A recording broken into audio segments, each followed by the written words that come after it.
lot cheaper. Grab food, saver, won't make it roll. Yeah, oh yeah. Grab food, saver is the one to choose. Yeah.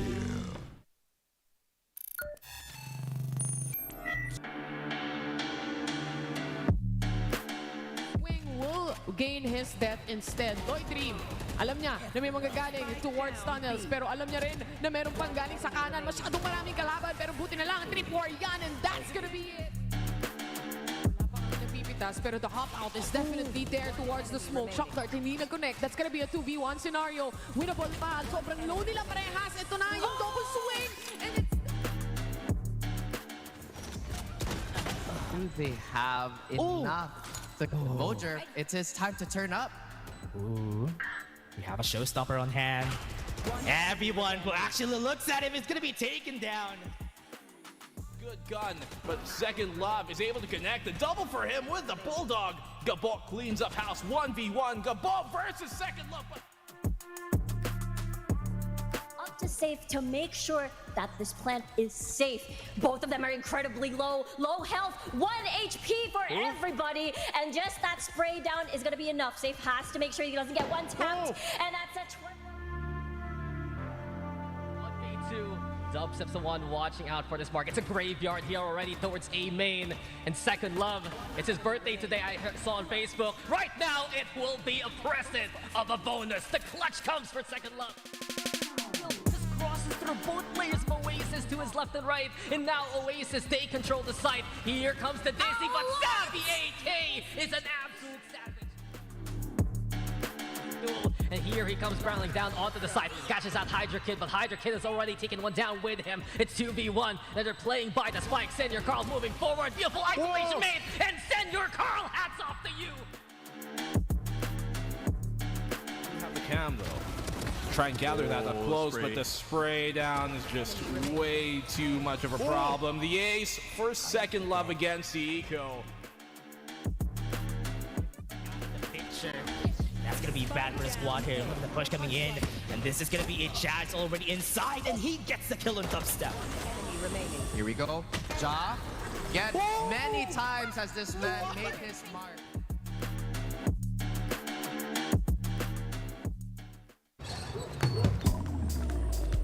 Grab food, savor meals, 99 plus. Diving meals, it bits a bill. Savor meals won't make you broke, yeah. All my friends book Grab Car Saver. The Grab Car Saver is a lot cheaper. Grab Car Saver. Grab Car Saver won't make it roll, yeah. Grab Car is the one to book, yeah.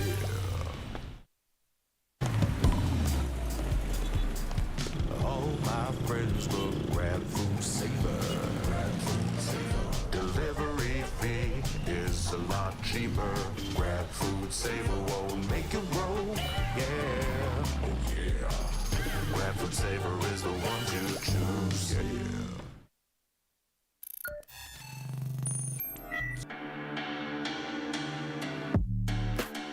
Wing will gain his death instead. Dream, alam niya na may manggagaling towards tunnels, pero alam niya rin na meron pang galing sa kanan. Masyadong maraming kalaban, pero buti na lang 3-4 yan, and that's gonna be it. Pero the hop out is definitely there towards the smoke. Shock dart, hindi nag-connect. That's gonna be a 2v1 scenario. Winnable pa. Sobrang low nila parehas. Ito na yung double swing, and it's... Do they have enough? The Mojer, it's his time to turn up. Ooh, we have a showstopper on hand. Everyone who actually looks at him is gonna be taken down. Good gun, but Second Love is able to connect. The double for him with the Bulldog. Gabok cleans up house 1v1. Gabok versus Second Love. up to safe to make sure that this plant is safe. Both of them are incredibly low health, 1 HP for everybody, and just that spray down is gonna be enough. Safe has to make sure he doesn't get one tapped, and that's a 1v2. Dubstep's the one watching out for this mark. It's a graveyard here already towards A main. And Second Love, it's his birthday today, I saw on Facebook. Right now, it will be a present of a bonus. The clutch comes for Second Love. Just crosses through both players of Oasis to his left and right. And now Oasis, they control the site. Here comes the Disney, but Savvy AK is an absolute savage. And here he comes barreling down onto the side. Catches out Hydra Kid, but Hydra Kid has already taken one down with him. It's 2v1, and they're playing by the spike. Senor Carl moving forward. Beautiful isolation made, and Senor Carl, hats off to you. Have the cam though. Try and gather that up close, but the spray down is just way too much of a problem. The ace for Second Love against the eco. The picture. That's gonna be bad for the squad here. Look at the push coming in. And this is gonna be it. Jazz already inside, and he gets the kill on Dubstep. Here we go. Ja. Yet many times has this man made his mark.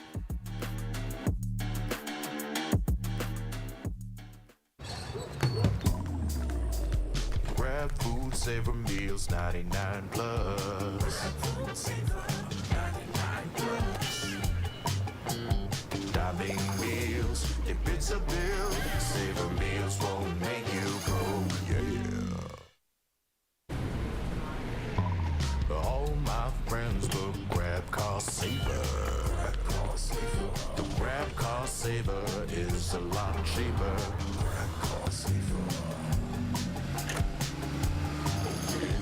Grab car saver won't make you grow, yeah.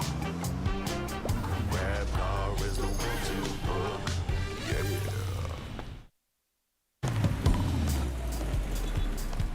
All my friends will grab food saver.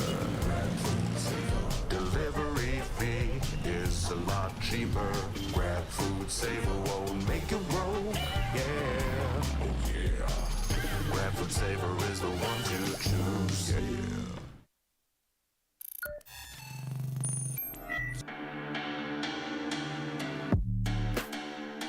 Will gain his death instead. Toy Dream, alam niya na may magagaling towards tunnels, pero alam niya rin na meron pang galing sa kanan. Masyadong maraming kalaban, pero buti na lang 3-4 yan, and that's gonna be it. Napipitas, pero the hop out is definitely there towards the smoke. Shock dart, hindi nag-connect. That's gonna be a 2v1 scenario. Winnable pa. Sobrang low nila parehas. Ito na yung double swing, and it's Do they have enough? The Mojer, it's his time to turn up. Ooh. We have a showstopper on hand. Everyone who actually looks at him is gonna be taken down.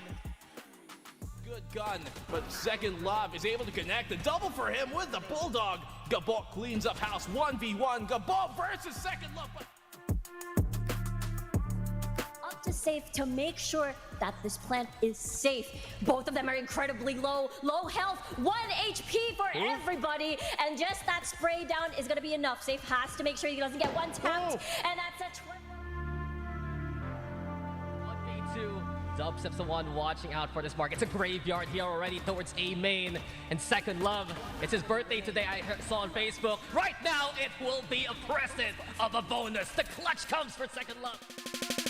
Just crosses through both players of Oasis to his left and right. And now Oasis, they control the site. Here comes the Disney, but Savvy AK is an absolute savage. And here he comes barreling down onto the side. Catches out Hydra Kid, but Hydra Kid has already taken one down with him. It's 2v1, and they're playing by the spike. Senor Carl moving forward. Beautiful isolation made, and Senor Carl, hats off to you. Have the cam though. Try and gather that up close, but the spray down is just way too much of a problem. The ace for Second Love against the eco. The picture. That's gonna be bad for the squad here. Look at the push coming in. And this is gonna be it. Jazz already inside, and he gets the kill on Dubstep. Here we go. Ja. Yet many times has this man made his mark.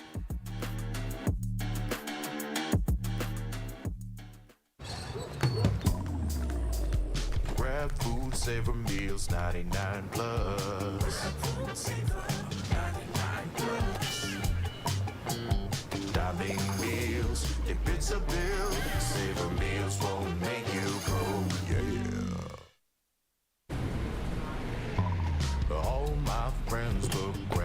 car saver. The grab car saver is a lot cheaper.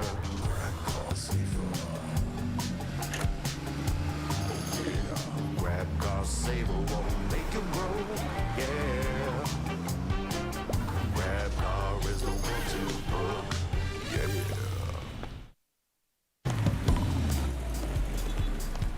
All my friends will grab food saver. Delivery fee is a lot cheaper. Grab food saver won't make you broke. Yeah. Oh yeah. Grab food saver is the one to choose. Yeah.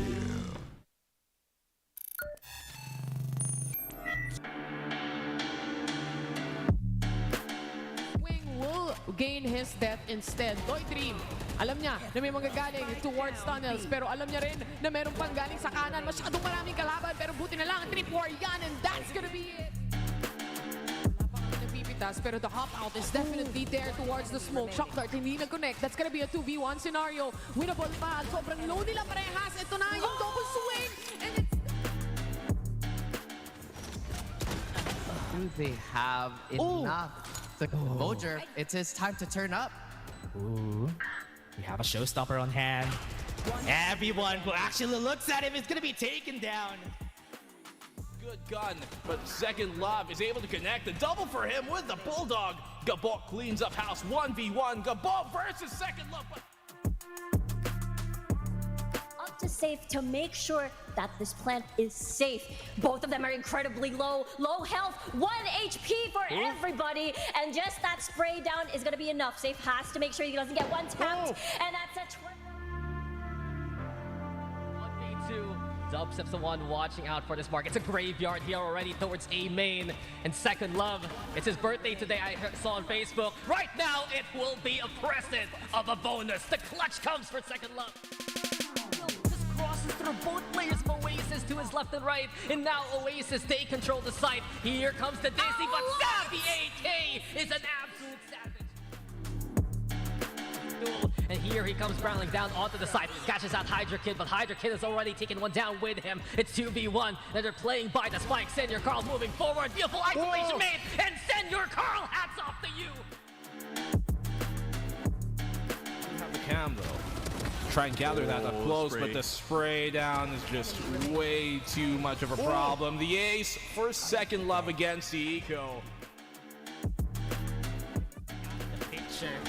That's gonna be bad for the squad here. Look at the push coming in, and this is gonna be it. Jazz already inside, and he gets the kill on dubstep. Here we go. Ja, yet many times has this man made his mark.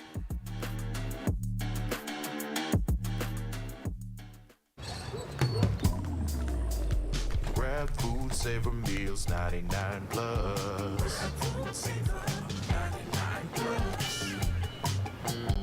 Diving meals, if it's a bill, saver meals won't make you broke. Yeah. All my friends will grab car saver. The grab car saver is a lot cheaper.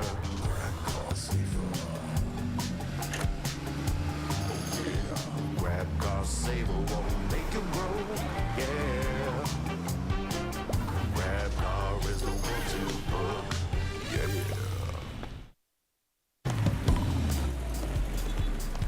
All my friends will grab food saver. Delivery fee is a lot cheaper. Grab food saver won't make you broke. Yeah. Oh yeah. Grab food saver is the one to choose. Yeah.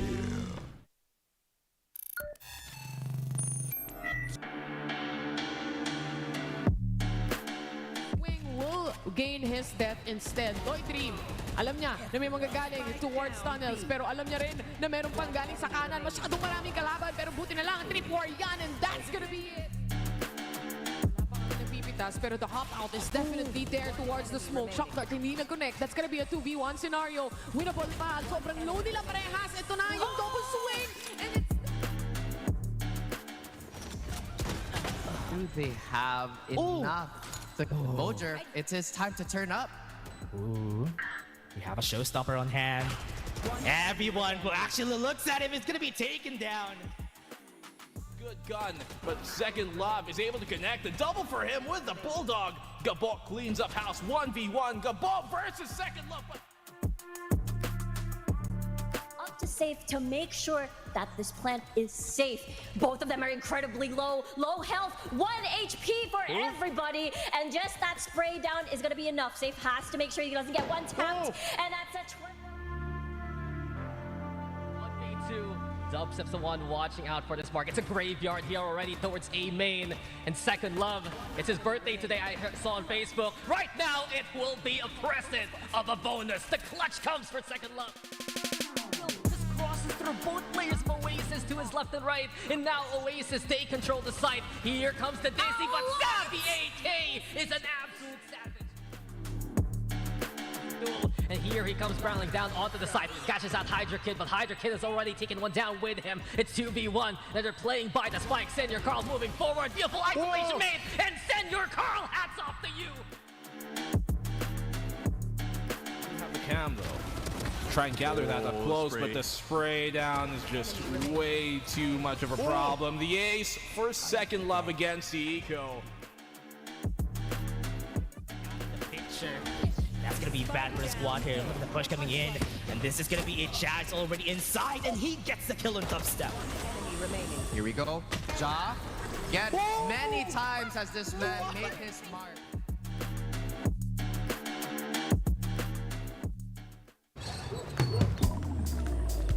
Grab food, savor meals, 99 plus. Diving meals, if it's a bill, savor meals won't make you go, yeah. All my friends will grab car saver. The grab car saver is a lot cheaper. Grab car saver. Grab car saver won't make you grow, yeah. Grab car is the one to book, yeah.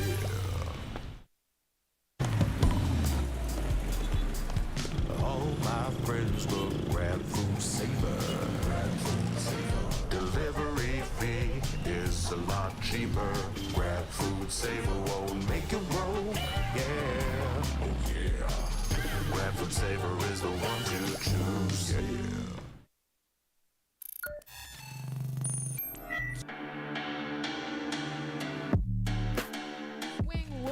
Gain his death instead. W2D3, alam niya na may manggagaling towards tunnels, pero alam niya rin na meron pang galing sa kanan. Masyadong maraming kalaban, pero buti na lang 3-4 yan, and that's gonna be it. Wala pang nagpipitas, pero the hop out is definitely there towards the smoke. Shock dart, hindi nag-connect. That's gonna be a 2v1 scenario. Winnable pa. Sobrang low nila parehas. Ito na yung double swing, and it's Do they have enough? The Mojer, it's his time to turn up. Ooh. We have a showstopper on hand. Everyone who actually looks at him is gonna be taken down. Good gun, but Second Love is able to connect. The double for him with the Bulldog. Gabok cleans up house 1v1. Gabok versus Second Love. up to safe to make sure that this plant is safe. Both of them are incredibly low health, 1 HP for everybody, and just that spray down is gonna be enough. Safe has to make sure he doesn't get one tapped, and that's a 1v2. Dubstep's the one watching out for this mark. It's a graveyard here already towards A main. And Second Love, it's his birthday today, I saw on Facebook. Right now, it will be a present of a bonus. The clutch comes for Second Love. Just crosses through both players of Oasis to his left and right. And now Oasis, they control the site. Here comes the Disney, but Savvy AK is an absolute savage. And here he comes barreling down onto the side, catches out Hydra Kid, but Hydra Kid has already taken one down with him. It's 2v1, and they're playing by the spike. Senor Carl moving forward, beautiful isolation made, and Senor Carl, hats off to you! Have the cam though. Try and gather that up close, but the spray down is just way too much of a problem. The ace for Second Love against the Eco. The picture.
Maraming salamat sa iyo, Derek, kasi sabi niya good luck bago pumasok. Nalimutan akong i-intro ni Vil at sana gumana na to. Narinig naman ata ako ng lahat. Welcome sa inyo! Week number 2, day number 3, final day ng ating week. Ako nga pala si Juicy Brucey at kasama ko ngayon si Vil and si Rav. Hello!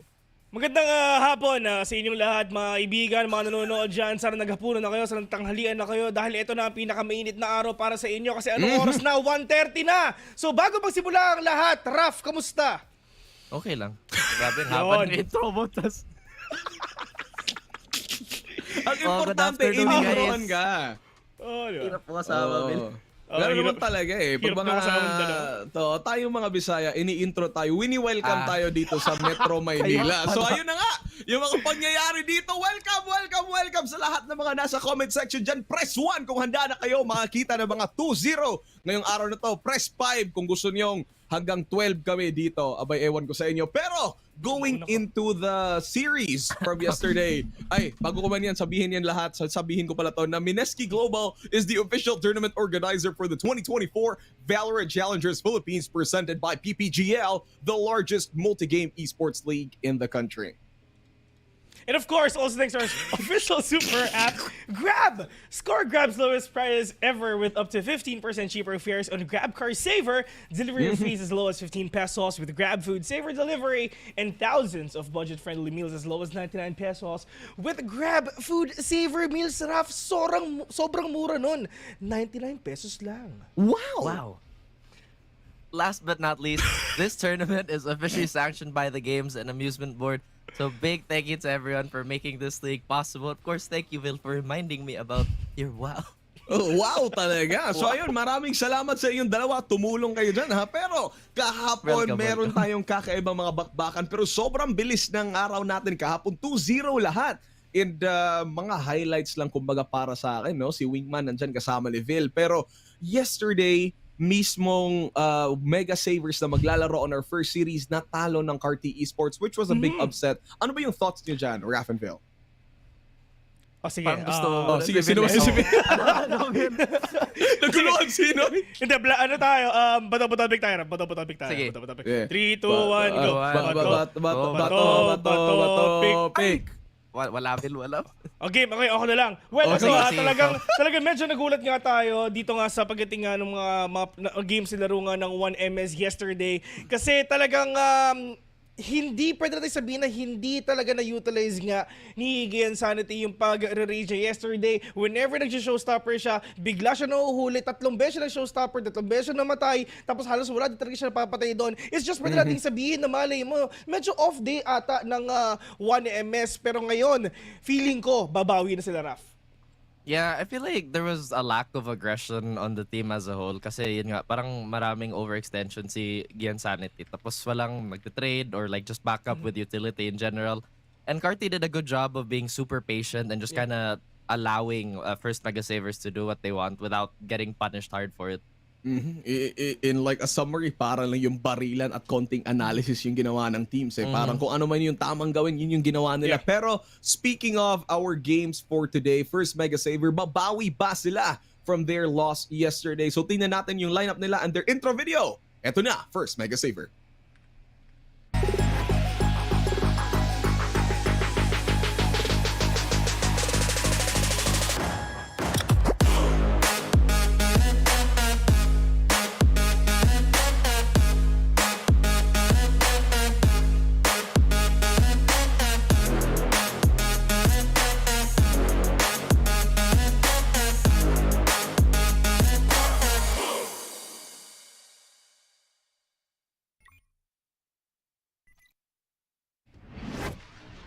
Alright, so there you have it, first Mega Savers. Yung tanong ko lang sa'yo dito, Phil, when it comes to first Mega Savers, ano ba yung thoughts mo with Senior Carl and Gian Sanity? Minsan nagsiswitch up sila. Senior Carl playing Breach yesterday, then biglang Raze, and then si Gian Sanity, Raze to Chamber. Ano ba yung concept na Mega Saver on that playstyle? Well, actually, sa totoo lang, this is the first time nga na nakita natin si Gian Sanity with the Chamber nga sa buong VCT at talagang medyo nagulat tayo doon. Pero Senior Carl, alam na naman natin yan na pag nag-setup na siya ng pacing niya, nag-setup na siya ng mga bagay-bagay, talagang mag-explode na ang buong 1MS. Pero right now, sa mga players na nakikita natin ngayon, talagang in terms of experience, lalo na naka-senior Carl, dumating siya sa Ascension back then, kitang-kita natin talagang isa siya sa napaka-solid nga na controller.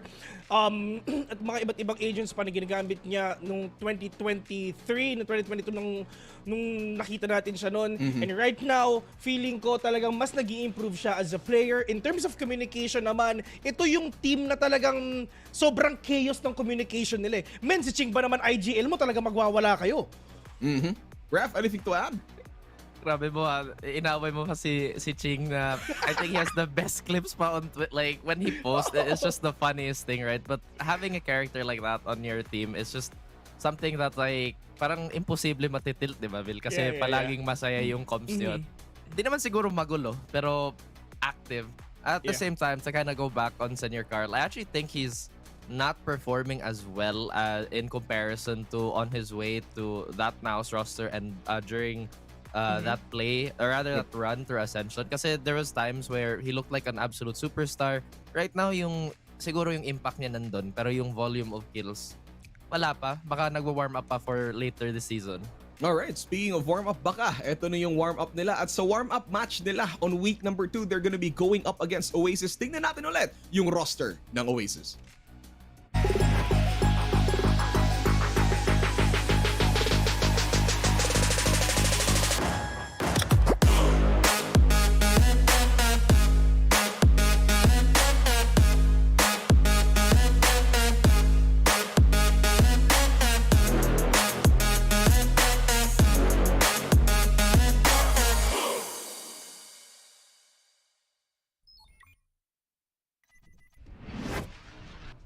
One of the kings, ika nga ng VCTPH, Oasis Gaming. Kung kailan nga ba talaga yung oras nila, but so far on week number 1 on their 2 matches, napansin ko lang Raf and Vil na when it comes to Ascent, always silang nahihirapan even in their match against JustUs. Sa intro pa lang ng series nila, medyo nahirapan na sila. What is with Oasis right now, Raf, na parang medyo nag-a-adjust sila from every game?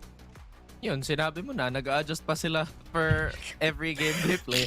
Buti na lang nagtanong ka pa sa akin, no? Jokes Parang aside. gusto ko naman i-expound mo. Yoko! De, sige na. that is true. Like, Oasis is still going through an adjustment period, but it is week 2. And we heard on the interview yesterday na parang di nila in-expect na mag 2-1 pa. I mean, at the same time, like you mentioned, that Ascent map, that attacking set was really surprising because usually they're very refined. Tapos nakamatch pa kami ni Dubstep, no? Yung t-shirt niya, yung isa pa. Wala lang, napansin ko lang. Anyway, yun nga, I think they're still establishing their dominance. They said they fixed their roles.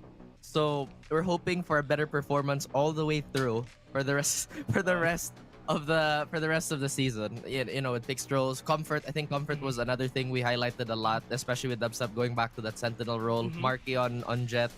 A lot of things, a lot of good things perhaps. Yeah. Alright, so far, sige, Phil, go lang. Ay, Sige, sorry, ikaw na. Ipagpatuloy mo, best. O sige, pahabain natin, Huwag di ka ba? na mahiya. O sige, pwede natin sabihin individual experience sa mga teams na to. I mean, ng mga players na to, syempre nandito. Pero like as a team, like sinabi nga ni Raf kanina, talagang medyo shaky pa. At ang maganda dito sa mga players nga ng Oasis Gaming, 4 dito, men. They have the mind of a duelist.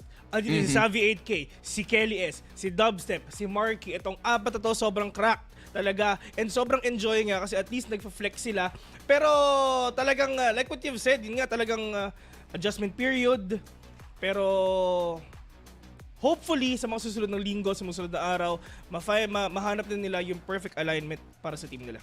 Medyo iba nga kasi I think it's just parang the case of too many cooks in the kitchen. Ika nga na parang hindi pa sila sure kung ano ba talaga yung timpla nila. Pero since we're talking about the duelists from what you've said, tingnan natin yung head-to-head natin. Let's look at the different spectrum of Astro and Wild Oreo. What is with these players?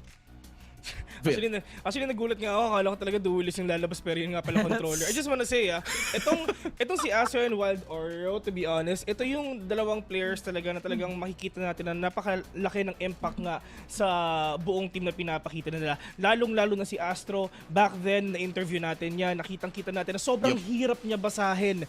Na it's just, hindi mo alam kung talagang mag-depensa ba siya o magiging aggressive siya. And sobrang solid niyan if ever nagagamitin nga niya yung mga Omen or anything like that. Talagang in terms of controller, nako-control niya yung buong pace ng laro para sa kanya and para sa team niya. Alright, That's so true. Raf? And you know, on the opposite end with Wild Oreo, I think we normally see him a little more often on the initiator. But no matter what role he plays, I think he's a good balance of just fragging out and impacting the game without taking straight duels. Although there are times where I feel like his team should be supporting him a bit more. He does get left on an island every now and then. But I guess that's just a testament to how much they trust Wild Oreo, because I think time and time again, we've seen Wild Oreo win out the most impossible 1v3s and 1v4s. Sana nga makita niyo na yung Wilson niya, no? Kasi sabi mo Island yung pelikula ni... Ayun. So anyway. Wala ako. Wala akong volleyball dito, bro. Sayang. Wilson Dabas kasi ako eh. Oo.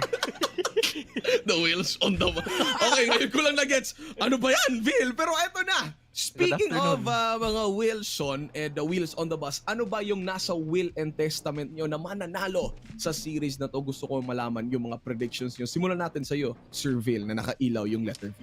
Ito nga talaga yung sobrang init, diba? I mean, kitang-kita na natin to na talagang pinakita ng 1MS yung lakas nila no first 2 games nga nila si VC. Talaga nanalo sila. Really good start though. Pero talaga nagkaroon sila ng problema din sa Carti Esports. Pero naniniwala ako na talaga makakabawi na sila dito sa pacing nila, lalong-lalo na kalaban ngayon yung Oasis. So para sa akin, I'm rooting for Oasis Gaming.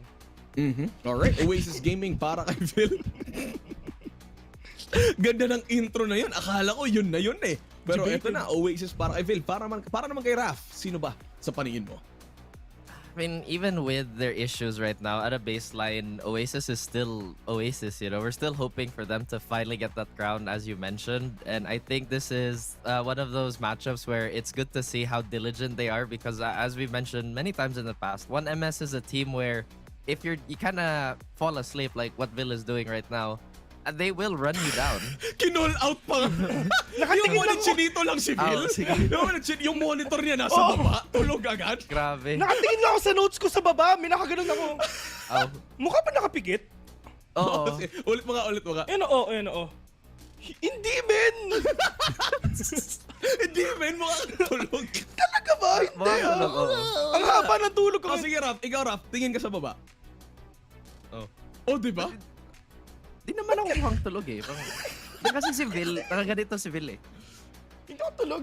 Oo, ganyan talaga. Baka iniintindi lang ni Raf yung well-being mo, Vil. So, ayun. Gagasal ako. I care for you.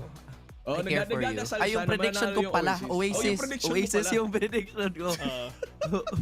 Okay. Sige, dalawang Oasis kayo. Sa akin naman, it's gonna be first Mega Sabers. Feeling ko yung galit at puot na nararamdaman nila kahapon. Parang dito nalalabas. Grabe yung galit at puot, ha? Parang doon nila ilalabas sa match na to. Kahit, alam mo naman, sabihin naman natin na in the earlier weeks, sa open qualifiers pa to the group stages, sinasabi natin na first Mega Saver, isa sila sa mga magagaling na team na kita nating pumasok sa group stages already. So I think with the adjustment period ng Oasis Gaming, week 2 pa naman, I think Mega Sabers has the upper hand for this one. Lalo na na may sponsor buff na to mga tropa natin. So sure ako, Mega Saver to. Pero when it comes to predictions, paningin nyo ba 2-1 or magiging clean sweep to? Let's say with you, Bill.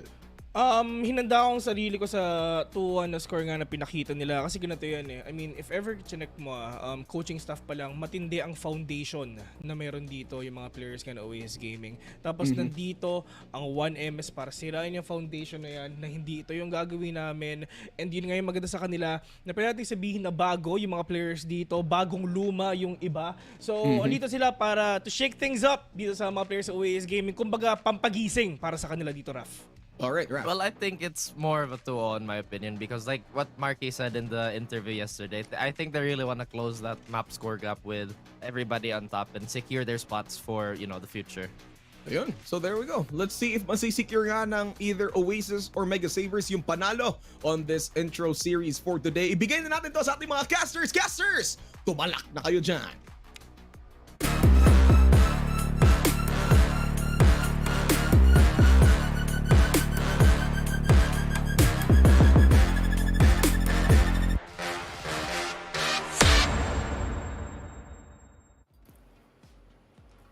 Match 1 of the day, and we are going to be your shoutcasters. Sorry. My name is Dash and I'm here with Riku, and First match is gonna be First Mega Saver versus Oasis Gaming. We have a 1-2 on the voting.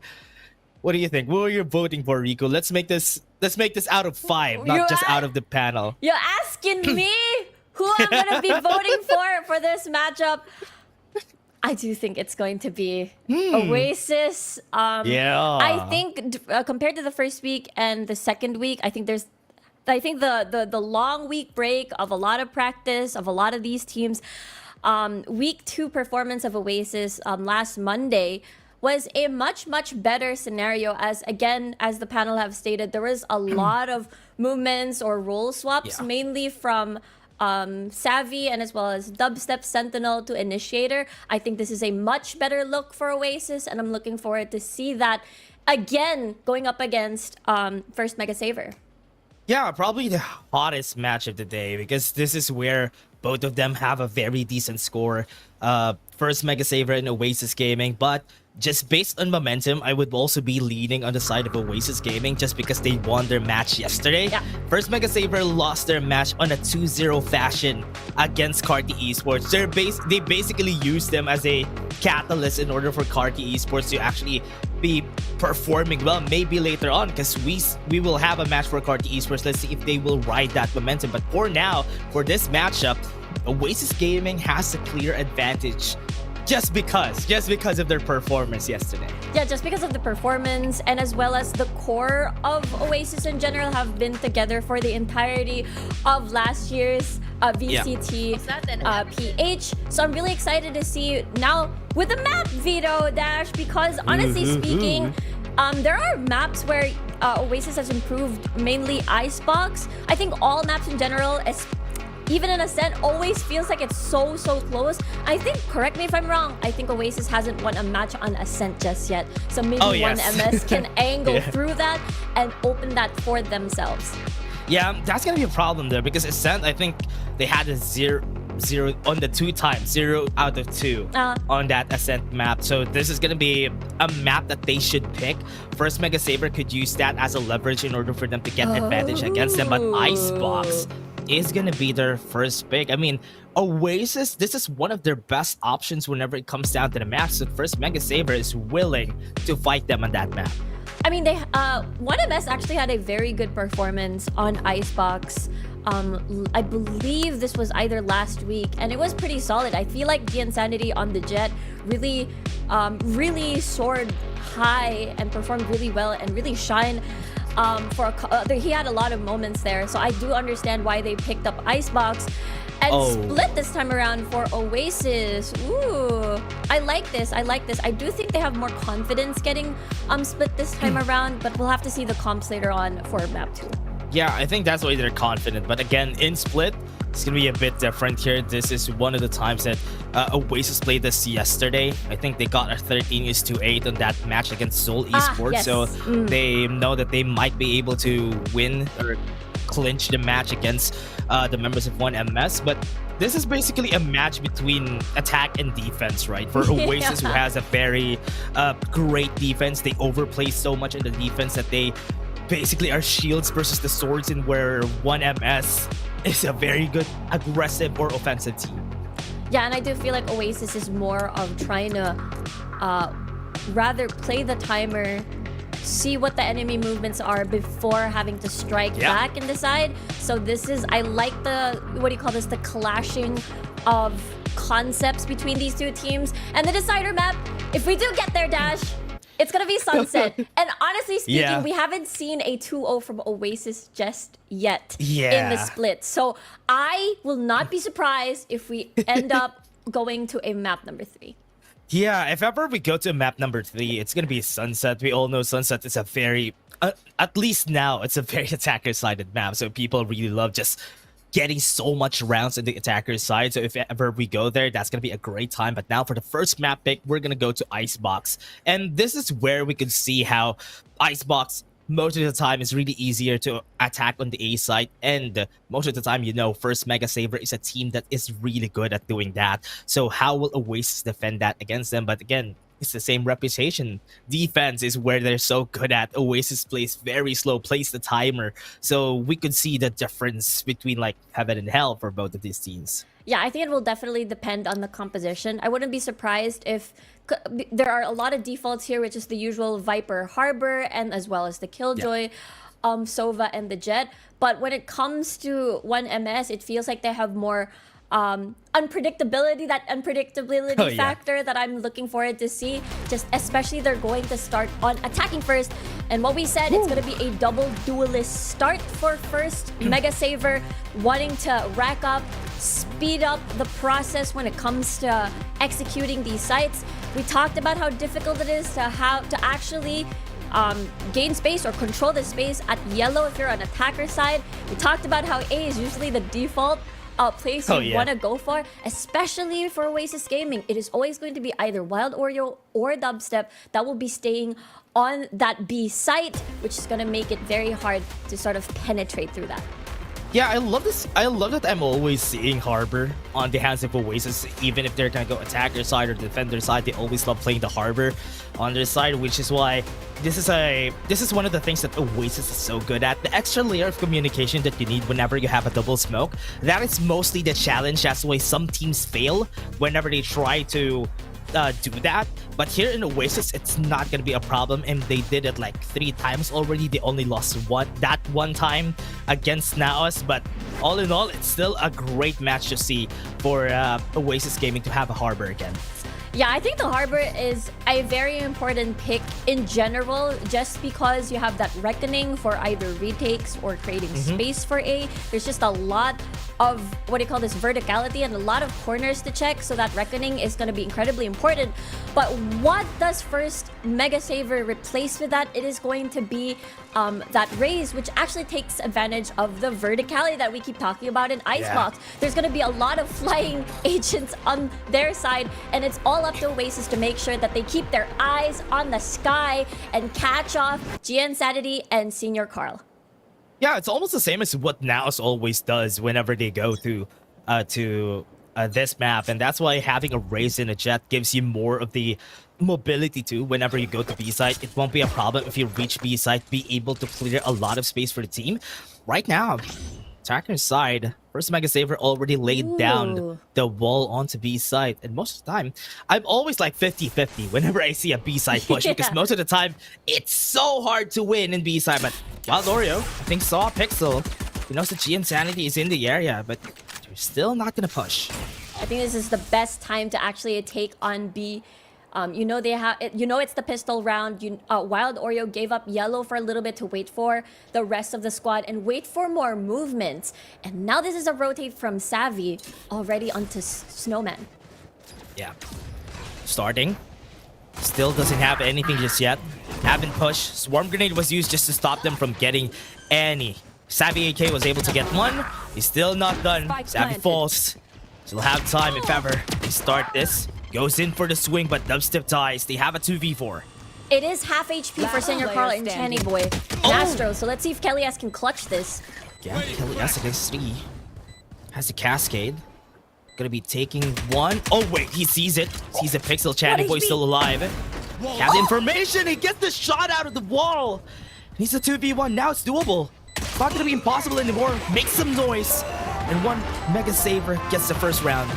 I do think Oasis, is in a comfortable spot to either give up the site and then retake us 4. But props to 1MS, getting a lot of these first blood, getting a lot of space almost immediately up, but very deep up until Snowman. So it's a very, even though there are a lot of damaged members, dinked members on the side of 1MS, they really created a crossfire to make sure that they're able to finish off the job.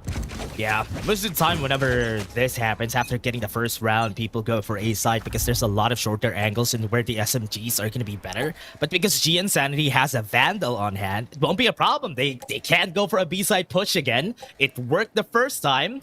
Second time's the charm. And that's a lot of firepower, just as you said.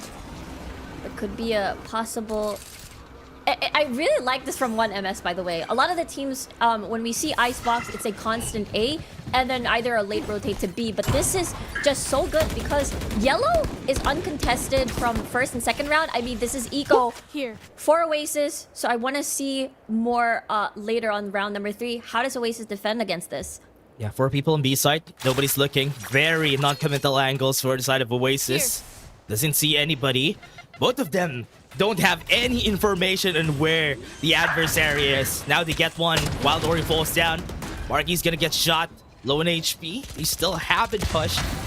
Be using one of their smokes with the high side. Savvy 8K. Gets a 2K. And he wants more. It's not done, but Insanity shuts him down. 3v3. Kelias is gonna fall. Still have 2 members. Now this is so expensive already, but they still have their guns. But Marky doesn't have any more HP. I think one more shot. Not in the head! He was able to get 3. That was a very expensive round. That truly was an expensive round. Able to still save at least 1 Vandal off of that. But moving over to the replay, Savvy AKB shots are nuts. And I do think this is one of the supposed best outcome out of that, considering again it was such a good B control from 1MS. Again, just swift. I think the power of Senior Carl and the Insanity being able to take quick space, especially Yellow, makes it so difficult. As you can see, dubsteps, utility is now far forward. So let's see now if this is going to be the good change where Wild Ori is able to protect Yellow, or Oasis was able to protect Yellow. Yeah, they're gonna be detected by the alarm bot anytime soon. Now they get the signal. Know that everybody is on B. Nobody's pushing just yet, but looking at where most of the members of Oasis are, they already know that they're gonna be pushing on B. No information on the other members, so most likely 5 of them are on B side. Walls up, the pushing. There's a little bit. Senior Carl and Insanity gets 2 kills. There's a sliver on that wall. Yeah, there was. But he wasn't able to make it work. And now with the 2 kills that they have, advantage for them, even if they had the better guns. 4th round is going to be way harder. Kelias goes in with a high tide. He doesn't know that there's a sliver there. He can get hit by Astro.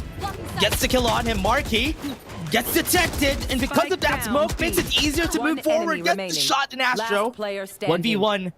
It's a very expensive round. But one Mega Saver may be able to clutch this up with a Phantom on hand. Savvy 8K finishes it 2-1. That was a little sweaty there. They lost. Oasis has lost most of their guns. Only Savvy keeping the 1. But again, we talked about how Oasis may be comfortable giving away some of these spaces, especially if they have the Harbor. Harbor with a scan combo and a lot of Phantoms on the side of Oasis feels like a very good, plan and strategy, especially if you want to retake a site with more members at hand. Unfortunately, though, first Mega Saver is able to get those 2 kills. Therefore, made it so much harder for Oasis to take advantage of that buy round. I like it so much that they're just going on B. I mean, it's working. It's always working. So might as well just put the pressure on B side. And because Dubstep put most of his utilities down at mid, it's going to be way harder to defend this. Yes, there's a swarm grenade at default. It's not going to matter if they would just be able to rush inside. Yeah, it's very understandable because we've seen a lot of teams either have 1 lurk go through the kitchen, but so far, 0 lurk. Everybody is at B, literally. It's like they're playing a rush comp, and they're just going in. Look at this. Goes in for the swing. Kelias, 1 more swing, gets the headshot on Insanity. So much space is gonna get denied here, but Astro was able to get 1.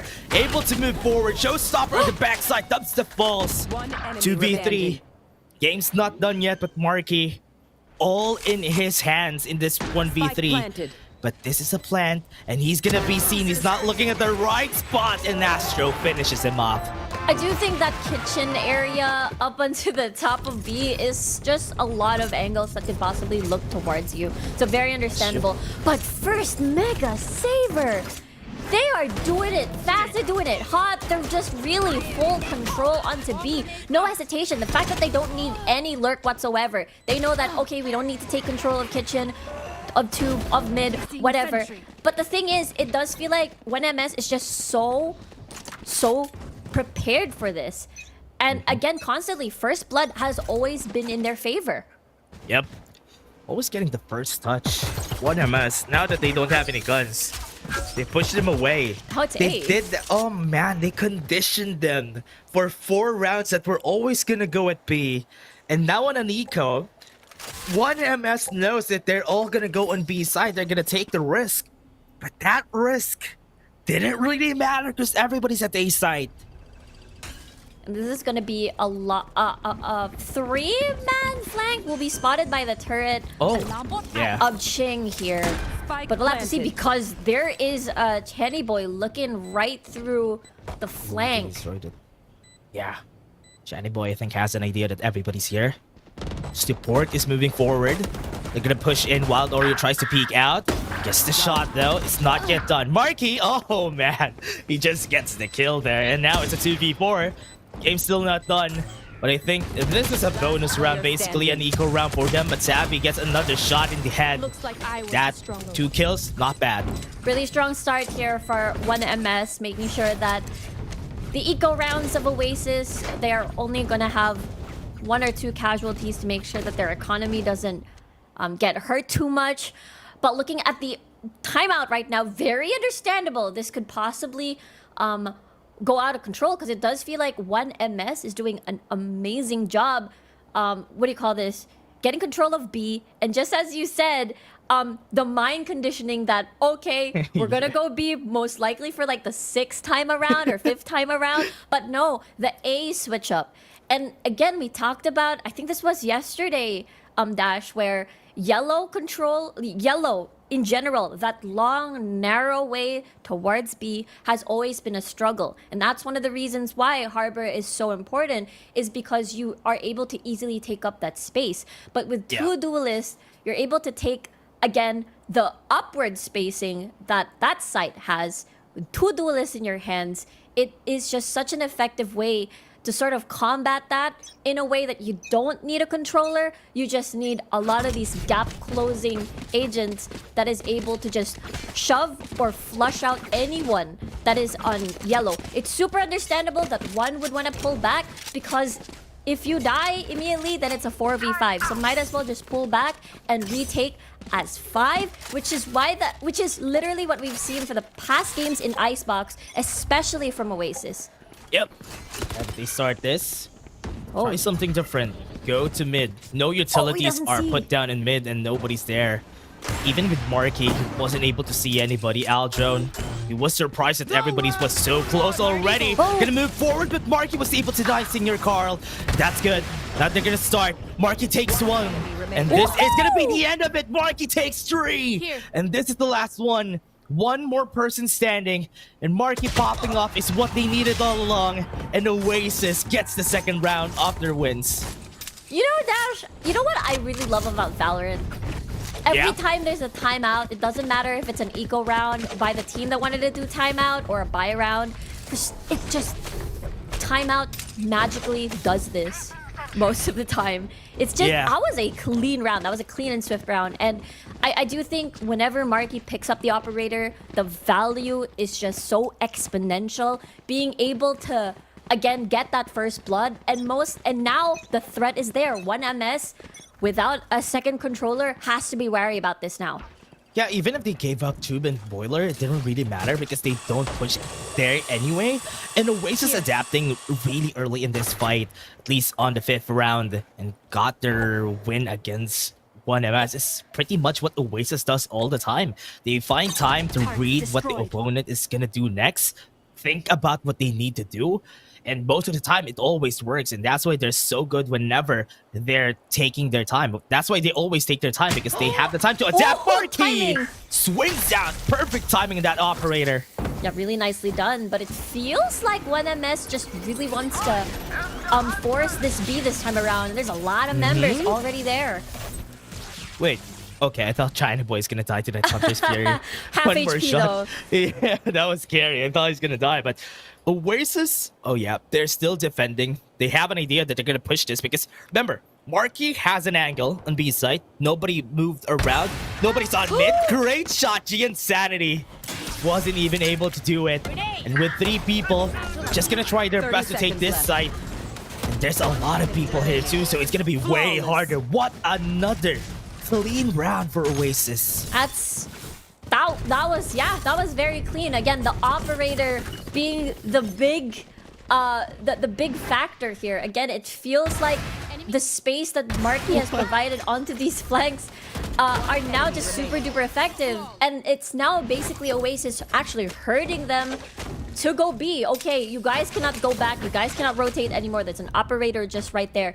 And we talked about the importance of a secondary controller in this map, and I do feel like that operator is really taking advantage of that. Yep, having 2 controllers in this map, especially if you have a Viper, is a good combo to boot. Just because if you have that, it's gonna be easier for you to just change sides. Goes in, Insanity tries his best, but Dubstep was ready for that push. You know, looking at the P coming from Marky, but Astro denies him. Great shot. Making the 4v4 still possible. They can get the operator. Chatty Boy makes it 2. They still are alive. Viper Spit is going to be used. Not a bit too late. They're already on site. They don't have a lot of guns, but with this Viper Spit, this is doable. Very, very doable. And now it's Senior Carl with the operator. But the lockdown being dropped by Dubstep at this point. He got to be careful there as Senior Carl gets that kill and clutches it. Will not escape the detain, but it's okay because the rest still has... they're undetained, basically. Oh, yeah. That's true. They're free. They're not detained. One Mega Saver. No plan. Still trying to go for a control on A site. Senior Carl still has the operator on him. Throws it. He's just gonna give his life. No satchels to boot. He doesn't need it. He just needs the shot at Savvy AK. Wild Oreo might be able to clutch it up. He's known to clutch most things up, but not this round. Astro was huge on that round. The fact that, again, it took that Sheriff headshot onto Marky. And again, operator, amazing. But if there's like 5 players looking at you all at the same time around pipes, then there's most likely nothing that you can do, especially if the first shot doesn't land. So first Mega Saver doing an amazing job on that Thrifty. And good thing Marky still has the economy to still buy that second operator with the knives in as well. So A now seems to be the answer that 1MS wants to go for. Plays down to wall. This is what's hard whenever you don't have the second controller, right? Because wherever you put the wall, that is where you're gonna push. Yeah. They're just gonna telegraph that they're gonna push there. And that's why here, and what we're seeing, Kelly S got hit in the head. He was forced to back away.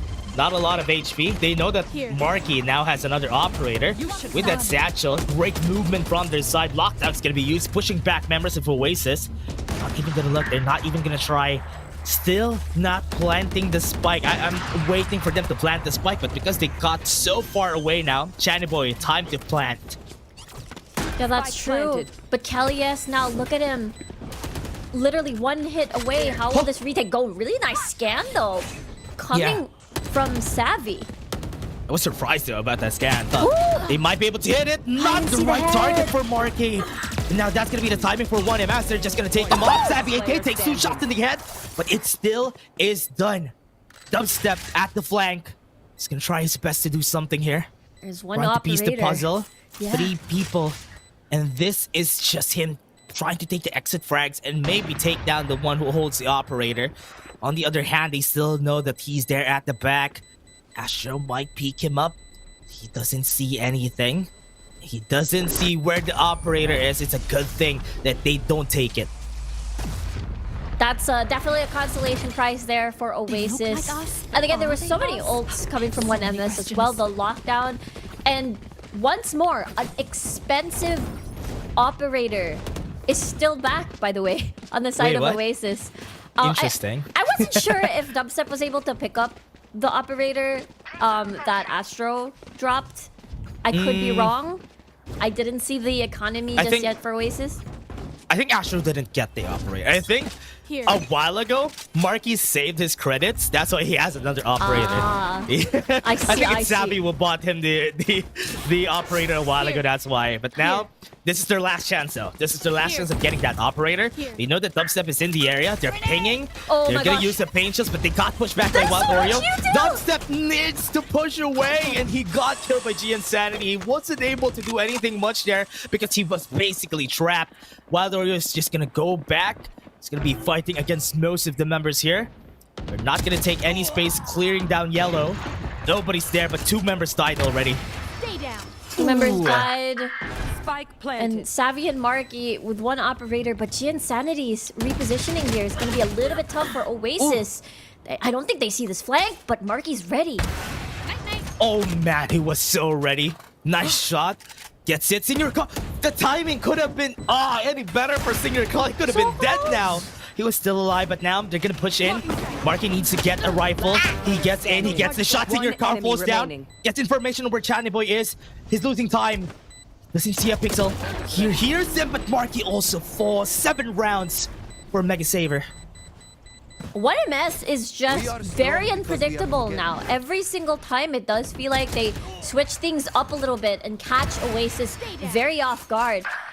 Good thing, you know, Oasis is making these rounds a little expensive, but it's also expensive on their side with, I don't know, a triple operator buy on their end.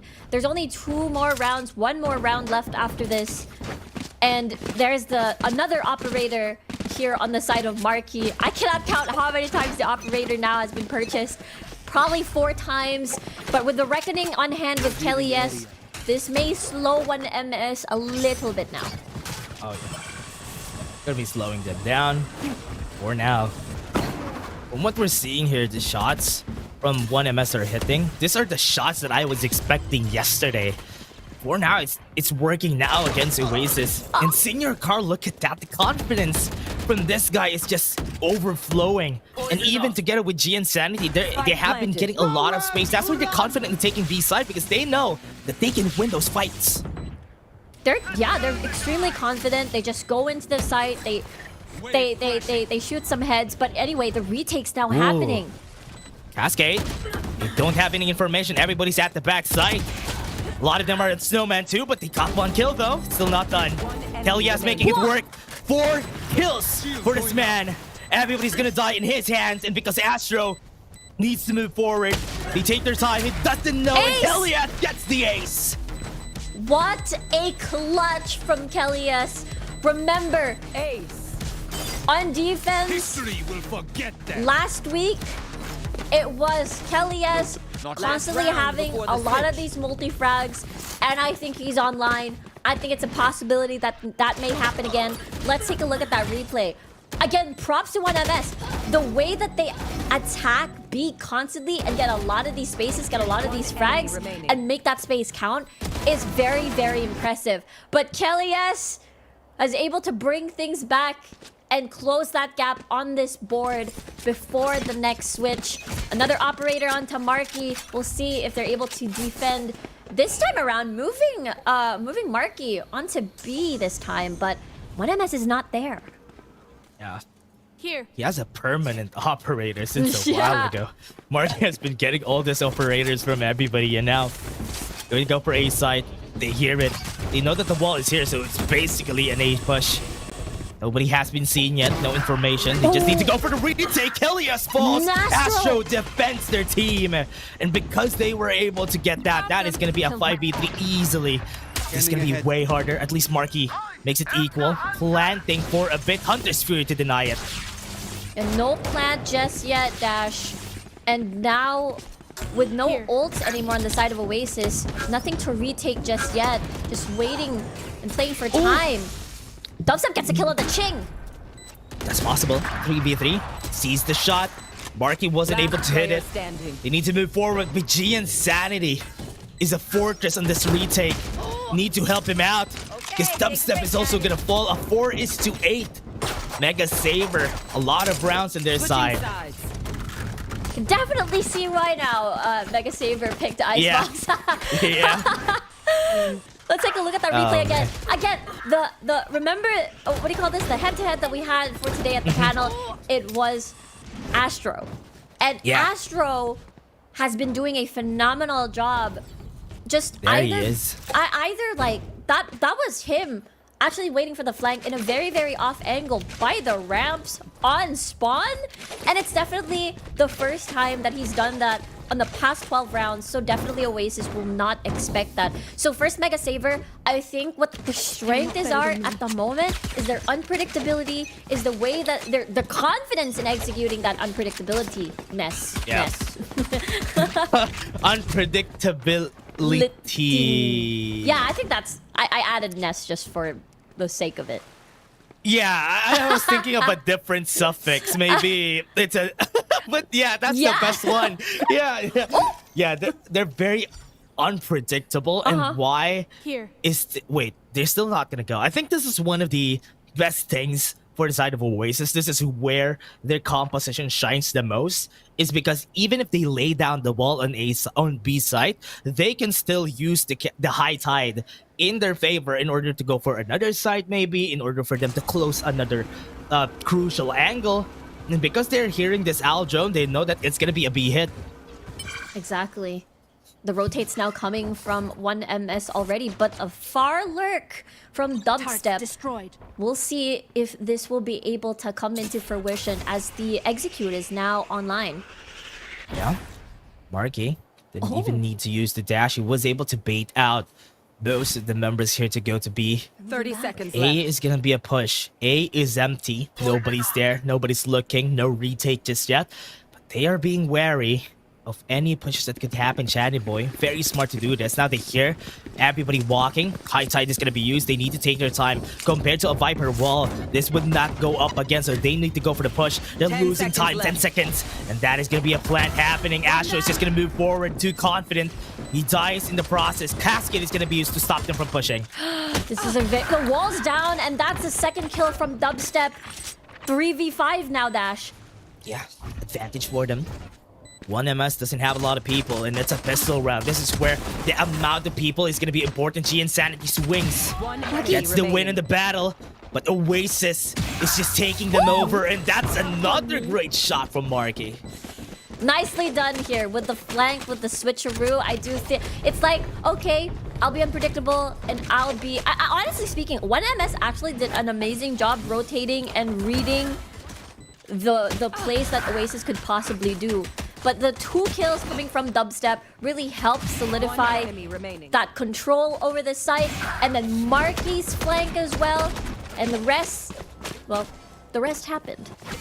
And that's why it all came down to place in the end. Because from what we've seen there from the team, I like this very great hero buys that we're seeing from the side of Oasis. I love when they go for this Vandals, because if you know that you're gonna win, might as well win with a bang and with a 2,900 credit at that. So yeah, with that they would not be able to need it once it comes down to the third round. They have Vandals already, so might as well push. They don't know Astro's here. Didn't peek up. It's a good thing that they had the trade, unless they wanted to get that disadvantage though. Yeah, I really like this play coming from Oasis. Very aggressive, extending a lot of space, planted for Snowman. But Ching, that's a double kill already from him. Yeah, got the kill. Boombot sees him. Singer Carl just needs to swing. Kelia still wins the fight. I think Ching, this is hard, Ching. You have a sheriff on hand, but never mind what I'm saying. What am I saying? He can win this. It's possible. Maybe another shot in the head, but that was close. That was close and very expensive on the ends of Oasis. But they intended to definitely use extra firepower. Usually we see what, maybe one hero vandal from one player, and it was a very big committal. Understandable, because it's already the second half. You want to keep racking up points. You want to keep taking you want to take advantage of the economy you have to close the gap. And now Kelly S has Reckoning. Also, Oasis loves to do this on B side, having to extend to Snowman and build this crossfire from yellow and extend through that. So let's see now if Ching, because Ching was on fire earlier, Dash. I think he can definitely defend through this, unless this is going to be a fast execute and they eliminate them first. Wait, we're still in the second round of the second half, right? Why does everybody have a bye? What? Yeah. They all got a bye. I mean, they even have Sanity's operator here. So I'm really surprised that this is happening right now. They just forced the bye this time around. And this is gonna be their time to shine. If B-side 2 Oasis still is gonna go for this push, gets the spike down, and they can go and oh no, Wild Order is not up, so they can't go for any lineups. Yeah, there are no lineups, but at least there is still. Actually, Savvy doesn't. Yeah, actually, that's right. I think all of the utility has mostly been used already on the ends of Oasis, so it's gonna be a complete firepower peak No charges left. from the rest to defend from this one. That was so far. Look at how far Savvy is. Might be able to clutch this up if nobody sees him, but he has to see, Defusing. but Sanity denies him. They were so far away on the spike, and that's why 1MS just got the win there. They all got decimated. Wow, and that was expensive too. It looked a little bit dicey here on the side of 1MS, but they were able to make it work. Honestly speaking, I think you had a really good point. That was a really good point, Dash. I looked at the utility bars of Oasis Gaming. They had nothing for post-plant. Zero. Everything was thrown basically onto B, or most likely it was definitely for economy purposes. And now they're forced on this eco, which is, again, very expensive from the previous round. Standing ahead. Now from what we're seeing here, Oasis wants to go for an A side. Very smart of them to go for A side. It's way easier to execute whenever you have guns that are not better than the other team, but Oasis got the first kill though. Pretty nice shot. Sanity being denied by the cascade. They know that he's going to be peeking on tube. But for now, Oasis is just going to take it slow. They have man advantage. And that's extremely important for the side of Oasis on the eco to get that 4v5 down. Wait, I think Ching knows. Ching has an idea that they're here, but Yeah. it's Look at just that hard that kitchen. they have a utility here. With what they have, they're gonna be pushing, and I think they're gonna be seeing Ching's back. He hasn't been seen just yet, but they're running. Ching is gonna follow through, and the shot on their head actually worked. Sanity peeks, and it hasn't hit. They're gonna move forward to Boiler. They do have two members still alive. Kellyas is gonna be going, planting the spike, but Dubstep is gonna be denying any rotation from them. Yeah, Dubstep putting a lot of pressure over to the mid area and to CT, which means 1MS has to keep guessing. Where is this plant gonna go? Where are we gonna go? Which is what the plan is now. And with the spike now planted, 1MS knows what's up. Yeah. Oasis? Oh no. They're pretty much on angles that they don't really need to commit a lot against their team here. So what they're doing is just they're taking their time, biding their time here. Oh man, I think Channy Boy, that's a bit too late. They do have some guns on their side. They're really playing far back. They do have the default, but they don't have any vision on that spike. It's gonna be hard. Great swing. Sanity has the operator. It's gonna be hard. He moved forward. The confidence from this guy takes it in the end. That was so close. And honestly speaking, I know there's like an animation of dashing and pulling your gun out. So that was a very, very important shot for Sanity to land. And it was so incredibly close. Really good shot here coming from Dubstep. And the possible crossfire heaven as well with what do you call this? With Dubstep and Kelly. Incredibly, incredibly close. And now it's 4 rounds. It's a four round gap now, Dash. A lot of weapons now for Oasis Gaming. This is I have no words. This is getting like I'm sweating, Dash. I'm sweating. Oh man, this is getting so close. So 1MS getting those wins, especially with Sanity and that operator. You really, really believe they trust Sanity so much in this operator. Look at how far back he is on A side because they know that they're not gonna push here. Gonna go in. What a shot on the head from Astro. They deny the push. They still have one more member alive. And they get 2. That's big. Now they're going to take their time. They have the pain chills and even the satchel charge. They're all together. This is going to be the showstopper. Not even a haymaker. No face has been broken. But Oasis. Oh no, they're going to see the senior Carl. He didn't check his corner. And now they're going to be losing time. Really nicely done by Oasis here. Again, it's a 3v2. Sanity on fire at the moment. No anti-flank. So now all eyes will be divided up until Snowman and as well as Yellow area. But good, there. Here we go. Channy boy with the scan. Let's see if he can find anything. Zero info. Yeah. The good thing they do have great angles. Yeah. Channy boy falls. 1v3 on the man, but Kelly S denies it. Woo! Three round gap, and again, all of these rounds are just making me sweat, Dash. And let's take a look at that replay. Again, I want to give props to Astro here. Constantly either getting multi-frags, either getting clutches, or getting that first blood whenever a site that he's on is being challenged. But at the same time, his, I guess, supposed counterpart in this matchup, Kelly S, has been shining once more on Icebox. Oh yeah. Elias has been doing really great here for the squad. But right now, what they do need is a hero here for the side of Oasis in order for them to get more kills for sure. For now, oh man, this is really scary because from what I'm seeing from 1MS, all of them are in A site. It's a good thing that all of them are here because the push of Oasis is gonna be here too. Look at how aggressive they go. Yeah, that's a lot of members pushed up, and everyone at A except for Ching. So this might be a little bit dicey. I know that Astro can land some really scary shots, and as well as Ching.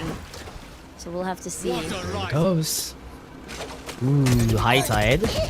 Syncrator right angle. Senior Carl swings back. Gets one, but Wild Oreo answers.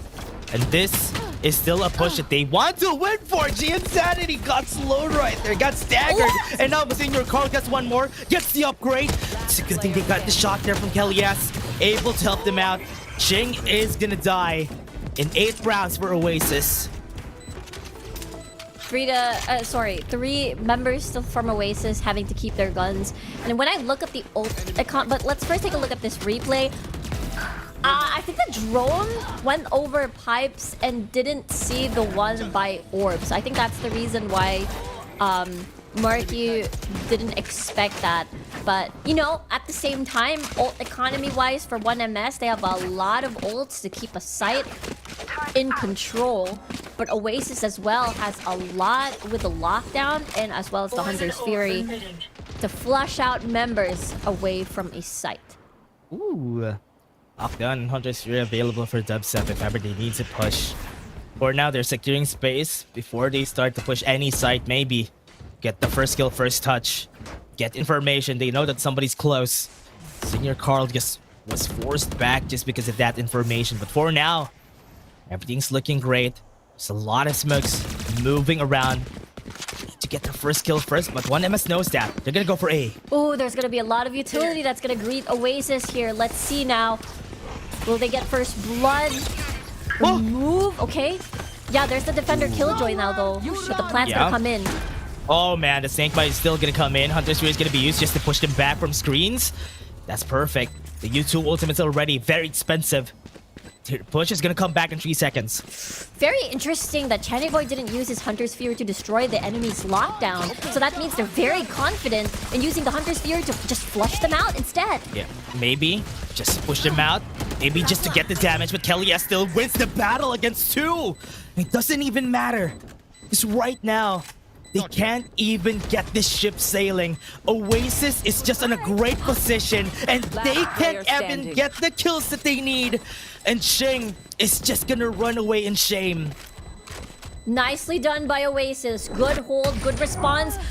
Thought he was gonna get an exit frag there, but is able to get 4K. Kelly S really shining on Icebox. And again, if he's the one who's constantly getting these kills, that means he has access again to the Reckoning. And we've seen this constantly from teams that like to juggle rolling ultimates, like the lockdown, like the Reckoning. I'll use the lockdown because I know in the next round the Reckoning is gonna come up, and then vice versa. We've seen this from other teams as well in Pacific, so I'm sorry, well in Pacific and as well as Yeah. in PH. So I really like this approach on Icebox, and that's the reason why the Harbor pick has been very popular in this map.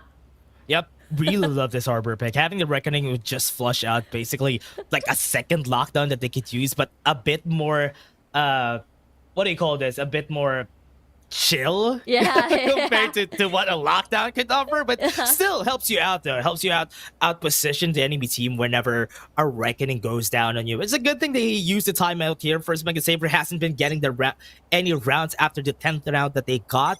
So that's 3 rounds already consecutively for Oasis. Now this is where they need to think about what to do. As you said, Riku, most of the time whenever they go for the timeout, they might win. But this is an eco, so let's see how it goes. Yeah, very important now. 1 MS. Pressure is building, especially that this is their map. But with the Reckoning online, there is a possibility that if Oasis wants to seal the deal, if they don't need the Reckoning, they can take that to round 21, which is a possibility to make it an 11-10 score. But never mind, Oasis wants the security of the site control. Let's see. Site's already taken. Everybody's at the back. 1 MS. Senior Carl goes in. Boombot is gonna be taken. But his swing doesn't work. Shing, one more shot. Finishes it. 4 people still alive. And now they're gonna fall one by one. Astro and Channy Boy all are in their hands, but they can't even get close just because of this defense that they have. What they don't know is somebody's at their backs, could swing anytime. Wild Oreo gets it and gets 2. Ooh, 10-10 now, Dash. Getting extra sweatier here with the double digits. And now with the Reckoning consumed, I do feel like they're going to... let's take a look at this replay first. 1 for 1 here with a Ching on the body shot onto Dubstep. But at the end of the day, still a lot of multi-frags. It is still an eco round for the side of 1 MS. And now an operator for GN Sanity. We know that an operator can change a lot of things. But let's see now if Oasis decides to either avoid that operator or just try to spread out and see if they can reel in GN Sanity onto other places instead. Oh yeah. How they started, they have guns. They have better chances on a 10-10. Very close game. They picked this map, but Oasis is picking them apart. From what we're seeing here, using the Recon Bolt, get the information. He needs to run away right now. He got peeked. What a great Recon Bolt. And now with that, they lose their operator. A 4v5 site is open. Viper's Pit is on A, but they haven't committed just yet. And here's the thing, there's still 2 members from Oasis lurking at A. They're trying to see if anyone's going to be pushing from that side, but looks like that's going to be a no. Still, 50 seconds on the clock. No committal just yet, and the Viper Spit has already expired. Now, Oasis, where do you go? Do you want to clutch for time? Do you want to play for time? Or do you want to just try to play the mind games and see if 1MS over-rotates towards A instead? Let's see if they're gonna go. 40 seconds. Oh, they're already rotating. Rigo, you can see it. Hell yes. Yeah. It's already on the other side. It's just making noise. Astro And because is it's a up. 4v5, they can do this. They don't know that he's in tube. They're not making any noise. Do they have the high tide though? They're using the snake bite. They're taking their time. Goes to tube. Astro wins. Would he win the second fight? Dubstep taking the damage in. He's just gonna run away. B side is open. They got baited, and Kelly S goes in for the plant. Oh my gosh, Dash, the double back. It's like A, B, A, B. And now it's understandable because Oasis really playing with their time. Marky though. Let's see if he gets the kill. Yes, he does. Didn't expect that off angle. That was a very good off angle. This is gonna be destructive. Astro is at the back. Dubstep hears it. He knows that he's trying to save the gun. That's why he just wants to kill him as much as he could. Doesn't see the pixel. The barrel on his nice hand. arrow. Here comes the Recon Bolt. Oh, doesn't see Not him. gonna see him. Savvy AK knows 2 HP on Astro. I think Astro is just gonna save this though. Last player standing. Never mind. Never mind. But Senior Carl's gonna save this. Oh, Yeah, oh he wait, does, he yeah, does, he's he gonna does. save it. Okay. Okay, that's good. Even gets. I'm Yeah. not sure if the ult was due to that kill, Let's check this. Let's check this again. The double back, playing for time, extending the timer, making sure that, you know, it's just going to be 11 seconds on the clock till I plan and see how I'm going to reel in the positioning of one MS from one side to another. This is very smart. It's going to be like it's like a high risk, high reward kind of deal, and it's all up to one MS to now be like on guard whenever Oasis tries to do this. And it does feel like Oasis might do a much faster execution, and Giansanity has other plans. Not too much. Kellyas is also gonna lose one MS. Wants to get this to 11-11, maybe get this to an overtime. For now, they just got 2 kills, advantage for them. No ultimates, no big ultimates for now for the side of Oasis, so pretty much easier for them to just close this up. 1v1 with Ching, dubstep. But Astro's rotating. Good Ching. Peeks. Dubstep. Goes in. His head hasn't been seen. He sees him fall. He sees the barrel. Wait. Interesting. Yes. My screen froze there for a little bit, so I kind of time skipped, and now it's 2v4 with a spike right here. Yeah, we time skip. We skipped the training arc, and we're back. 30 seconds left. Last player remaining. But I think this is an unfortunate round, though. I think Oasis got a bit too late there. That 11 is still 11. That is unfortunate. And again, 1MS, I like the adjustment that they did where, okay, they're playing it slow. I have a feeling that they might go for a fast push this time, and let's be aggressive ourselves, and that's the reward that they reaped. They're able to get 2 early kills on the side against Oasis. So right now, is there a pause?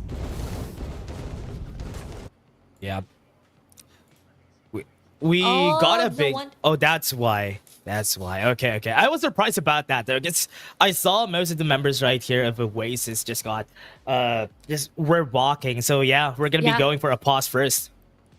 Yeah, exactly. So, as we fix that for a little bit, we are going to analyze what we've seen. Honestly, there's so much to talk about, Dash. I think... Yeah. This game has been a test. I know that the first half coming from 1MS was a test of unpredictability. They were doing a lot of these things that I feel like Oasis wasn't prepared for. But again, these timeouts were so important for Oasis as well to strike back and retaliate and do a little bit of unpredictability themselves. I think one of the things that they do best and very well is really playing with the timers and really trying to keep 1MS guessing constantly which side are they going to hit, where are they going to go. And it's such a high risk, high reward kind of play because it's always like 10 seconds on the clock, and that's the only time that they actually get to plan. So again, this tug of war between 1MS and Oasis, so nerve-wracking, Dash. So nerve-wracking. It's a really scary game, though. It's a really scary game because Oasis and 1MS, what I like about 1MS has been doing is because they got a lot of rounds already. That's why they're getting away with making some of these mistakes that we've been seeing from them. Oasis adapted to their playstyle. I mean, after they went into the attacker side and they know what to do now against them. So getting a 13-11 is not really that far flung for the side of Oasis, but this pretty much there's a bigger chance it's going to be a 12-12 and maybe we're going to go to an overtime this game. But for now, from what we're seeing from them, both of the teams, they're playing really well. They're all bringing their A game, honestly, here. And big props to 1MS because yesterday they had a hard time against Carti Esports, and I wanted to bring this up before on how it feels. I couldn't really tell and read if it was because Carti Esports was a different Carti Esports bringing in RKZ this time around, and that's why they feel like they're much stronger, or it was like one of those games where 1MS wasn't like on their A game and they weren't as consistent compared to the past few weeks. Maybe it's a combination of both, but good thing they're able to pick themselves up because it feels like this is a much better 1MS compared to yesterday. They feel more confident. Look at Astro getting a lot of these off angles, getting a lot of these probably like anti-flank positioning. Again, he's at the top of the charts, and he's been doing a really, really good job. Yeah, especially for this team. I mean, Astro has always been great, and whenever you get those opportunities for him to actually clutch up, he's gonna do that. Just stop or win the round just by one frag that he can do. You can always expect Astro to perform that well. But for now, from what we're seeing here from them, they're still at the loss. I think we're gonna be, from what I've heard, I think I'm looking into what will happen there because they got DC'd middle of the round at the side of Oasis. Do we roll back one round or do we stay on the 11-11 round that we have? Yeah, we'll have to find out as soon as we get onto the game real soon. So yeah, so that's exactly what happened. So now it's like I want to talk about the performance of Kelly S as well. On the other side of the spectrum, Kelly, you have Astro on the side of 1MS, but on the other side we've got Kelly S, who has been phenomenal in Icebox. I cannot remember a time where Kelly S like really hasn't performed in Icebox. Every single time we see him on this map, he always gets these multi-frags. He always is able to make sure that the round is extremely winnable. All these clutches. Again, Kelly S, a very important player on this map in particular, especially on this harbor. We talked about the snowball effect of having Kelly S having multi-kills, meaning he gets access to Reckoning quite much faster than normal, which means they have a lot of big site control. Again, you can use it on B, you can use it on A, and which is very, very difficult to do most of the time because, again, the way that 1MS pushes and like the way that they, again, honestly speaking, I think Oasis is really good once the plant is there. They're really good at defending as post-plant. But actually getting the plant, I think that's where Oasis struggles because 1MS is doing an amazing job getting these early first bloods. Yeah, what's great about them also is that on the side of 1MS, they do have a double duelist on their side, so it's easier to just retake the side if ever they need to. Adding to the fact that they have a raise, it's easier to just clear up those angles that you don't really need to look at, or at least it's a hassle to look at. That's what they were doing here as a team. So first Mega Saver is always good at that, and they always have been. And we always say that there's a lot of very well-known names in this team, and from what we're seeing from the team, the performance from these guys have been really good today. I'm just waiting for Oasis Gaming side to have the pop-up moments for Wild Oreo, especially from their side, because I was waiting for Wild Oreo to get those pop-up moments, but so far has not been performing today. Maybe in the next map, maybe clutch up some of the rounds that we have before this game ends. Yeah, I think he had a really good hold on A, probably around screen, somewhere around there. He got that double kill, and I think Wild Oreo is definitely starting to pick up. And again, this attacking has been definitely a challenge. But at the same time, props to Oasis for closing in that gap, because I feel what you said earlier. I think 1MS has been stuck for 3 rounds in a row at 10 at score 10. So at this point, it does feel like Oasis and 1MS right now are on like this equal footing, just like really, really scary. This matchup, honestly, an Icebox. It's Icebox, but I'm sweating.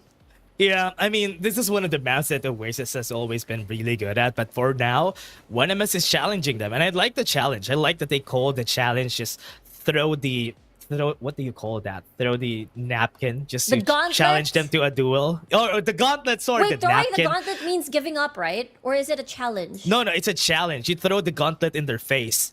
Oh, no, I'm sorry. Wait, throw the gloves, right? It's like, I challenge you. Like that? Wait. Yeah, I think so. You know, I'm Googling right now. Just for us to know if that's real. If that's real. Oh, yeah, we're what correct. Did they throw? To challenge someone. Throw down the gauntlet means to challenge someone. I think I saw a lot of cartoons growing up. They throw it in their face. Like, I challenge you to a duel. Like, even like slapping. They slapped them with the gloves. But again, from what we've heard from the directors, we're going to be rolling back one round. And we're going to be starting in just a bit because we're rolling back what happened from that game because Oasis just got disconnected mid-round. So yes, we're going to go back in just a bit. Yes, Sari. And now I'm very curious how the round is going to be played. And honestly speaking, what do you call this? I do think the GN Sanity operator could still be a possible threat on a big buy round. So I'm excited to see. Yeah, here we go. We're back in the game, though. We're back in the game. We're back. This 11-11. that we have. Okay. Okay, so we're not gonna be rolling back. We're going to 11-11. Lucky number, make a wish, Riku. Is 11-11. That's a good, yes, 11-11. Okay, I'm done with my wish. Don't say it out loud. Don't say it out Yeah. loud. I said Just I'm wish done for with my it. wish. Yes. It's internal wish. Internal wish. Okay, great. Dash was sweating. I was kind of afraid. But okay, we're back in the game, everybody, and we're gonna go to this next round with the 11-11 scoreline. What happened a while ago is we're still in the same timeline. We didn't jump timelines. We're still here. So now we're gonna be starting the round. Cascade has been used really early, but GN Sanity is gonna be running away. Really nice retreat and restraint coming from 1MS not to push that, even though it's only one member from Oasis. This is a fast rush to Kitchen, but Ching is right there. He can hear the footsteps. Yeah, Ching knows. Didn't check where Ching is. Encirclement! Gonna be peeking out. Look at them at the back. Boy, that's two. And they have Wild Oreo still alive. The Viper Spit is still on. They're gonna move in, but Wild Oreo, this is the clutch moment I'm looking for. Was able to stop them from pushing. Could he still go for the plant? I think he can. 1MS, they're super fast when it comes to the, responses here. Surrounding them over at Kitchen. Very smart. Now all up to Savvy and Wild Oreo to try and clutch this, or else it's gonna be 1MS on that match point. Oh yeah. Oasis. Oh no, this is gonna be hard though. Even when they have it, Viper Spit, they know that Wild Oreo is still in the area. Can hear them. Savvy falls. Channy Boy, this guy has got 4 kills. Definitely could go for the ace. That surprise factor that we're looking for here from them. Might be able to do it. He's going to be running to A side, but Savvy, or rather Channy, is there waiting for his ace.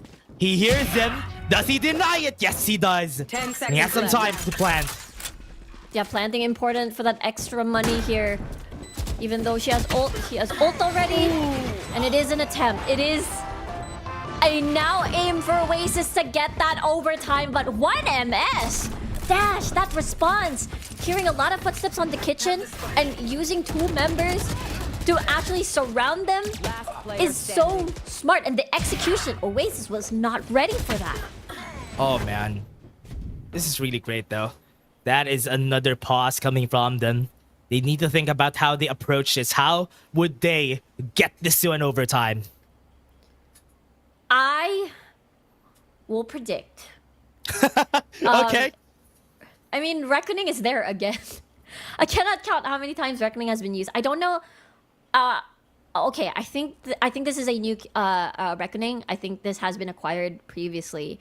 So access to ults, I think Dubstep is close. No, still need 3 orbs for Dubstep to get lockdown. I think this is the only way. The only way Oasis is able to get that overtime is to get that Reckoning. And 1MS, if they try to push these sites, that's the worrisome part. When 1MS gets really aggressive and Oasis is stuck in the middle, it feels like 1MS is doing an amazing job landing these shots, just cornering Oasis. So I think the team should make sure that, again, the encirclement of that perimeter shouldn't happen if they want to take this to overtime. Oh no. 11 is to 12.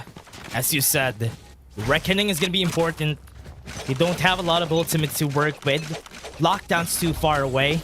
So we're gonna go at this pair with the Reckoning that they have that they could go for. They're pushing too aggressively. GN Sanity doesn't get the shot, but the Oasis is trying their best. They got 2 kills already, and this is gonna be looking bad for them. Savvy AK makes it so, and it's gonna be a 1v3 with GN Sanity still in that operator, far away from the spike. We talked about the push, the forward push from 1MS, and they have done it again. Savvy doesn't have the spike. They know that the spike is not in his hands. And he needs to fight against 2 people if ever they go for this. Waiting for the recon bolt before he starts so that he gets information. Doesn't need to peek at this bear. But I think if he goes top of heaven, he might be able to find something. Yeah, he's really savvy, trying his best to take this to overtime. He's gonna see his head. What? Astro finishes it. This guy is just so good at the game. Look at the celebration from them. First mega saver. Yesterday, it looked a little bit dicey against Carti Esports. And again, it was very close for this Icebox match. Their map pick against Oasis, but at the end of the day, their movements, the way that they... The thing is, it feels like they are adjusting and going with the flow on whatever Oasis is doing. These are very good reads. And the reads, not only the reads, but the execution, the shots, everything, landing. And again, the encirclement and the rush, the push, it feels like, again, they've found at least like a comfortable position, a comfortable counter against Oasis in this map. Yeah, it's a good thing that they were able to clutch that out for the side of 1MS. It's just unfortunate that Oasis wasn't able to get this in overtime and maybe clutch it up in the end for them. But in the end, 1MS, especially during the start of this game, in the attacker side, they got 8 rounds. And that was such a great feat to do against an Oasis who is on the defense. And of course, Astro, from the first half to the next, really great positioning, extending the value of his life. Even though the spike has been planted already, he's just always there, getting a lot of these multi-frags. But of course, props still to Oasis. Kelly S, his counterpart here, having the same, very, very similar impact. And that's the reason why this game went very, very close. Yep. Astro and Kelly S, great game. And as you said, the amount of value that Kelly S has given during this game made it close, made Mega Saber sweat the whole time. That's why here for Oasis, it's still hard for them to get the first kill still, but 1MS has always been great at the first touch. And you said that a while ago that they're so good at getting the first bloods, and that's what starts around every time. But Oasis always finds a way to maybe get a 4v5 win. But for now, it's their map pick. They win their map pick, but it is still possible. As you said, maybe you jinxed them. Maybe it's gonna happen that this is gonna be 3 games. It's Oasis, Dash. I feel like we're going on map number 3. And I don't think I've seen at least the split. Well, it's still early. No 2-0s just yet. Always these very close calls. Always the double-digit duels, if you will, on these teams whenever we see Oasis. And for the Oasis fans out there, you're definitely gonna sweat. But for the 1MS fans, they're definitely gonna be happy. One thing that I want to talk about between these 2 matchups is that there were 0 clutches from both ends. You can tell that once the spike has been planted, it's done. It's a done deal. It's all sealed for both of these teams. Same thing can be said for Oasis. And again, every round feels like it was very expensive. Every round felt like it was just so close. And even the round wins for both first Mega Saver and as well as Oasis, it felt like it always boiled down to a 1v2 or like a very expensive round on these buy rounds. It is the very definition of close. Yeah, very sticks and stones type of approach, right? I kind of like that. It's very basic. We need to get the spike down. Once we get the spike down, we're gonna win. That's what they have been doing during the past rounds that we had. That was, honestly, that was a long game for these players because it was close, really close. It was just too close, man. I can't imagine what we're gonna have on Split. Split, I want to talk about that a little bit more later on, but again, Oasis on Oasis's angle, I think they're really good at playing the slow game. But when it's fast after the barrier breaks, that's when there's a lot of question marks. Yeah, that is going to be the question that we need answer for game 2. But we're just going to take a short break, everybody. See you guys in just a bit.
Oh yeah, that was definitely a sweaty matchup and could have actually ruined the 100% statistics of 1MS never ever losing on Icebox. So I guess there are two kings in the VCTPH when it comes to this map. Not only Naos but also 1MS as well.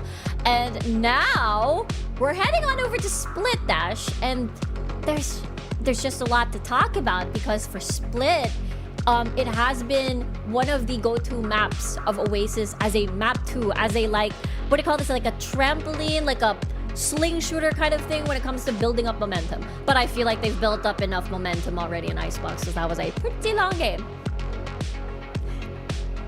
Yeah.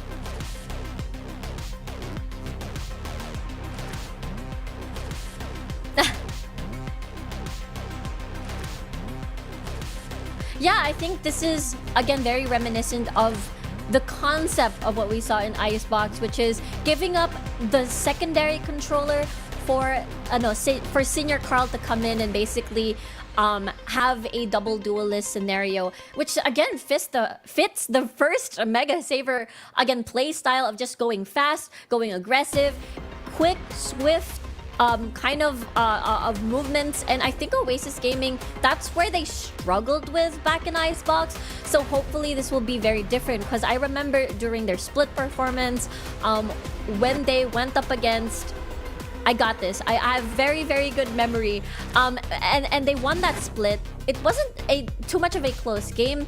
It was actually a very good first half on defense, but this time around they're going to be starting on attacking, which is, again, could be a bit difficult depending on how you approach it, especially if you don't have mid control.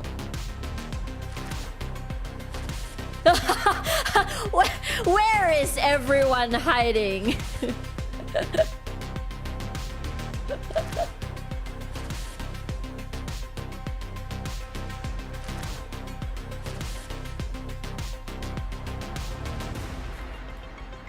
Oh, there you go.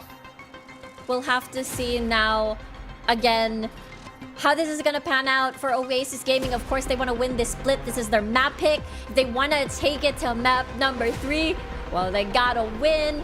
And hopefully it is more decisive. It is more of a, like, when they go for buy rounds, I think the issue is that before in Icebox, not only the issue was when you go up against 1MS, it's the aggressive pushes from them and not being able to deal with that encirclement. It is also having to make sure that these buy rounds are more dominating and not in a 1v1 scenario versus an eco. I think that's, you know, where the trouble lies as well, making rounds very expensive, very hard to recover, and it's also a signal that, you know, they're still struggling on some of these rounds. And again, a lot of pressure on Oasis, because a lot of, again, when we talked about in the previous split or even from before, way back, Oasis has always been like a household name of being at the very top. So again, cannot help but put that angle and weight on this team.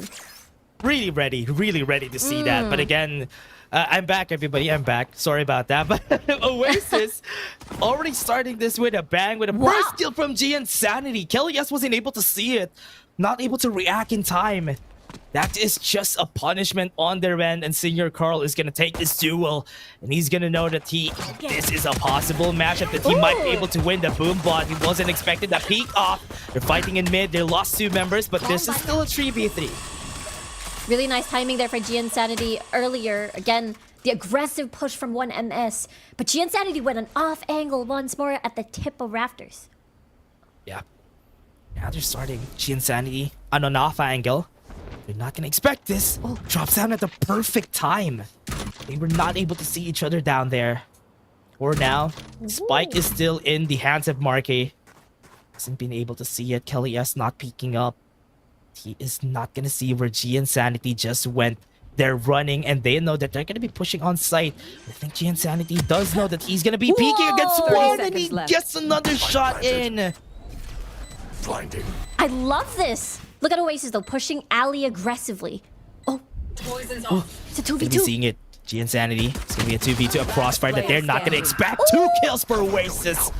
Just one more with this 1v2. Does have the paranoia. They're not gonna be hearing this. They're gonna be hearing where the spike is. Snake bite, I think, is not in the right spot. Committing. They He's don't know committing, that he's Astro is committing. He's taking it. He gets the shot, but it is too late. They got the defuse.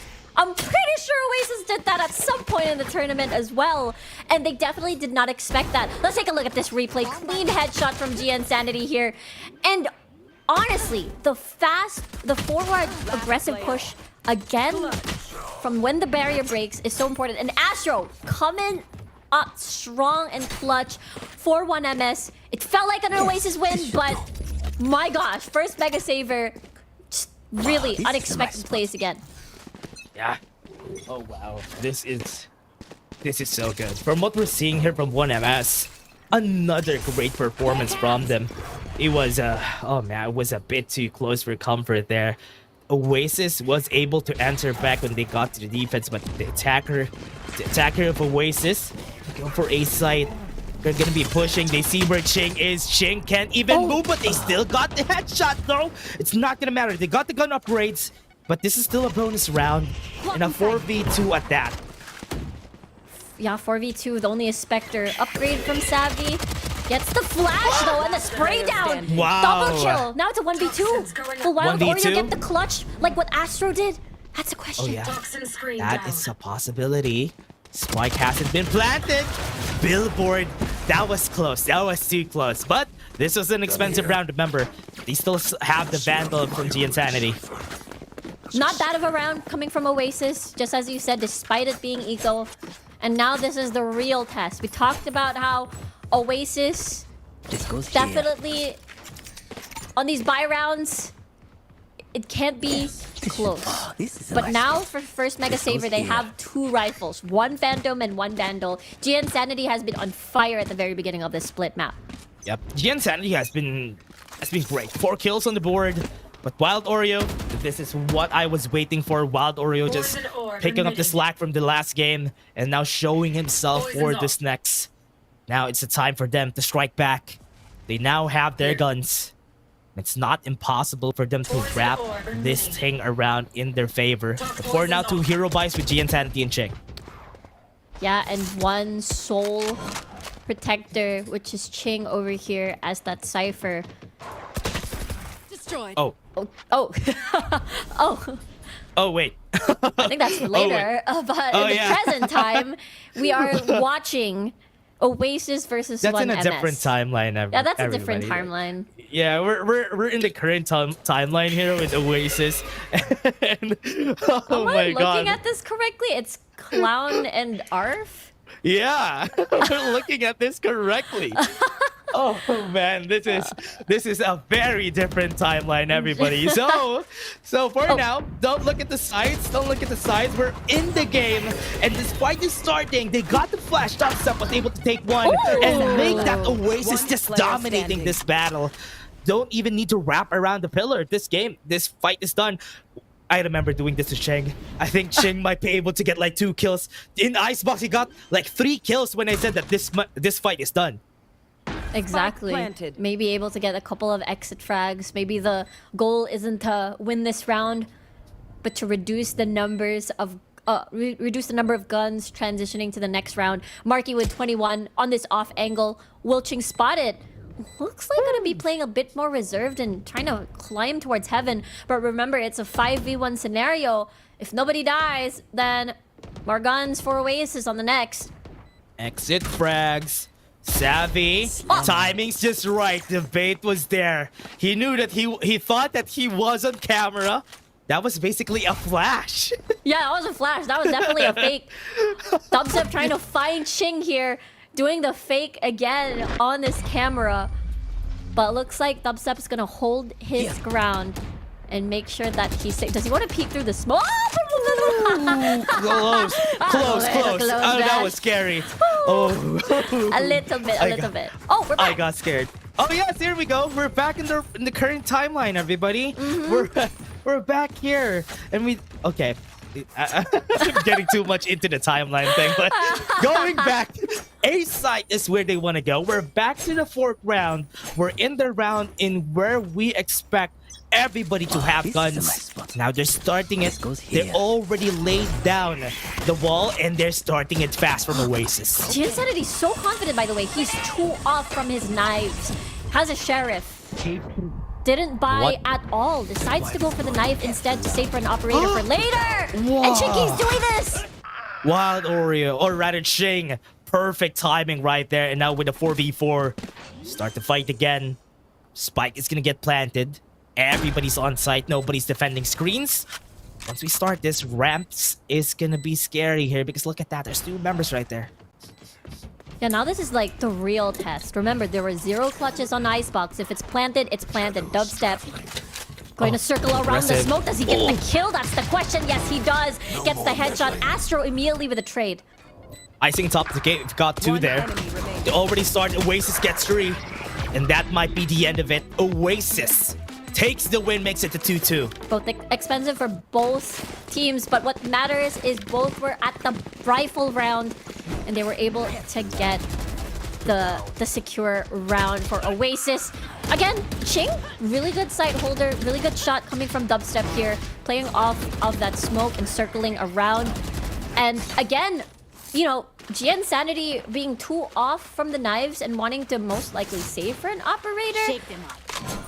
A question mark? I'm very bad at math, but I think it was perhaps the space most likely to get access to the orbs, maybe get 1 more kill, and then get access to the knives. That's why he didn't buy any rifles at that round.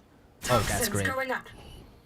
GN Sanity, as you said, still wants to get the Blade Storm on his hands for this round. But with that, with the Sheriffs on hand for the side of 1MS, pretty much possible for them to do this. But Oasis is playing it back, playing it safe. Not gonna commit on anything just yet, but 1MS got the assignment right, did their homework, and they are just playing as far away from any vantage points. I think this is great. I think constantly Oasis during Eco, we know that 1MS likes to push aggressively like this.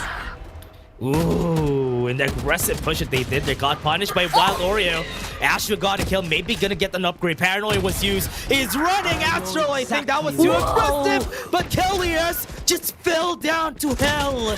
And Shannon Boy just made it work. Want to make this as expensive as it can go. And Senior Carl, with only his trusty Sheriff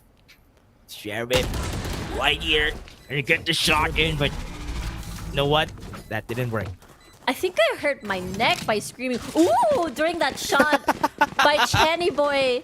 Because that's why you stop. You stop for a bit. It's like you got injured or something. Exactly. I felt the fall, like Kellius dropping from the ground because it was mid-satchel. Again, let's take a look at the replay. I want to see that again. Really good trade here. And Dubstep again coming out really good on this. There! Oh, what was that? Disgusting. I can't! I hurt my neck screaming. I thought he fell over first before the shot went in, but that was mid-flight. That was insane. Oh my, that was a scary shot though. Yeah. That's gonna go to the highlight reel, everybody. Definitely. You're gonna be on the highlight now. I hope it's the part where I said I hurt my neck by screaming. Oh boy. This is great though. G Insanity, very aggressive angle on mid because they haven't pushed the mid ever since G Insanity could get away. We're just peeking this up. It's a good thing that somebody's here defending him. He needs to run away. It's a good thing he was able to. Yes, indeed. Oh, the timing. That was very good from G Insanity to back away from this. But remember, Kellius has been constantly dominating the vents area. Chenny Boy? Does he have something to say about it? Yes, he does. Stops him. Bit too slow in the uptake there. See if he can get shrouded stuff far away. Marky knows he has an idea. He goes away, but they are not expecting that. The teleport fake. And now they got a 2v2. Number operators on the side of 1MS. A retake is gonna happen. Oh. 30 seconds left. Both players from 1MS are going to be coming up from alley. It's going to be a default plant. Marky has 2 shrouded steps to reposition, but I don't think they have any idea just yet. They're coming from this. Was that a null command? It is. It's good. They got it.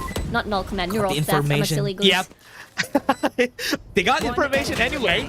So Last they player are standing. just gonna be heralding. That's what a shot from Shanny Boy. A one tap at that. That was incredibly close. Again, that neural theft, very, very important to win that 2v2. And again, I have to say, Channy Boy and the Kelly-S rivalry on Split is a delight to watch. And so far, Channy Boy has been constantly keeping Kelly-S like away from getting a lot of space, either, you know, vent or from heaven, either on an eco or not on an eco. Look at Mega Saver though. Look at their ults. All of them are online and still they get to keep the operator. We can do the pun now. They mega saved their ultimates until this point. Hey! So that's why. Yeah, they got it. They got the guy who like runs away, but the Boombot might be able to hit him in the right time. Okay, Channy Boy saves the day. I like how Gianzani came from vents and then jumped through habit and the boot bar is still there haunting him. Yeah. Relentless. Wait, he didn't peek. Kelly-S. No, he's dead. My ult ready. What is happening? It's a good thing he didn't get the right time. Astro just finishes him off. But right now, they are deciding on going for A site. And with the operator still intact, and just as you said, they are going to have an idea here. There's a lot of setups coming from Ching on this Cypher. So they have an idea. Immediately knows. Dubstep. Explain this Oh angle. no. Oh, it's a good thing Ching went for screens. We're kind of afraid of pushing forward. They got the vision and Dubstep already. He knows Dropping the he's coming from tripwire. the right. He has information. He just needs some confirmation. He goes in, he player peeks standing. out, but there's a crossfire right at his back. The insanity. He doesn't need to do this, but he wants to. Gets the shot, and that's it. Wants to get more damage on their economy. They have one more smoke. G Insanity, please run away. Yeah. High risk, high reward here. Dubstep's gonna come through. Misses the first shot. Oh, Shorty! No! He might be able to clutch this. Never mind. He doesn't have time. He needs to wait for the right timing. Now they need to move forward. They go in. Do they peek out? G Insanity not looking at the right direction. But that is it. Nice try for G Insanity. Oh boy! Couple of damage into the economy, even losing one more from Marky. They had to make sure somebody has to play on site just in case the plant was stuck. But here we go. You're right. It was such a close. Was that Kelly-S and Channy Boy again? Is that two again? Yes. Yes. It's the Yes. two again, constantly. This rivalry that we're having here, bro. Yeah, the For this mini players. rivalry in heaven over here at Split. It's definitely, again, a delight to watch. But Mega Saver has a lot of ults. Let's see if they want to commit through this. They haven't used it a while ago.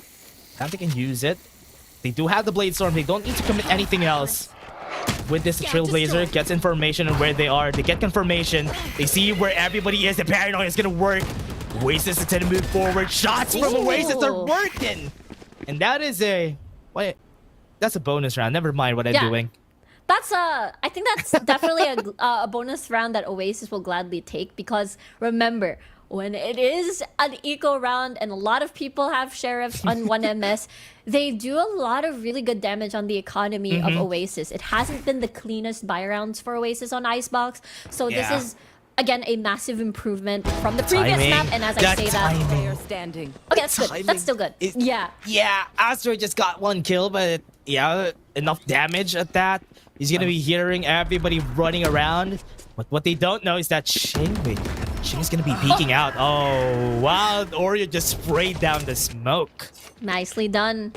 Better safe than sorry. And avoid that possible backstab from Ching. And now another buy round coming in with a Viper's Pit on Wild Oreo and From the Shadows. I think this is really good as well to secure post plant. Later on, we'll see what they decide to do. I do feel like Split is a better fit for Oasis, where you can just clear time, easily rotate from one site to another, in comparison to Icebox. Their Icebox performance on attack. But G Insanity has Operator again, and it's very far forward again.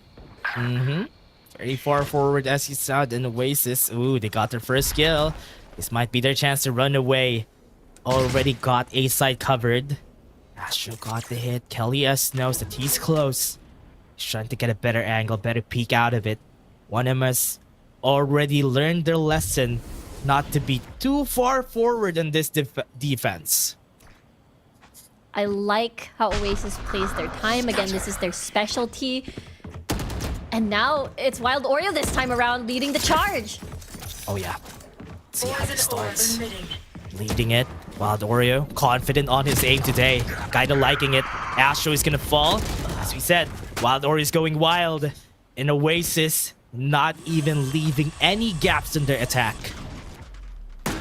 Very strong, not even having the need to commit to any Viper spit whatsoever. They have the numbers advantage, massive numbers advantage at that, and that means they get to keep this ult for the next round, which is so important to, again, increase the gap between everyone. And now for 1MS, this is definitely a save. They're trying to find some exit frags on the side of GN Sanity. That's why he's looking at spawn. As, again, we're closing into the second half, so you do not want to lose that operator this time around. Yeah, they know that they have guns. They Dubstep. are aware. Dubstep. He got killed by that operator, but at least he gets vital information that the operator, They're gonna chase him. Insanity's holding on hit. Savvy, gonna try to peek it out. That was not great. They lost 2 members out of that.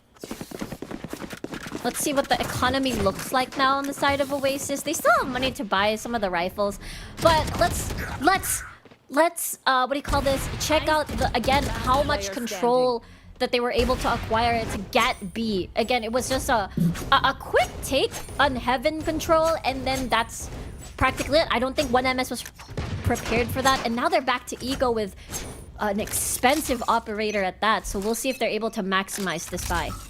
From what I'm seeing here from 1MS, what they're doing is getting those as much rounds as they can. Oh wait, that's too fast. They're already on A side, and 1MS are a bit too late here. They're just gonna be chasing down Dubstep. Dubstep doesn't have anybody with him, but there's a showstopper, but he's not gonna use it. Senior Carl tried his best, but it's not gonna work out for the team here. They're just gonna be cleaning house for split. Last player standing. The thing, I was so surprised to see there was so much, you know, red silhouette, which was Oasis, behind that smoke. And then you get to see Senor Carl, you know, joining them like, hey guys, what's up? And then, you know, it is an eco, very understandable why that round was very difficult. I think, you know, 1MS wanted to catch Oasis by surprise. But once again, I really like this movement from Oasis where they're just very confident. Let's just go. It's eco. It's our turn to go in fast. And the fact that they still have the Viper Spit, now Dubstep has this neural theft, which means they get to have a lot of information provided, especially once the numbers whittle down. Why, people? There's a chance. Oh, the timing from Singer Carl was perfect. They didn't think that they would peak. But for now, they're going to be pushing on me. Shanny Boy has the crossfire, has the guiding light, sees a bit of the sliver. Insanity just moves forward. And Dubstep is really close. Got to spike in. Insanity looking at the smoke. The timing's just right from Senior Carl. And that is it. Marky's the last one standing. It's gonna be like 2 people looking at you over here. The up and down. And that was huge from GN Sanity. The peak and as well as Channy Boy's flash. Oasis definitely caught by surprise here. And doing a really good job once more. Oh, we're in a time loop. We got a 4-7. She is nice. What 1MS needs here is to get the 5th round. If they get the 5th round, they might be able to even finish this game just because of how aggressive their composition was built for. So there's a lot of ways to stop them from the side of Oasis by having a double smoke. But from what we've seen from the past game, 1MS is just good in attack. Yeah, it still doesn't change the fact that this is a 7-4. The flash again, mid-control from 1MS, paying off. Senior Carl with a showstopper. Seeing nothing, but will follow the Seekers and lead him to them. Sees no one. Leading. Ooh, showstopper's a bit too late there. And with the Seekers to get information that everybody's on the side of B. Who They're looking dubstep? not at the right direction, Channy boy. Dubstep is just gonna kill him, getting the neural theft in. And with the 4v3, they get information. Gonna be deciding on where to go. By BA, there's a lot of tripwires in this area. B is gonna be the push for them because they thought that they're gonna push A. Nice read from 1MS here. The read is gonna definitely pay off. It's gonna be 3v3. Dubstep gonna do a far lurk. Will be seen by the camera soon? Question mark. Don't know if this is the right smoke to go. Shadows travel. They might get punished here because they're gonna be pushing. They're gonna be using the smoke in their favor here. Have the paranoia to use. 30 seconds Have a left. paranoia themselves to counteract. And Marky is just gonna go for it. Gonna be pushing.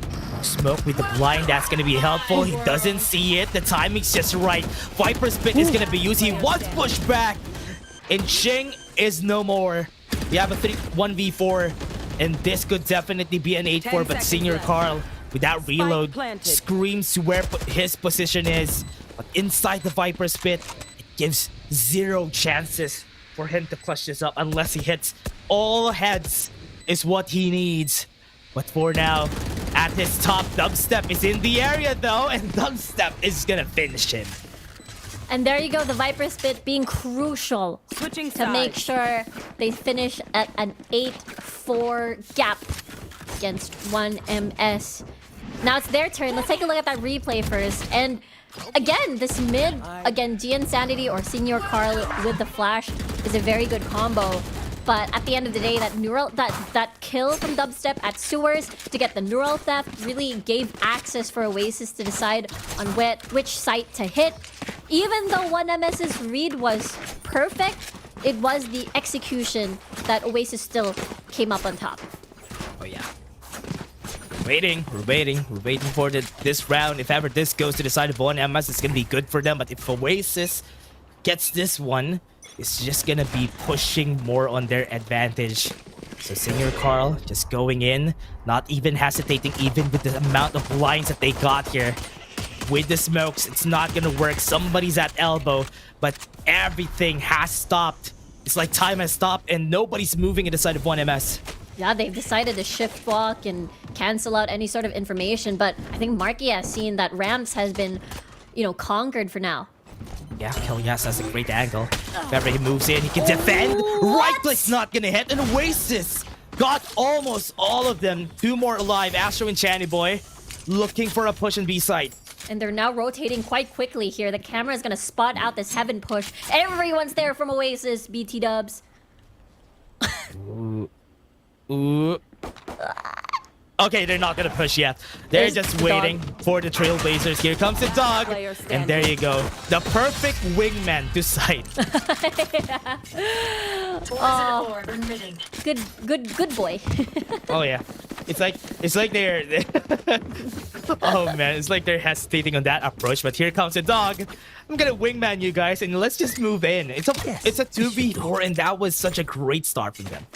Yeah, really good. Again, it looked a bit dicey because Oasis decided to give up heaven control, and then Senior Carl has more satchels left to actually extend the space beyond that.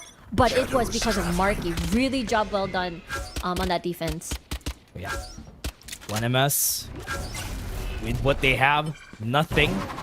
Basically, they don't have anything, sorry. But Savvy 8K goes in with the Stinger, was able to finish off one, taking down GN and Senior Carl. No more duelist, no more space that is going to be taken. This advantage is not going to work anymore, but Shing shuts them down. It's not going to be enough, though. But that was the nice try. That was a nice try. Quite a swift round coming from Oasis here. And again, it was an eco coming from first Mega Saber. Let's take a look at that replay again. Savvy playing very close, even though the flash hit still doesn't stop him to switch weapons and just rain on the hurt with the smoke intact by the Viper's wall. And now it's the buy round. This is the real test coming from first Mega Saber. Now we'll find out how they're able to transition this, if they're gonna, minimize casualties on their end, if it's gonna be a clean round. I want to see what MS is going to do for this. Oh, yeah. Insanity They're all banking on how Chi Insanity is going to be performing, getting the first session, getting the first blood here for the squad. There's 4 people in mid. This is scary if they push this, but they don't know. They don't have that information just yet. It's a good thing they decided to go back and change their ways and go for A site. Yeah, I really like this from Oasis because there's tripwires on A. Every single entry point will provide information for the team, and with more members for B, there it is. Even the flash providing information. Oh yeah, that's enough for them to go for the site. Savvy, he's just gonna be anchoring the site here. Tripwire is gonna be taken down. You know that there's a tripwire. To move forward, one person is enough to shut down one. They might be able to take more. The Paranoia has hit his teammate, but Savvy 8K doesn't mind that because they're still gonna get some kills for the squad. That was too close for comfort. Oasis is gonna be winning the 3rd round, but they have a 1v2. Insanity, all hands on deck. Left. He's the only one that could hold his ground, and he's fighting against 2 with an up down, and Kelly S wins it for Oasis. Crazy kills. Again, the crossfire from heaven, and as well Savvy and Kelly S really doing an amazing job defending that site. And because of that crossfire, because they didn't have heaven control, because the access was directly towards the site itself instead of a wraparound, it did put Oasis Gaming in full control. And especially because Savvy didn't die during the initial push, landed a headshot even and caused chaos because of the smoke in the middle. Just such a smart plays coming from Oasis. Yeah, I love the plays coming from Oasis. They're playing around a lot of their smokes, and so hard to enter site, and most of the angles that you could use really telegraphs how the fights are gonna go, and that's a great way to use these double controllers. It's like they're controlling the game. Exactly. Yeah. bad. No wonder they're called controllers. Yes. They're the controller. Oh, Kelly S though. Yeah. They don't see him. He's done enough angles. If ever they push, we're gonna be surprised here. But Vents not gonna be cleared. Do have the flash. They could use Chana Boy before they go and peek out. They're gonna be taking 2. That's gonna be one more in the back. Kelly S takes 3. Kelly S from Icebox, melting the ice, and now up to Split, still taking that fire. It continues, and now we're at match point. We're at match point, Dash. I was busy looking at like the utility. I didn't even notice that we're already at match point. You know, Dash. You know those interviews when they interview like a player, right? Like, oh, how did you feel about that game? And then, oh, they usually say, oh, we were not looking at the scoreboard. We were just playing it round by round. Usually that's their answer, right? I feel like I'm feeling that right now. Taking it round by round, man. We're already forced to 12. And honestly, everything's gonna be finished. Kelly S takes 2 with that showstopper. Massive. 2-1. And now it's a numbers advantage on Oasis here. Dubstep playing very close. I don't know if... I wonder if they're gonna be rotating here this time around. Cage destroys their chances. That just decimates them. Senior Carl's low HP now and only has 1 satchel charge. It's not gonna be pushing him forward a bit more forward compared to if had to, but it's still possible, a 3v4, but they don't have anything big except for that neural death. Yeah, nothing much. No access towards the bot. They have 1 access to 1 body. And while they can rotate and play the mind games, that could be a more predictable approach. Oh yeah, goes in, Senior Carl, great way to use the smoke, but Wild Oreo anchors the side chickens. What makes it 2 though? This is possible now, a 2v2. It's closer than ever. Marky even has the Odin on hand, but oh, you're not expecting this. Gonna be going for the plant. Marky goes inside. He's now wrapping around Pillar. He has an Odin on hand. With that, the cage is just gonna stop them from pushing for more. Marky is gonna be fighting, goes into the other side, smokes down the other. He's gonna go for the Odin shots. It's gonna be taking long. And now, he changed guns. This is gonna be a chance. Teleports away. Is he gonna be able to do this? Another smoke comes in, but the tripwire is just gonna stop him. Well played by 1MS there to clutch things out. Even though it was a numbers advantage coming from Oasis. And the fact that the neural theft was used just to see positioning from the side of Oasis, I feel like 1MS really did a good job whittling down the numbers and making it into a 2v2. Still lots of tripwires to use even on that post plant. So now they have From the Shadows. Now they're close for a Seekers. You get one orb and Channy Boy has it. So, you know, Oasis still has a lot of money. Even Kelly's has the operator, so we'll see how they defend through this one. Yeah. Go for the side guiding light is used, but not enough. Dubstep gets them with an Odin. But Senior Carl is just gonna get one on site. Site is clear. They can definitely go in for the plant, but they haven't given enough space yet for Channy Boy. They already are on site, and here it comes. Operator still in the hands of Kelly S. Wild Ori gonna wrap around. I've got your I don't know if he's gonna see the right player with a shorty in hand. Seekers is there. Oh no! Timing! The timing's just right. Asher's gonna go with the back. Dubstep is gonna see him, gets a headshot with it Odin, but Channy Boy with the perfect swing together with Ching. And that is gonna be, oh no, the paranoia was perfect. 26 HP. Trying to save this Phantom now. Make sure that they're able to seal the deal on the next round. And these rounds are very nerve-wracking because 1MS, when they get going, they really get going. They play fast, they play aggressively. And that's absolutely the scary part. Again, Oasis, we'll have to see now. It's always the question is always, how do you try to close this out? Yeah. For Oasis. That's gonna be the next question, because this is one of their other chances to close it out, because they're gonna go for an eco after this. But this round was honestly nice for 1MS. The way they position themselves on site, very dynamic, that they go from one place to another, which is why it was not expected by Oasis at all. But in the end there, Oasis is just one more round away, and they need to play a perfect game for 1MS in order for them to get this Again. Surprising them, but Savvy is able to get one. Senior Carl is down. Seekers was used. Two people are already on site, and they are not even able to move around the smoke. And that is enough. Dubstep just shuts them all down. And that's a round for Oasis. All smiles here. Celebrating that they're going to map 3 at the moment. I think that's very much cleaner versus Icebox. I think they were now ready for a more aggressive approach. I think the play style that, you know, what MS wanted to do from Icebox and transition that and bring that a split didn't work as effectively because it was match point. It was 12-14. That's a huge gap to work with. And again, the start of 1MS looked really good, but Oasis really brought down the hurt. Yeah, definitely needed to get like 5 rounds for first Mega Saver in the defense for them to win, but Oasis was just able to deny them deny them any space that they could need on the attacker side. And it's already a fact well known for with the community that Oasis is just a good team whenever it comes down to the defense. You don't usually see a gap whenever they are on the defense, which is why it's really scary to fight them once they go to the defender side, because that's basically their turf at this point.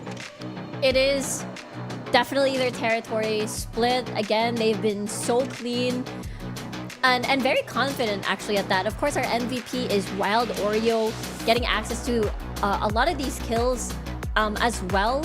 And I think want to point out, I suppose, is the A side defense coming from Savvy and Kelly S as well. The crossfire that they do at Heaven. Savvy always playing on site. Kelly always on Heaven. And again, it has been proven to be effective. Which really created so much pressure for 1MS to clear every single thing. Oh yeah. Here we are from side of Mega Saver. They really had a hard time. That's definitely what happened here this game, because look at their scores. They weren't able to do anything much except for GN Sanity here, just getting the double digits for so long for the team. And they weren't Singer Carl and GN Sanity wasn't able to make enough space for most of their players to get a plant on site, which is why you can definitely see it. Look at the post plant that they had here. I mean, statistically, they didn't have a lot of rounds when they were on the attacker side, but it's still not that much here.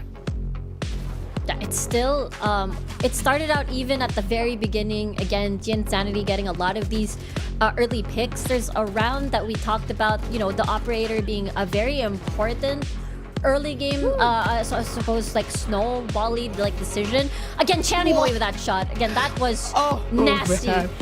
And but at the end of the day, That's crazy. Oasis was just so much cleaner. They were much more confident. Their defense was superb, and their first half was very, very strong. They took control of mid, storming on towards heaven.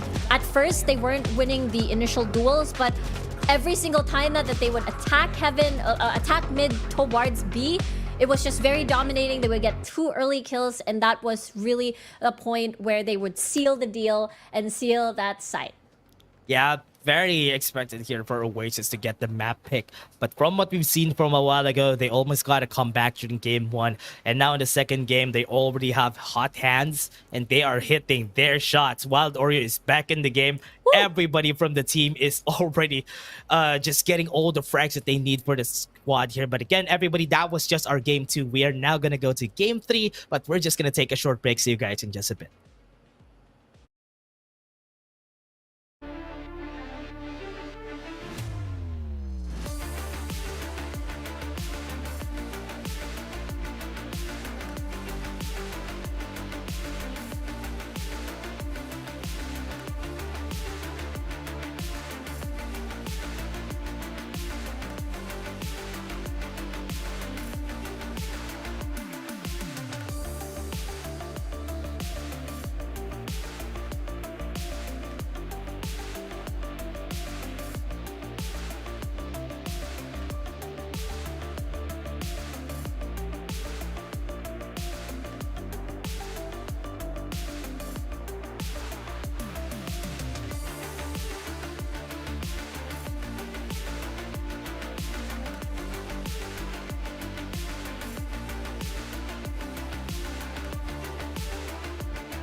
Game 3 starts in a bit, everybody. Not now, in a bit. But again, we're gonna be a shoutcaster. My name is Dash, and I'm here with Riku for Game 3 of Oasis versus First Mega Saver, and we're looking at Oasis having the momentum after Game 2. Yeah, that was a definitely more convincing win and dominating performance. And, you know, expectations were met over here at Split.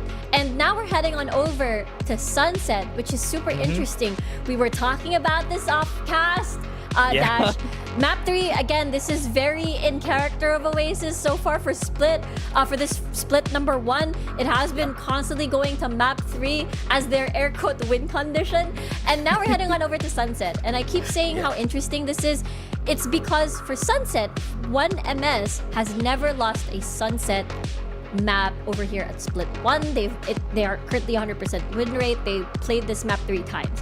Meanwhile, Oasis, we haven't seen Oasis play this map on their new changes to their roster. Though Oasis has played this map, yes, only once this year against Fav Gaming during Predator League, and they lost to it against Fav. But now this is the real test. There's a lot of mystery now on Sunset for Oasis, and I'm excited to see it, Dash. Yeah, and you know what? It's very understandable. It's very understandable that this is happening because we all know that Oasis is such a defense-heavy team, and on the other end, First Mega Saver is an attack-heavy team. And we all know that how good they are in Sunset really precedes their reputation on what happened on that Split map. So in Sunset, it's a very different limelight. Rao talked about this and how close it is to how it plays like Ascent. Yeah. So this is a map that they're so good at. So First Mega Saver definitely has advantage here. I was about to say, okay, there's a lot of similarities. No, we've got Chatty Boy on the Gecko instead. I know I've seen a couple of different comps being played on Sunset. There's no standard comp in Sunset yet, so I really like what I see from First Mega Saver. One thing is for sure though, this is a fast comp. This is just going into a site, fast flashes, paranoia, you've got the breach, and you have the wingman planting. And then you've got GN Sanity just satcheling and just creating space for the team. We won't be seeing that after the first half. On the first half though, as they are first going towards defense. And I think the biggest factor here is definitely going to be this Gecko.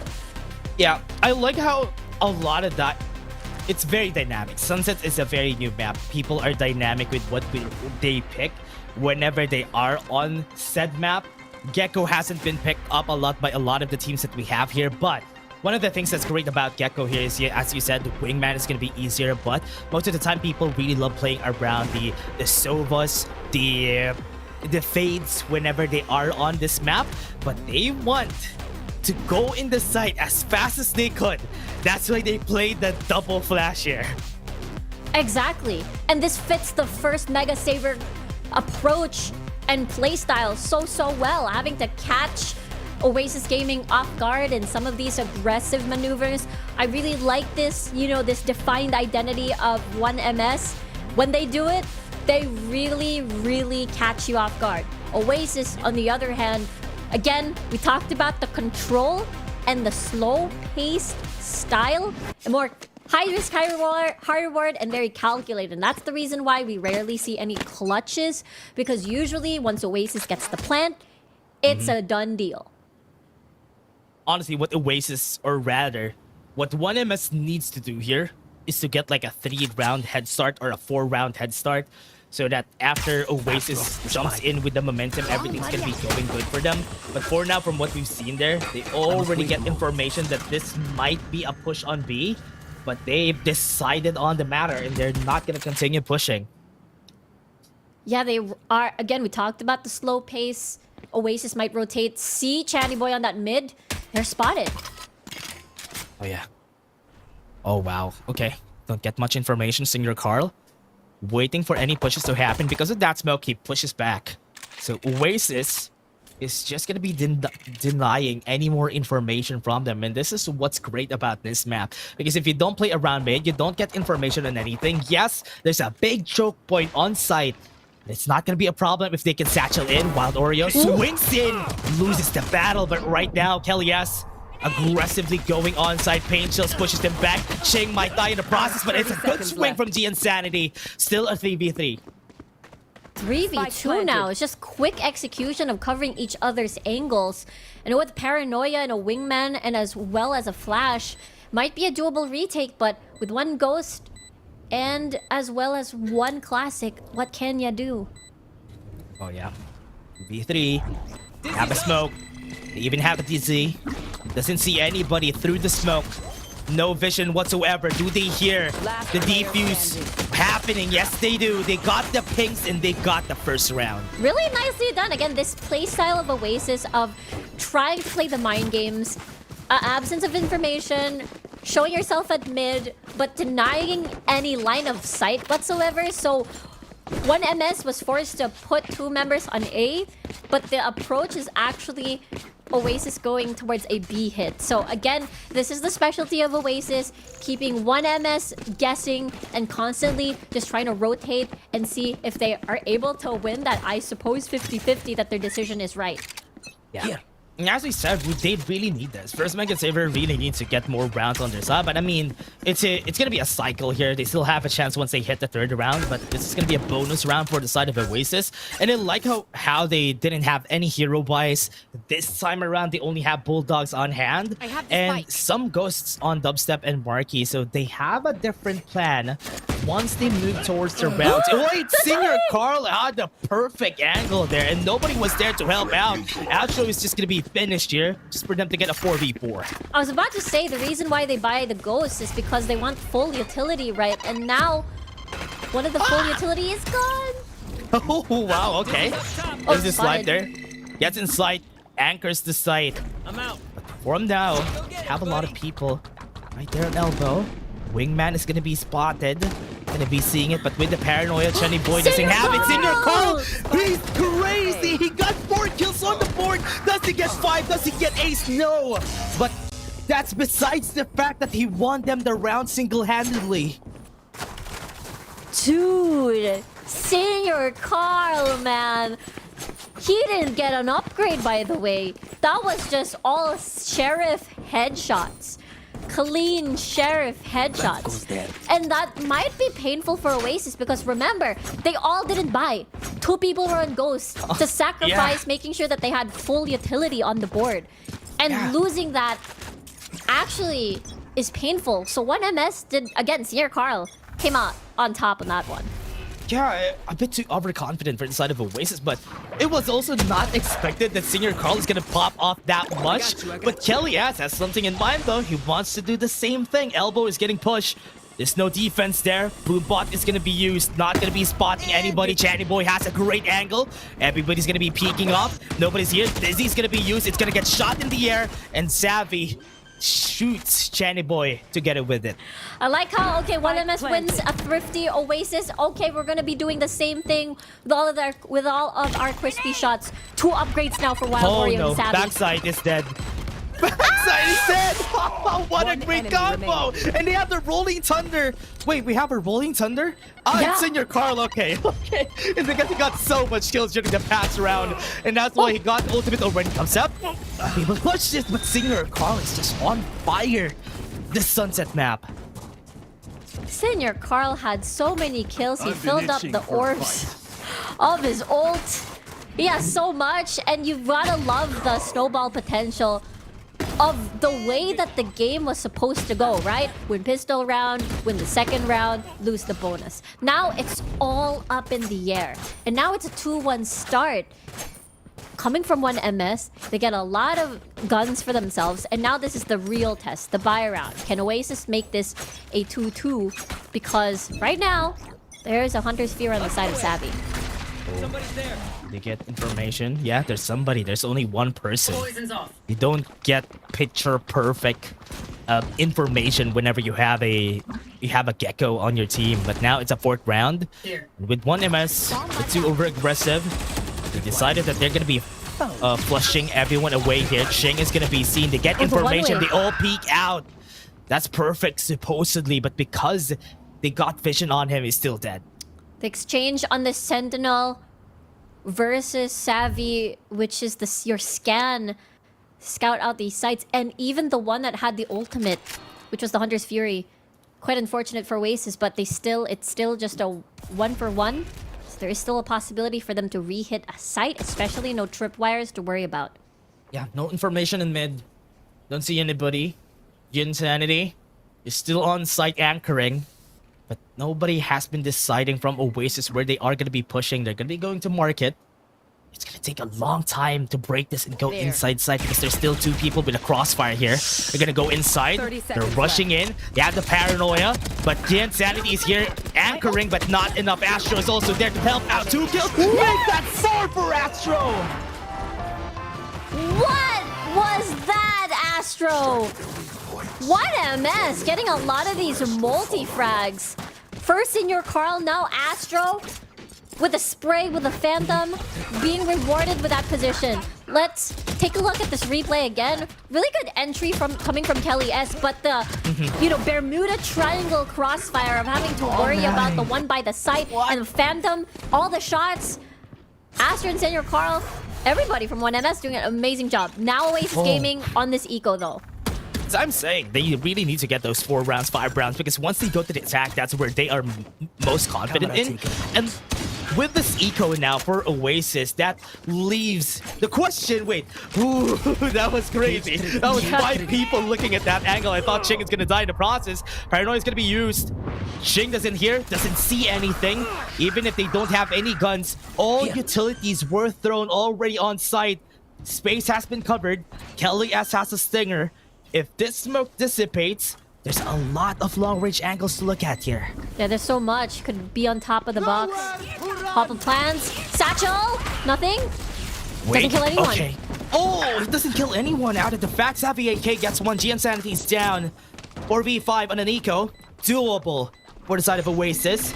Just have to be careful in what they take. Look at the ping from Ching, and he got killed in the process. They got more. 3 people swinging. They're gonna be looking at Savvy AK. They got the flash, but not enough. Wild Oreo might be able to make it work. Savvy, this man just won them the round. Wow.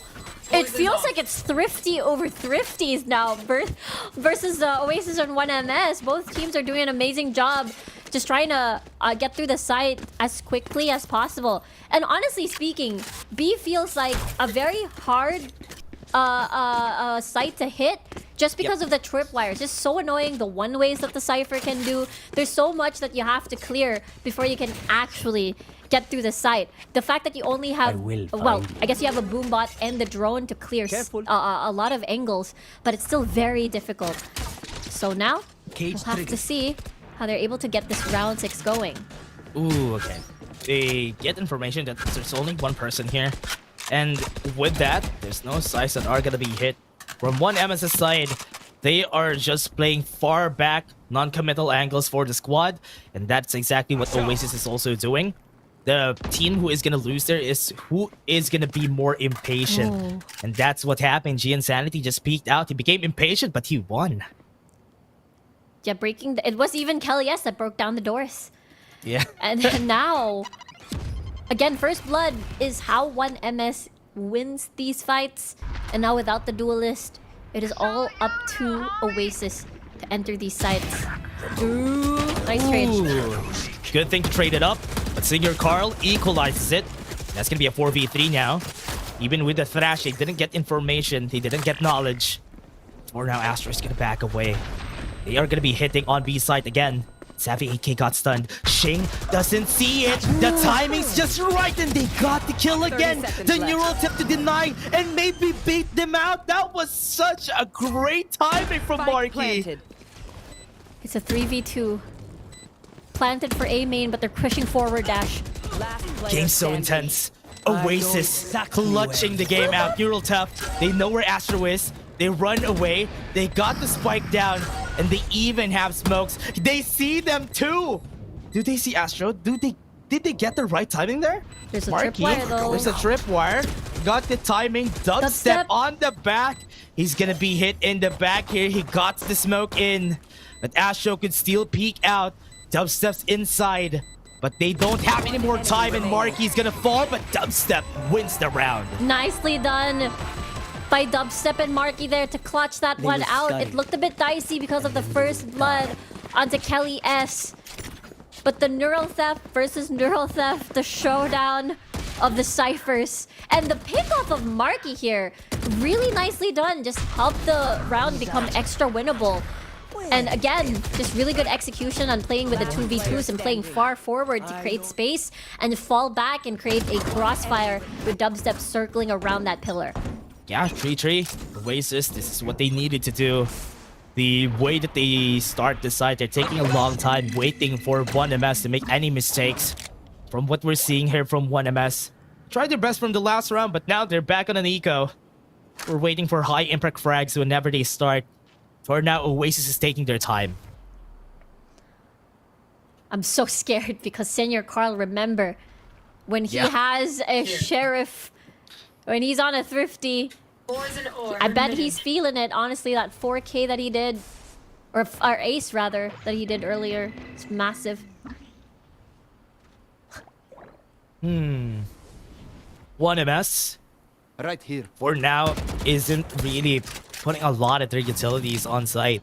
And this is one of the problems when you don't have any information gatherers except for Ching on that cipher, because you won't really get enough information on a team like Oasis, which is why it really echoes the thought that 1MS just wants to get to the attacker site as fast as they could, just get enough rounds and win the attacker side once they get there. But for now, B-side hit again. 30 seconds Yeah, left. they actually reeled in a lot of members of 1MS to A. And it feels like there's only one member and really pushed far back. It's Ching. Tripwire stopped. Satchel charge was stopped a bit. For now they're starting. What a shot for Mario. He gets it. Very wild. And with a 5v4, no guns for the squad. They could only pray for any one of Oasis to just push forward. Yeah, they really want to try. There's 3 people playing on site actually hugging the wall. Do they expect this? That's the question. Very open. Blazing after. Paranoia is going to be used. Kelly, yes. Okay, what a great shot. And Kelly, yes. They got the side hold. They have a lot of utility. Oh man, that's so much utility right there. They can't even do anything there with the utility. That's just a free space. That's just a free guns with Dubstep taking a 3K. Really good job. Is he dead? Probably saved by the round resetting there. Nicely done 3K by Dubstep. And honestly, the rest of Oasis as well playing this. Again, we've seen this time and time again. The way that they played the timers, the way that they would lead 1MS to think that it's an A, but not really, it's a switch. And the way that they can actually double back. And we've seen that before in Icebox. This has been... the style of Oasis now has been more, what do you call this? Again, playing with the timer and playing mind games. Yeah. Definitely on the tail of 1MS now because of the round advantage that they have. A 4v3, they go in. Okay, they just crossed. They already got side hold. Ching takes one down. The swing was a bit not right. Wild Oreo not gonna fall. Great help from Kellyas. And they are just gonna take over this side. They haven't planted just yet, but the timing's just right from Channy Boy. And he has the side hold for himself. He knows it's having 8Ks there. Somebody needs to help him out. Help him! Please! Channy Boy would be able to clutch this up, maybe, but Ching is there to anchor with him. He sees Dubstep, swings out, but it's gonna be a 1v1 now with Senior Carl. They have the timing. Okay, he's gonna be swinging out, gets it. He's not gonna get the headshot just yet, but maybe so. Senior Carl makes it a 4-4. That was a little bit dicey. It felt like Oasis, Kelly S was basically surrounded. They couldn't clear any of the important angles. You know, Ali was was still being guarded basically by Ching. I think, again, so when you enter the site, you're bound to get surrounded. So 1MS holding their ground. This 1v1 could have been it. And that's why they did this timeout. But Senior Carl just really, really heated up, especially from the very beginning at that round 2. Oh yeah. Senior Carl is going to be scary here because with the clutches that he's done, I think that's 2 already for the squad. Single-handedly winning the rounds by himself. But honestly, during that round, Ching was crazy. Getting that first touch against Marky made it hard for them to get a plan in to sight. So Oasis now needs to think twice now, because getting a lot of attacker rounds for 1MS is not good. Because as we all know, Sunset, during the past games that we had from week 1 and week 2, is very attacker sided. It's like they're getting like 10 rounds in attack, then losing. So that's why in the attacker side, there's a lot more room for first Mega Saber to move now.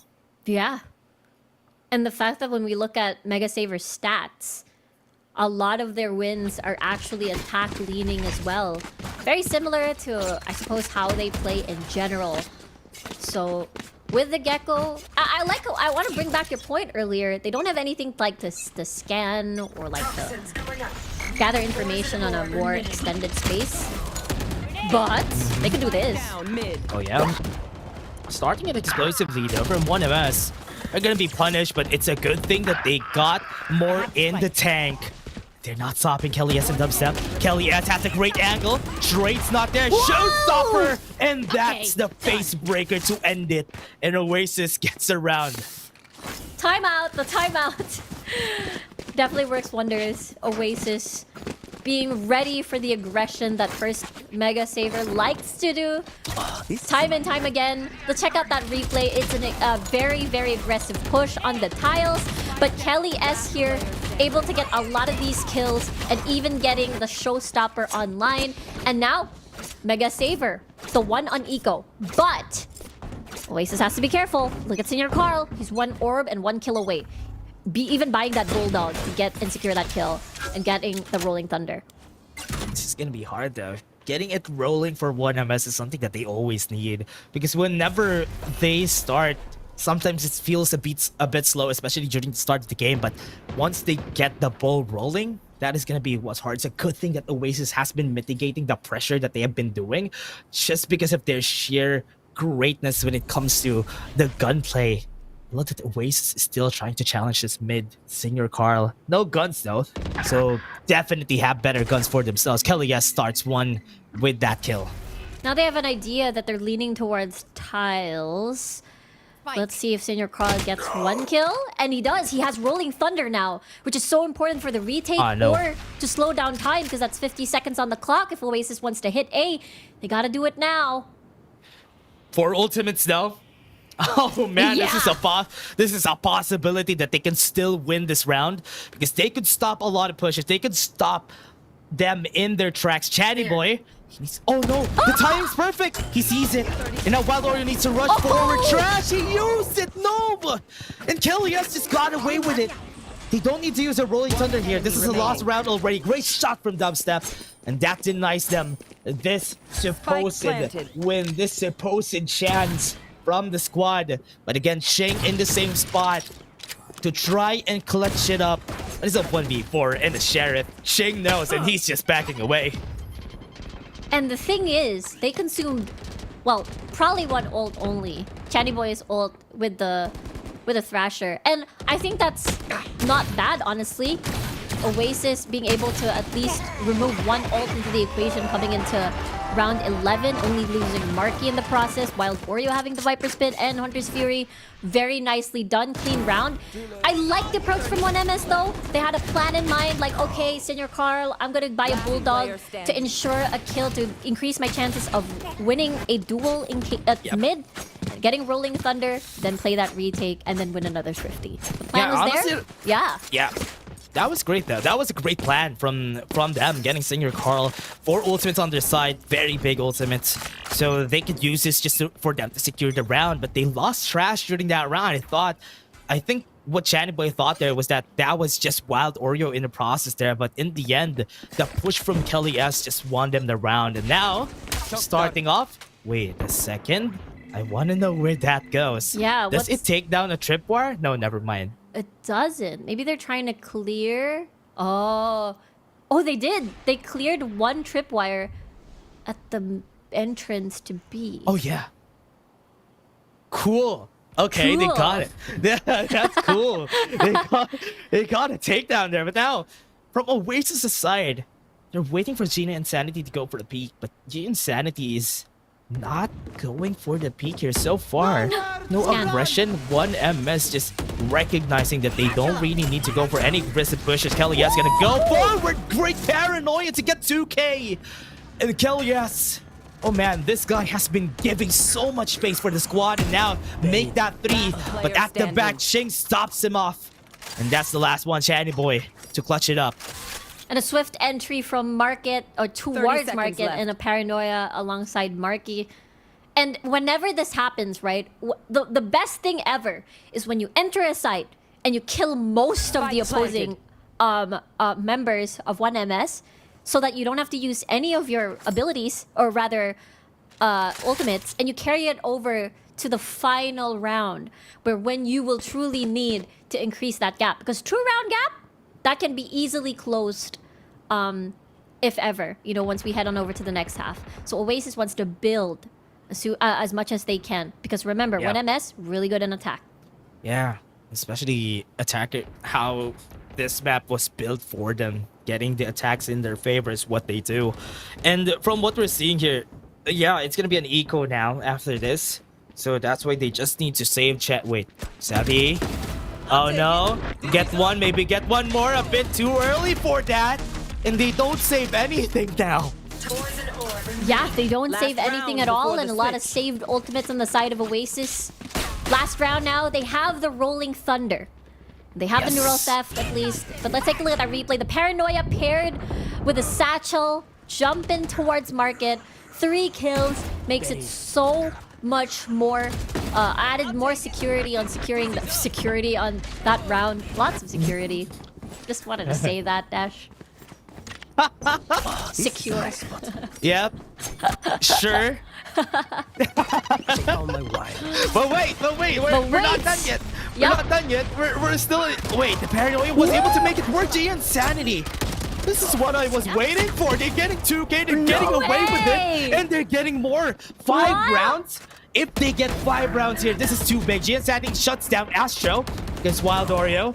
A very changed man, but Oasis on a 3v2. They got the spike for themselves, and now they're gonna be running in. Senior Carl might be able to clutch this up.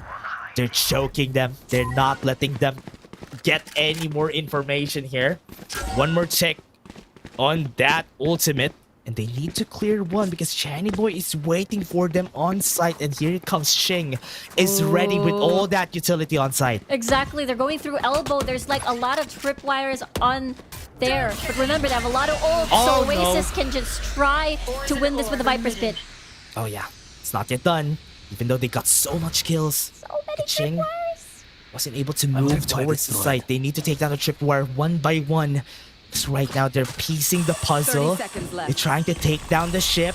They already got it on hand. They got one. They got the timing. Shiny Boy takes it with the wingman, and Ching finishes the round. Gets 5 rounds on defense. Yo, we gotta see that again. The G Insanity push onto B main, and then just picking up an upgrade, and then landing all the shots, the important shots. Again, just as you said, Dash, that's literally what we were looking forward to. The aggression coming from 1MS to just catch Oasis off guard. And we could see that again because they're on the attacking side this time. Man, what's scary about this, Riku, is we have 1MS. If they win the pistol round there, that just makes sure that what we said a while ago is gonna happen. Because if first Mega Saber snowballs their momentum on the attacker side, especially during the pistol rounds, we can see how aggressive they were in the defense. What else if we go to the attacker side? Exactly. This is with the breach and a fast flash with the paranoia. This is their intention. They want to go fast. They want to go in. They want to secure the site. You will see that in action. We do have flashes. We have the flashpoint and the dizzy. They even have the paranoid. They have everything on hand. So if ever they get inside, Wild Oreo shuts down one. That's good. That stops them from getting any more space. The wingman would be able to get the plant in. They're already inside, but 2 people are on backside. They need to be careful. Astro needs to really back away a 4v3. There's one. Already got a little bit of chip damage already. Great shot on Channy Boy. Dubstep and Savvy 8K needs the buddy system to be on their side. Kelly S with the paint chills finishes one off. And one last member, Astro, can't even hear the defuse happening. This is just, oh man, Oasis. Good way to hold it off by defusing and winning this round. Amazing start by Oasis. Again, the plant was very open. If you get the control over onto the CT spawn area, then around Boba, then you're good to go. That plant is very versatile.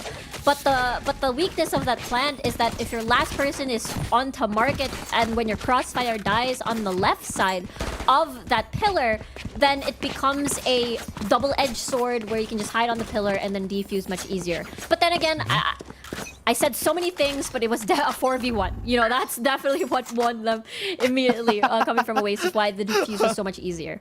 Oh yeah, that's true. And from what we've seen there, we can definitely see what 1MS is building here. They're building on that fact that they're going to be hitting B, they're going to be using the wingman to go for a plant, and after that, they're just going to be bombarding the site with flashes and maybe trying to make it work. Another shutdown on GN Sanity, and that's what you need whenever you start off this round. But 1MS with a forced buy.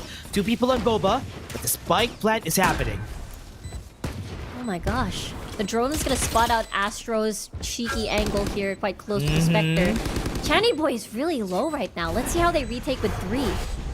Yeah, goes in for the shouted step. Ooh. Doesn't see anything. Great timing of that paranoia. Was able to move in. A 2v1. Even with that, the snake bite was able to finish him off. They could double swing here. And Xing wouldn't have any chance. 0 chance of winning from that double swing. Doesn't even need to double swing. And that's another round for Oasis. A bonus round, but very expensive. A very coordinated retake here coming from Oasis. Yes, very expensive, but also very expensive for 1MS. Usually around the second half might be a bit wary of doing like any half buy or super saving. But at this point, it was a little bit of a broken half buy, if you will, where a lot of them had Spectres, a lot of them had Stingers. It wasn't the usual. They were expecting to get really close, up close and personal, and get the Stinger on board and get a lot of these kills. While yes, Mega Saver got a lot of these early kills, it was the retake where Oasis really shined on that round. Yeah, it's so good to do a Hail Mary. But now, here's the punishment. They didn't win their round. They're now going to go on an eco. Sheriff rounds for them. Kelly S on a great angle. Xing is down. And this is what they were talking about. Raph talks about this a lot whenever you go for a half buy. Having an outlaw in the game just makes it scary to go for broken buys just because you can get one shot by an outlaw. Yeah, it was all calculated, right? You saw the buys at the previous round. You know that they're not going to have a lot of money, so you kind of expect what they're going for. So really good outlaw buy here. And now, -2 on the end of 1MS. Yeah, get 1 peek, Kelly S. Doesn't have any more bullets on the tank. But a 2v4 is on its way. Those paranoias has been so good. That's why 1MS always gets stripped up whenever they try to go for an aggressive push. Yeah, it's a little scary, especially Market basically covers every single area on that paranoia. Oh, someone's up mid. Spots out Valorio. Valorio doesn't get the kill, but gets information, vital information that somebody's already there. I think Senior Carl is trapped, and he can't even go anywhere. Marky just finishes him off, just takes him off there. And now A site is where it's gonna be to try and get any gold that they can. Shot in the head, upgrade. gets the upgrade. It's just a Spectre, but that trusty Spectre could do wonders. And 9 seconds, they just need to defend site. Marky and Savvy are just gonna back away, and Marky even gets the kill there. Nicely done by Oasis. Again, they're gonna be happy about these rounds that increase the gap between them instead 10-5. And the outlaw pick, again, very, very strong during these save rounds, during these sheriff rounds, and a half shield against 1MS. But this is another test. This is another test with with Showstopper and everyone has their rifles on board on the side of both teams. So this I'm excited to see. 5 is to 10. We do have another start here. having a showstopper already on hand. Didn't see anyone, but they were able to get the kill on Shing. Oh wait, Ooh. Dubstep, great angle, double peaks, and now Dubstep takes it. You think Oasis has it in the bag? They're getting this momentum going. 1 for 2. Really nicely done by Oasis here. And now, what do you call this? Jaya Insanity has the showstopper, but only has 1 satchel. So might wait for the next round unless they get a pick to actually utilize this. It's been looking hard for 1MS, but this attack side from them has been very scrappy. They have lost 3 rounds already. It's gonna make it the 4th.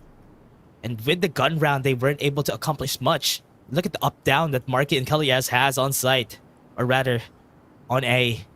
Whenever they start this, look at that. In alley, they're gonna push. And I think that's not a good angle to push the up-down. The Insanity, you need to be careful here. The showstopper could have been perfect. But no, they were denied again. Kindly excuse my because the up and down is so good. But then if you're all clumped up together with the with the showstopper, that's always nerve-wracking. But Oasis game is able to kill off Insanity before he's able to release that showstopper. And now it's back to Eco.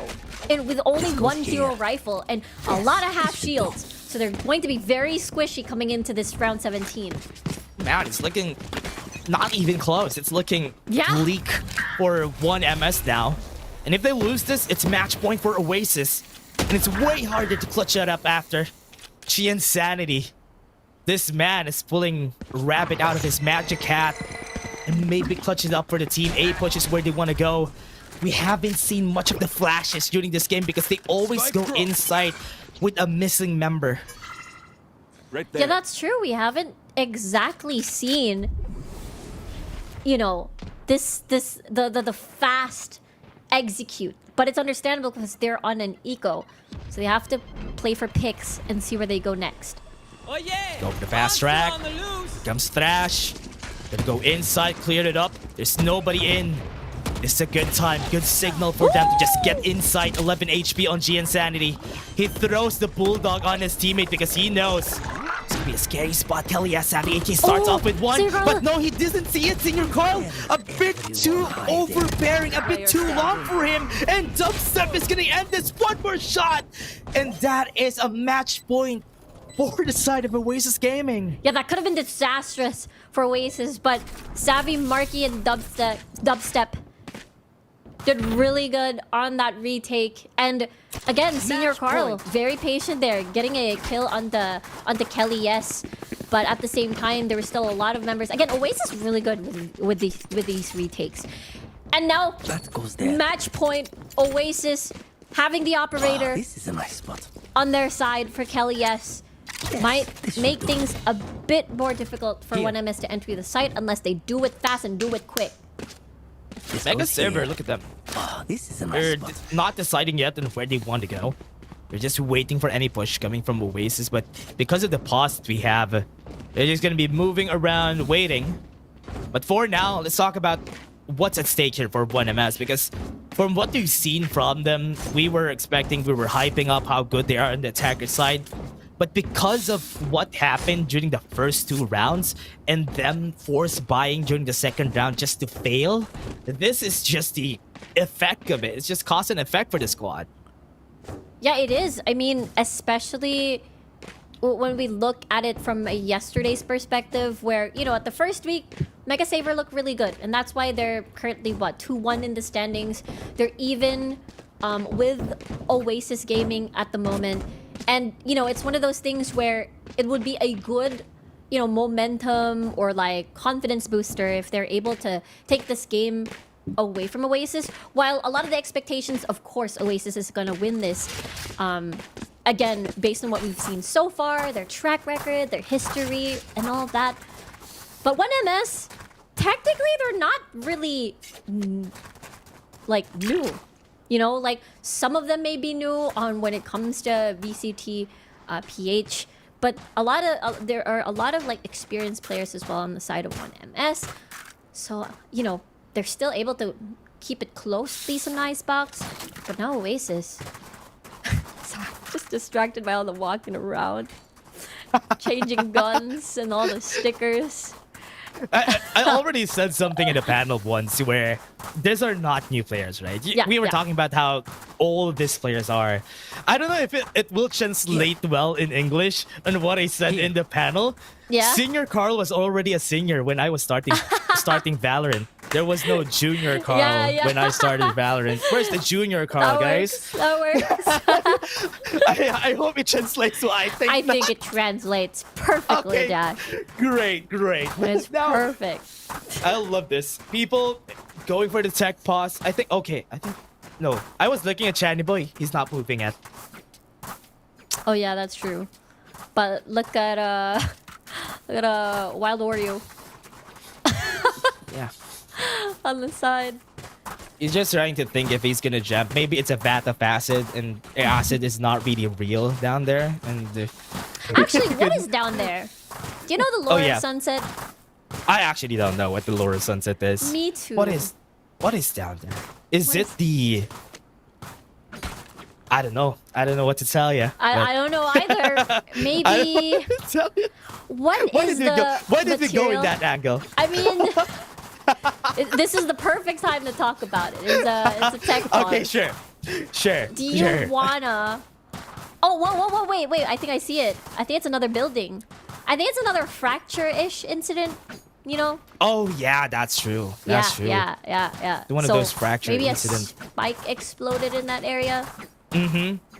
And now. And that's why it's destroyed. Exactly. But what are those blue things? I thought, is that the color of Radianite? Wait, isn't Radianite like isn't Radianite like The material that... No. I mean the color of Radianite is like greenish. Grayish? I don't know either. Wow. I suck at my Valorant lore. Okay, let's not talk about lore anymore. This is not going anywhere. this is not going anywhere. Sorry guys. Sorry. Look at the right hand side of our screen. Just spin to win, everybody. You can just spin to win. So what is that? What is that there? What do you think is that building? Because it says eyes on the future. I think it's a Kingdom company-owned building. That's true. Yes. Yes. Well, the timer's ticking. We're out of the tech pause now, Dash. Oh Yay. yeah, we're gonna go to the game. This is match point. Okay. Thank you for saving us, director. Thank because you. That is definitely a mega save. Thank you. Oh, Mark. I love that. Okay, 5-12. We're gonna be done in a bit, everybody. You're not gonna see our faces anymore. Maybe in the panel later. Kelly starts up with a bang. And that's one kill on the board already. And Gian Sanity is the one who's down. How are they gonna get inside anymore? Dubstep on a great angle, waiting for anybody to pass through on this angle that they have. He got hit! He got hit! Oh no, one of us could get inside the site now. Well, 1 for 1 so far. They get the plant, but you know how Oasis does it. They do really good retakes. Oh yeah, they got the retake. Astro takes one, maybe make it a 2. He's still alive, and Channy Boy will make the dream alive. And Wild Oreo at the back, going for a flank. CSU members, the plant has already been set, and with Wild Oreo clutching it up, gets 3 with the shots. Ching versus Wild Oreo. You need to make wild plays, and Ching keeps the game alive. There we go. Really nicely done by Oasis. I think again the absence. What do you call this? The absence of a Skydog. You know, the usual drone won't be able to get that. You know, a site clear, and you can get like really cheeky holds on that area. But because of Dizzy, Channy Boy is able to sniff that dubstep was staying there, and they're able to get open up the site and get through B. Yeah, that was such a great Dizzy. Now they're starting off again, making this game a bit faster than ever. They should have done this during the start of the game, but it's a bit too late now. On a 6-12, have to make it perfect. Rolling Thunder is going to be used. One is going to be hit on backside. Never mind. They can't even clear it up. You know that Marky's there, but they are not going to push. Wingman is going to be planting the spike. They're going to be getting inside. They have a lot of guns in their favor. Pain Shells is not going to hit anybody. Great timing. And now they're going to go with the trash. Perfect timing for Wild Order to win it. They got some kills. They got the site taken over, and that they did. Oasis takes the series in the bag. Masterful retake again. Come from Oasis, and they win this series against 1MS. 2-1. Look at their happy faces, satisfied faces. A really good showing from them. Icebox looked so much closer. Split was strong. Sunset was strong. Oasis getting better and better as the days progress. Yeah, I like the fact that Oasis just got better and better, as you said, because their start on the season was not that great because they fought against Naus, getting that on a 2-0. But now that they're fighting against all the other teams here, this is looking like Oasis is just getting the groove in, having a new member on their team. It's working its way towards how Naus has been so great just by the get-go. So now Oasis scaling up. I like it. Yeah, me too. There was a bit of a worry because of the statistics. You were talking about how yes, what do you call this? Mega Saver, 100% win rate on Sunset, played 3 games, 0 losses, and meanwhile, Oasis haven't really played Sunset in this new iteration of their roster, and they showed up. It was phenomenal. It was really good. I'm impressed by 1MS's composition with the gecko, with everything else, but at the end of the day, it is still Oasis's retakes, calculated retakes, and as well as attack, extending that timer really showed up on Sunset. Yeah, really surprising how Mega Saver starting off the split with a great showing, with a great performance, but in the end there, what happened is that they are losing matches that we don't expect them to lose, like what happened with Carti Esports yesterday. And with Oasis winning against them, it's just more on Oasis just getting better and better. First Mega Saver, I think they're kind of lagging behind now that everything's not working in their favor. I hope in the next time that we see them, there's some redemption that could happen for Mega Saver. Yeah, absolutely. I think I think for Mega Saver, of course, when we look at the Carti Esports and the Oasis, the Carti Esports was definitely an upset, but of course, lots of expectations for Oasis to win this one. And no thrifties, no clutches this time. It feels like on Icebox there were more thrifties here as we take a look at a lot of these highlights. Again, really good job coming from Oasis to just be aggressive on mid, because when we did the switch, there wasn't a lot of movement on mid actually. It was very more straightforward. Yeah, I was really surprised about that though. Movement on mid is going to be important in Sunset because it really just takes off the safety that you have on the defense, and that's what's great about Sunset as a map. But with them, I was really surprised in how it's really hard for them to get anything out of this from the side of 1MS. They went in for double flashes, which is why they don't have information before they go inside the site, which is also a big detriment on how they lost this game. I thought Attacker is their time to win, but in the end, Oasis just read them like a book. Yeah, exactly. I love the reads coming from the team as well, and I feel kind of bad about the Thrash. I don't think they actually maximized the kit of Thrash because every single time it's all you, Lil, and then bam, like somebody pushes aggressively from Oasis to make sure that one member is currently, not able to control themselves because they're controlling the Thrash. So I like that approach from Oasis. They're always, ready for those sound cues and ready to attack and know when to be aggressive and when not to be. I like that you put that to light though. The 2 or 3 times that we've seen the Thrash, yeah, nobody was hit by the Thrash. And that's why it was really scary. It was used as a scouting tool, wasn't really that impactful, and that might be the reason why. But again, everybody, that was just this series. This is just the first series. We're just gonna be throwing it to the panel for more analysis. See you guys later on for more games. Number 3 of week number 2. Hindi pa rin tayo natatapos. That was the first end of the series. Tama si Vil, tama si Raf. And the Vice or Mega Saver, wala na nga sila. Anyway, ano masasabi niyo sa series natin na to, Mr. Vil?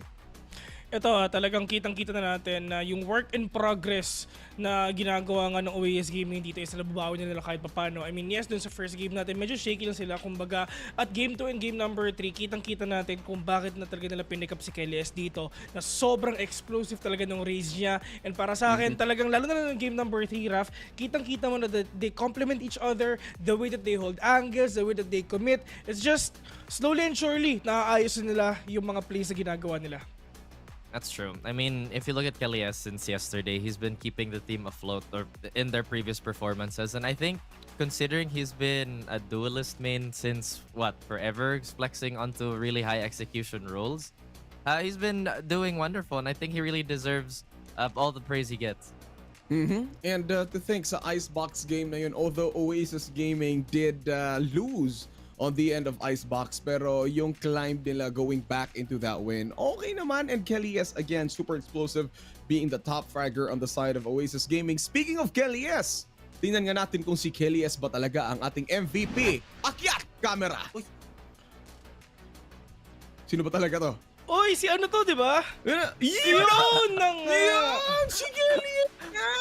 Alam niyo ba anong ibig sabihin ng S sa Kelly S? Ano? Super. Ayun. Walang kwentang acronym naman. Pero anyway, Kelly S, yung MVP natin, in-explain nyo nga kung bakit siya yung MVP. Pero considering sa performance niya, mapa-raise or mapa-anong agent man yung gagamitin niya, may difference ba sa performance ni Kelly S? Raf?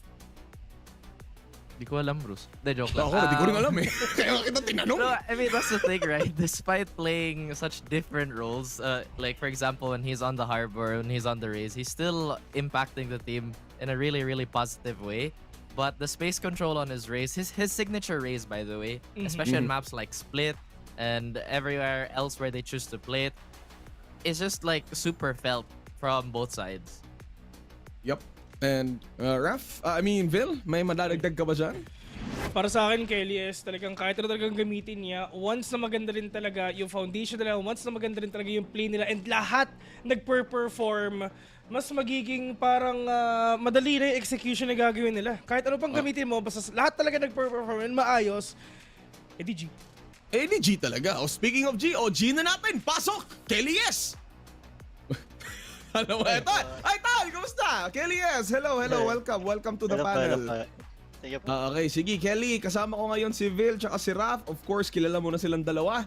Ako nga pala si Juicy Brucey. So may mga katanungan lang kami sa'yo. Okay lang ba yon? Okay na. Okay lang pala. O sige Vil, banatan mo na. Ay, hindi ba ganun yun? Tanong lang. I mean, of course, dun sa game number 1, ano yung nilagay niyong mindset sa mga utak nyo para makabawi ng game number 2? Kasi balita ko, lahat ng games na ipapanalo nyo, lahat 2-1. Siguro yung pinaka-importante yung composure namin. Kasi kung alam namin na kontrolado namin yung situation at nandun yung composure namin, alam namin sa sarili namin na ambak kami kahit anong rounds pa yan yung lamang nila. Actually, nakikita ko nga si JC sa likod ayun, no? Kinakausap niya yung mga players niya na ayun. Pagkatapos ito, kakain tayo na masarap. Ayan. Gagalit ba siya or may sinasabi lang na normal lang? Galit ba siya? May ini-explain lang na ganun. May ini-explain lang pala. Okay, sige, sorry. Okay, ito Raf. Ikaw na. Banat ng tanong. Parehas kami question ni Vil, pero... di baguhin! Sorry! Wait, I'm thinking. Di pa kami nagplano eh. Pero sige. Personally, is it difficult to transition from, let's say, an entry frag like Raze onto Harbor? Especially on like, how different the roles are. Actually, hindi naman po. As long may patting lang nangyayari, like, may basic ang ginagawa. So, hindi malaki yung changes para sa akin. Ayun, no? So hindi malaki yung changes. Ika nga, Raf, anything to add? Basta magaling lang daw eh. Basta Okay magaling, wala yan. Yung adjustments na yan, wala yan kung magaling. So eto lang yung tanong ko para sa iyo, Sir Kelly S. Kung may iaalay ka na kanta para sa mga kalaban mo dito sa VCTPH, anong kanta yung iaalay mo para sa kanila? Tumawa. Ang hirap niyan na. Sige, assignment na lang yan. Next time, next Sige, interview, assignment. tatanong ko yan sa ulit. Meron na. Assignment na lang, ano assignment yun? na lang. Assignment na lang. O, Vil, may tanong ka pa. Nag-raise your hand ka eh. Sa lahat na makakalaban niyo sa VCT, anong gusto mong sabihin sa kanila? Yung tipong friendly banter lang, Paps. Friendly banter lang. Ikaw na bahala. Be ready sa playoffs kasi itong group stage tinitreat lang namin as practice. Yun! Practice lang kaya pala. Kalma-kalmado lang. Bigay-bigay lang isang round. Pero anyway, Kelias, congratulations sa panalo ulit and mabuhay. And kung manalo kayo hanggat gusto niyo, maraming salamat sa pagpunta. And we'll see you soon. Alright, thank you, Kelias. So may assignment siya, may kanta pa siyang iaalay para sa mga kalaban niya dito sa VCTPH. Pero in summary sa ating series ngayon, Raf, Vil, anong masasabi niyo with the performance of Mega Saver so far? Well, yeah, simula sa akin. Pero yun nga, talaga nakikita nga talaga natin. Actually, dun nga sa ginagawa ni Astro kanina. Actually, I'm really happy na si Astro at si Valorant nga natin napakita. Kasi kitang-kita natin yung mga 4K niya, yung mga clutches na ginagawa din ng 1MS dito. And syempre, dun na naman tayo sa sobrang sayang lang din talaga na nag-fail minsan yung showstopper nga ni Gian. Yung firepower ng kaya ilabas, yung AoE damage na pwede ng iba to, medyo hindi talaga nag-pay off. And hopefully, sa mga susunod nilang laban, mabawi na nila dito, Raf. Yeah, I mean, when they start putting more discipline into their game, you can really see them flourish and do well. I mean, yung mga overextensions from yesterday just really wasn't present today. We're hoping for more wins to come in the future, I guess. All right, in the future and in the present, Mineski Global is the official tournament organizer for the 2024 VALORANT Challengers Philippines, presented by PPGL, the largest multi-game esports league in the country. Vil, also thanks to our official super app, Grab. Score Grab's lowest price ever with up to 15% cheaper fares on Grab Car Saver. Delivery fees as low as 15 pesos with Grab Food Saver. Delivery and thousands of budget-friendly meals as low as 99 pesos with Grab Food Saver meals. Wow. Last but not least, this tournament is officially sanctioned by the Games and Amusement Board, so big thank you to everyone for making this possible. Ayun na nga, si Raf at si Vil ay makikita nyo mamaya. Sila ay magkaka, si Vil sa English, si Raf sa Tagalog. Kaya abangan nyo yan. Huwag kayong aalis at magbabalik kami later for game number 2. All my friends will grab food saver. Delivery is a lot cheaper.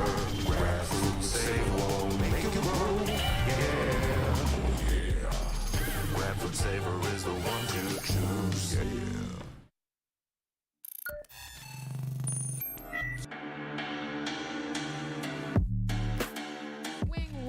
Gain his death instead. W2D3, alam niya na may manggagaling towards tunnels, pero alam niya rin na meron pang galing sa kanan. Masyadong maraming kalaban, pero buti na lang 3-4 yan, and that's gonna be it.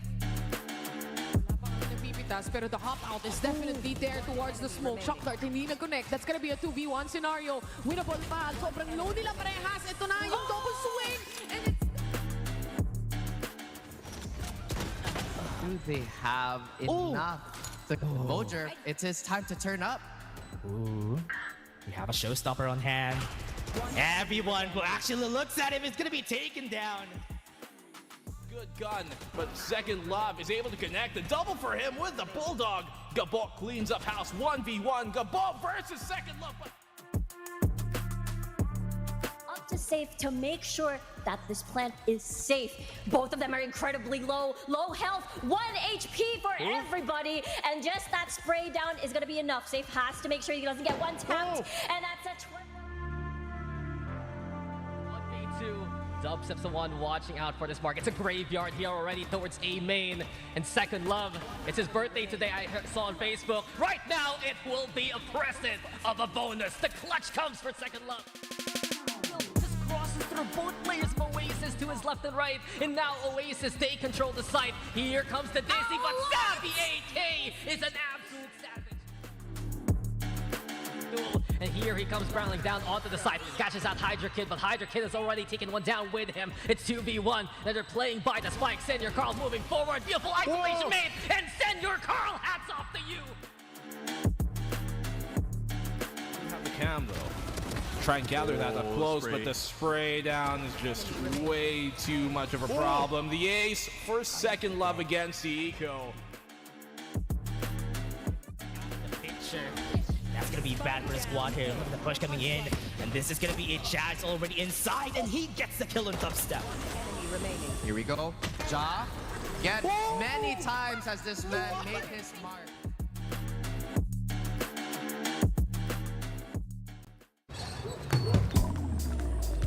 Grab food, savor meals, 99 plus. Dining meals, if it's a bill, savor meals won't make you go, yeah. All my friends will grab car saver. The grab car saver is a lot cheaper. Grab car saver. Grab car saver won't make you broke, yeah. Grab car is the one to book, yeah.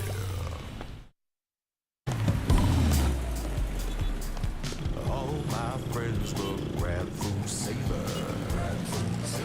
Delivery fee is a lot cheaper. Grab food saver won't make you broke, yeah. Oh yeah. Grab food saver is the one to choose, yeah.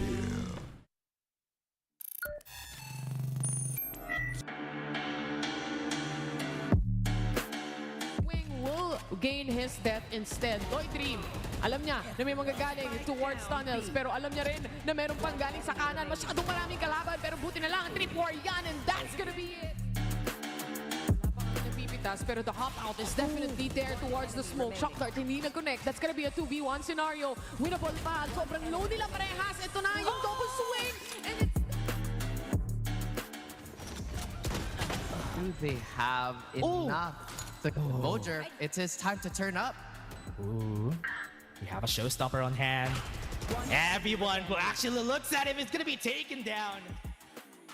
Good gun, but Second Love is able to connect. The double for him with the Bulldog. Gabok cleans up house 1v1. Gabok versus Second Love. Up to safe to make sure that this plant is safe. Both of them are incredibly low health, 1 HP for everybody, and just that spray down is gonna be enough. Safe has to make sure he doesn't get one tapped, and that's a 1v2. Dub Steps the one watching out for this mark. It's a graveyard here already towards A main. And Second Love, it's his birthday today. I saw on Facebook. Right now, it will be a present of a bonus. The clutch comes for Second Love. Just crosses through both players of Oasis to his left and right. And now Oasis, they control the site. Here comes the Disney, but Savvy AK is an absolute savage. And here he comes barreling down onto the side. Catches out Hydra Kid, but Hydra Kid has already taken one down with him. It's 2v1, and they're playing by the spike. Senor Carl moving forward. Beautiful isolation made, and Senor Carl, hats off to you. Have the cam though.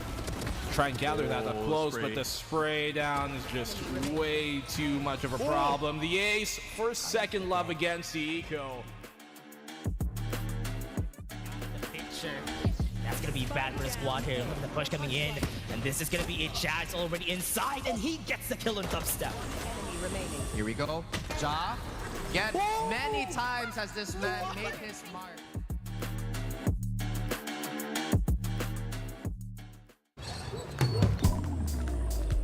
Grab food, savor meals, 99 plus. Dining meals, if it's a bill, savor meals won't make you go, yeah. All my friends will grab car saver. The grab car saver is a lot cheaper. Grab car saver. Grab car saver won't make you broke, yeah. Grab car is the one to book, yeah.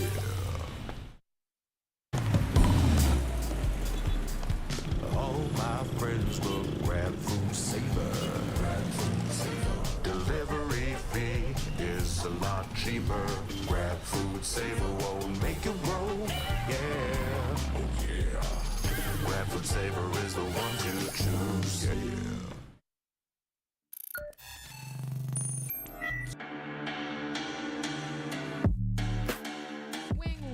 gain his death instead.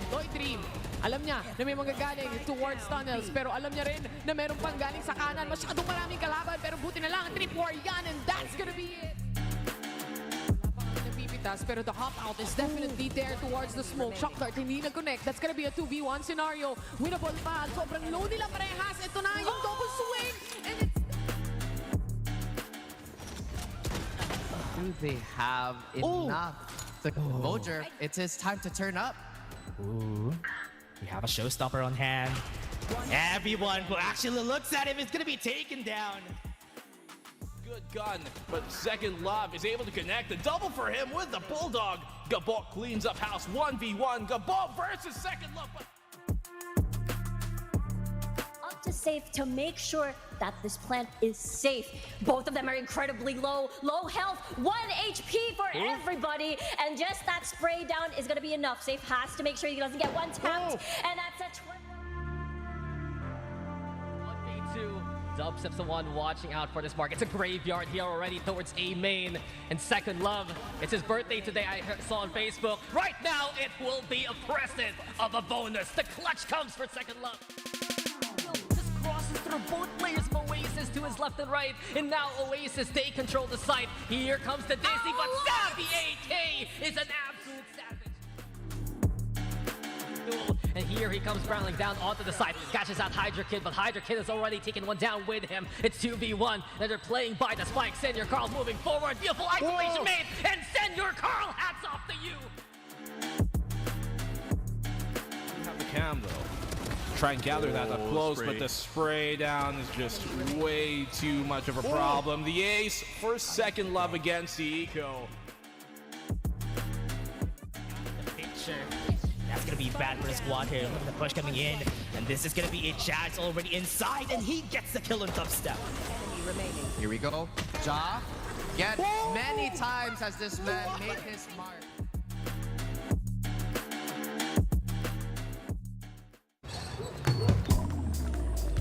Grab food, savor meals, 99 plus.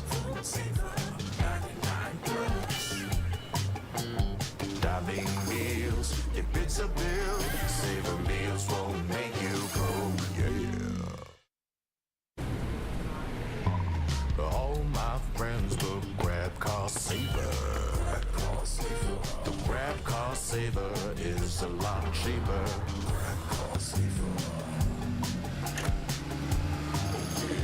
Grab car saver won't make you broke, yeah. Grab car is the one to book, yeah.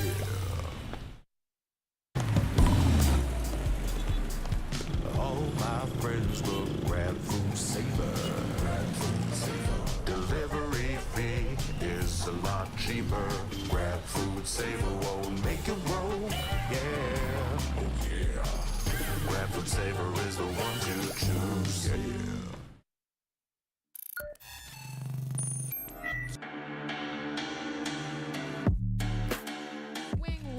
gain his death instead. Dream, alam niya na may manggagaling towards tunnels, pero alam niya rin na meron pang galing sa kanan. Masyadong maraming kalaban, pero buti na lang, 3-4 yan, and that's gonna be it. Napipitas, pero the hop out is definitely there towards the smoke. Shock dart, hindi nag-connect. That's gonna be a 2v1 scenario. Winnable pa. Sobrang low nila parehas. Ito na yung double swing, and it's Do they have enough? Mojer, it's his time to turn up. Ooh. We have a showstopper on hand. Everyone who actually looks at him is gonna be taken down. Good gun, but Second Love is able to connect. The double for him with the Bulldog. Gabok cleans up house 1v1. Gabok versus Second Love. Up to safe to make sure that this plant is safe. Both of them are incredibly low health, 1 HP for everybody, and just that spray down is gonna be enough. Safe has to make sure he doesn't get one tapped, and that's a 1v2. Dubstep's the one watching out for this mark. It's a graveyard here already towards A main. And Second Love, it's his birthday today, I saw on Facebook. Right now, it will be a present of a bonus. The clutch comes for Second Love. Just crosses through both players of Oasis to his left left and right. And now Oasis, they control the site. Here comes the Disney, but Savvy AK is an absolute savage. And here he comes barreling down onto the side, catches out Hydra Kid, but Hydra Kid has already taken one down with him. It's 2v1, and they're playing by the spike. Senor Carl moving forward, beautiful isolation made, and Senor Carl, hats off to you. Have the cam though. Try and gather that up close, but the spray down is just way too much of a problem. The ace for second love against the eco. Picture. That's gonna be bad for the squad here. Look at the push coming in, and this is gonna be a Jazz already inside, and he gets the kill on top step. Enemy remaining. Here we go. Ja, yet many times has this man made his mark.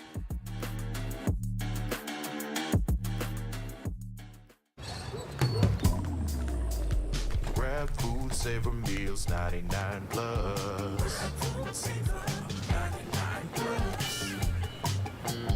Dining meals, if it's a bill, savor meals won't make you broke, yeah.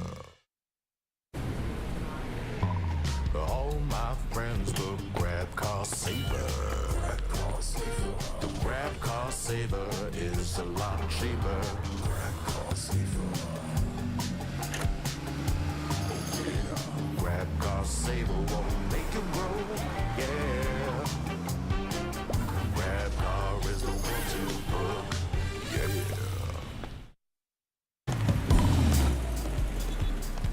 All my friends will grab food saver.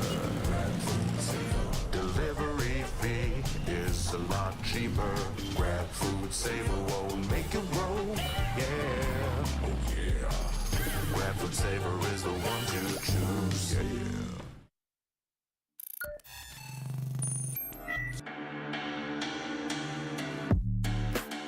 Wing will gain his death instead. Toy Dream, alam niya na may manggagaling towards tunnels, pero alam niya rin na meron pang galing sa kanan. Masyadong maraming kalaban, pero buti na lang ang 3-4 yan, and that's gonna be it. Wala pa kami nagpipitas, pero the hop out is definitely there towards the smoke. Shock dart, hindi nag-connect. That's gonna be a 2v1 scenario. Winnable pa. Sobrang low nila parehas. Ito na yung double swing.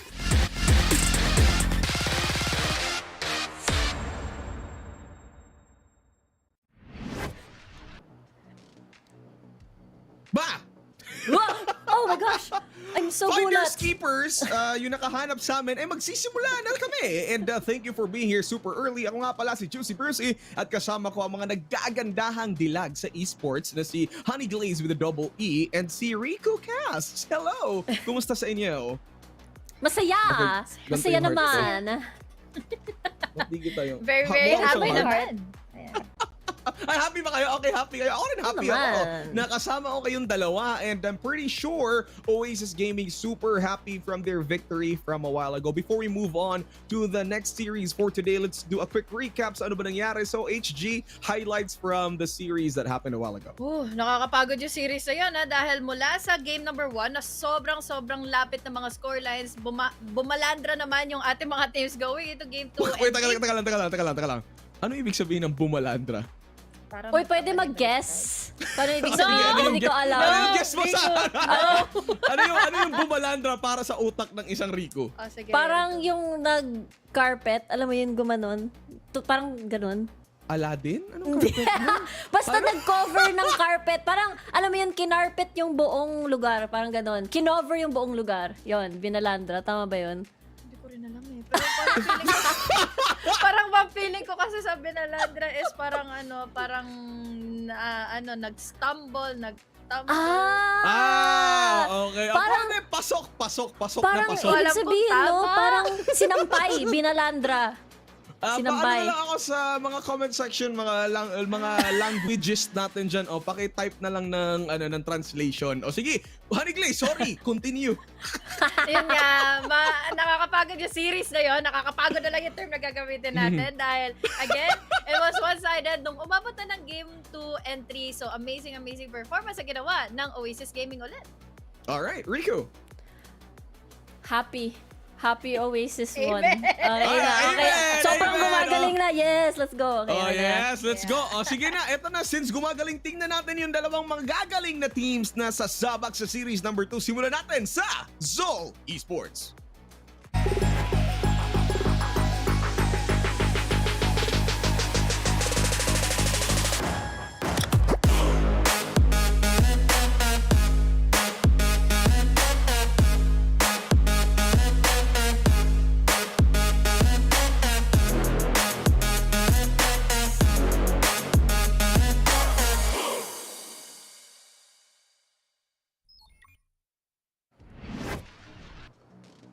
Okay, so far, one of the invited teams dito sa ating split number 1 and riding kinda low since yung last match nila against Oasis Gaming ended into a 1-2 loss in favor of Oasis Gaming. So with Zol Esports, tingnan natin, ano ba yung masasabi mo dito, Miss Riku? Actually, yung sa Zol Esports, they're actually considered to be, at least from last year and even during the beginning ng season natin, top 3. You have Naos, you have Oasis, and then you have Zol Esports. Napakalakas din ng team na ito, napaka-experienced din, at napaka-solido din ng kanilang roster. And when we saw yung kanilang performance against Oasis last time, it was more of a very, grabe yung mechanics din nila. Lagi sila yung nakakakuha ng first blood. Ang laging katanungan nun, if pagkatapos ng first blood, ano na ba yung gagawin mo para i-take advantage mo yung numbers advantage? Kumbaga, Kaya ba nila? Close yung close yung mga battles palagi. Umaabot sa point na nakukuha niyo yung mga first kills, pero yung pagtuldok nila pang finish lang nila ang mga rounds. Kaya nagiging close by yung mga series nila laban sa Oasis nila last time. Alright, so tingnan natin kung kaya bang ibalandra. Di pa rin ako makamove out sa word na yun. So susunod natin na team, which is Carti Esports.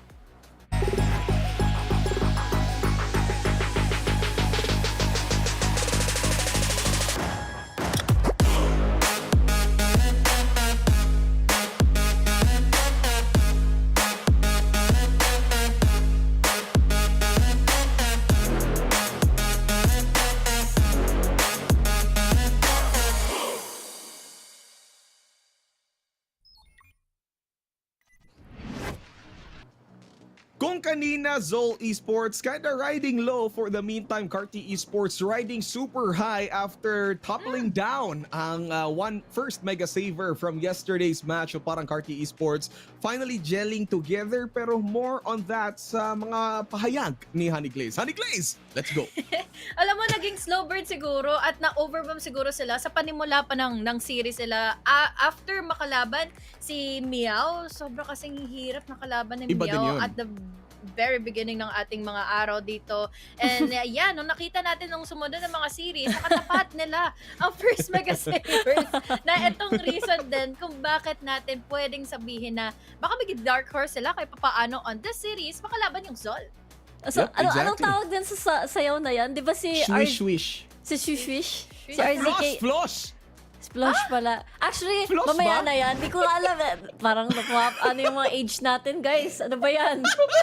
Ano ba yan? Oy, pagkakalam ko yung age ni Rico 18, si Honey Glaze 18.5. Lahat tayo Tama ba? 18. Lahat tayo 18. Tayo 18. Pero, Ako 37 na ako eh. Okay, Rico, you were saying.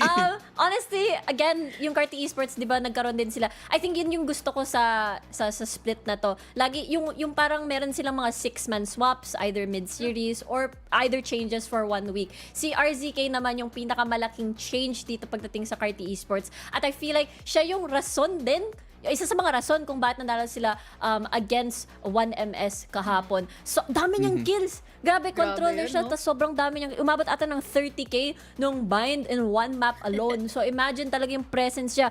Nung in-interview nga natin siya, di ba, sabi niya, yung pinaka-difference is the vibes. The vibes is so important pagdating sa Valorant. Ayun. Exactly. Kaya ang siguro kalaban first nila, mega the saver. Oo, pangalan lang yun. First mega saver na, hindi na the vibes eh. Pero, speaking of vibes, tingnan natin yung vibes ng ating dalawang sentinel into our head-to-head. We're talking about from Zol Esports, Kakarot, and the Clutch Master himself. from Carti Esports, si Gabo. Let's head on over to Kakarot for the meantime, Rico. What is with Kakarot ba as a Sentinel player for Zol Esports? I just think pagdating sa mga recent performances ng ditong dalawang Sentinels, actually, it's the mid-rounds yung kay Kakarot and actually trying to hold back and pull back to make sure na kumbaga may numbers pa rin sila, and during the initial parang defense, yung mga initial rounds, I do feel like itong dalawang players na ito, when we look at the recent stats, they're low-key, kumbaga, pero pagdating sa mga point na it's up to them, kumbaga na magka-clutch, they really do deliver. So na-excite ako makita yung matchup nitong dalawa. Speaking of clutch, may masasabi si HG about kay Gabo dito from Carti Esports. HG, Yeah. i-double E mo na. Si Gabo kasi, babalikan nga natin, yes, nagsi-switch up siya sa kanyang mga roles. Going into a sentinel, going into an initiator is a really big thing. Lalo na tag-iiba rin kasi yung mindset eh. Kumbaga, uumpisa niya for being the last and final boss between the clutches na kaya niyang i-execute. Lalo na nung naglaro sila against First Mega Saver. Nung naglaro naman sila on Vine, he was so fortunate enough to use every utility na lagi pumapabor din with the rest of the team. Kaya nila na-amplify din palagi sina RKZ and the rest of the gang dahil, again, he is just also there to be the middle ground ng mga players sa ito. All right. So, we've talked about the team lineups from both teams. Ngayon, pag-usapan natin yung mga iniisip nyo na mangyayari sa susunod. Actually, predictions lang yung gusto ko sabihin. Tinatry ko lang lagyan ng drama at arte. Pero yung predictions naming tatlo, simulan natin sa'yo, Miss Riku. Okay. Para sa akin, tumitingin talaga ako dun sa stats and sa history. I think this is a very straightforward na prediction ko. I think yung kulang na lang talaga is taking advantage of the round win, sa first blood na initial na nakukuha ng Zol. So I think Zol is going to win because I think konting polish na lang para sa matchup nito. Alright. HG, ikaw naman. Kumbaga, nakapag-character development na sila nung mga nakaraang araw, diba? Nung nakalaban nga nila before ang Oasis. But then again, yeah, I do think and I do agree that Sol can really win out this round or win out the series dahil it just goes to show pagdating sa kanilang experience all throughout at pwede nila ito madismantle yung naging winning condition ng Carti Esports last time. Alright. So, Zol ka pa rin. So, kayong dalawa ay Zol Esports. On my end naman, gusto kong kontrahin yung sinasabi niyo. Kaya sa Zol Esports din ako. Ooh! What? Okay! Kanina sabi mo nagpalit ka ng sagot!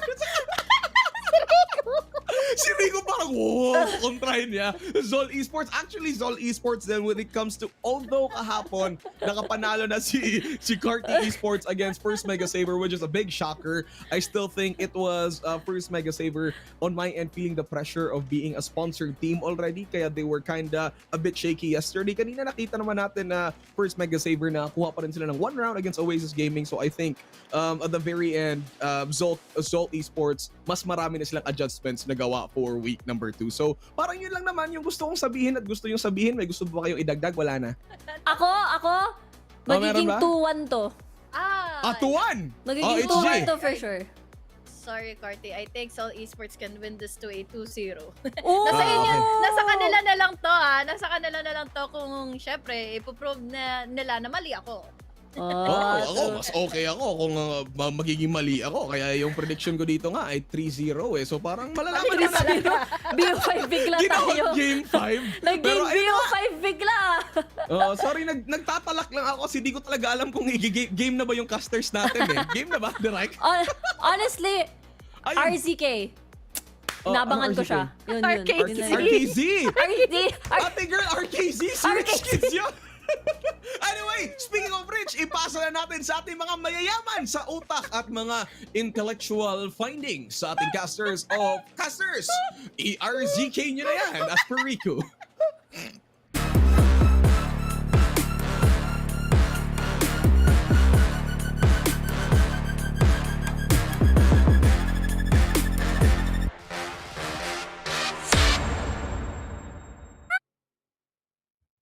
intellectual findings is too far flung, right, Bruce? But we're gonna be your casters. We have Wingman here together with me, and we're gonna cast this games. My name is Dash, and I'm here with Raph, and we're gonna be casting.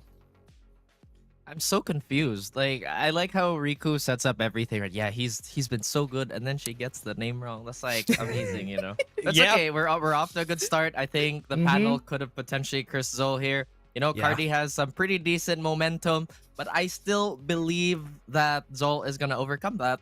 You know, that's right, Wingman. Yeah, I mean, from what we've seen from Carti Esports yesterday, it's probably okay. It's probably because First Mega Saber just really feeling up the pressure. Even from today's games, we've seen them fumble, we've seen them lose against Oasis Gaming, even though they got more maps compared to them. But from what we've seen here, yeah, I definitely believe too that Seoul Esports has the higher chance of winning this. But take a look at the map, Vito, and what do they need? Carti, what do they need here to win? They need to get 13 rounds and more kills. than Right. Zol, I think is the the very baseline of these things. But I think just confidence from yesterday's win and just basically kind of hinging off the back of. God, I was about to get the name wrong too. Okay, let's settle down a little bit. Of course, you know we're talking about. Let me just check so I don't actually mess up my notes here. Okay. Okay. Wait. It's Yeah? RKZ. Look what you Yes. made me do, Riku. It's like you're making me like think that what is It's it like- RZK? Is it It's like a RKZ? Mandela effect of is it Yeah. actually? Is it actually? But hey, we It's have the maps Mandela now. catalog. We have the Lotus and Bind for both. Wait, it's we don't usually see a lot of Bind. I hope we see. Never mind. Breeze is down. Breeze is banned. I'm not honestly surprised because I think most teams have been avoiding Breeze for whatever reason. Perhaps it's still strat hiding or not. But Split is never mind. Split is not in the map veto anymore, so Carti Esports really letting that one, I guess, not slip by them. Just looking at how they were playing and how their macro was structured yesterday, their attack was explosive but inconsistent. It's like they were getting from step 1 to 5, but step 2, 3, and 4 were missing. Yeah. And from what I'm seeing here from Carti Esports, what I like about this is that the last time that they fought against First Mega Saber, Lotus and Bind were the same maps that they was basically the battlegrounds that they fought against. But again, Icebox is gonna be our last map here, and we are going to be starting in just a bit, everybody. But the map is there, and I kind of like that Lotus and Bind. We can see if Carti Esports could follow through with their win from First Mega Saber. That's true. I mean, obviously there's gonna be a bit of a scouting report that. If I'm not mistaken, it was them who was running a Sentinel. Oh, wait, no. They did play Nasty yesterday, which was sorely missed, I feel like, because they were subbing members in and out. I thought the performance by Alt G was pretty good too on that Phoenix, but I guess it's more of a map swap type of thing. Yep. Going back to the matchup, I think Zol is still going for that push to get over the hill, you know. I mean, we know that they're getting better. We know that they're getting a lot more composed. And with that being said, I'm sure they want to snap that streak already before it even starts for Carti. Yeah, and from what we've seen from Carti Esports, from the last time that we've seen them play this map and against First Mega Saber, they do play a lot of initiators on their side, a Gecko and a Fade together in one spot there. So this is what we're going to be expecting from them again when they're playing in Lotus. So let's see if they're going to make it work again if it's against Seoul Esports, because yeah, very 5-0. I think both of us, me and Raph, also wanted Seoul Esports to win this. Maybe we cursed them, maybe not, or maybe just Carti Esports is just good. I mean, both could be true. You know, Carti's also been getting a lot better. I think out of the OQ teams, I think their progress has been the most visible, but that's also in part of. Again, it's RKZ, not... Okay, it's RKZ. It's because RKZ really popped off too. Like, you would think it would be a one-map thing, but he was just so consistent throughout that series that you can't help but think, where's the actual ceiling of this player, considering he's also decently young? Yeah, and from what we've seen also from him, I think he dropped it was a 33 bomb, if I remember correctly, on their fight against First Mega Saber when they fought in Bind. That was a 33 kills on a Viper at that when they fought. So really scary stuff on what they could pull through here for the squad. So I hope we would be able to see that again, unless it's not a great day. It's a Wednesday. But I hope it's a great day for them. You got something against Wednesday? It's like Wednesday's like the best day of the week. You know, you're not too far from the weekend. You're kind of You're in the middle of the away week. from. Yeah. It's like, oh, Monday's done, and now it's yeah. Wednesday, my dudes. You know what? So, you know, If we're talking about this, Tuesday is the worst day with me. Because so too. Right. Tuesday is yesterday just was the feels worst heavy. day. That's true. But we got a 6-0 yesterday, so Tuesday is getting like a +1 for me because of those fast games we had. Yeah, I mean, the games were. I wouldn't necessarily call them fast. There were explosive rounds, but it did take a lot, I think, from the players because, again, it did kind of get reduced to a lot of gunfights. But again, the stamina to just maintain that level of aim and just consistency is so difficult. I'm pretty sure somebody's getting impatient in Twitch chat somewhere in the world. So guys, hang on. I think the game is gonna start very soon. Obviously, somebody's always gonna say, "Oh, caster, start the game." Oh, Why yeah. don't you shut up? I'm joking. But like, I'm nice But today. not I'm nice capping. today. Okay. Yeah, I hope so. I think Raph has more patience today, everybody. I mean, he was in the panel a while ago. The panel was right. They were real. It worked out. So I hope now the curse hasn't been set for Zol Esports. So let's see if that's gonna work. But yes, we're still waiting for the game to really get there. I mean, True. the agent select. Well, thinking about the agent select while we're still here, while we're, I guess, formulating what could happen. I mean, naturally, we've already had a preview with most of our maps, but I kind of want to go on like a player-specific tangent here where I think Patman has been really good, still True. on that consistent trajectory. It's not like it was a huge power spike because we've seen him in and out of the league for, 2-3 years now, and it's just a constant rise, which I think is quite rare. Yep. It's really strong though. I mean, from the past few games that we've seen them, the consistency together with Mike Bro, it's important for them to actually get on with each other in order for them or for the team to stay afloat. And they would really need to get strong performances like what happened during the recent match in order to snowball the momentum in their favor. So that's what I'm kind of expecting to happen for the side of Zol Esports if ever it works out for them. Oh yeah, I mean, I'm pretty sure everybody's hopeful that their team will win. I think I see a lot more Carti fans in the chat as I take a quick peek, but hopefully we will get into the agent select as we were talking about.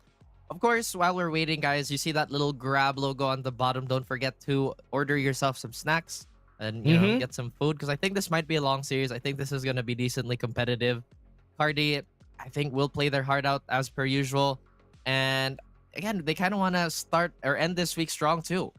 Yep, they would really need to start this. I mean, from what we've seen, Zol Esports only had it has been 2 games ever since they started this tournament. So this might be their first advantage to get a 2-1, or maybe this might be their loss in where they get a 1-2.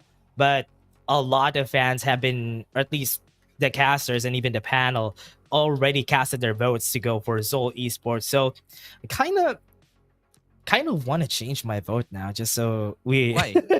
I kind of want to change my vote now. I think Carti Esports, just because of RKZ, I think there might be a chance. Just might. I'm sniffing my thinking of, copium here. Wait.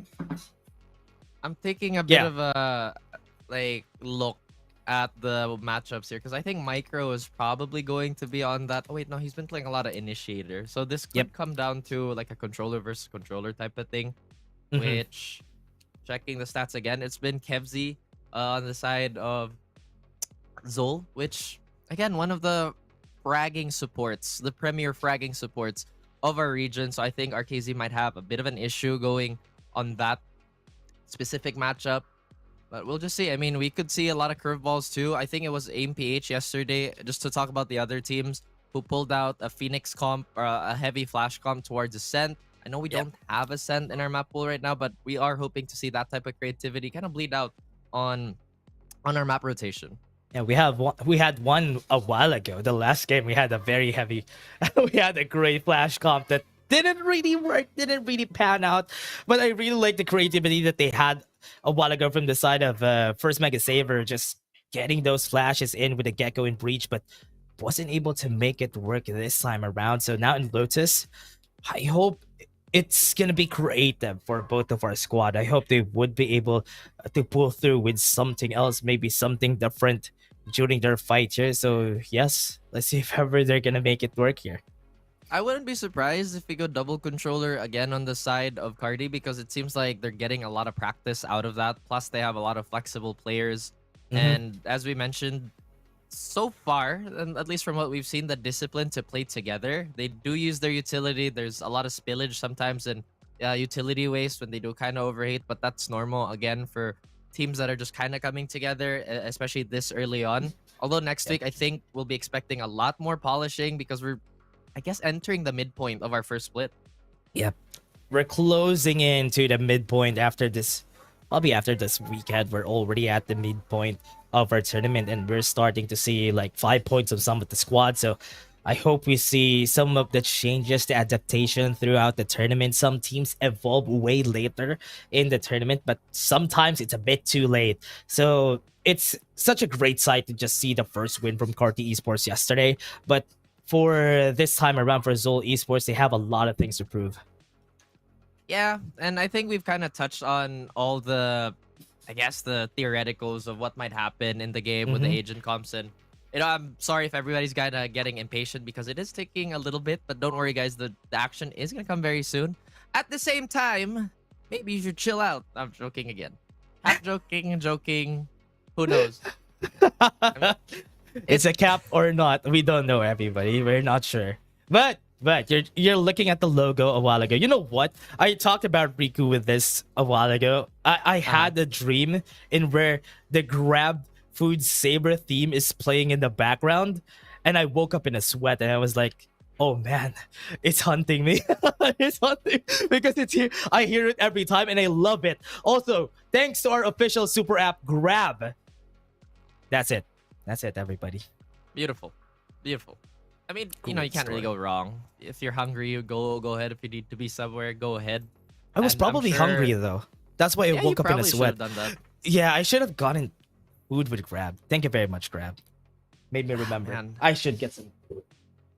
Yeah, and I guess we're just kind of waiting on the updates still. What else do we have today? I think we're looking forward to Just Us and MPH again. So that's a lot of back-to-back games for a lot of our teams, which I think is going to be a test of stamina too. Again, playing in officials is just so different from kind of like, you know, burning through rank and scrims even.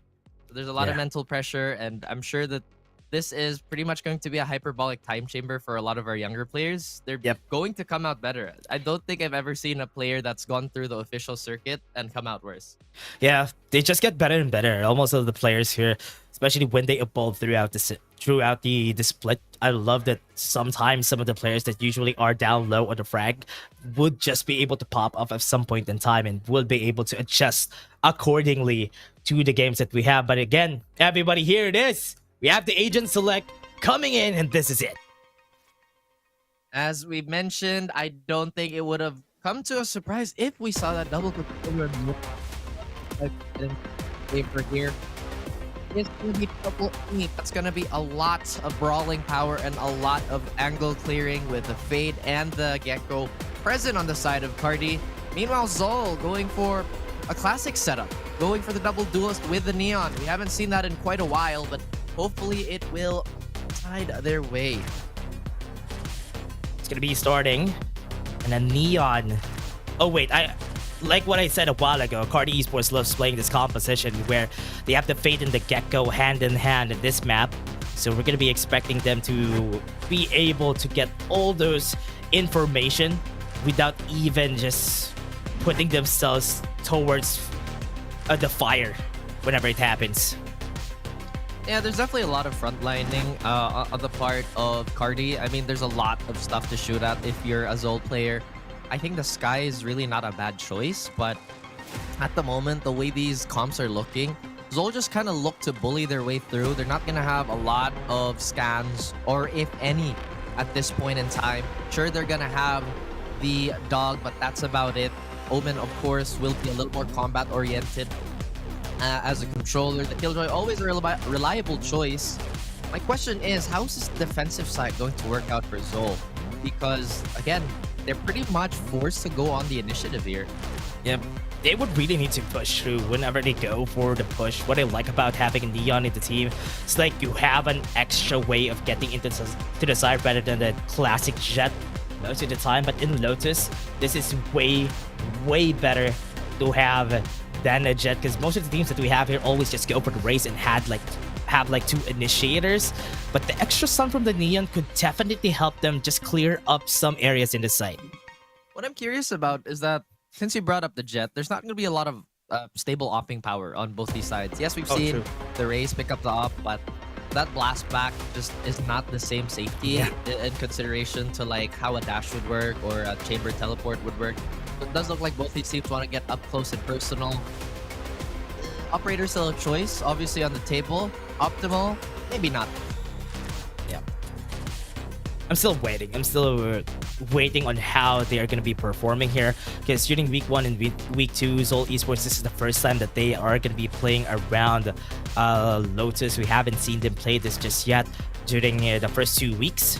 So this is like a debut of that Neon, debut of Seoul Esports at the start of Split. Now I'm curious what agents haven't been picked yet. Because now we see the Neon, now we see the Fate again. Which agents have not been picked up just yet? I think we even saw a Sage. No, wait, no, we haven't seen a Sage just yet. An ISO. We haven't seen an ISO. Yeah. Which is, will I guess, we not ever at all see an ISO? surprising. I would love to, honestly. I think Please. ISO's utility is actually pretty good. I feel like people are like, oh, but he doesn't win that many pubs. Yeah, but that's a pub, you know. I know he hasn't been seen in officials too. But I think he could work. Honestly, I think he could work, especially with how the vulnerability effect is super good. But then again, why not just play Viper, right? If you're just going for that. Yeah. Yeah, that's just a lot of theory crafting, just a lot of nerding out. But maybe somebody plays the ISO and find a way to use the wall. But even if you use the wall, you can use something else. Maybe like a Phoenix or a Neon. That's way easier to just move towards. So I don't know. Or even just a Harbor. Just play around the Cascade rather than... Yeah. There's like a lot of options. I guess to just kind of isolate, well, no pun intended, the agent out. Because, again, I think ISO, he's a little gimmicky, but I definitely think he has a place in the game and in specific comps. Is it worth the gamble to do it in an official that has a lot of bearing? Maybe not. But just to kind of refocus our lenses here, I think I would have liked the Jet more than the Neon. Yes, the wall does provide a lot of cover, and of course, Relay Bolt is as strong as it is. But if you're kind of going for a one-way trip, why not just go for the Jet? You know, a lot more explosive. I think the knives are a little more potent in comparison to Overdrive. I kind of been looking at how they're gonna be playing around Neon, because they're gonna be losing a lot of options here for the squad. But we're gonna be starting the game, everyone. We're here. Yes, we are in the game, and we're starting. Go. There we are. Neon, obviously Go, looking go. to be a little more aggressive on the side of Zol here. Not a lot of forward investment just yet by Carti Esports, but Eugene S and the rest of the gang, they'll try and get this scoop towards C. Atman goes for the Sun, doesn't hit it, but Gabot takes one down from A. And A side is gonna be the call here for the squad. I like that the Lurk is already doing so much work here. Zin will get another duel and will win 2 for 2. He's been really sharp in their last performances. They can't get a squeeze towards the attackers just yet, despite Tricks and the rest of the gang hobbling a little bit. They're gonna get the spike plant. Gabot with the Sheriff can still do quite a bit of damage, but can't get more than one. It's a 2v3. Got the plant. They're gonna be looking at it. Great shot from RKZ. Now 2v1, a bit easier if this was a 1v3, but let's take a look at it. Tack on it, and Batman. Be clearing up the site. Doesn't hit his mark, and Thrix falls. Only he landed that shot. That retake would have been a lot easier. But Carti Esports, I like the fact that they're trying to establish a lot of lurks and a lot of loose threats early on. Kind of having a mishap here when I don't think they necessarily needed to fight, especially crossing towards A. But overall, the plan is there. Execution is something that they need to work on as this match progresses.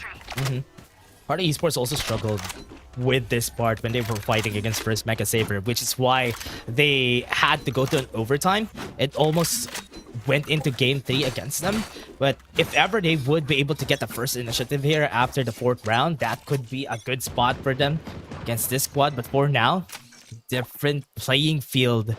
They would need to play around their attacks together. But Patman, quite aggressive this round, gets another shot in. They are going to be peeking out. There's 3 people. They could go for a triple peek if ever they need to. But there you go. The stun comes out. Sees the shot. Eugene S finishes him off with a frenzy.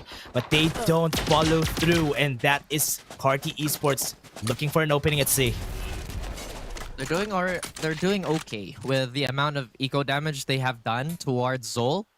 Zol keeping their weapons, which is another important thing here, but it looks like the pistols might just get caught in a crossfire as Kevzi take a little bit of damage. He will get Eugene S for his troubles, but Gabot with the trade is just too quick. That Sheriff can't do enough damage here to bail out the rest of his team. A slow peek could be the death of Zind. He reassesses, he goes back, he takes a clean 2v1, goes fast, gets shattered. Is the Gabot. Pretty expensive round here for their side, but Carti Esports tried their best.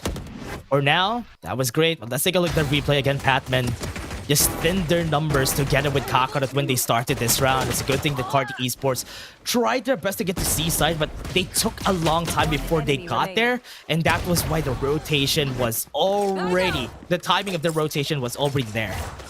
That's true. I mean, the length of the rotation is something that every team has to consider, especially in a map like Lotus, where if you want to go the fastest route, it's often the most dangerous.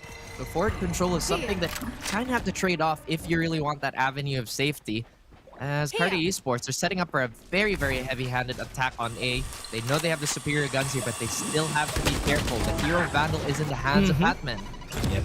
Micro got killed, but KZ was able to trade back. Zind playing around with his judge, and in the 3rd round, they're losing so much members, and that's not good. Batman making it work for the squad, gets with a double swing, but RKZ might be able to make it work. Takes 2. That is now super expensive, losing this, and now in the 4th round, they will suffer. Oh, it is quite expensive. I feel like there should have been a safer way to do it.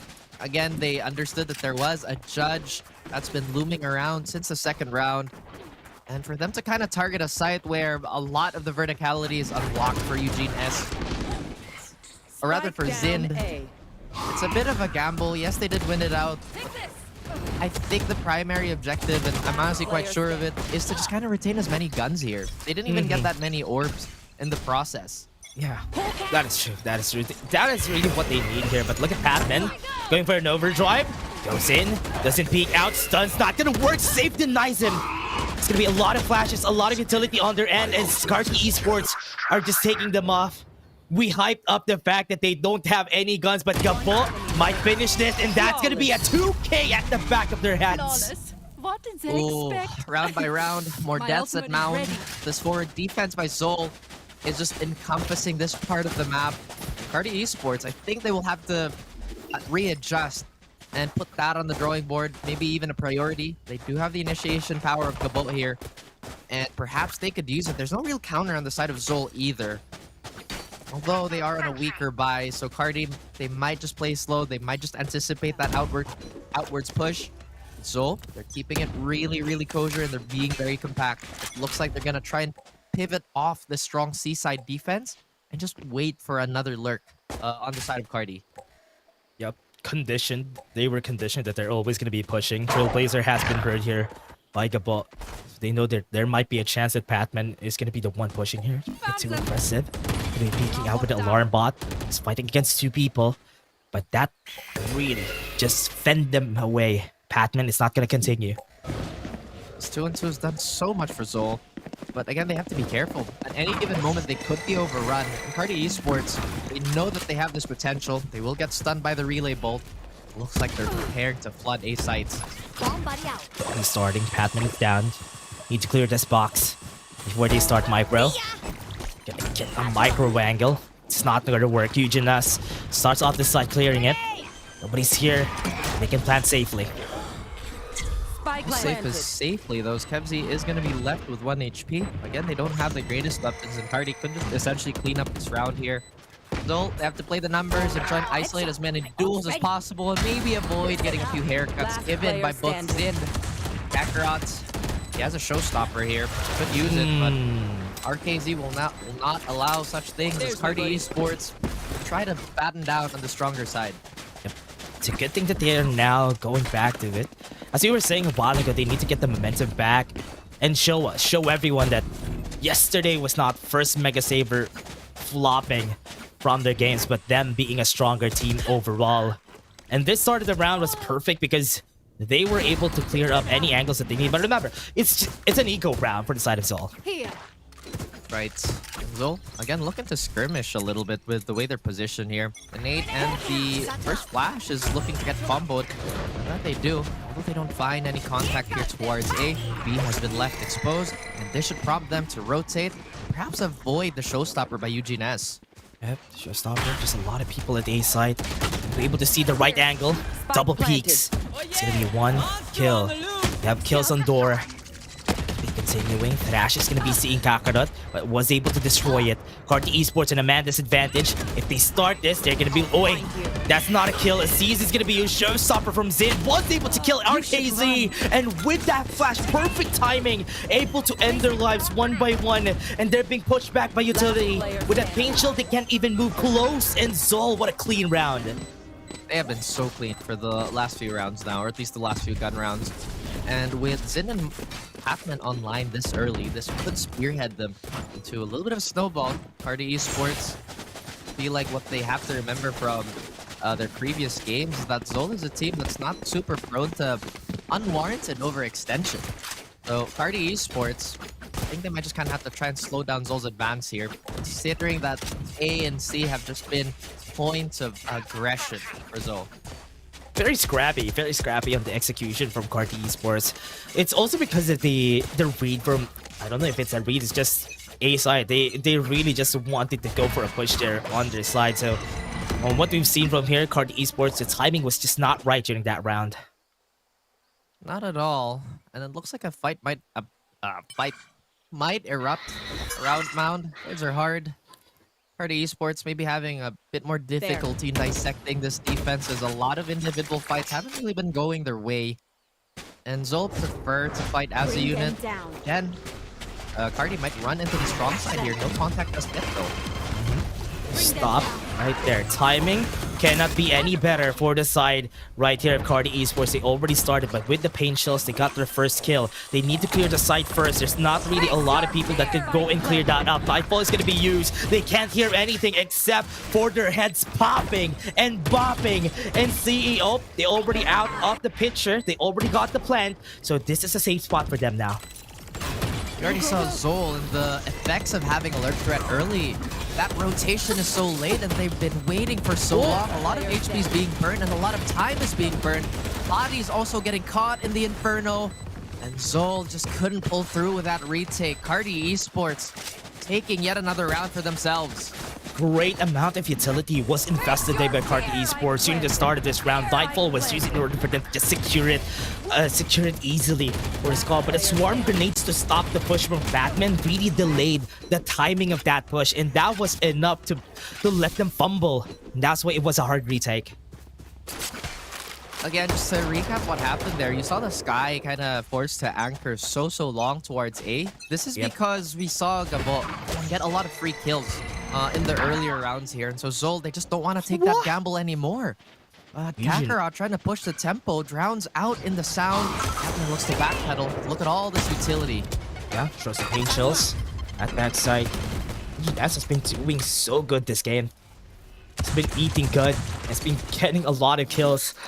And now with 4 rounds in their belt, Eco back on the hands of Zol Esports. They don't really have a lot of utility, and also not a lot of ultimates from the Shadows. It's the only one available. So what they can do here is just to wait for the push and maybe risk the push and see. Understandably that they wanted to be a bit more aggressive, but look at this mini brawl that might happen here. The flash is going to blind everybody except RKZ, and he goes for a spray control. Sin, despite landing impressive shots, the Vandals are just a little too hot to handle on this beautiful Wednesday afternoon. You know what? That's so good. Oh man, the start of this round, Carti Esports thought that this round couldn't be more expensive for them because Zin just got those shots perfectly. The trade-off, the partner system, or rather the trio system that they had here, when they tried to peek, they were not expecting all of them to just peek out there. And that's why they lost some members. It's still good. They have been winning consecutive rounds, so Carti Esports is safe. Potentially, there might be a timing for alert here towards B, just because Carti has been putting so much focus on these outer sites that there's a few gaps, and Zoltan's so worried about it. Again, look at this. Ship C, rotate's already incoming. Does believe that B site so open. I wonder if they're going to continue with alert, but a heavy hit looks like it's the call. A bit of hesitation in that flank. Because the flank bot from Gabol really helped them out. Alarm bot to the turret. That's why they know they're really close still. Still go for the slide from the shadows. It's going to be usage to get more Wait. They only got the spike there. Okay. That's fine. As once again, the retake is about to happen, Dash. And so, without the numbers advantage, have one less automatic weapon. That's eliminated too. Yeah, they got one kill. Showstopper not gonna see anybody. Oh, tries a Hail Mary, but it didn't work. RKZ gonna peek up, but Zin still follows through. Got one more kill. Fast lane. Gonna make it hard for them to go and peek out. Get information. The reload has been called. It's like they're screaming that they're there. And what was that, Eugenes? We looking. Two people working. Don't have information a while ago, but peeks out for a 2 double dip. Punished by Zol. Slowly but surely, Carti Esports is pushing into deeper lines. Aside from that big jump, we did see more fruits come out of that alert from Gabol. And we were just talking about it earlier too. They've been conditioning both C and A so hard that this middle portion of the map has just been left vacant. I wouldn't be surprised if Zol be a little more passive because of how confident Carti has been. That is true. I mean, Carti Esports, especially with the pushes that we had, it's okay to just let them take the site. Because most of the time, whenever they try to take the site, what comes after is where the problem lies. Even yesterday, that was one of their problems. They just need to buy more time for themselves once they get the take. Dash is going to be used, and the Pain Shells is just gonna get some damage. Stop them from pushing, upping the tempo, and Zind was able to win the battle, and that could definitely foil their plans in pushing B. I really like that reactive door play there. It could have been disastrous for Carti Esports. It does look like they're going to backpedal a little bit. With Soul, they're going to be a bit more confident this time around. I'm pretty sure they know that they've done a bit of damage. He sees a barrel. He could get a gigantic flank here. And already we see a defender go towards C. Look at this. They have no anti-flank, Dash. This could be a disaster. This might be disastrous. They don't know that there was a smoke there. That was a very smart play. Gonna go to the back. Sees 2 heads. Takes them all down. And Gabo, the only one to hold their ground, but Zind puts them down again. They counter proactivity with their own, and Carti Esports just getting caught between a rock and a movable door, apparently, as they get shredded to bits. I thought Eugenes had the first shot on that, and despite trying to salvage the situation here, just nothing good coming to the way of Carti Esports. Zind has been absolutely sharp, leading the pack with 17 frags, and next to him is Patman, who has 6. Go! Zind has been so good, especially taking the space that they need. He has been so aggressive since a while ago, and look at this again. Just using Patman as bait in order for Zind to pop off, but no pushes from A side. See? This is what worked during the first 2 rounds, or rather, the 3rd and the 4th round. They might be able to make it work again. That's why they're doubling down there. Zind has just gotten so much better. I still remember when his biggest criticism was him being one-dimensional as a duelist. He's been just tearing it up. As soon as I say that, they get shredded to bits. Oh man! What a great showing again from Zol. RKZ. He takes one down to get to the grave with him. That's the last member, Gabo. He'll be fighting against 3 with no spike in sight. This is just him just taking the risk of maybe finding something in mount against these 3 people. Oh no, that's up, middle, and down. And you're dead. At least you got one. Oh my gosh. Triple peak by Zol. Again, the thing I like about Zol is that they are just so structured on this defense. I feel like they're one of the more successful defensive teams on VCTPH. I have to review the stats, but getting a round advantage on Lotus defense is definitely something to respect. We do True. see that operator go into the hands of Batman, so they might just contest A stairs a little bit more. This could be the perfect read because Carti Esports look like they want to get some early orb control here and potentially leverage from Vent from the kill hole. Man, this is gonna skew the stats because they're gonna be winning on the defense for the side of Zol, but Eugene S be able to fold their plans. A great shot of Micro was able to trade one. And I'm pretty sure Carti Esports still don't know there's an op. Not even a chance for Patman to let it ring. The forces of Carti Esports, they gather outside A, and these gates, they're gonna be knocked on very, very violently very soon, as we already see a first victim. Oh, Carti Esports already has the site on hold. Zin is gonna be sliding forward. I think he heard that. RKZ knows. Oh, wow, he gets the kill, and Kakarot has 4 people on site. He's the only one member standing here. He's gonna be peeking out against Sue with a crossfire, but Gabo was there to cover his angle.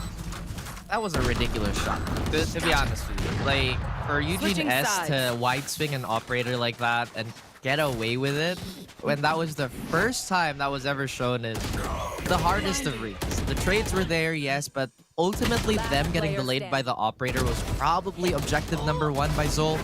Yep, try to make a comeback or an effort to get back on site. Carti Esports look really, really sharp. Now, we're hoping to see if their defense is as impressive as their attacking abilities. Yes. I remember yesterday, it was not even a struggle for them when they did that. So I hope it works against Zol Esports, but getting a 6-6 rounds right here for the side of Zol is big already. So they're going to be hitting on a C push. That is where they start. The relay bolt is not going to hit anybody. That's going to be calling the rotation from their side. It's going to be taking a bit of time. This might be a bait because they are not committing just yet. Carti looking to be a little more mobile on this defense, carrying that philosophy over from their attacking side. They are giving up a lot of ground here and potentially a lot of real estate that Zol could take. I mean, Zol is still very interested going to C. They haven't really given themselves away either. No noise, no utility, nothing that Carti Esports could pick up on. But again, the Omen is still here. I think the Paranoia is still around. If only Kakarot could get this kill, then maybe they could pull some attention, but it looks like he doesn't even have to. Carti looks like they're going to be super hyper-reactive. Yep, they used one of their smokes though, so they can only use one here for the push right there. That's gonna be dead. RKC's down. They're gonna be pushing forward. Sin opens up the site, and this site is theirs for free. He was blind as all hell. Beautiful timing on that Paranoia, and Gabo going for a nice stroll. Getting a fly swatted by Patman. Numbers are a bit too much to handle, but wait a minute. 2 players on the opposing team. Let me just land 2 quick ones. Okay, Carti gonna go in. Eugene S gets one more. And Kev Z with the frenzy on the hand of Eugene S. Doesn't get hit by that pain shells, but Eugene S, oh man, clean from tricks. Clean as clean can be. Carti Esports, I really did not expect for them to come back the way they did. And Zol, they were so sure of that numbers advantage that you couldn't really fault them for taking C3 like that. A lot of movement from both sides here. Again, reactive defense. Oh man, Tricks, what is that? That's actually so gross. That's true. A double shot, just waiting for the one tap. Oh man, that basically won them the round. They didn't have any more control on the side as a whole. Just getting the clear on hold and just pushing Waterfall is so hard to defend now.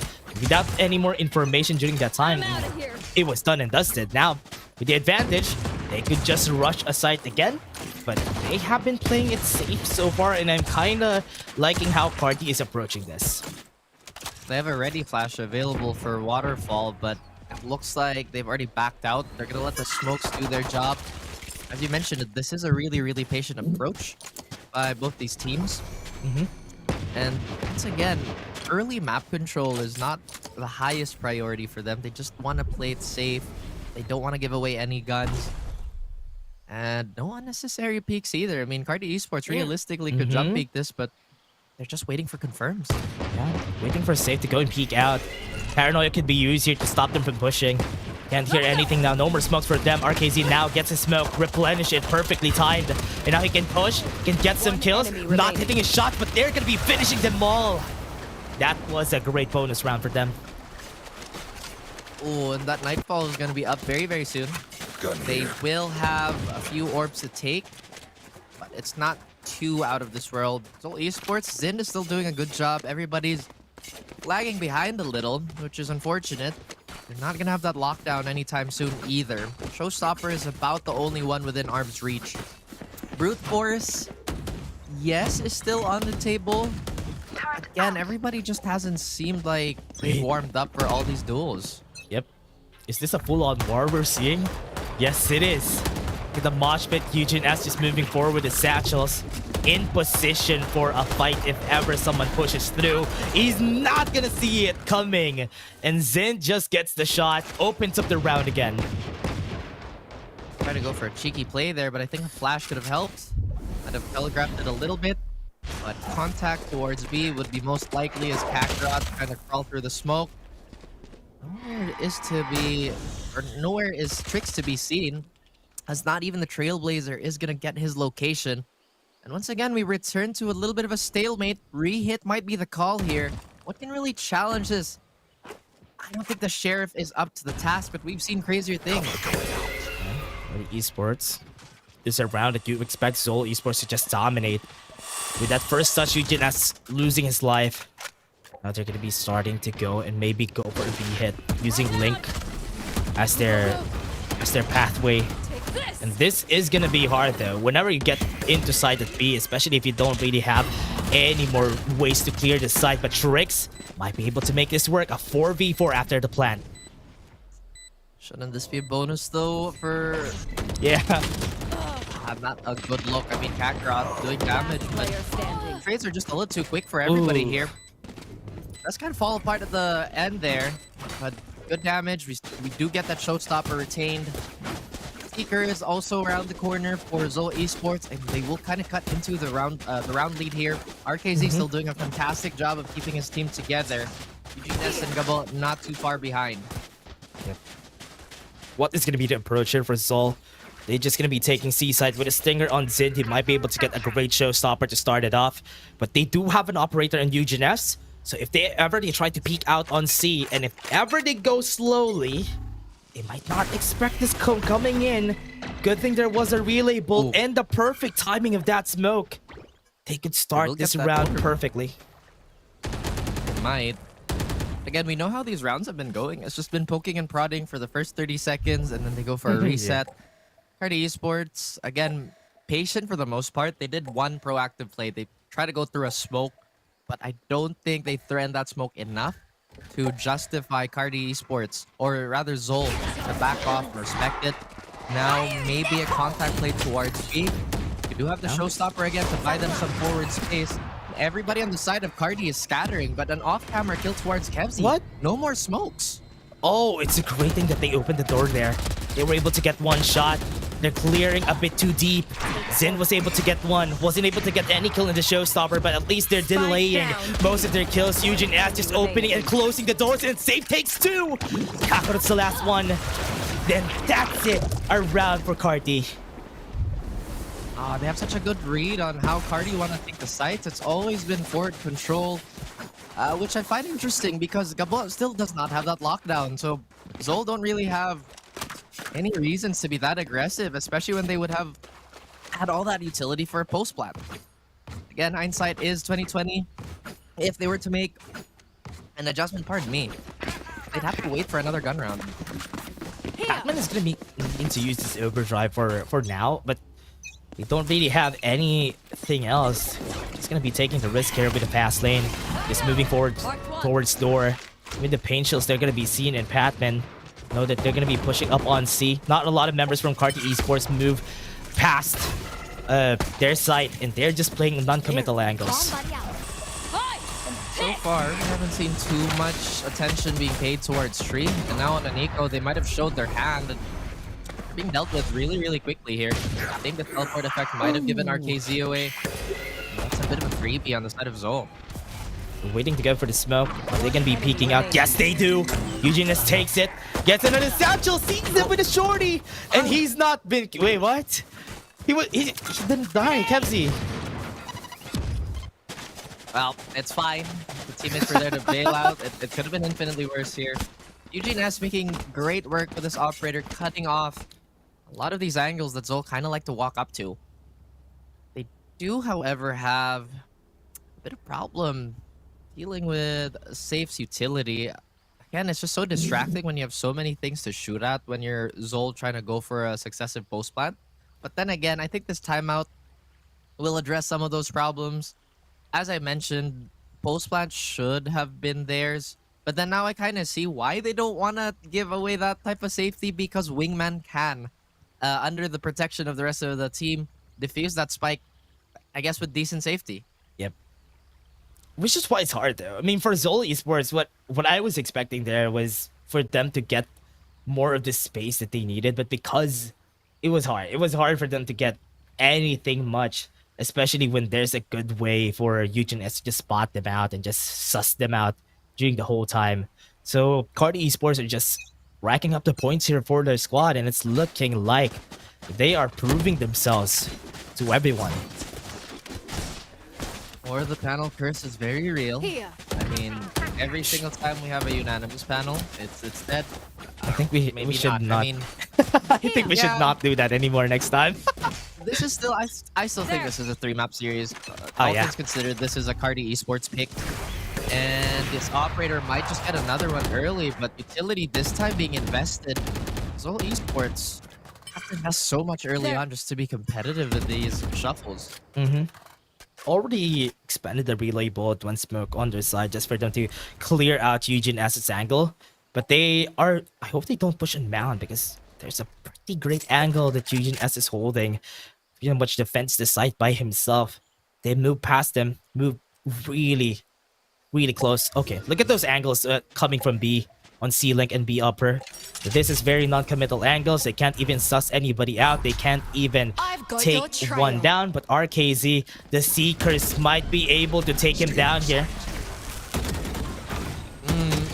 RKZ is holding on, but like you mentioned, there's just too much utility in his face for them to respond. And a lot more action towards the A side of things. Tricks can fall back with this Nightfall. And the retakes would be really, really hard to deal with for Zol. What? Gets one! I thought he's gonna get two there. It's a good thing they were able to run away. Denies the plan. Nightfall is gonna be used with the paranoia. They don't see, they don't hear anything. This could be an advantage for their squad. They are just running away. They have the Shrash. They could use it if ever they want to get the push in. But they're gonna be pushing on C-side. Man, that was so expensive. I mean, that's already 2 ults. They still have the Thrash, as you mentioned. Spike planted. That should have been the timing, but instead they opt for the safer rotate here. They do have a window of opportunity here, as that Omen is going to stick around for just a little bit. They are going to play for Mound. FZ in a bit of an off angle, as the moment Zind can reconnect with his team, and this default, or rather this post plant, is going to be that much harder for Carti. Yep, Kakarot is going to be important here. Kakarot needs to take the first shot, but Safe takes one. He does have the Wingman. Could use it. Kakarot gets one. But here comes the Wingman to help out. Wingman's done. And one peek out of Waterfall. Have the mosh pit. Is he gonna use Thrash? Or is he not? He just needs his trusty Vandal. And that's enough for him to take the round. Does he have time? He does. 1.10. You couldn't stop one guy, for real. You know, like if you were a Gecko player, right? It's like, oh man, I still have my mosh, I have my ult. I can now see retake Gecko. I mean, my Dizzy and whatever, and my Wingman. Or I could just swing and kill everybody. I mean, who cares, right? It's like, what is all this nerd stuff? Just swing and kill him, man. If he used Thrash there, he won't have enough time. So that is a good decision. I was surprised at how Gabo still peeked out. Or rather, Kakarot still peeked out. If Kakarot didn't peek out, that could have been their round. But it's a risk they're willing to take. 11 rounds for Carti. Carti's looking so good, and it looks like they want to continue their rampage here. As Batman will fall. It would be a disastrous hit for Zol to reassess their situation and kind of go back again. Thankfully, on the side of Zol, Carti have opted to not take forward control from B and C. So Zol are going to be sitting pretty here. Still have the Trailblazer and suss out information for more. Eugene S. Oh my, that Vandal shot. Double peek from them. KevZ, at least able to alleviate some of the pressure. They now have hold of a rotation. A bit too late here, but they're taking a long time. Such is the problem of Lotus. It just takes so long. But I think this is going to work out in their favor. The Trailblazer is late. Now Gabot just needs one more for that lockdown. If he gets a freebie here, then this could potentially be doable as both the players are leaning towards a tree hold. Gabot still has timing here, Dash. Spike He planted. wants to pounce on at least once. On one. Need to be scared. Haven't cleared. They don't have anybody at back. So he drops down. Oh no, that's bad. Now they all know where to look. They're just gonna look at the same angle. This 3 has it on hand. Double down. One up. It's like it's gonna work, but it might work. He got the Kolath. And one more could end it, and he'll win. Gabot clutch the 1v3. F's in the chat. Oh My no. lord. That- Clutch. Oh my gosh. had to focus for a I'm at a second. loss for words. He didn't even need to use his lockdown. That's true. That is a critical error there, if I've ever seen one. I mean, they had the right idea. They were going for the low high, but stood in front of a very fragile wall, apparently. And I thought for sure this was the end of Gabot because that should signify the rest of his team to swing. It's even crazier when you look at the replay. Yeah, the spray down, he just committed. Oh man. Now they're on match point. Carti Esports working their way towards the victory. And they're gonna be going for a C. Zol Esports looking for more options. Maybe get a pick off. It hasn't been working. But now, Gabot is holding their hands on C. So they need to be careful if they try this again. It just seems like they're not utilizing how explosive this lineup can be. I mean, you do have the Neon, you have the Rays, you can overwhelm any side, especially when CE have been doing a 2-on-2 for the most part. Now the reactions are going to come through by the defensive side. Halfman gets a duel, and none of them fall to that exchange. Showstopper, no satchels, can't chase them down. This at least clears them up. This is gonna be good because at least they do have some space on Hall. And with this, they have the lockdown, they have the thrash, they have all this ults, they can finish the fight, but Zol takes 2. And right there at the back, the paranoia hits them, but it doesn't really matter. They have a lockdown of their own. They're taking time bombs, they're losing time. And Save might be able to clutch this, but never mind. Zol lives for another day. Barely. I mean, I think the problem for Zol too is to just find that happy middle ground. Earlier on, I was talking about just the unnecessary pushing into a defender side spawn when they didn't have to. And just being assertive with the space that they want to take. Because, again, double duelist plus the flashes you have and the paranoia, that will net a lot of good results if it catches people. Plus the relay bolt, I think did find good value. Just haven't seen it too much. Yeah. Carti Esports, so they're very aware. And look at this, a confidence play if I've ever seen one. Legion S, triple peak, might be a pull-up! Could have been a triple kill if that's the case, but it didn't really work out. Does have the operator, doesn't have the angle, needs to run away. At least they were able to get a 1-for-1. Zol has the right answer here, Seekers. Get the information, really bold to push them further away, and A-side could be free. That's what I meant, right? I mean, the relay bolt can just congest so many of these closer angles, so they don't necessarily have to commit so hard.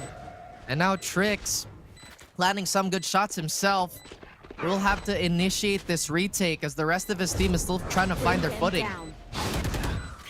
Gonna be able to clutch this out. They have 4 people, they're losing time. Have like 30 more seconds. They'll be using the C's. They see nothing. They don't have no information. They need the ticking time bomb is gonna be there, and Carti Esports needs to start off now. Satchel charges are gonna be used, but Eugene has clearing sight. They were able to get more, and last one standing. Carti Esports will be taking first map. And they defend their map pick there. A few blunders on the side of Zol and just small mistakes adding up. Carti Esports, they do such a great job of punishing it, and it's all smiles around. Yeah, I love the celebration that they have here for Carti Esports. It's such a great time to see most of the clutch moments from Save. They have a clutch moment for Gabot.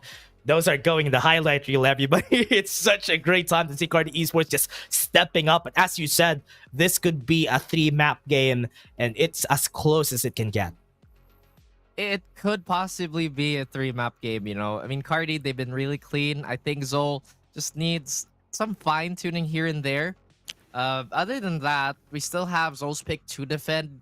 Carti, I think RKZ was also just doing super, super well off the back of his front line. And as you mentioned, there's just so many rounds where I thought, how'd they even lose that? Especially with that triple spray down from Tree. That's true.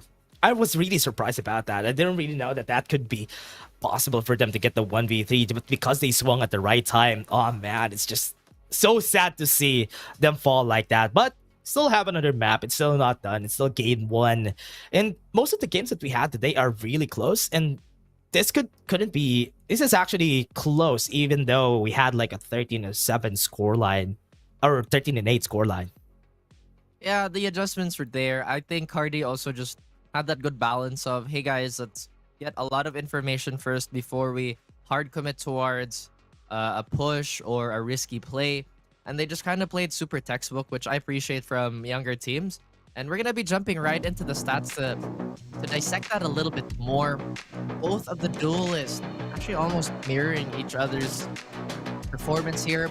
Unfortunately for Soul, just couldn't translate into firing up the rest of the team. Yeah.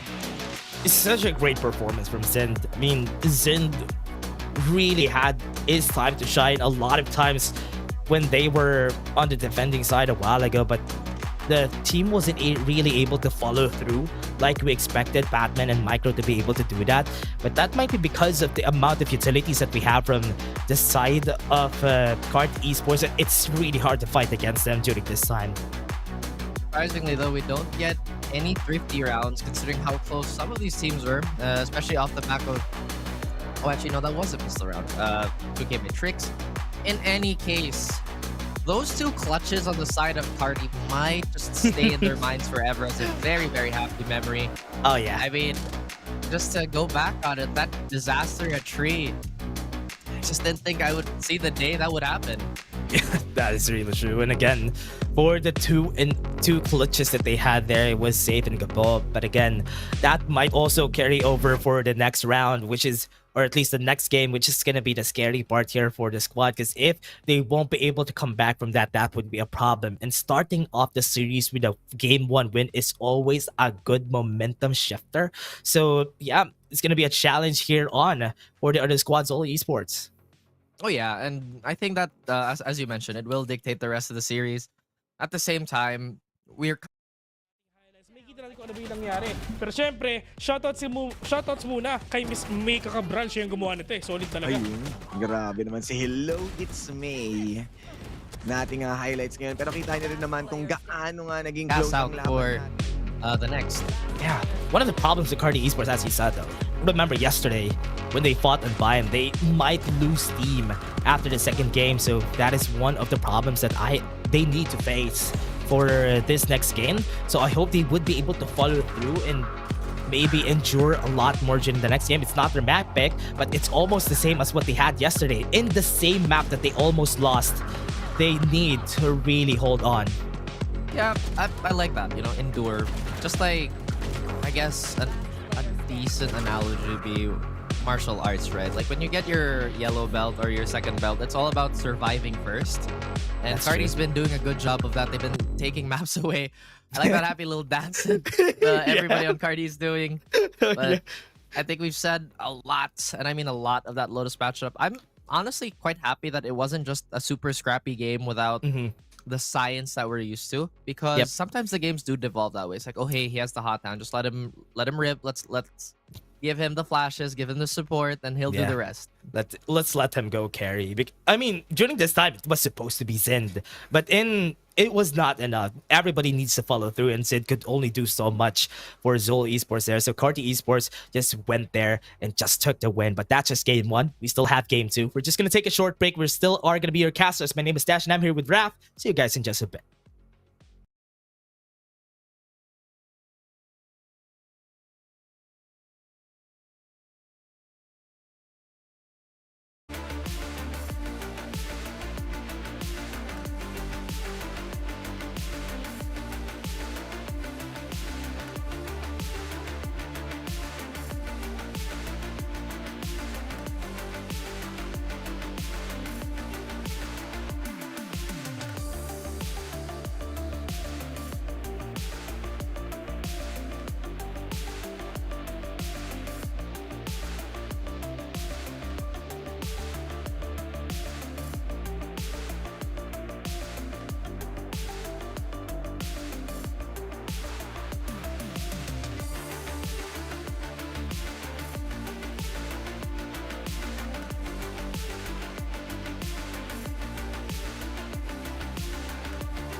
And we're back. This is going to be game 2 of the series, Carti Esports versus Zol. Carti Esports taking game 1 on their map pick. So what would happen on map 2?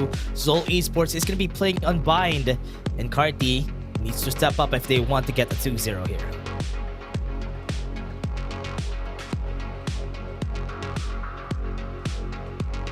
Yes. Yep. Oh, yeah. Yeah.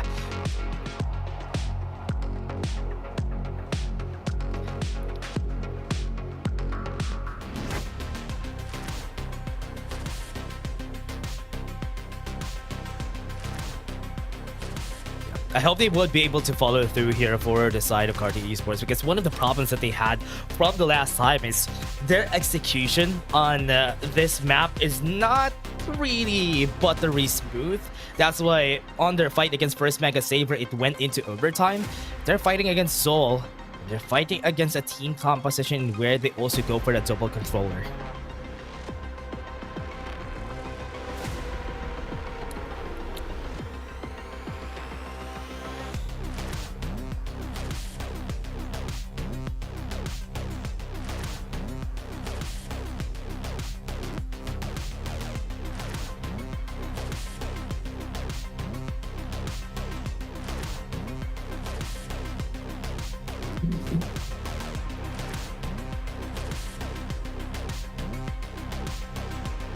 Might bite them in the back though, because it's gonna be hard, because they always use. What's great about Carti Esports, they have been consistent in just using the flashes to flush out angles that they need to go for, and they did this the last. They also did this the last time they were on Bind.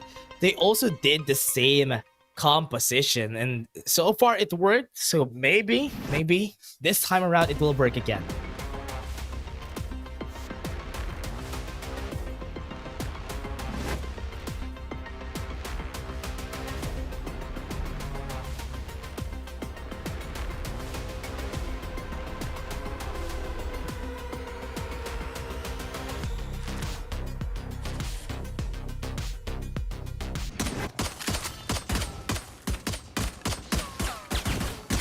Yeah, really just, I mean, the Gecko is also a good answer here, or maybe even a Breach, but they're a bit slower. But that's why people have still been loving the Sky on their sides, because of the fact that they have an easy access to that flash, and more people are confident on communicating whenever they have a Sky on their side. So what we're seeing, double flash playing around long.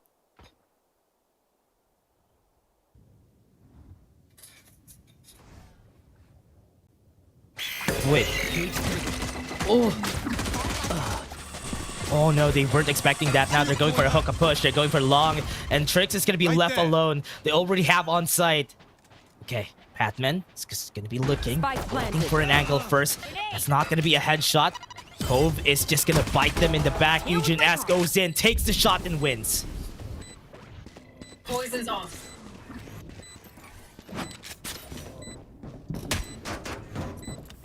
Here.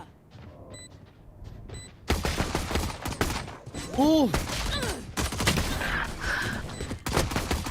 Wait. What a bait. Oh man. Wait. Kelsey gets a 4K.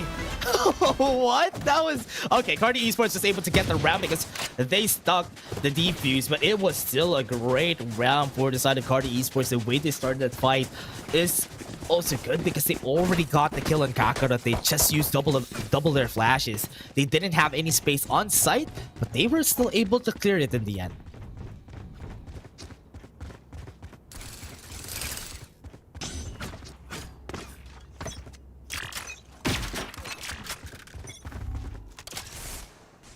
It's going up.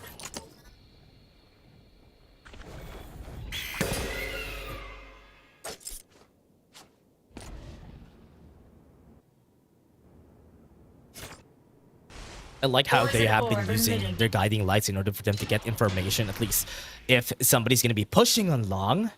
But Zind, this is too confident for him. He's already on site. I think Safe doesn't have an idea that he's there. Didn't even peek that out. There might be even surprise. they are gonna be surprised if ever they try to go for the push. Zind wasn't successful, but nice try. Here.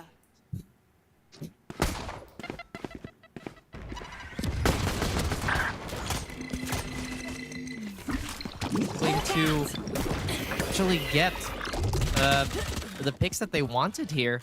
RKZ, who was an absolute monster in his previous performance on Bayern, looks to continue that success. Yep. Micro and Kevzi, again, we talked about how clutch they can be, but I don't know. This is kind of like going against a brick wall with nothing but a paper hammer. Last player standing. It'll be using my fire, but the ball. Oh, still gets the shot now. I thought Incendiary was gonna hit Gabon there, but no, he's just standing. Oh, and this is gonna be a round though, because from what we've seen here from Zol Esports, they're trying some things to maybe even push on bats, but because there was a crossfire on the hands of Carti Esports, they were not successful in doing that. It was nice try for Zin to just push in the smoke, just because there's a lot of non-committal angles that they go for in Carti Esports. But now look at the aggression here on the...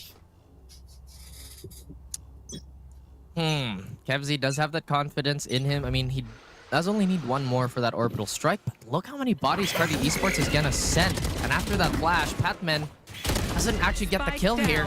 He won't go discover just yet, but this trade is just even for both these players. Gabot, despite having low health, trying to play with fire, and he will get snuffed out for that one. A mad sprint towards a teleporter, perhaps, and what a tease that was! They're waiting for the response, but they still have a lot of time and safety to work with. They're gonna rotate. Got the snake bite a while ago. They can double deep on A side. They don't hear, they don't have information. They heard it. They might be hearing some of it. Tricks gonna be pushing in 9 HP on Patman. Bit of damage on them. High Tide's gonna be used to stop them from pushing, or maybe get some space for themselves. Pain Shields is gonna be used. Peeks out, gets the kill on Patman, but it's not enough. It's a 2v1. Had to make a quick decision there, but again, in the heat of the moment, how can you really assess that as Kakarot with a Vandal is going to try to snuff out this flank? They go for a double up. They don't want to give any generous 1v1s to RKZ, considering how lethal this person has been for the last few matches. One enemy remaining. And if he can get one, then this is potentially doable. Who is the true Saiyan here? Kakarot falls, and yet another shot lands on the face of Zind, and Zal gets their hearts broken once more. RKZ with the Ultra Instinct takes 2. And oh my, they got the round again, a 1v2, seemingly impossible. But they still were able to do it for the squad. Carti Esports in a 3-0, forcing Zol another eco. What was that? I thought for sure that with that kill towards the site, that could have been it. And again, these small mistakes from maybe the lack of diligence costing Zol. That should have been their round, but they can't let that hamper their progress. They still have that orbital strike if they want to go for a quick hookah take, but the weapons are just not going to be agreeing with them, Dash. Oh yeah, orbital strike is available for KevZ. They have a bulldog, they have a hot buy. Very broken buys for the squad. JustUs, oh man, being a monster here with a judge on hand. And nobody's gonna be checking this. I'm kind of scared of this progress. They don't have good guns. They have a guiding light. They're gonna push, but Kakarot needs to be wary of this hookah. He's gonna be pushing now. He's gonna be looking, but it's a good thing he's patient. But no, he's not gonna be patient anymore. JustUs, he's gonna be getting the kill here with the judge. He's gonna get the shot on one. Oh, you talked about how they needed to be careful. That's exactly what happens when you just don't clear it. And despite the weaker weapon, well, maybe not weaker, the judge has been a terror for God knows how long now.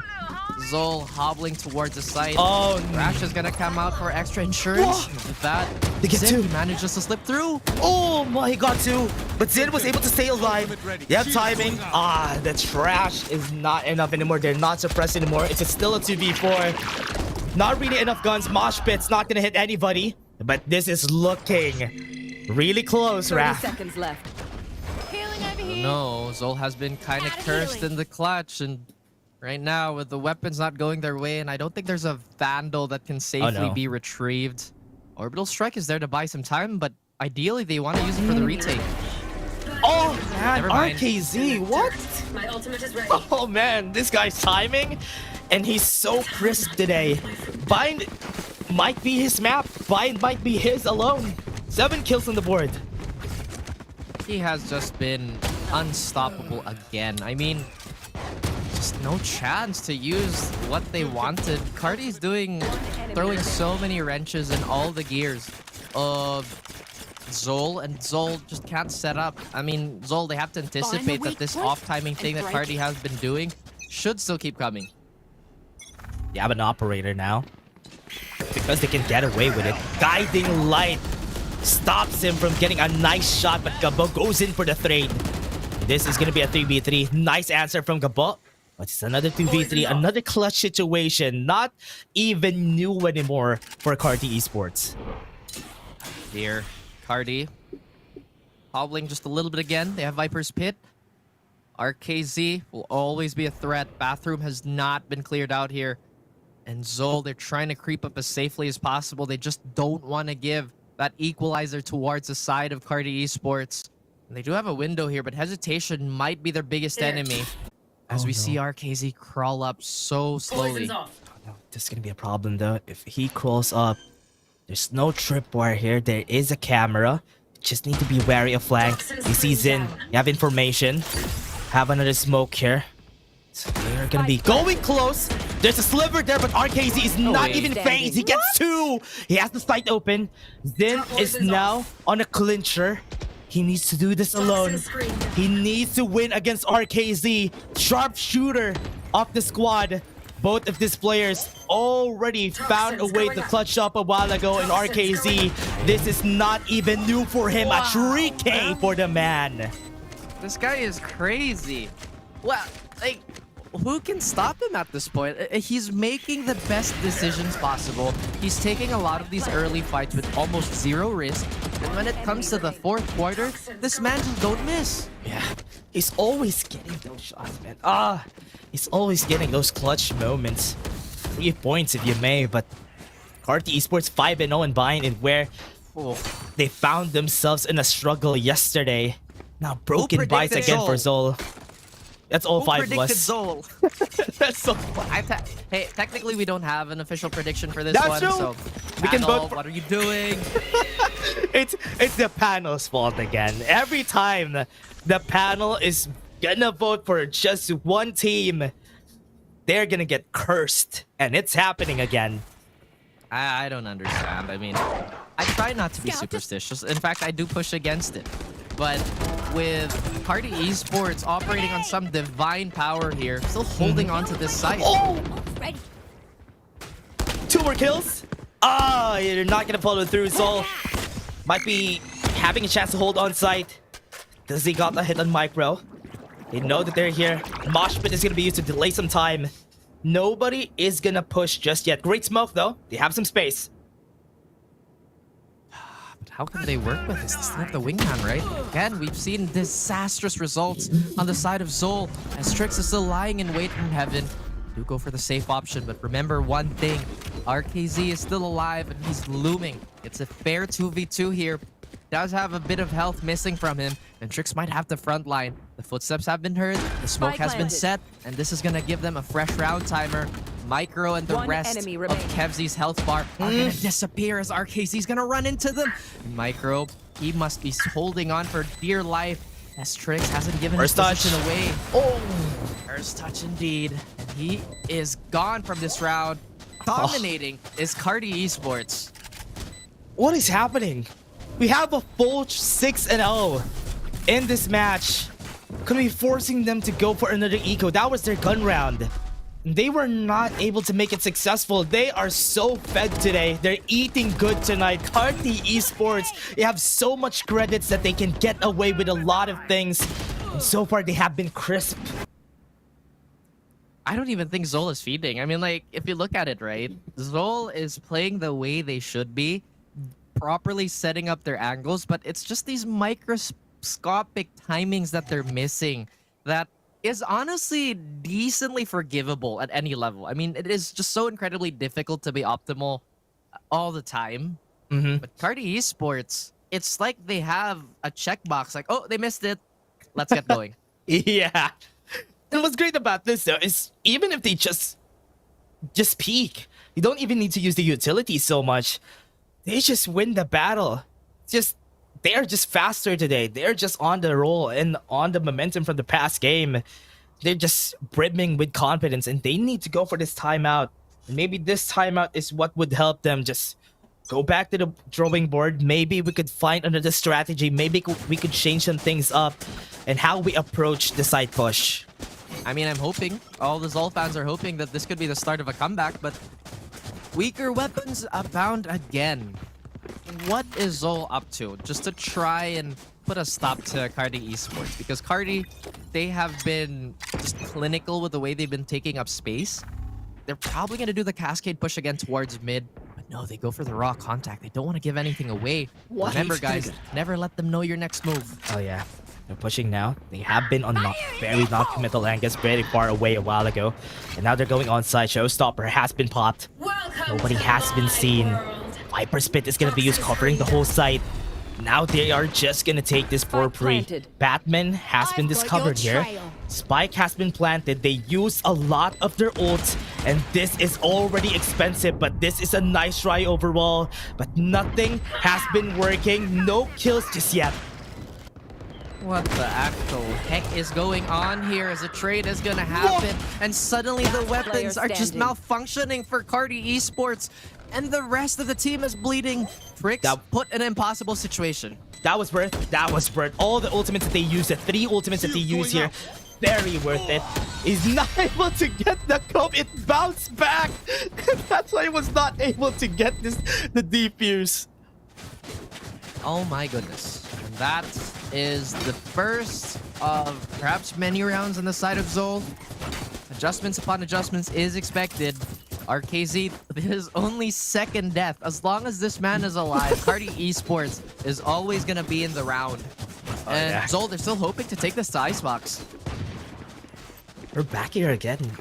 At least now we are on a 6-1. I hope this could be the start for Zol Esports to go back in the game. They're now on the board with this first win.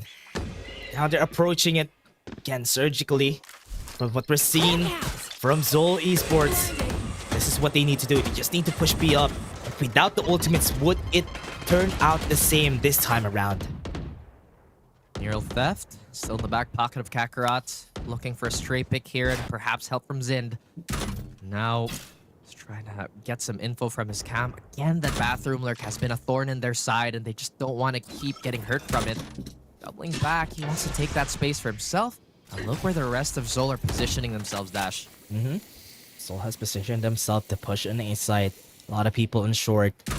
They could definitely go for bats. With the camera just popping in and out. They know that somebody's at bats. They might be putting a lot of people here. Even using the smoke in their favor just for them to go for the distraction. Have the site. Batman needs to win that, but he doesn't. Save gets 2. And RKZ falls down. And this might be their chance with the mosh pit on hand. Gabok kills himself. And a 2v2 is underway. Goodness, a sacrifice to the gods perhaps to secure yet another round for Carti Esports as Tricks. Again, prayers heard on the side of Zol. They are just kind of running through this defense. Eugene S. and his magic stick looking to take all of the members remaining here, but they go for the long angle. Kakarot secures the second round on the board for Zol. Okay, that's a good start. That's a good start for Zol. That last round that they won just gave them the adrenaline for them to win this next round. At least now they need another round. Yeah, actually that was okay enough. They don't need another round in order for them to just push Carti Esports on an eco. Carti Esports is now on an eco. Not a good sign, but again, a lot of rounds to give. This is their first eco after all. Wait, no. This is their first eco for this half, for this game. They do have the Hero Vandal on RKZ, who's been going ballistic. He will be left alone, though, unsupported, which is a curious choice. And that's already -1 on the side of CE. Yep. I like that they have the confidence to do this, but didn't work out. Nice try, Carti Esports. Zol Esports is just gonna be happy about that with a 5v3 on hand. It's just, they even had the handshake for it. And save. It's not even running away still with a boom bot here. They got the headshot though. They got the thing. Safe is dead. What? That's unfortunate on the side of Kemsy. Hopefully none of these shots land too often, as could be tilting on the side of Carti Esports. As Zol, they will try and rally back, cutting the lead to at least 3 rounds. This is very, very doable. Carti Esports perhaps going on a massive adjustment here. Not entirely sure, as Kevzi is getting fired up with 13 frags to his name. Oh, yeah. And with this 6-3, that is a call for timeout for Carti Esports. They need to go back to the drawing board. Yesterday, they had a struggle when they went to the attacker's side, so they need to get as much rounds as they can on the defense, because their execution on the attack has been quite lacking compared to the other squads. Now, they just need to find a way to win more rounds, maybe get this to a 9-3 or maybe even an 8-4 is a good chance for Carti. Stock still definitely rising for Carti, as you mentioned, and now they just don't want Zol to run up the deficit too much or cut the deficit down too much with a timeout of their own. RKZ been doing really well, albeit the last 2 rounds he's been the first to fall, or not the first to fall, but one of the first few players to fall. He still has that pit, so they could be proactive with this somehow. Yep. Thrash also in their pockets to just, again, round security. I think that should be on top of the priority board for Carti Esports here. Yep. What they want to do here is maybe use the Viper Spit, force them away. And with the position and where RKZ is, definitely what they... Oh, never mind. That's not what they want to do here for the squad. They're just going to be pushing RKZ to go back to B side, because that might be another B hit from the side of Zol. Now they start. They're waiting for any aggression from Carti Esports. Now, because of that pause, they are not as aggressive as they were during the past rounds. Not at all. And they understand that this aggression has been leading them to be a little unsafe, getting punished for it. And now Carti Esports, as you mentioned, playing a very compact game, not giving out any info whatsoever.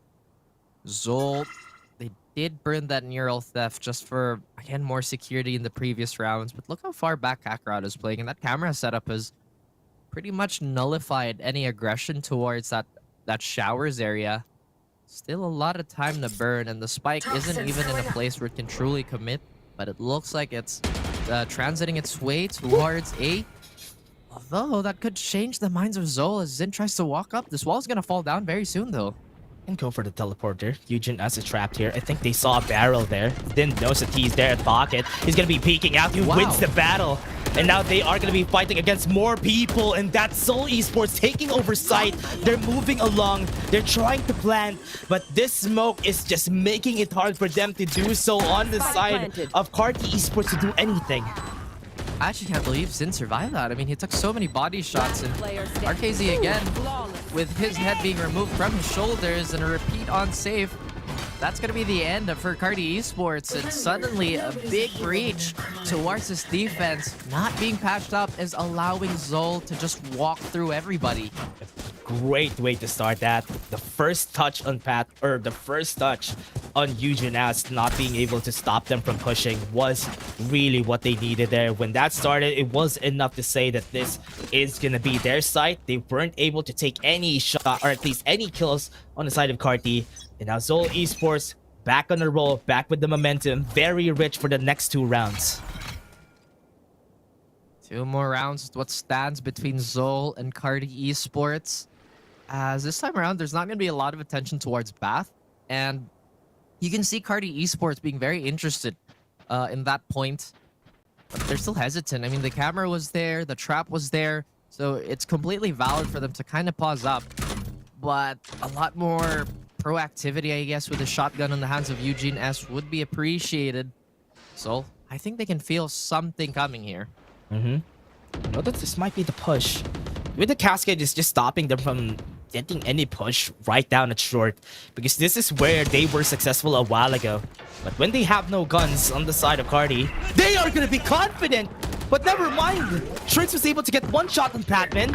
Still not done. Reckoning's gonna be slowing them down. Shots from RKZ. Gets the upgrade. 3v3 on a save round is not what you want to happen. It's happening with their eyes. I've got your Somebody's trail. planting. They still have the Seekers. It's gonna be sussing out RKZ, and they know where to peek now. And this is where it ends. Kakarot's gonna be seen. RKZ takes one. A 2v2's nigh impossible for them, but the 1v2 is possible. Micro finishes it off. They nearly lined up for RKZ, and I thought we were going to see another clutch heartbreak for Zol. No, Micro pulls through, gets it going, and gets a few kills on the board. It was so dangerous too because RKZ was in proximity for that Viper Spit to really switch it up for his team. Getting a Vandal for himself too. But again, despite all that effort, it's just the initial hit and the initial numbers flooding in towards the site of CE and not allowing them to get a good footing on that retake. This is what we said a while ago. Carti Esports, I hope they haven't expended all their endurance from the last game. And now they're getting tired, they're getting burned off. And Zol is just running over them on a map that they should be winning on the defense. But so far, 5 rounds consecutive win for Zol. This is looking bad for them. If Patman gets a win here, it's going to be a start to say that this is a 6-6. I wouldn't be surprised. I mean, we talked about a 3-map series, and it could potentially look that way. Carti Esports potentially burning out the entirety of their playbook just to keep themselves afloat. Or maybe not afloat, but to get that early lead. If they win this round, then I still think it's very viable for Snowball. I mean, again, that pistol round, I don't think Carti's been all too successful. Just coming off the top of my head. Again, big hit towards A. And they even check Shadow. Oh, what? wait. He lives? Trix didn't die. Was not in the sweet spot. Zin is going to be following through. Zin has been perfect on taking over site. And now with the mosh pit, they're going to be pushed back. They need to run away with a Dizzy. They're all going to be hit. The flashes are perfect. The paint shield is there. The utility battle. That might be the end of them. And it's going to be the time for them to get a 7-5. But as I'm saying that, I'm kind of jinxing them in the process. But KevZ on a 2v1. It's still not done. Left. He pushed through. He's going to go in. Safe knows that he's going to pick, but the timing was just right. Oh man, honestly he could have committed on the teleport and probably would have had a safe B plat, but that was a gamble he wasn't willing to take. And again, we do have the X-ray and everything, so there's a much easier call for us. I thought that could have been a blunder there because those are some intense whiffs towards the blind players. Just not deep clearing the corners. A fatal mistake, but will happen to the best of us. Carti Esports, they retained their lead.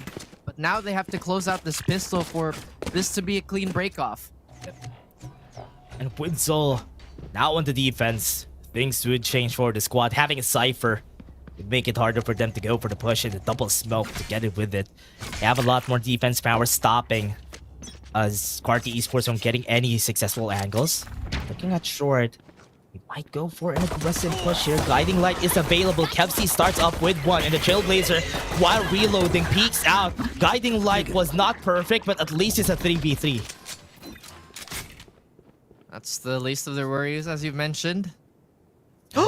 Nobody's paying attention to it too. RKZ could be the victim of timing, but of course the first whiff doesn't matter for Zid as he recovers. And now in an awkward spot is Carti Esports. They're trying to slither away, but what map control do they have left? Yeah, they don't know where they are. They're gonna go for spawn, or they're gonna traverse this path. And they are just checking every corner. They're afraid. They have no information gatherers, and they're going straight to a tripwire and a camera. So when we go to 30 seconds, that might be the time that they start to go for the plant. But this is still gonna be hard. There's still some smokes left. Are they gonna use it though is the question. As that tripwire still won't be dealt with. That's gonna be making so much noise. Look at this. All eyes are on Safe and Gabo. Safe. Gabo needs to get the shot here. He needs to win against Kakarot. It's a good thing he still has a wingman. Safe has a great position. Do they know that he pushed forward? I think they don't need to know anyway. That's gonna be a shot. Maybe Gabo could clutch it up. Never mind. Still takes a pistol round. I would not be surprised at all if Carti Esports go for a force here. I mean, they just let a massive lead slip away from their fingertips. And the want to get that control back could be on their minds. They didn't do too badly on this pistol, all things considered. But that last mishap towards the showers is something that really did them in. Yeah. And as we start this for Seoul Esports, I really love how when they try to start these battles, especially when they go for a cheeky play on short a while ago, Kelsey just got the first touch there, and when he was successful, that could have been it. He lost a bit of their smoke powers on the side of Carti. For now, B might be their answer. Dizzy is gonna be used together with a guiding light, but Carti Esports very cheeky. They do have a Marshall and Eugenes, and this might be a shot that they're willing to take. Wait, there's still a smoke. Patman is waiting. Decent buy on their end, but lethality will be neutralized so quickly. I mean, the Bulldog so versatile as a weapon. And Carti Esports just kind of looking for holes at the moment, not necessarily willing to take too many fights. They do get that Marshall back, but it's on a very vulnerable Gabo as well. And with a minute left on the clock, they have most of their safe side covered. Zol, again, with that discipline on this defensive side. Yep. Really loving the discipline. And I love that they have a lot of ways to stop any confidence pushes from Carti. It's because they do have a lot of smoke. Kevzi and Kakarot could cover some angles that they don't need to look at. And with the smoke right there down the middle, they do have a pathway to go to lamps. But what they're missing is that there's a tripwire around the area. And they could get sussed out here whenever they try to go for push. High Tide is going to be used. Safe is going to be seen. Dizzy is not going to see anybody. And Kakarot might be safe here, but the Cascade could help them go for the plant. He still has a cage to disrupt this, and if he gets a sound spot, perhaps it's gonna allow him to spam. What? But Zind with a snake bite will take out Gabo. Again, the weapons aren't the greatest on both ends here, but as long as time is running, then Carti Esports have a good chance. Yeah, a 3v5. They need to go for a great push. Pain Chills to push him back. Micro starts it up with Tricks falling down, and RKZ, it's not new for him to go for a clutch, but this time around, it's not gonna work against 4. And we have equalized despite having that slip up on the first half. Zol closes their gates. They don't allow Carti Esports. Yet another. This is their bonus. But with 3 Bulldogs, I still think this is going to be decently competitive, especially at range. Oh, yeah. Now we do start 7-7. Don't have ultimates just yet. Maybe close to Gabo getting a dash. But this is where it starts for Carti Esports to work. The pistol rounds and also the eco round a while ago was just really hard for them. Now it's where it starts for them to go. Maybe for a snowball for the squad. So Seoul Esports just need to do the same thing that they did a while ago, and this could work. It could. I mean, that's always something that's going to be looming on their minds. The double Viper setup is potentially going to dissuade them from committing onto the site. And you already see the movement behind them. Again, wary of the flanks is RKZ. But this could be a lot to handle, especially for at this range. I mean, the Vandal not too good with a rate of fire. And 2 Bulldogs could be disastrous. They're going to be looking at 2. Great shot. Follow through with Patman. Great trade. They know that there's somebody at flank. That's why they put the ball on the flank watch before they head forward through the site. High Tide's going to be used. They just need to look at what angle, and that is going to be on Kakarot's hands. And that is going to be the first kill, Patman. Oh, no! What? He got away! That's perfect. Right and now, this is going to be hard, though. Ah, hell no. Oh, no. Oh. There. Never mind. That is just yet another heartbreak. It looks so good for Carti Esports here, perhaps checking the minimap, but all is not lost as a Vandal has been reclaimed. If they can get 30 seconds left. then that's probably a win they'll take. No more flashes, no more walls, just 1 orb on the side of Tricks, and this is just getting so tense. 20 more seconds, Batman. Got a better angle. Micro with the swing. On a 3rd round, they win. And Zol keeping them on a roll. 3-0 so far. That's just crazy. But, again, it's like, yes, you're looking at the minimap and all of this, but that is just so unlucky. Like, how else do we put it, you know? That is just so unlucky.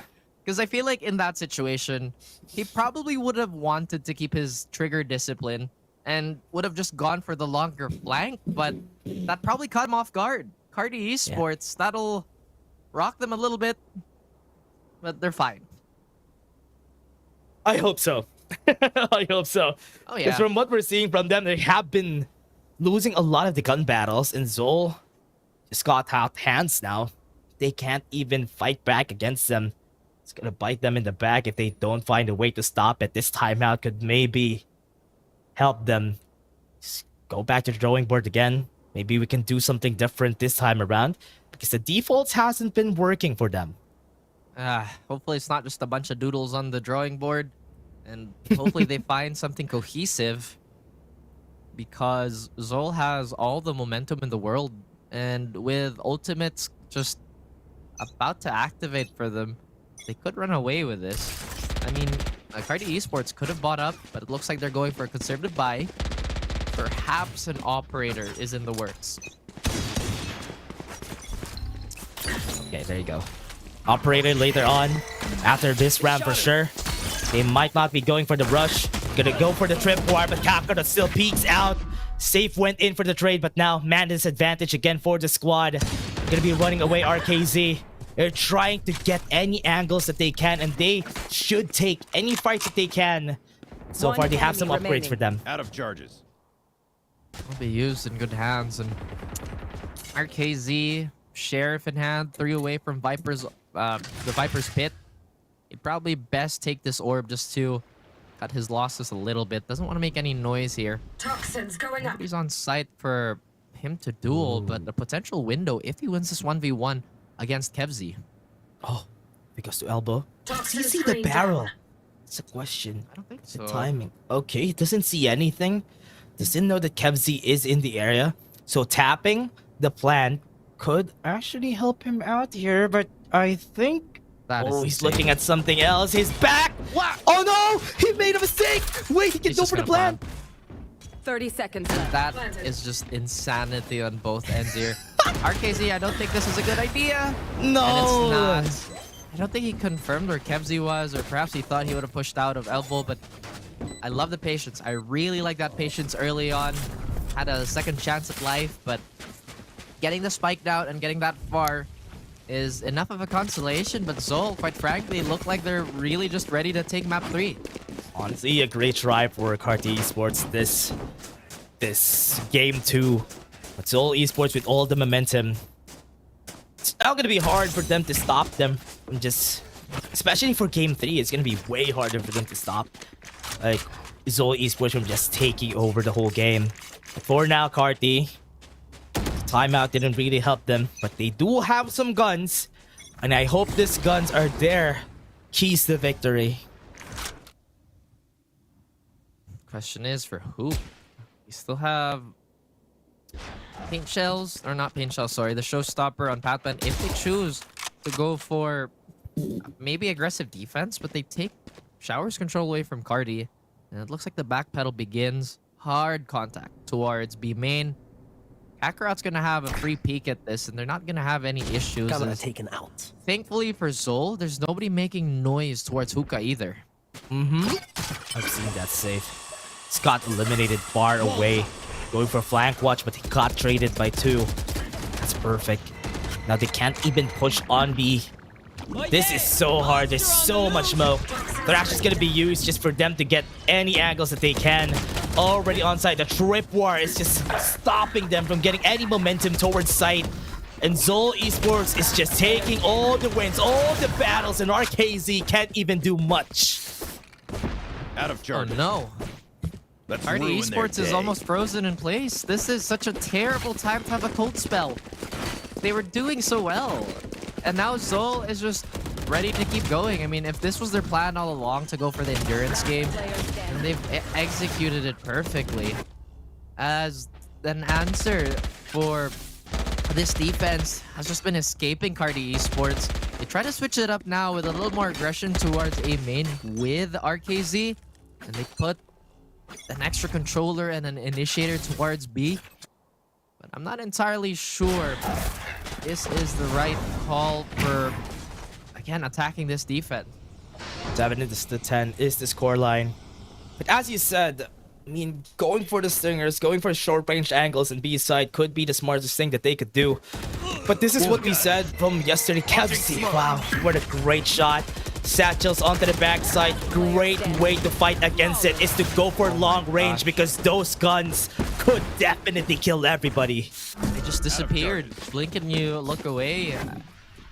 I'm not entirely sure if even Phantoms or Vandals would have made a difference in this situation because they couldn't even get any reply kills, any chance of retaliation.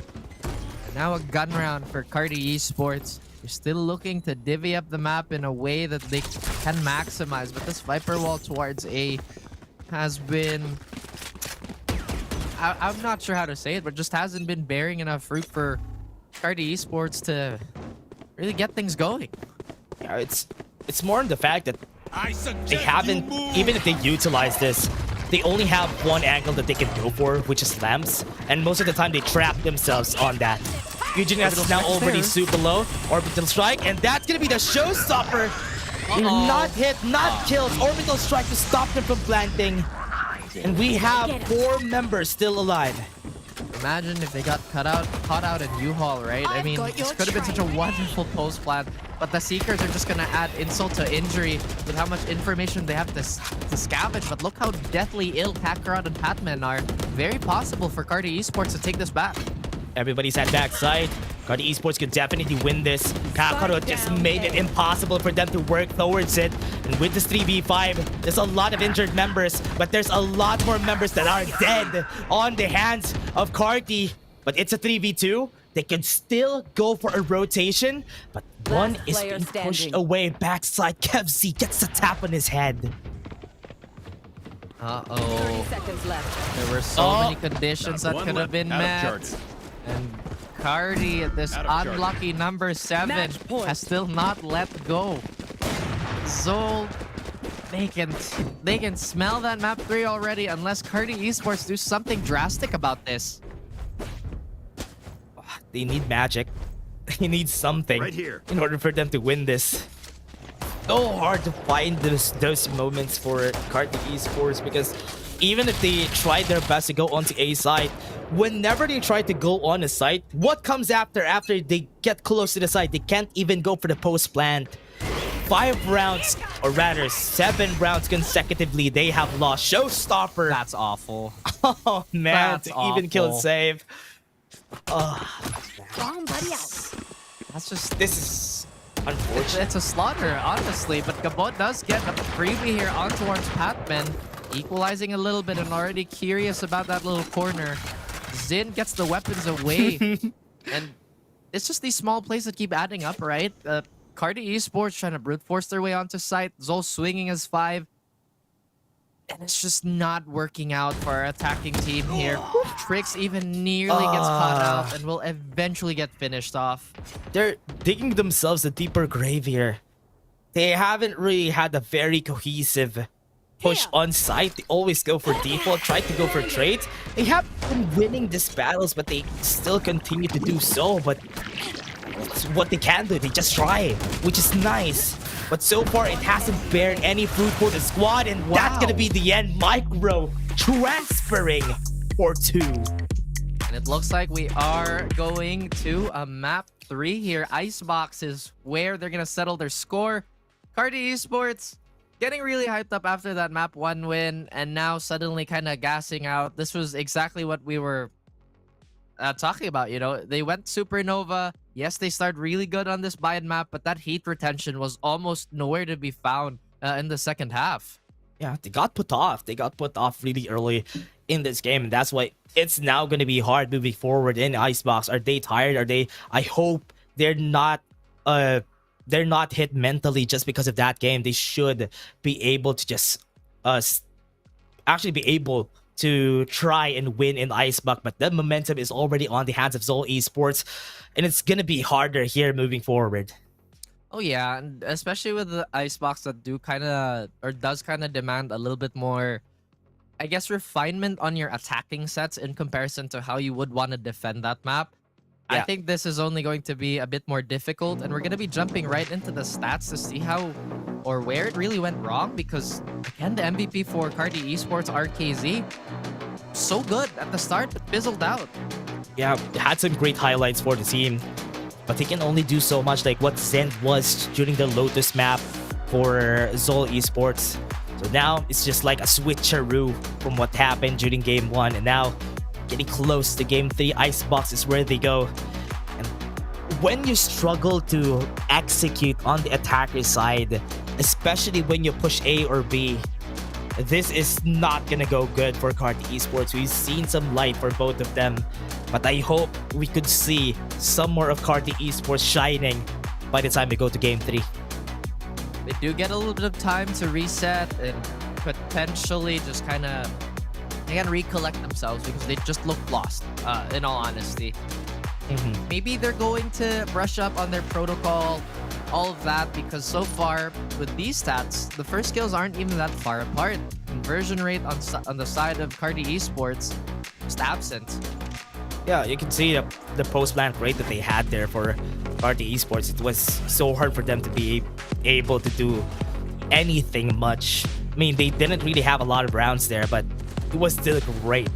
But from the start, Carti Esports, we've seen them challenging Zol, but Zol was able to get a 7-5 still, which is not a bad score whenever you go for an attacker side. But when they got to the defense, they decimated Carti.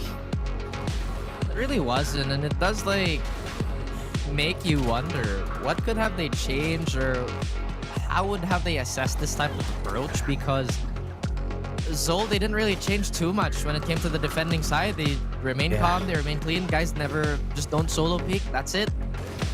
And Carti Esports just couldn't find a way to break through that. Again, sometimes it's, and actually no, most of the time it's a little more obvious to us and the viewers because we do have the X-ray, we do have everything, right? And they can only see what they have. But again, just threat assessment and the data they've gathered should have been enough. Granted, this is a young team, and as we predicted, this is going 3 maps. Yeah, it's gonna go to map 3, and with Zol Esports having the momentum, constantly just destroying them during game 2. But in this time around, we're just gonna take a short break before we head into game 3. We have been your casters. My name is Dash, and I'm here with Rap. See you guys in just a bit.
Welcome back, ladies and gents. We are going to map number 3 as predicted, as we did see Carti Esports fizzled out just a tiny bit. My name is Raph. That handsome gentleman over there is Dash. I got it right on the first time.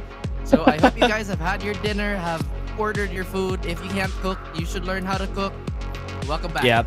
If you can't Shout out cook, to you can use everybody. Grab. Yeah, absolutely. Yeah, there you go. At least now, Carti Esports has lost Steam, from game 2. So I hope they would be able to energize after some time here against Seoul Esports, especially that the map is not gonna be agreeing with what if they want to go for a 2-1. So they have to put their best foot forward here on game 3. And things are gonna get chilly. We are jumping right into Icebox. I think it's been a common problem for a lot of our OQ teams to kind of have a slower start on the attacking side of things, then just kind of work their way on that defense. But unfortunately, we just did not see any of that in the last map. I mean, the 6-0 start was absolutely beautiful on the side of Carti. And then Zol just turned up the heat. They realized, like, okay, guys, this is what we have to do. Just kind of keep calm. And well, the rest is history. Carti froze at what, 7 rounds, right? For almost reverse sweep. Yeah, and nothing. They weren't able to follow through with anything. They just got rolled over by Seoul Esports after getting that 7 rounds on the defense. So now the question still remains: how are they going to be able to follow through? How are they going to be able to win this? But for now, all the questions, all the theory crafting that we have here, it's all because of game 2. But I hope the theories are just gonna be, it's just a theory. Yeah, I mean, I was thinking about how they could maximize that double controller, right? Because they were doing pretty okay with all the utility, and then suddenly there were a lot of, I guess, unwarranted swings. They should have been in control of the active utility shuffle, but again, as you mentioned, it's just on paper. In practice, it is such a different thing when there are bullets flying towards you, when there's vandals in your face and whatnot.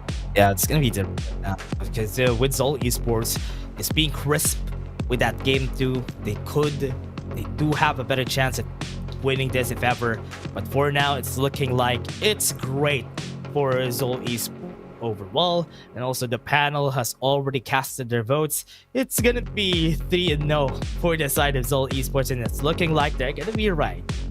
I think with teams just generally having more practice on Icebox, defense would be slightly stronger considering Icebox is more attack oriented by nature. But like we said, right, teams have been getting so much better at it. I think we've seen a few more Reynas pop their heads out, not even in just our local scene, but in the international scene as well.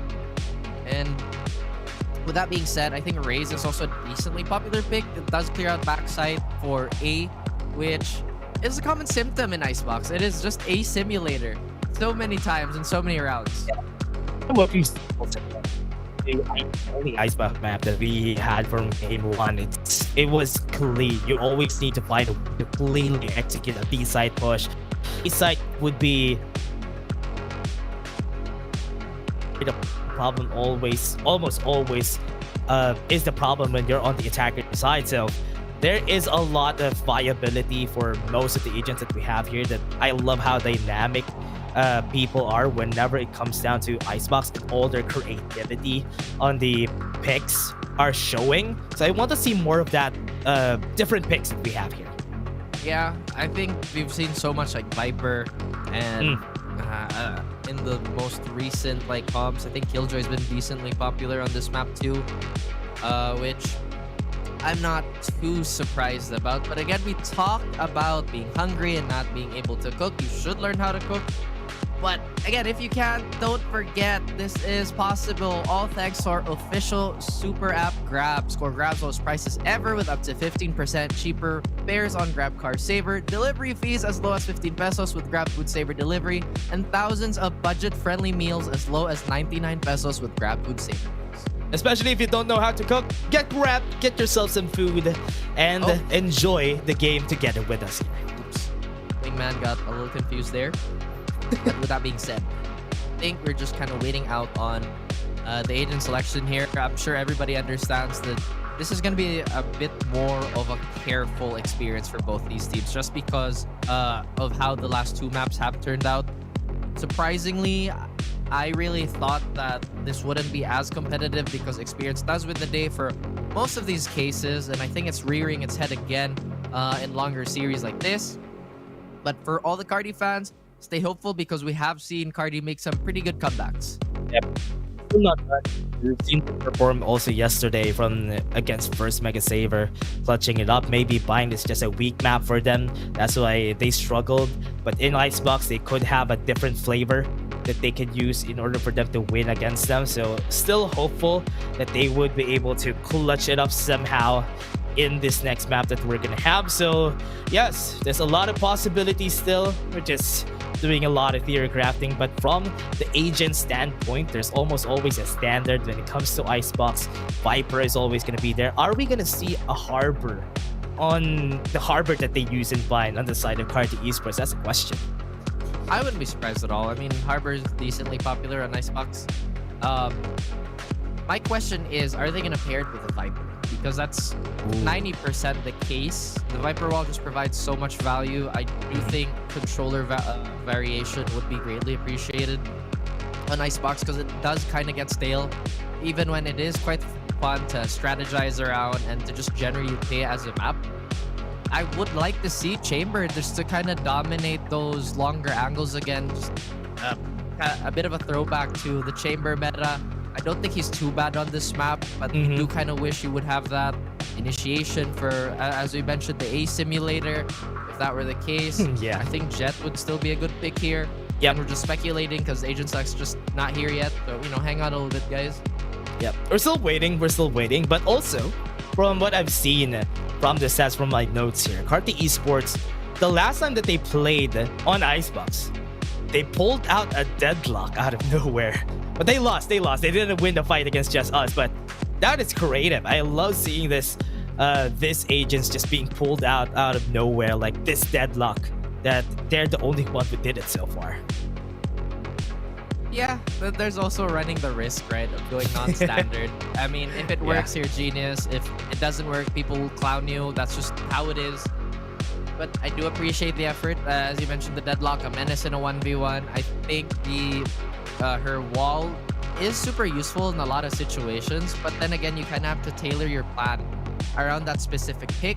And there's just so many things and so many situations that happen at a pro level that it's so hard to simulate everything, right? Because when you're doing it on paper, when you're just kind of theory crafting, it's almost impossible to account for all like variables, like, oh, what if he whiffs?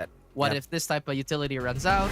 But enough of that, enough of the nerd stuff. We're jumping into concrete information, and we're not gonna get too many crazy comps. Yeah. Only thing surprising about this is Carti Esports is going for back for the get-go. In their hands, they don't want to go crazy like what they did the last time we've seen them in this map. So it's good. It's good that they're playing it kind of safe. But we haven't seen also any get-go except for them ever since. On Icebox especially, well, it will give you that extra planter, which is always good, and that regenerating utility, which has taken the place of a Sky. It's always welcome. Zol, this is pretty much a confidence pick at this point. Zed's been real comfy with that Reyna. He hasn't been doing too bad, but when you do get an agent like that, I feel like at times okay is just not enough. I feel like you have to go above and beyond to really push your team to success. Yeah, that's a caveat of a Reyna, right? Whenever you pick up a Reyna, you always need to perform really well, because if not, the Reyna is just basically another agent with nothing else except for her flash, which is not even the best. Her flash is not even the best. It's probably one of the ones down there. So they need to perform well with this, but with the confidence pick that they have, they did this the last time that they were on this map. They got a win on Geek Fam out of this. They only lost against Oasis. So yeah, we're confident about this composition. That is a lot of information that they have to go against. Potentially getting brick walled. Viper and Gecko, I mean, that's going to be extra mollies too, plus the Killjoy. So if Carti can be aware of that type of strength they have, then this double duelist rush could be shut down before it even starts. Although Carti does have a tendency to just swing out, right? And I think it's for good reason. They do have really cracked players. Again, that goes without saying. But at the same time, you kind of have to play to min-max, especially in an environment like this. Yeah, always need to. I'm waiting for the us going to in-game.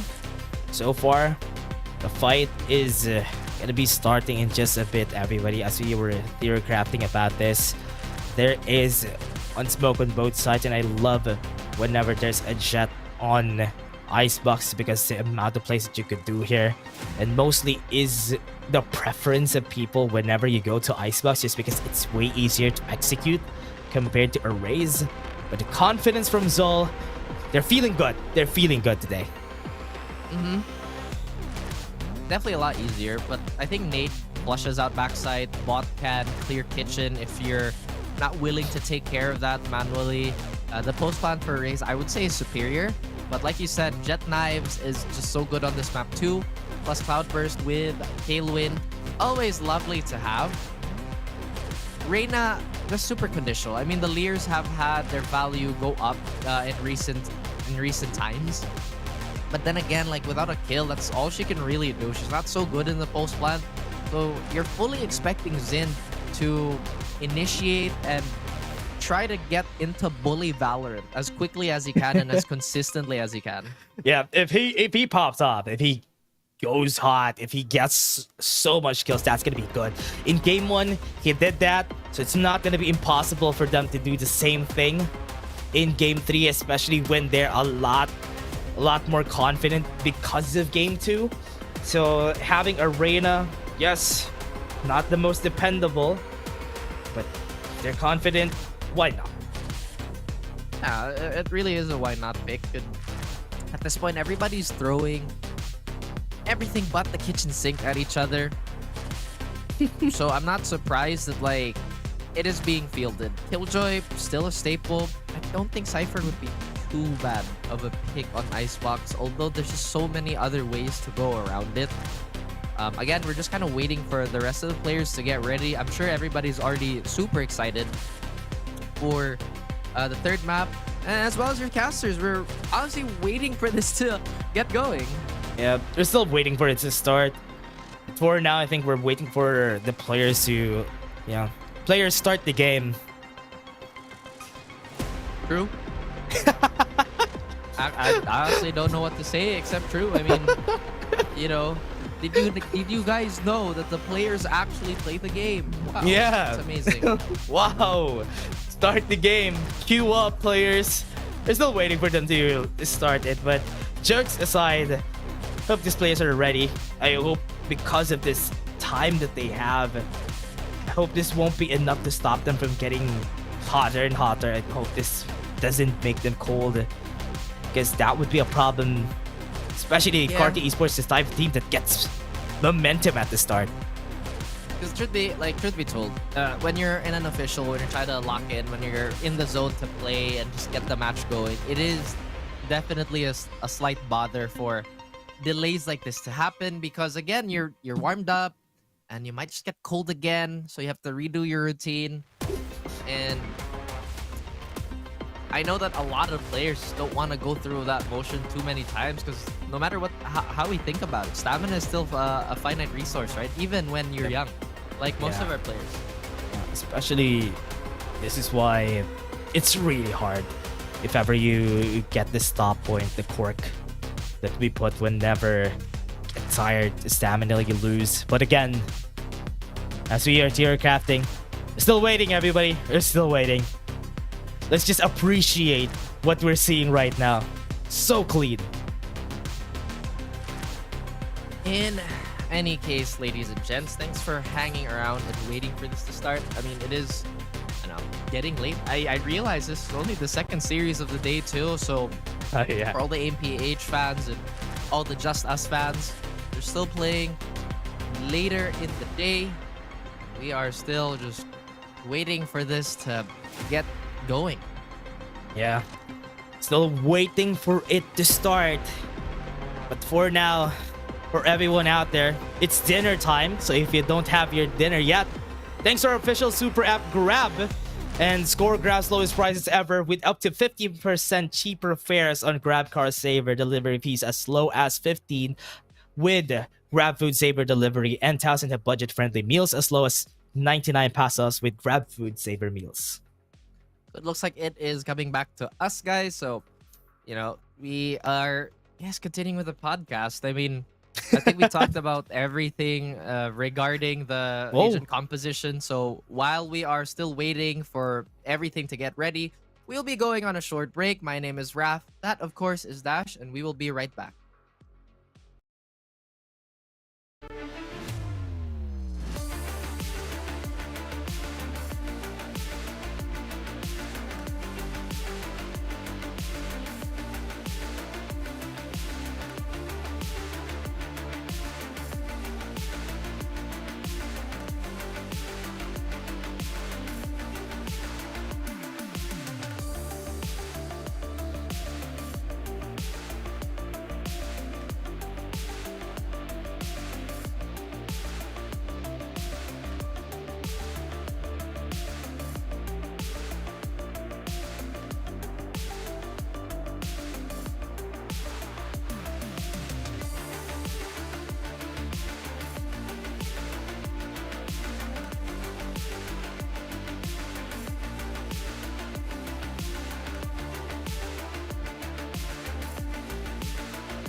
My friends will grab food saver. Delivery fee is a lot cheaper. Grab food saver won't make it roll. Yeah, oh yeah. Grab food saver is the one to choose. Yeah.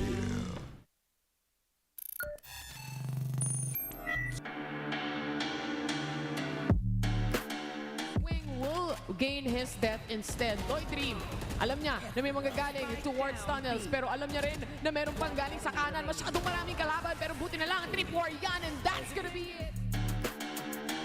Napipitas, pero the hop out is definitely there towards the smoke. Shock dart, hindi nag-connect. That's gonna be a 2v1 scenario. Winnable pa. Sobrang low nila parehas. Ito na yung double swing. And it's...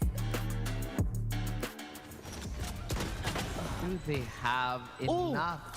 Mojer, it's his time to turn up. Ooh. We have a showstopper on hand. Everyone who actually looks at him is gonna be taken down. Good gun, but Second Love is able to connect. The double for him with the Bulldog. Gabok cleans up house 1v1. Gabok versus Second Love. Up to safe to make sure that this plant is safe. Both of them are incredibly low health, 1 HP for everybody, and just that spray down is going to be enough. Safe has to make sure he doesn't get one tapped, and that's a 1v2. Dub Sips the one watching out for this mark. It's a graveyard here already towards A main. And Second Love, it's his birthday today, I saw on Facebook. Right now, it will be a present of a bonus. The clutch comes for Second Love. Just crosses through both players of Oasis to his left and right. And now Oasis, they control the site. Here comes the Disney, but Savvy AK is an absolute savage. And here he comes barreling down onto the side. Catches out Hydra Kid, but Hydra Kid has already taken one down with him. It's 2v1, and they're playing by the spike. Senor Carl moving forward. Beautiful isolation made, and Senor Carl, hats off to you. Have the cam though. Try and gather that up close, but the spray down is just way too much of a problem. The ace for Second Love against the Eco. Picture. That's gonna be bad for the squad here. Look at the push coming in, and this is gonna be a Jazz already inside, and he gets the kill on dubstep. Here we go. Ja, again, many times has this man made his mark.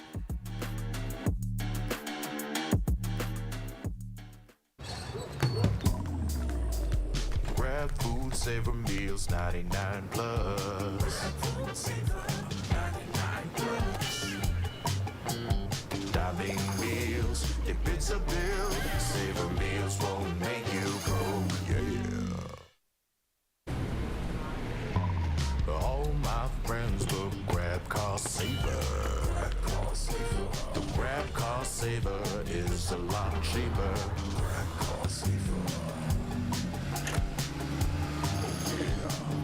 car saver won't make you broke, yeah. Grab car is the one to book, yeah.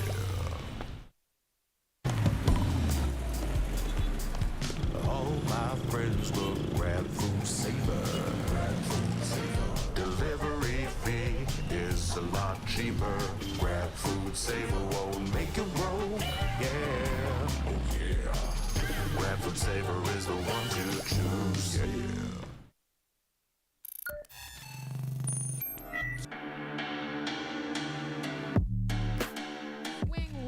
Gain his death instead. W2D3, alam niya na may manggagaling towards tunnels, pero alam niya rin na meron pang galing sa kanan. Masyadong maraming kalaban, pero buti na lang, 3-4 yan, and that's gonna be it.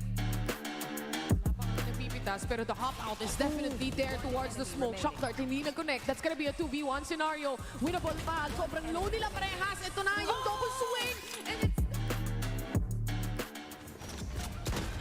Do they have enough? Mojer, it's his time to turn up. Ooh. We have a showstopper on hand. Everyone who actually looks at him is gonna be taken down. Good gun, but Second Love is able to connect. The double for him with the Bulldog. Gabok cleans up house 1v1. Gabok versus Second Love. up to safe to make sure that this plant is safe. Both of them are incredibly low health, 1 HP for everybody, and just that spray down is going to be enough. Safe has to make sure he doesn't get one tapped, and that's a 1v2. Dub Sips the one watching out for this mark. It's a graveyard here already towards A main. And Second Love, it's his birthday today, I saw on Facebook. Right now, it will be a present of a bonus. The clutch comes for Second Love. Just crosses through both players of Oasis to his left and right. And now Oasis, they control the site. Here comes the Disney, but Savvy AK is an absolute savage. And here he comes barreling down onto the side. Catches out Hydra Kid, but Hydra Kid has already taken one down with him. It's 2v1, and they're playing by the spike. Senor Carl moving forward. Beautiful isolation made, and Senor Carl, hats off to you. Have the cam though. Try and gather that up close, but the spray down is just way too much of a problem. The ace for Second Love against the Eco. The picture. That's gonna be bad for the squad here. Look at the push coming in, and this is gonna be a Jazz already inside, and he gets the kill on dubstep. Here we go. Ja, yet many times has this man made his mark.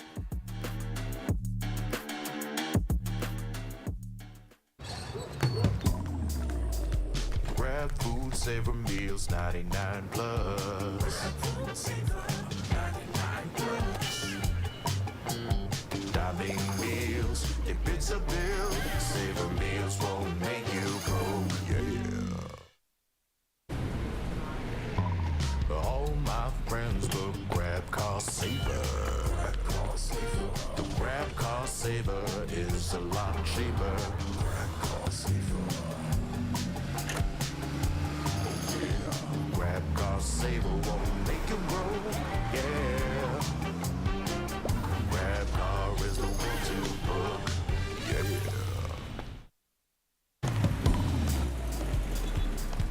All my friends will grab food saver.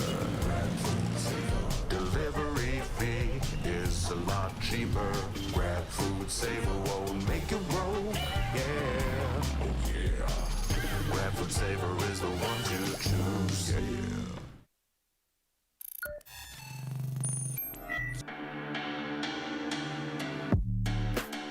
Wing will gain his death instead. Doy3, alam niya na may magagaling towards tunnels, pero alam niya rin na meron pang galing sa kanan. Masyadong maraming kalaban, pero buti na lang 3-4 yan, and that's gonna be it.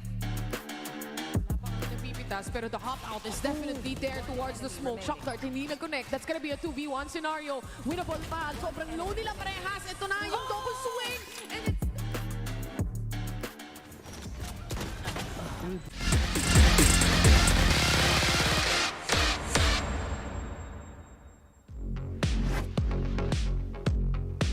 Welcome back, nerds, and here we are, finally jumping into Icebox, I hope, as our teams are ready to really throw down. Once again, my name is Raph, that is Dash, and we will be your casters tonight for the final map of the series, but not the final series of the day.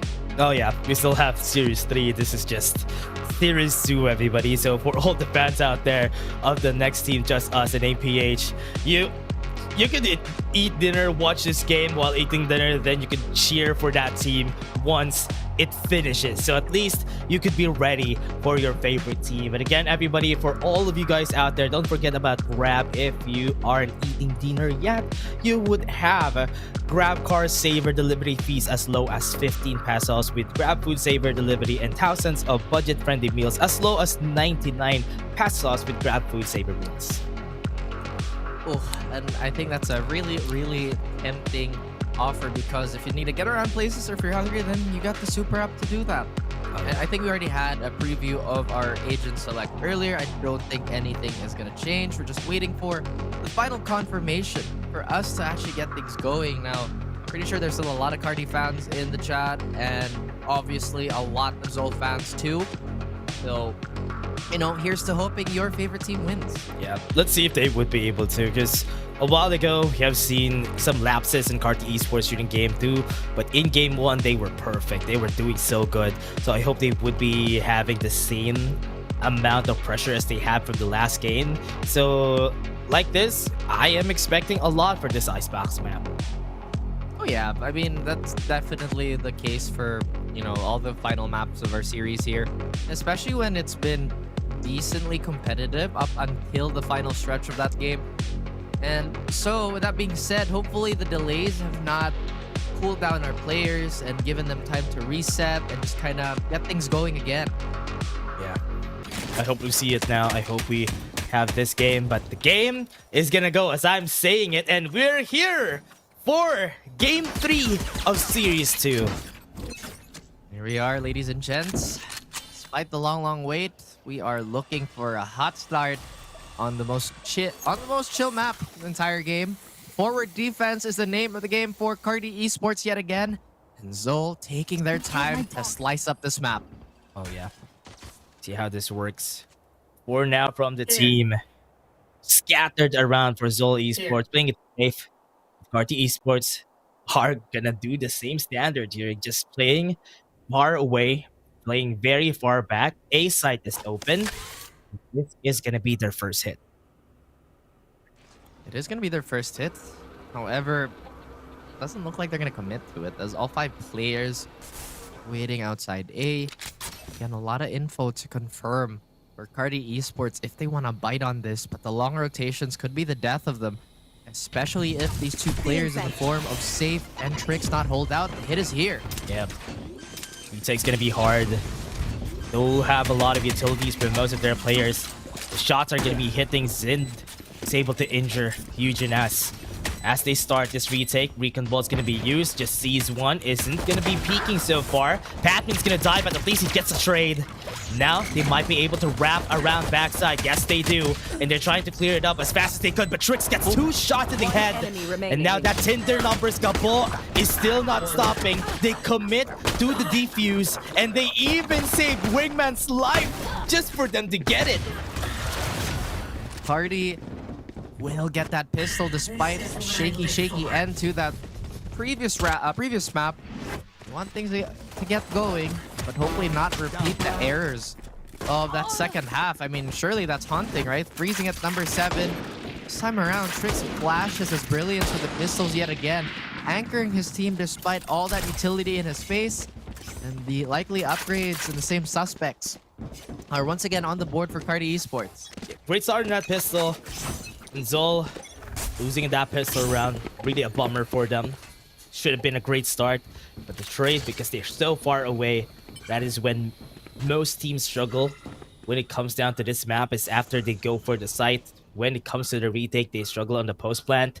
So that is what's happening, and I hope Zol Esports would be able to remedy that come this push. Gonna be pushing again, will be successful. Eugen S not gonna kill anybody, even with a trusty Marshall. Shockdart's gonna hit their heads, and Carti Esports are defending this site with their chest. And Zol are just not gonna be planting just yet. Not at all as they wait for the last 2 members to reveal themselves. They are getting surrounded. However, they are in a target-rich environment. Zin would have loved to get that heal off, but Gabo finishes him off before he can get off the ropes. He's up the top with his Spectre, 14 HP. Can still go for the rotation, 40 seconds. He still has time. He's just gonna go back and double deep on A site. They need to spread out if they want to get information, but because he backed away, because of the angle of Gabo, he wants to play it safe this time. Of course, they don't bite on this re-hit potential here. Any sound that Micro makes, Carti Esports players are going to be very aware of it. He tries to go for the rope trick, but at the very least, he just wants this plant down. The ball is going to swing off. Will confirm that kill. And expected conversion on the side of Carti Esports. Lost a lot of members there, but still a round that's proving to be valuable. Taking no chances. What a great view. I love the view that we're seeing here for Icebox, but already starting the round. And from what we're seeing for the squad, Zol Esports would love to put themselves on a default. Maybe get a pick off first, but Carti Esports hasn't been biting any baits from them. They're always not taking any bets. They're not taking any chances. They're just giving the floor to Zol Esports and go for retake. I mean, this is what they were doing on Bind. Zol Esports, they've obviously adjusted to it. RD slowly trying to make their way to a solid defense and a solid half here. But a heavy set towards Zol and just not a lot of weapons on the side of Carti could potentially be a dangerous mix for a defending team. Starting it off, Patman gets one. RKZ falls. They don't really have a lot of guns, but maybe the shares are going to be trusty, and that is enough. 2 kills already on the board for the squad. Postman's going to happen, but was denied by Eugen S. Oh no, it's falling apart. I mean, again, the Vandals are still there. Equalize and Trix. 2 clean shots is all he needs. 1 can even be a body shot. What? No, why did I even say that? You telegraphed what was going to happen exactly as you said it. And now $1 million is gonna fall on my lap. No. Maybe give it like 5 minutes. After 5 minutes, go back to me. Why did I say that? That is disgusting. Oh man, that's crazy. 3-0 now from Carti Esports. From the doubts that we had because of their performance from game 2, they performed like this. And I hope they would be able to follow through. That's definitely the thing, right? I mean, this is not foreign to Zol starting off really slow, getting rounds taken away from them. They did adjust on that second half, but Carti Esports, that type of cloud is looming around their head too. They want the clarity and they want to finish this cleanly. I know they're not overextending. They understand it's an eco. And those sheriffs deserve quite a bit of respect. A lot of forward map control by Zol. Can't really cross onto the sites. There's still utility in the face of their lurk, but Gines. Ooh, what a great bait out. Zin. Oh no, they're gonna double dip. Goes and crouches out. Have the showstopper. Ends the life of Gabot. Really early in that showstopper, but at least they get an upgrade here. Gonna be pushing. Micro is gonna be. What a flick! What? Yo, say Froza. That's actually crazy. Like, you know what? Okay, we recollect ourselves. I like how Carti is so crazy in these rounds, but then like something just falls apart. Has to try to get smart there, but again, the numbers are whittling down, Dash, and we have to recenter. I mean, it's an eco for them, for the side of Zol Esports. But while you were saying that sometimes some things falls apart, they get back on track, they get the kills, but Zin, maybe, just maybe. But never mind, RKZ finishes him. 4-0 again for Carti Esports. Looking a lot better this time, and the operator could provide them even more of a boost. As Zol left scratching their heads in what they could have done in that situation, or at least with what they had. Now the Armory is going to be a little more aggressive. They do have Hunter's Fury if they want to go for a quick hit towards A. Empress on Zin would love to help the team get more kills and just that bulldozer I was talking about to get going. Zol, again, not a stranger to slow starts. They have to keep this a little more competitive if they want a meaningful attacking half. Yep. What's hard about this is that they don't keep eating, especially if you have a Reyna. Just gonna get starved. This Reyna is super starved inside of Zol Esports, and UGS starting it off for the kill. And Patman, with him down, it's not gonna be an easy start for them. A Lear could be what they need, but it's a good thing that Zid is in the area just for them to go for the trade. Take one down for the team and start it off greatly. With the wall up, once it goes down, they can start and maybe take down this fight. Nope, they're gonna rotate. But they will.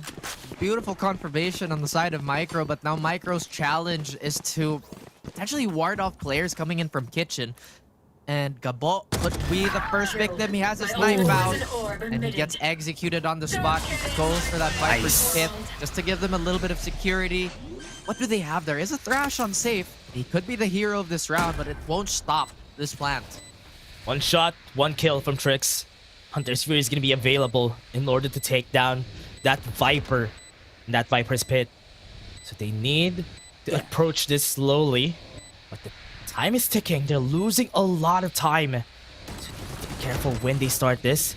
They're still trying to hit any angle they can, but Zind, would the timing be perfect here? He has a right angle, but they're wrapping around and Trix is able to get one shot. Recon Bolt's available, and they get one kill just because of the wingman. They're taking their time, but there's a swarm grenade, and they're losing more. And I think this round is going to be Zol's. There's no more time for them to go for the defuse, but they're going to be finished. RKZ's running, but Micro's there to annihilate them.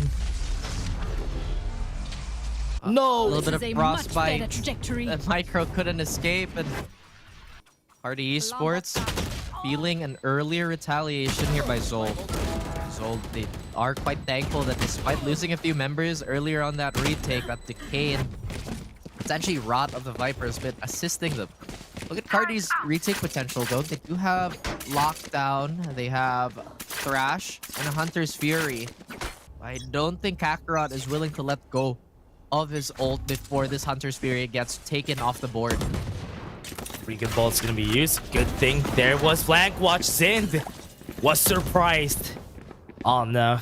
Gonna be starting this perfectly. Aldron's gonna be used just to get information. Patman, those the pain shells. Great way to clear up those angles, but Eugen S be too overbearing, too over aggressive. that they lose one more person at site, and this could be an opening that they could use. It indeed is, but it's closed right then and there. The gap is still pretty much obvious, but RKZ with the Bulldog just cannot help his team barrel through. Now Cabot all alone. Lockdown, probably not gonna use it. Classic, looking to do some damage here, but really not enough. Zol answer back. They avoid that 6-0 start from the previous map. It's now done. 4-2. This is a struggle that we're talking about, but they don't really have any guns during that last round, so it's okay.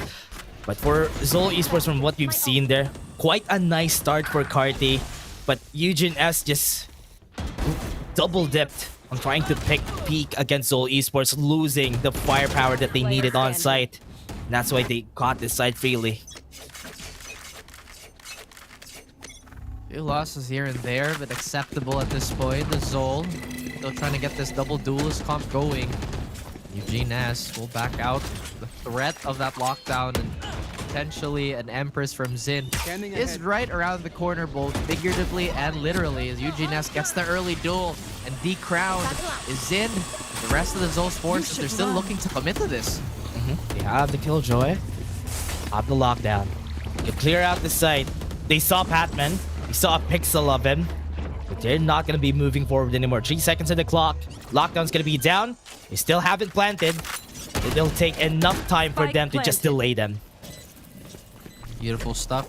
Baiting out that Hunter's Fury just for a little bit of security. Just around the side. Immediate era. Hunter's Fury is here. RKZ, being the star that he is, will allow his team to soften up this post plan. Great angle for Mike, bro. What a great shot. Was able to drop down and get those kills. Make that 3. And Zol is now back just like that. Just like that. Zol answers back.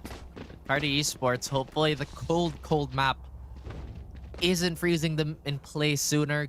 Good early timeout here, just before they might potentially lose a lead. They could honestly buy rifles, but they're choosing not to. They don't want to play around with less utility. So now again, they're going back to charting what the course of action is. You need to think about their next move here, because for now, Carti Esports struggling in that defense. That was a gun round that they have lost against Zol. They haven't taken a lot of aggressive angles, or at least they had to push deep against Zol. Yes, they took some kills, but they don't really take any space. That's why Zol is always free to just go back to A site. So far, A site has been working, so Zol doesn't need to fix what isn't broken. Yeah, I mean, sometimes just if the action, or like if the repeat action is working, you really don't need to overcomplicate things. I feel like one of my favorite analogies is you might be playing chess, but the opposing player is eating the pieces. He's refusing to participate.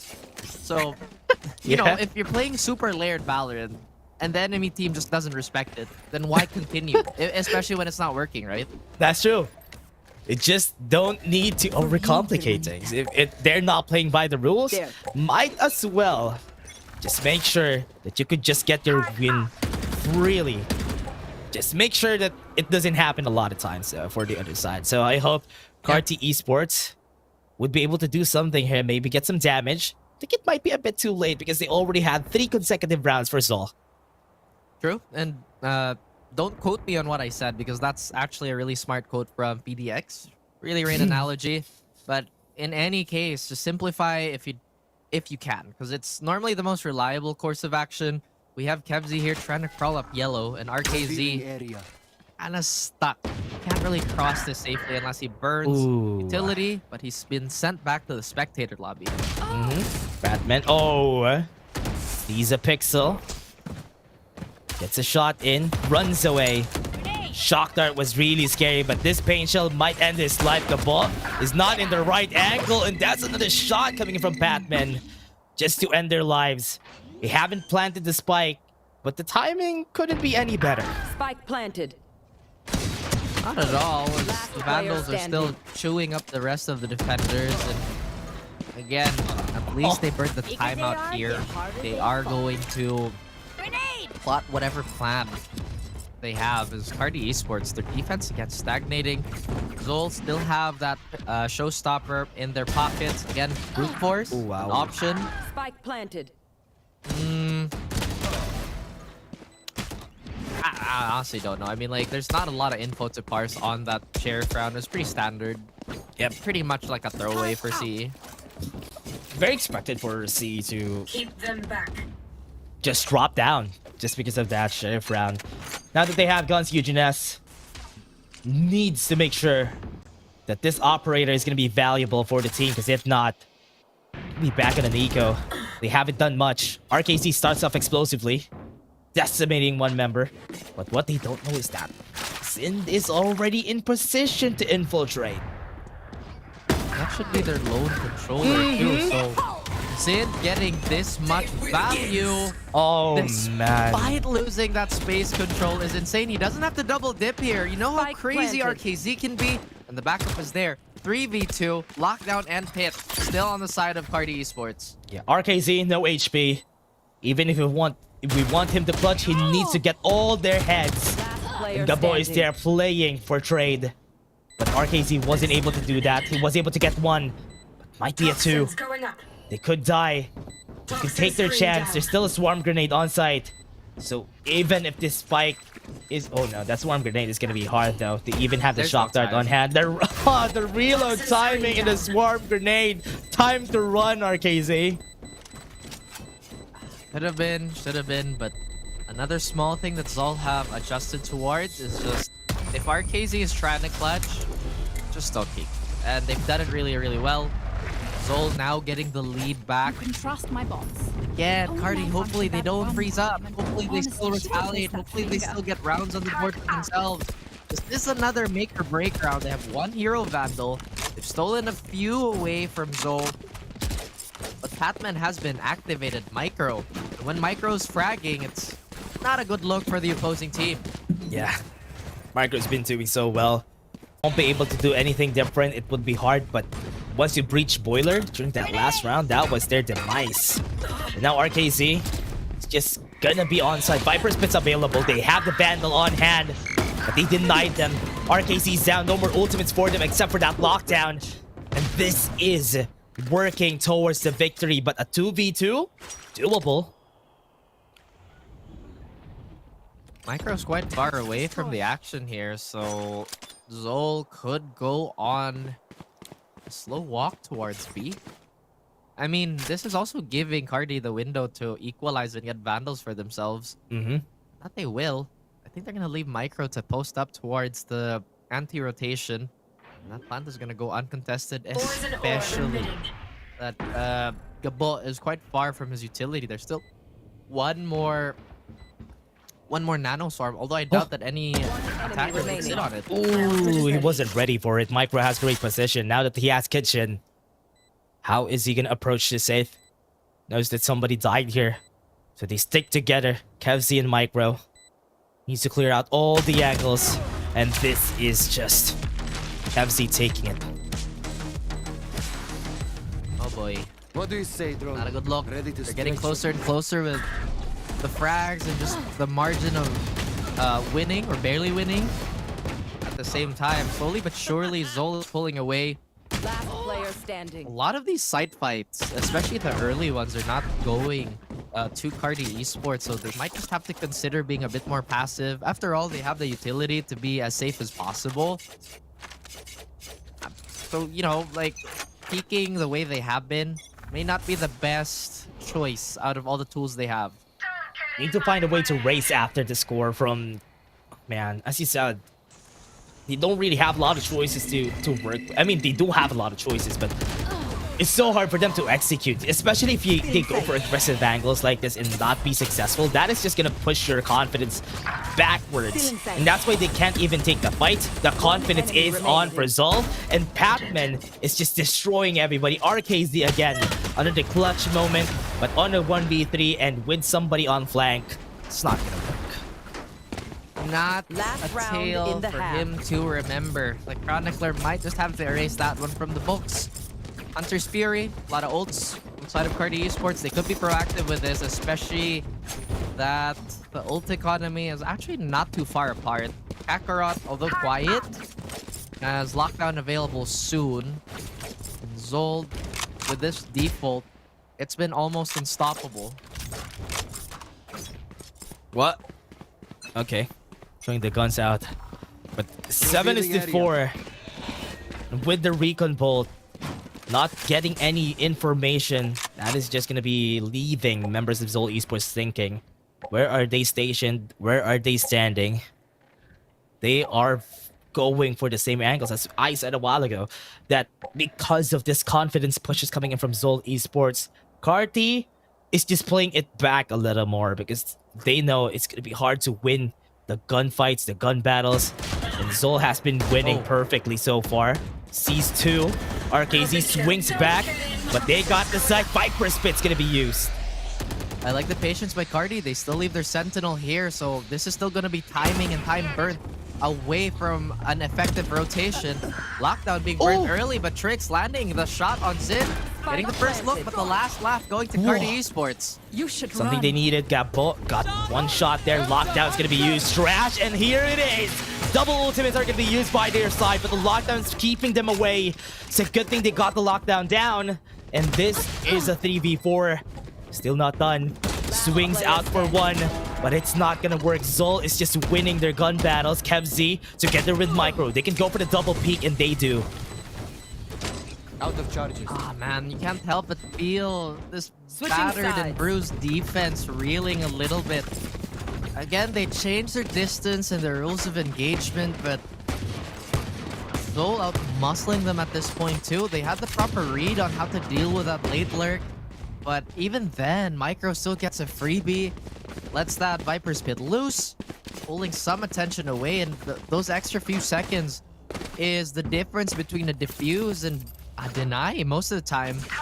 Default wall going down on B. But yet again, Carti Esports, they look to get something going here. Esports looking for an angle. Eugen S hasn't been getting space for the team. Wasn't even successful in getting most of his operator buys. They need to capitalize. They need to find a way to get more value out of something else. And they're trying to be a bit aggressive today, but very non-committal. Not at all, as the confidence buys are here. RKZ opens it up. You see a little bit of movement on the defense. Again, they're trying not to overplay here. Look at that. Everybody just resettles back in. We're back to 0, albeit Zol missing 1. But again, no adjustments or no insane adjustments being made on our defender side. Not even moved away. Because of that alarm bot, they need to clear out some areas in A before they start. Because they still know that somebody's still there. Because there's still 4 players. They already moved some members of Zol onto B side. Now, rotation's been called. They need to move fast. They need to move in. They need to get the spike planted before they rotate faster. We think it's gonna be there, but they're still gonna go for that plan. They will. Good thing they're dodging a lot of this util chip and trying to respond to their own. Double dipping again, not working with the advantage, but it doesn't matter. The trades are still popping left and right. Yeah, good thing they have a smoke here just to leave them with more space for the squad. Micro taking 1, wrapping around side. They don't know somebody's at nest. Safe is gonna take 1 and maybe take 2. He got 1 shot on that wall, but RKZ around for Carti. Scraping by again, but this is a good start. They are gonna buy up aggressively. I think we saw a Hero Vandal here, but then again, we'll just have to recheck that on Barracks. I thought this was gonna go in the way of Zol again, just because of the number of frags, but RKZ coming in clutch with that flank. And now Carti Esports will remain in control for the next 2 rounds, or 1 round minimum. What we're seeing from Zol, they really are losing a lot of these pistol rounds, but it's okay because they follow through after. Still not a problem for them, but Eugen S doesn't have the dash anymore. Scene's gonna be picking out. Goes down on Maze. Save was able to pick him up. There's a lot of utils chipping down a lot of their HP. Micro at least gets one with the frenzy. And on screens, just 2 people waiting for any aggressive pushes from their squad. They're waiting for the wall to go down, but a spike has been planted. Only one sheriff to speak of on the side of Zol, and in the hands of Kakarot. Eugene S is one body shot away, but this flank is just taking too long for it to be of any meaning, as RKZ is already on the hunt. His head gets popped off right his shoulders. Kakarot, all eyes on him. Might get wallbang here. Finalized and submitted. Still a nice try. Eugene S popping off at the right time, just when they needed him. Zol, now they have a gun round. This is the time for them to get their kills, to get their investment from losing those 2 rounds. But Kakarot made me believe a bit, just because of those that shot that he did. Signs of life. Carti Esports. Hopefully they add more layers to their attacking side just to keep Zol guessing. And we're gonna go for some slight aggression towards B here. I wouldn't be surprised if a skirmish might break out, but they have to keep, they have to get Zin going here. This rain has been awfully quiet for the last few exchanges. And now, again, just peace, unnerving silence across the map. Oh my goodness, Gabo dodged the bullet there. Yeah, wasn't able to see it, but it's also good that Zol didn't really commit into anything else except to just get that ulti orb. Just capitalize on it, get more resources for later. They're just gonna be saving that for winter. Comes a plan from the wingman. Nobody's gonna stop it, but the retake, at least everybody's alive. They could get a free kill here with Thrash, but the utility is gonna come through. I don't think they should chase the Rapid here, but it's actually Zin getting punished for his efforts. Gets a kill out of the smoke. And even with the Thrash, that is only enough to delay some of their time, but safe. Gets one. Freakin' Bull's not gonna see anybody else. But Eugene S playing with fire right there at the backside. Nobody could stop KevZ except safe. Tried to go for a swing there, but the classic animation just not allowing him to do so. Bonus converted so well on the side of Carti Esports, getting themselves free upgrades, and now Zol scratching their heads. How did they let that go? I mean, the rotation on the side for the late lurk was even in Zol's favor, but getting outgunned at the very last few moments must sting just a little bit. They need to muster any courage that they can still do for Carti. Because with this confidence, Eugene S is cooking. At least for now. But as we start the round, 7-8, no guns for Zol. They don't have any business winning this, but Eugene S got hit in the head. He can't even answer back, and he doesn't have any trades on their side. So Carti Esports is just gonna be lying in wait for any aggressive pushes from the side of Zol. And that is 1 kill on the board, but nothing else just yet. This Eco looking to be a little more solid on the side of Zol. They want to get that extra Vandal. Zin surviving everything, but barely. This could be deceptive. They might think Zin has crossed. So if Carti commit to this push, might be an extra corner that they're not checking. But why peek the Reyna? Oh, peeks it, dismisses away. It's like nothing happened. 4 people are still here on site, but Zin confident in taking the battle. First touch, 30 seconds. They still have time to move. Oh no. I mean, they could pause up and just go for a rhythm read here. RKZ. No way. Denied again. The double lurk though, that's the big question mark because 2 of these players are half health. Hero Vandal still here. But they've given themselves away. That's 2 sets of sounds and they swing, but they all get destroyed. RKZ still alive. Batman is here at top on Nest, but he's not gonna be seen. RKZ falls. And Safe doesn't have information. He's not looking in the right direction. And Patman clutches up. It's like that conversion from the bonus didn't happen at all. Zol bounced back, and they do it in a thunderous manner. Get guns for themselves. But still, the economy remains unbroken on the side of Carti and may have an operator in the works. And I like the plan here. They did go for that double lurk. They did lose their Sova. ultimately it did come down to some sharp shooting and just maybe a missed sound spot. Yeah, Zend was the hero they needed that round. With the trusty Vandal on hand, he was able to get like 3 kills. And that's why they were able to get the win. Now they have Vandals. This is where it starts.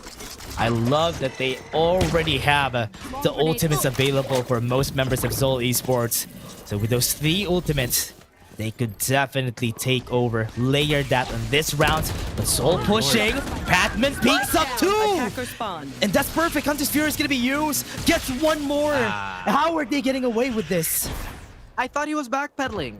I thought there should be some sort of like inaccuracy, but no. All bullets remain true. Gabo saw the violence and now he's trying to get back the lost space. No way. All on his lonesome again. Does have the Guardian in hand, but no real reason for Zol to beat this unless they want to go for a heat check. There's just too many targets to track. Zol hit double digits. What a great wide swing. And then the end, Zol just took that out of their hands, Carti. It's a good thing they still have money for this round. Maybe some broken buys to do work for themselves. For now, those ultimates from Kevzi and even Patman just pushing. Overconfidence is what you need whenever if ever you know that you're gonna hit your shots, and 21 kills is a big say that he is accurate today. Absolutely. And you know, when Patman gets going, it is so difficult to stop. He's had some pretty prolific performances already across the 2 weeks. And Carti Esports, they're feeling the effects of it. Eugene S and Gabo just barely in the server at the moment. Blades are going to come through very soon. They just need 1, and this is going to help their efforts on this half buy. Carti, though, they need the rounds. They need everything they could get at this point. They're looking to get their ultimates now. RKZ and Eugene S close to getting the Blade Storm and even the Viper's Pit. So maybe getting the first ultimate orb, then start it off with a Blade Storm is a good start. But going back to the drawing board, Carti Esports really needs to make sure that these ultimates are not going to be wasted if ever they use it. Sometimes they use it as a means to an end, but it's not going to be effective if you do it like that. It is incredibly subjective. And that Dizzy is going to sway away any aggressive defenders. They're not going to go for that same aggression towards mid. But there's no countermeasures on the side of Carti as the Sentinel on Sentinel action continues. I don't know what that was about. Wow, peeks again. Kakara takes 2 down. He knows that he's gonna win the fight anyway because he has a better gun. But from what they're doing here, Eugene S is a hero Vandal. Just got this a while ago. If he takes a shot and maybe moves forward, Hunter's Fury could be their saving grace. In the flank they go. Nobody is looking, and it is like, oh man, they're selling like pancakes and they're all dying. A lot of raw talent on this roster. Just they need to hit that. They need to realize all that potential, right? But again, decently new core, and have to give them some slack here. Meanwhile, Zol, they will be holding down just the road or anywhere they could rotate safely. 30 seconds. 30 left. seconds. So, in their perspective, RKZ could be anywhere. Just don't give the man 1v1s, and that's gonna be the first pick towards Kevzi. He could make a mad dash towards A, but he's gonna be cutting it close. The 2v1 could potentially happen. Taking so much time. There's a chance that he's just gonna be saving this ghost for it. Lure's gonna be thrown out. On the other side, Zen goes. Don't see anything. They wants to clutch it up, but Micro shuts him down. So far, RKZ's been really patient in those types of situations. It was super obvious on Bind, and it's showing its head again. That's what's been making him such a good clutcher. But Zol have been keeping track of this and keeping tabs. Now, an ever-observant eye. Patman gonna go with that operator. Maybe just to play a little further back. There. You see the hard jump from... Who is this? It is Patman. Maybe, just maybe, Carti Esports will be far away from it seems. Getting smashed by Zol. Carti. Man, Need a Blade Storm. Need to make use of that dash. Don't even make use of it. Rotation has been called already. Need to find a way to make sure that this Blade Storm is just gonna get the kills. It's moving forward, taking space for the team. Thrash doesn't see anybody but the Hunter's Fury. Damage a bit. Zind ends his life. Smashes him to the ground. Wingman is here to save the day, maybe get the plan. And the showstopper is not gonna hit anybody, just to take some space, just to clear some angles. KevC takes 2, and we're left with 2 more.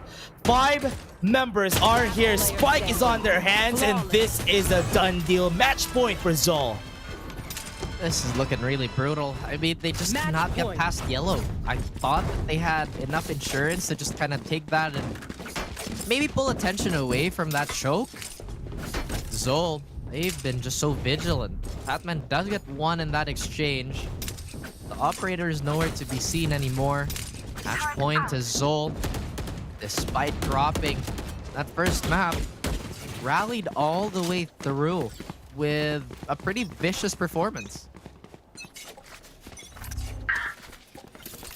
So hard for Carti Esports to do anything much. Not enough adaptation, not enough space from Eugenas. But they tried. They tried this time around. It's just Zol Esports is just so accurate after game 2 and game 3. Got hot hands now, especially if Patman was able to run away like a man possessed. The boy is gonna be taking down 1, but Zol is just smashing everybody to the ground. And Trix wouldn't be able to do it with his bow in hand, and that's Zol Esports taking the series. Reduced to atoms as Zol bounced back in such impressive fashion. Again, with a really, really good start is Carti Esports, but to kind of keep that momentum going all throughout the game is something that they have to work on. Still decently competitive all across the board. I really thought that Bind performance was the final nail in the coffin, but Zol just, proving that they're pretty much undeath themselves, not allowing any shenanigans to go through their watch. It's so hard. It's so hard for Carti Esports to even penetrate their defenses. They're like fortress whenever they are on the defense. Or it's also the fact that Carti Esports, most of the time, yes, they are on the same page, but it was hard. It was hard to see how the execution goes for the team there, because it's like they're kind of scattered away from what they really want to do on site. That's why they don't have any follow-ups whenever they try to take a site. But very nice effort, especially game 1. It was clean. And we thought we would see a win streak from Carti. That is not meant to be, not for now at least, but they will keep going. I mean, again, they've made some great progress from their week 1 all the way to now. They have some very obvious improvements with those early sets. It's just, I guess, a recurring problem with our open qualifier teams, right? They just haven't been together enough as a core to really get that protocol going. Again, big congratulations to Zol to getting another notch under their belt. We will be jumping right into the stats to see where this all went well for Zol Esports. Yeah, honestly, Zol, just based on the stats, everybody is performing really well here. It was hard. It was hard for them to win any of the gun battles for Carti. It's because Patman was just on a roll. Micro is getting so much kills. And from what we've seen from Carti, even Eugen S was struggling to gain any space for the team as the lone duelist for the squad. Yeah, talking about Micro's impact, I think there was a time where everybody was kind of expecting him to just not have that much volume because he was hard calling. But right now, it's been a resurgence of his frags, and he's been keeping up, if not doing more than most of his team at times. So that's a really multifaceted, I guess, layer to him that everybody's just welcoming back. And those thrifties, wasn't it Carti Esports who had that one thrifty with the sheriff? Yeah, I think so. But post plant successful in the side of Zol when they did go for that a while ago, and they had a lot more chances. Carti Esports, you do expect them to get the clutches as they did during game 1, but the magic that they have always gets exhausted once they go to the second half, which was why it was so hard for Carti Esports. It was so hard for them to do anything much. It's like they were scattered around. Yeah, again, there's just so many parallels that we can use for a lot of our newer teams, and despite having a lot of good ideas, it's just you need that endurance, that stamina to keep it going. Yeah. You know what? It was a great try. It was a great try for Carti. They had their time to shine yesterday, but now is not the time for them, and a time to celebrate Seoul Esports to get the win there. And look at how happy they are with that. They had such a great show for the side of Seoul Esports, but Carti, they would need to fix some lapses in their attacker side. Yeah, I mean, it was a bit of a slow burn, right? Because there was just not a lot of info Zol was giving that Carti could work on. And sometimes with that type of deafening silence, it will lock up a team, no matter how experienced, no matter how seasoned. But obviously, this is something that everybody has to work on too. I really still appreciate the performance on the side of Carti. I think RKZ still had a lot of crazy moments today. I think that spray down from Lotus was something to hold close to their hearts. And just overall, the amount of clutches they denied was something to, once again, look back on with, a smile. Yeah, and again, for that, more analysis is going to come through, and also an interview for our panel. We're going to be throwing that back at you. We have been your casters. My name is Dash, and I was here with Drop. See you guys later for more games. Well, congratulations to Zolids in this. Ay! My cat! There's a baby! Hello, meow meow! So cute! Wala kasi yung old stinky cats pero meron tayong good Make an smelling exit. cat. Ayun, no, exit na siya. Pero speaking of exit yung nangyari sa Carti Esports. In a sense, di ba naman sila naglag, pero natanggal sila in this series. Wala silang panalo. Ay, meron pala, pero they didn't win the overall. And we thought Carti Esports had that momentum going into the series, pero Zol Esports just great defenders. Anyway, HG, Riku, with that series, ano mo masasabi niyo about Zol Esports?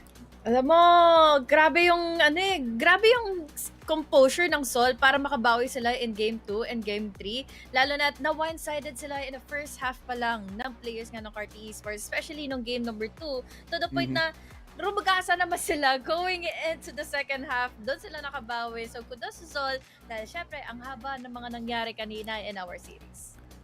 Yeah, that bind map, akala ko talaga mapupunta tong parang Carti Esports 2.0. Parang kayang-kaya nila gawin yun kasi it does feel like it. It doesn't really matter kung ano nila, parang mga eco rounds nila, kaya pa rin nila ipanalo.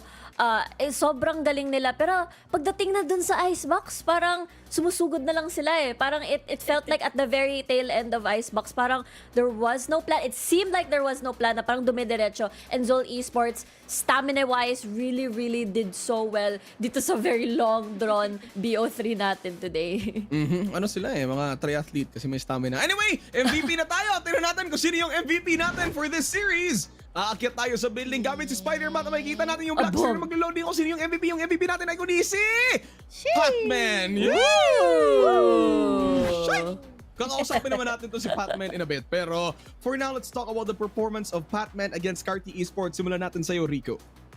Honestly, Patman has been overall consistent. Kahit nung natalo si Zol nung isang mapa, parang siya pa rin yung parang top of the standing. Sobrang consistent talaga ni Patman, especially on this race. Parang sobrang unmoving. Parang it doesn't really matter kung ano yung state ng game.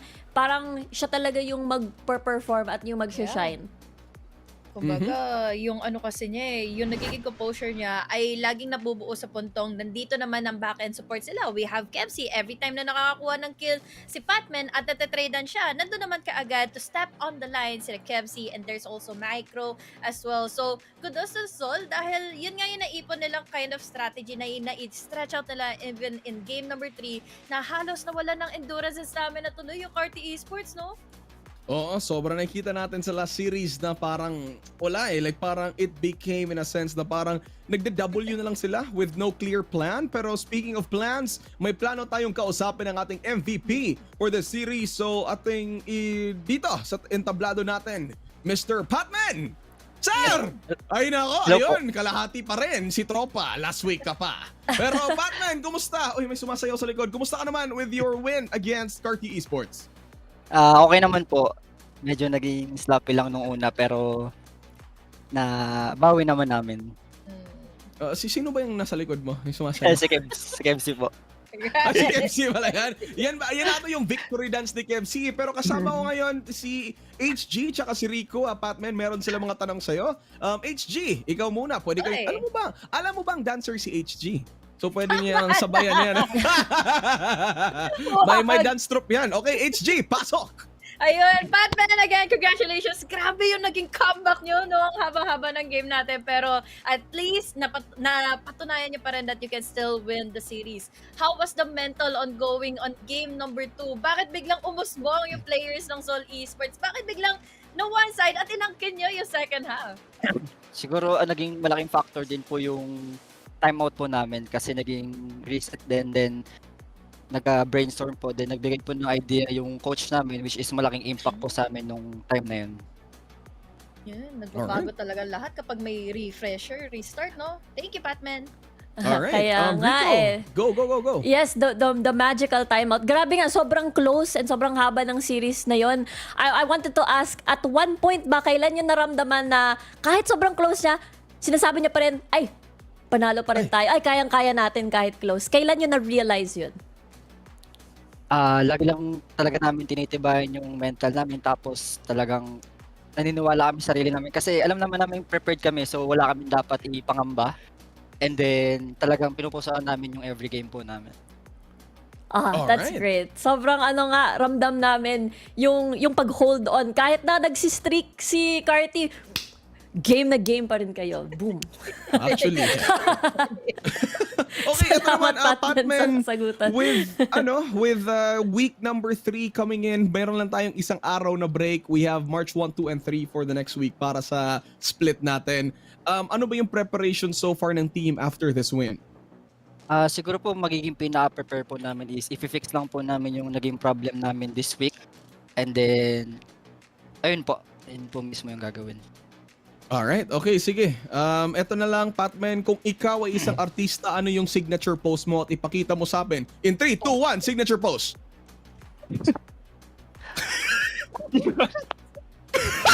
Sorry. Okay lang. Biro lang. Na-upgrade ako. Assignment nga. Dami natin binigyan ng assignment ngayon. Patman, maraming salamat at magkikita tayo next week. Parang nag-blush siya konti. Si Opa Patman. Okay, thank you. Thank you, tropa. Ayan. Thank you po. Si Patman pala ay parang yung mga K-pop idol na nahihiya. No? Yung parang tumatakip yung mukha. Anyway. Sobrang nabigla si Patman daw. Uy, ready na ata si Patman mag-post. Nakikita ko siya, nag-isip na siya. Parang pumuposition siyang ganun nag-isip Parang siya muntik parang na. Ganun ata. Handa siya na pagsisikat siya. Sayang. Wait lang, parang si Direk gusto niya nang matapos to. O ito na Direk, ipabibigay na namin. Anyway, bago ang lahat man tong, nasaan yung notes ko para sa sponsors. Ayun na, Mineski Global is the official tournament organizer of the 2024 VALORANT Challengers Philippines, presented by PPGL, the largest multi-game esports league in the country. Yun. And syempre maraming salamat din to our official super app na si Grab. Score Grab's lowest prices ever with up to 15% cheaper fares on Grab Car Saver. Delivery fees as low as 15 pesos with Grab Food Saver delivery and thousands of budget-friendly meals as low as 99 pesos with Grab Food Saver meals. Woohoo! At syempre, itong tournament na to ay officially sanctioned by the Games and Amusement Board. Maraming salamat po. Maraming salamat din sa inyong dalawa sa pagtulong at maraming salamat sa nanonood. Huwag kayong umalis, magbabalik ang ating stream. Diyan lang kayo, we still have game number 3 in a bit. Don't go away, we'll be right back. All my friends will grab food saver. Delivery fee is a lot cheaper. Grab food saver won't make it roll. Yeah, oh yeah. Grab food saver is the one to choose. Yeah.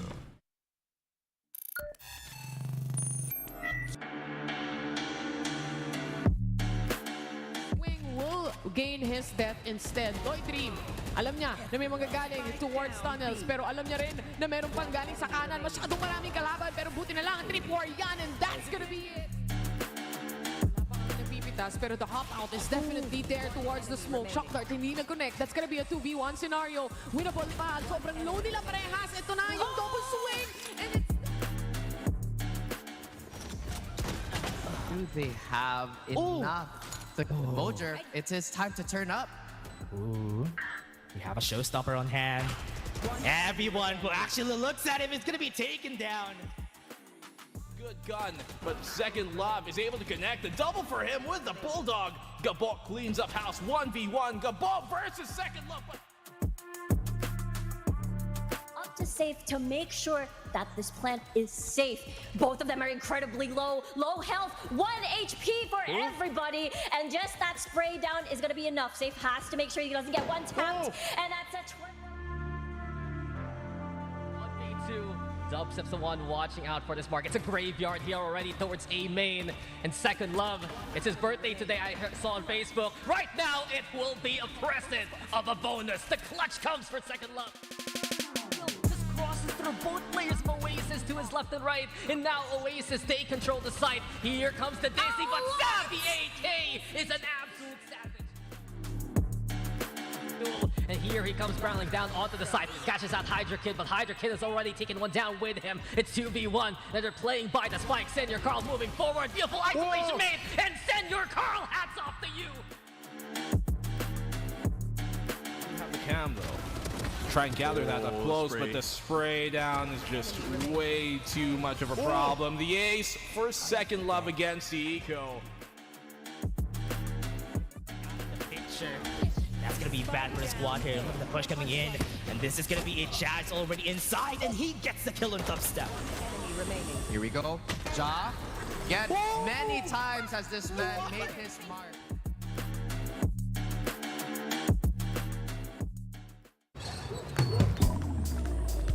Grab food, savor meals, 99 plus. Grab food, savor, 99 plus. Diving meals, get bits of bill. Savor meals won't make you go, yeah. All my friends will grab car saver. The grab car saver is a lot cheaper. Grab car saver. Grab car saver won't make you grow, yeah. Grab car is the one to book, yeah.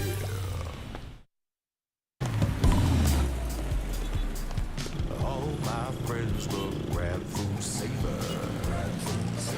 Delivery fee is a lot cheaper. Grab food saver won't make you grow, yeah. Oh yeah. Grab food saver is the one to choose, yeah.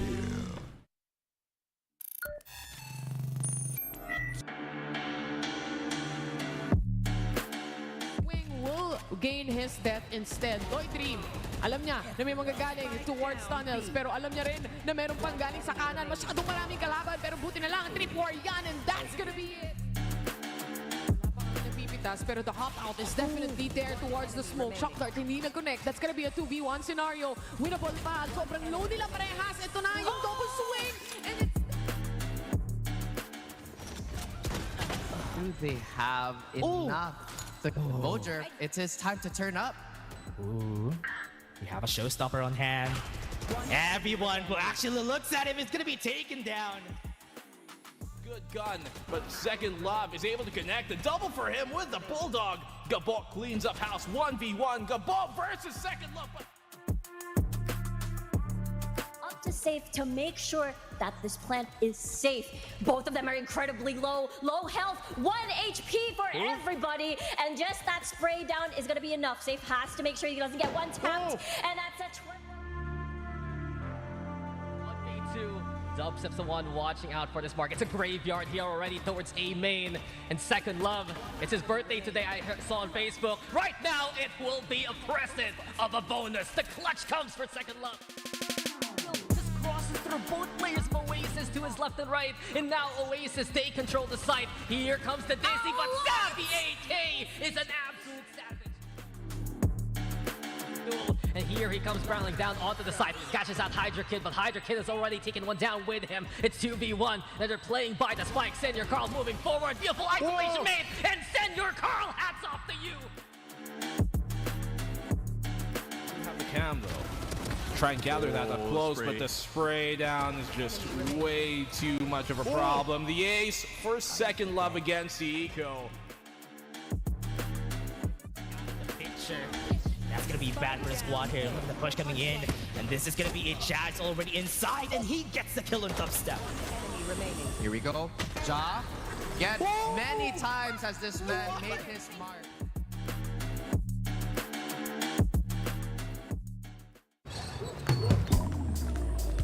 Grab food, savor meals, 99 plus. Dining meals, if it's a bill, savor meals won't make you go, yeah. All my friends will grab car saver. The grab car saver is a lot cheaper.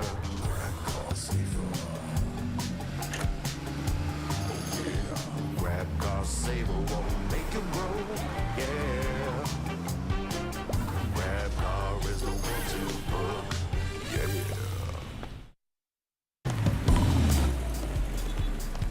All my friends will grab food saver.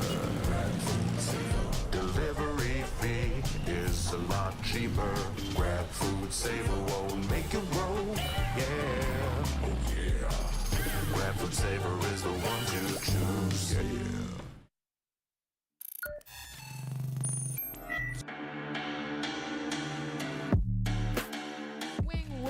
Gain his death instead. Doy3, alam niya na may magagaling towards tunnels, pero alam niya rin na meron pang galing sa kanan. Masyadong maraming kalaban, pero buti na lang 3-4 yan, and that's gonna be it. Wala pa kami napipitas, pero the hop out is definitely there towards the smoke. Shock dart, hindi nag-connect. That's gonna be a 2v1 scenario. Winnable pa. Sobrang low nila parehas. Ito na yung double swing, and it's... Do they have enough? Mojer, it's his time to turn up. Ooh. We have a showstopper on hand.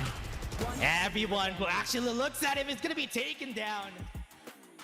Good gun, but second love is able to connect. The double for him with the bulldog. Gabok cleans up house 1v1. Gabok versus second love.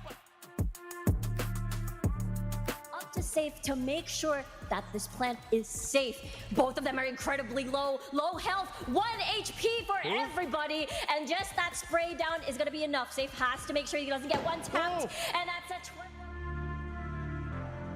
1v2. Dub steps the one watching out for this mark. It's a graveyard here already towards A main. And second love, it's his birthday today. I saw on Facebook. Right now, it will be a present of a bonus. The clutch comes for second love. Crosses through both players of Oasis to his left and right, and now Oasis, they control the site. Here comes the Disney, but Savvy AK is an absolute savage. And here he comes barreling down onto the side, catches out Hydra Kid, but Hydra Kid has already taken one down with him. It's 2v1, and they're playing by the spike. Senor Carl moving forward, beautiful isolation made, and Senor Carl, hats off to you. You have the cam though. Try and gather that up close, but the spray down is just way too much of a problem. The ace for second love against the eco. Picture.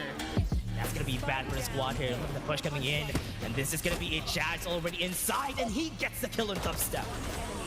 Here we go. Ja, get many times has this man made his mark.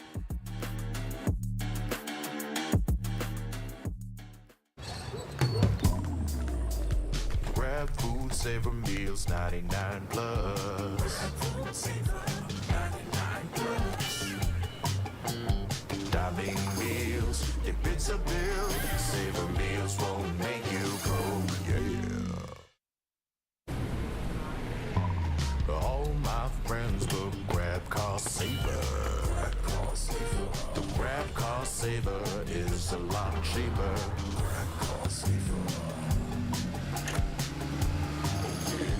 Grab car saver won't make you grow, yeah.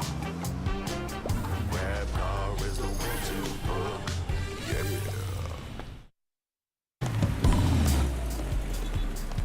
All my friends will grab food saver. Delivery fee is a lot cheaper. Grab food food saver won't make it roll. Yeah, oh yeah. Grab food saver is the one to choose. Yeah.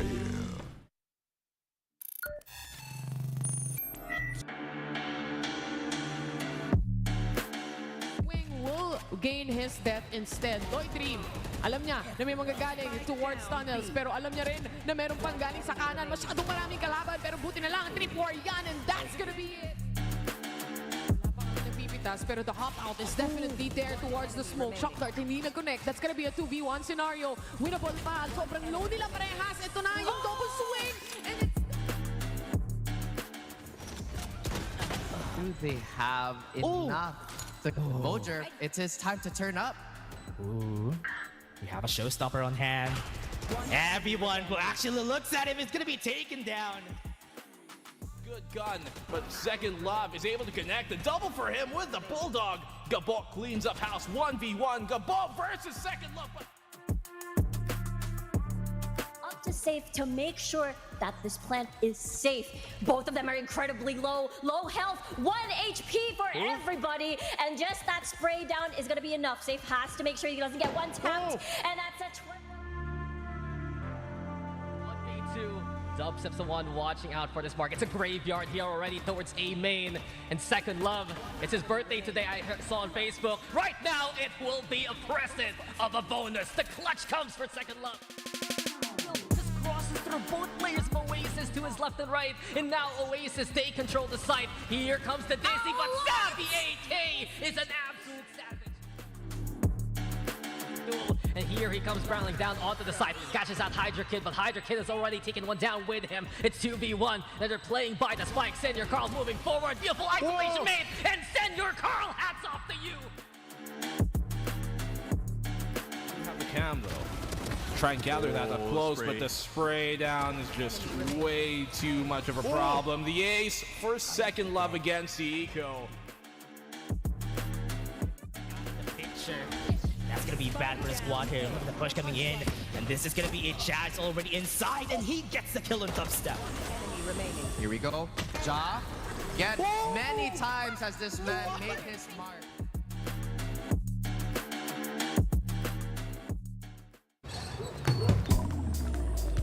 Grab food saver meals 99 plus. Grab food saver 99 plus.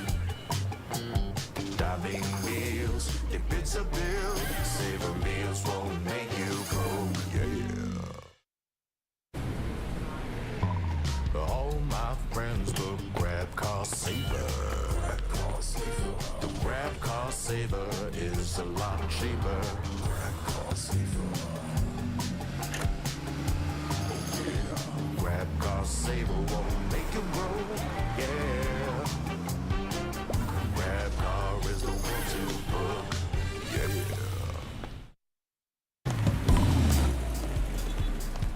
All my friends look grab food saver. Delivery fee is a lot cheaper. Grab food saver won't make it roll, yeah. Oh yeah.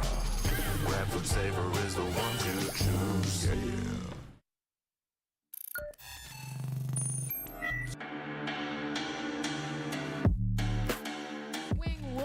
gain his death instead.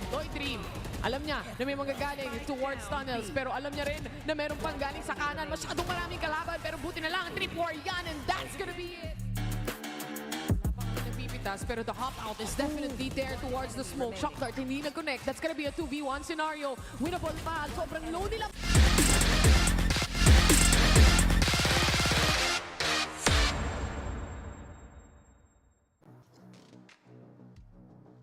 Kung ikaw ay may pinopormahan na tropa, qualified ka ba? Yun yung usapan para sa series na to. 2 qualified teams into our group stage, into our split ang maglalaban. So far, sila yung bottom 2 in our ranking. So far, makikita natin ngayon kung sino ba yung makakaangat or sabihin natin kung si MPH ba ay makakakuha ng panalo for the first time in the group stages. Ako nga pala si Juicy Brucey, kasama ko ngayon ang mga bagong naggagwapuhan na mga kasama, si Rojin tsaka si Eugene.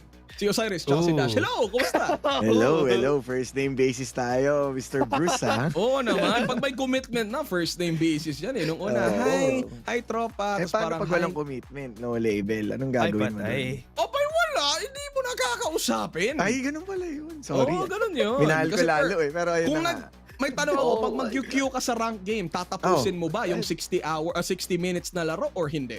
Sagutin mo. Tatapusin. O, diba? Dapat ganun. Kung wala ka namang plano, edi wag na. Tama.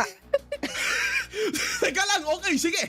Yung last series natin, ano ba yung mga highlights natin previously on Zol Esports versus sino yung kalaban nila? Carti Esports. Ano yung takeaway niyo doon? Hindi pa nakaka-move on si Osiris. O sige, ilabas mo yan doon.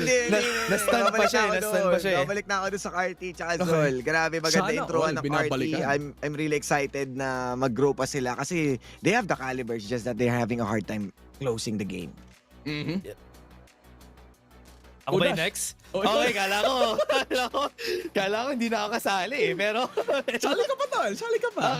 Okay. Sa akin naman, yun nga, sa nangyari last game, Carti Esports, nagkaroon lang talaga sila ng problema especially sa attacker side. May lapses din sila even yesterday when they were fighting and buying and nakita uli natin yun. Siguro, yun yung kailangan nila i-mend pero Zol Esports, ang ganda ng performance nila, sobrang patient nila as a team. And that was great. That was a great performance. Actually. So, ito na nga, we're expecting some greater performance from the two teams in this series. So, una nating titingnan is going to be JustUs together with their team lineup.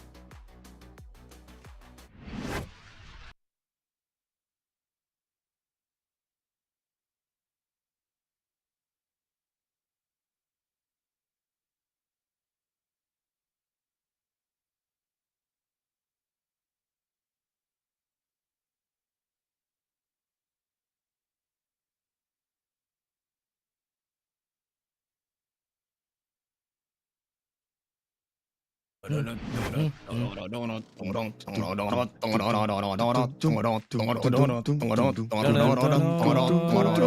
JustUs!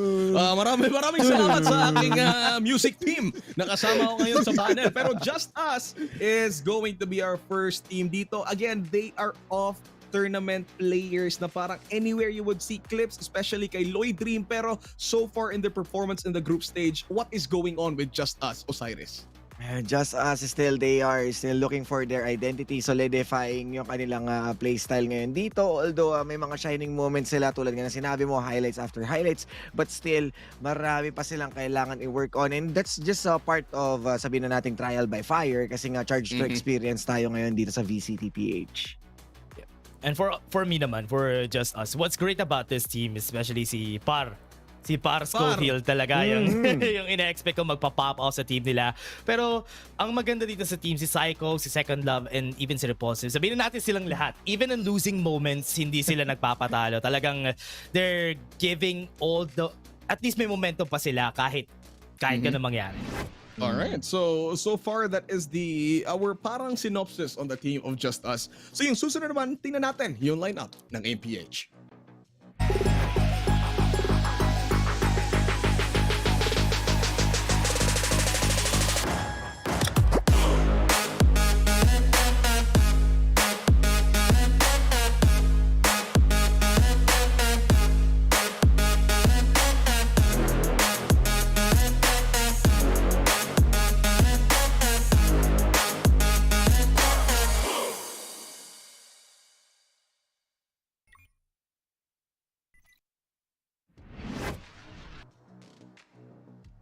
AMPH, our brothers from the southern side of the Philippines, Mindanao representatives, Davao representatives, ika nga, and they're a team na they've been aggressively forming a roster since last year, and their open qualifiers, sobrang explosive ng performance nila, and here they are on week number 2 of the group stages. So far, hindi pa sila nakakuha ng panalo. Ano ba yung mga magagandang adjustments dapat for AMPH, Dash?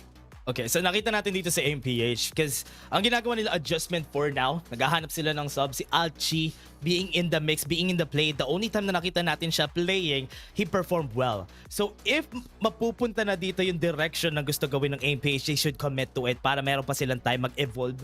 Kasi right now there's 0-3, they would need to double time sa pag-evolve na yun kasi if not, they're just gonna go down. Exactly. Osiris. I mean, nararamdaman natin yung pressure is there in their hands kasi it's completely different against JustUs. In JustUs, naka 2-1 sila against Oasis. So it's a different story. Habang itong AMPH na 2-0 all across the board. And then, yun nga yung nakalaban nila yesterday. I believe that was Valhalla. So, takes a lot of time talaga muna. Nandito na eh. Kumbaga, nakuha na yung spot. 1 year in the making. Then this time, kailangan nila ng changes. Ang worry ko lang, tulad ng sinabi ni Dash, si Alt G, no? Si Alt James yung lalaro ngayon dito. And, Si Alt James. Alt G kasi, di ba? Si Alt James. Alt James. Oh, pero, Rema ako. So, yun nga, kumbaga, considering nga, kasi ang consistent kasi dito si Nasty. So, Totoo. ngayon, si Alt James, medyo kailangan niya muna mag-heavy lifting din ngayon. Malaki yung spot na kailangan niya i-fill. So, definitely, ayun, kailangan niya mag-adjust pa sa team. Al James, let's go! Ano na yung kantang yun na parang... Si kay Zach na Mundo yung gusto. Ang ganda ng boses ni Al James. Totoo. Oh, yun naman pala eh. So anyway, eto na. Since tayo ay nagra-rap, and anong ginagamit nyo sa pagra-rap? Yung ulo nyo. So punta tayo sa head-to-head. Ayan. Yung head-to-head natin ay mga controller ng dalawang teams na si Repulsive tsaka si Sevi. Both Omen players, 4 times for Repulsive, 3 times on Sevi. Pero on numbers difference lang, hindi naman sobrang layo. Osiris, kindly expound. Yeah, hindi gaano nagkakalayo on how well they're having their yung kanilang average kills, but definitely you can see a difference onto that ACS or average assist kasi nga mas nagiging effective recently in JustUs, and alam natin sa Repulsive meron din siya mga clutch moments, and with the win nga with the 2-1 against Oasis, ilang beses rin natin nakita yung mga shining moments nila, but Sevi needs to double time din this time around as medyo inching in nga sila with JustUs. Yep. Even during the time na si Repulsive, during the time that they were fighting against Naos, merong shining moments pa rin si Repulsive, and even on the other hand, si Sevi, kahit natatalo sila sa Valhalla, nakakakuha pa rin siya ng kills. And this is just consistency na meron tong both of our players dito. Kaya yun yung parang pinabank on nila. Oy! Uy, hello. Ayan. Pinapakita lang namin sa inyo kung sino yung susunod na mga caster. Teaser lang. Naman meron. Teaser kumbaga. Ganon talaga yan eh. Okay, sige, patuloy mo, Dash. Okay, Dash yun you lang. ups. Tapos na, period. Tapos na pala, period. Silang dalawa, kung nakasabi natin kanina na sila Nasty at saka si Nasty Mac at saka yung isa pa, sino nga ba yun? Yung isang player, si Magic ba? Hindi. Si Alt G. Hindi, teka lang. Ulit tayo. Osiris, teka lang. Kung may pinagdadaanan ka, tol, huwag mong dalhin sa trabaho. Sorry. Isipin mo kasi. Masyado, siya pa rin kasi ang iniisip. Pero yun nga, si Sevi at saka si Sevi at saka si Hymerage, itong dalawang baliktad yung pangalan. Sila pa rin yung sabihin natin consistent currently. Na pag nawawala nga si Nasty, yun yung pwede nilang i-rely dito ngayon.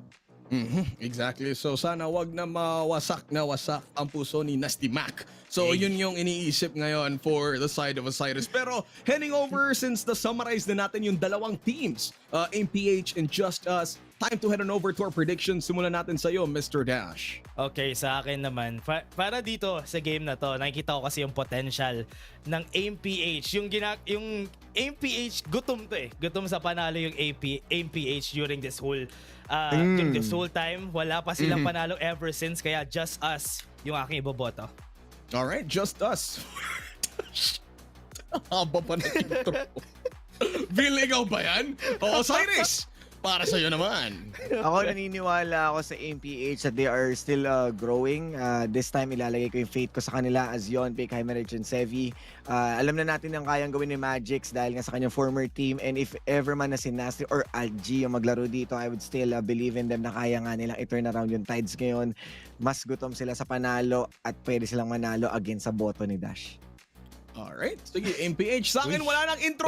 Gawa ng ako ay taga Visayas at malapit lang ako sa Mindanao kasi nasa gitna lang kami. O, diretso na ako, MPH. Kaya niyo yan. Lalagay ko lahat ng ano ko sa inyo, yung trust and will. Kumbaga kasi to be fair with them, they've been going up against strong opponents on the previous days. So parang I think this is the time na parang ready na sila na parang to ready up yung performance nila into this series. But anyway, thank you so much Osiris and Dash. Ngayon ipapasa na natin to sa ating mga casters. Casters, wrap it out.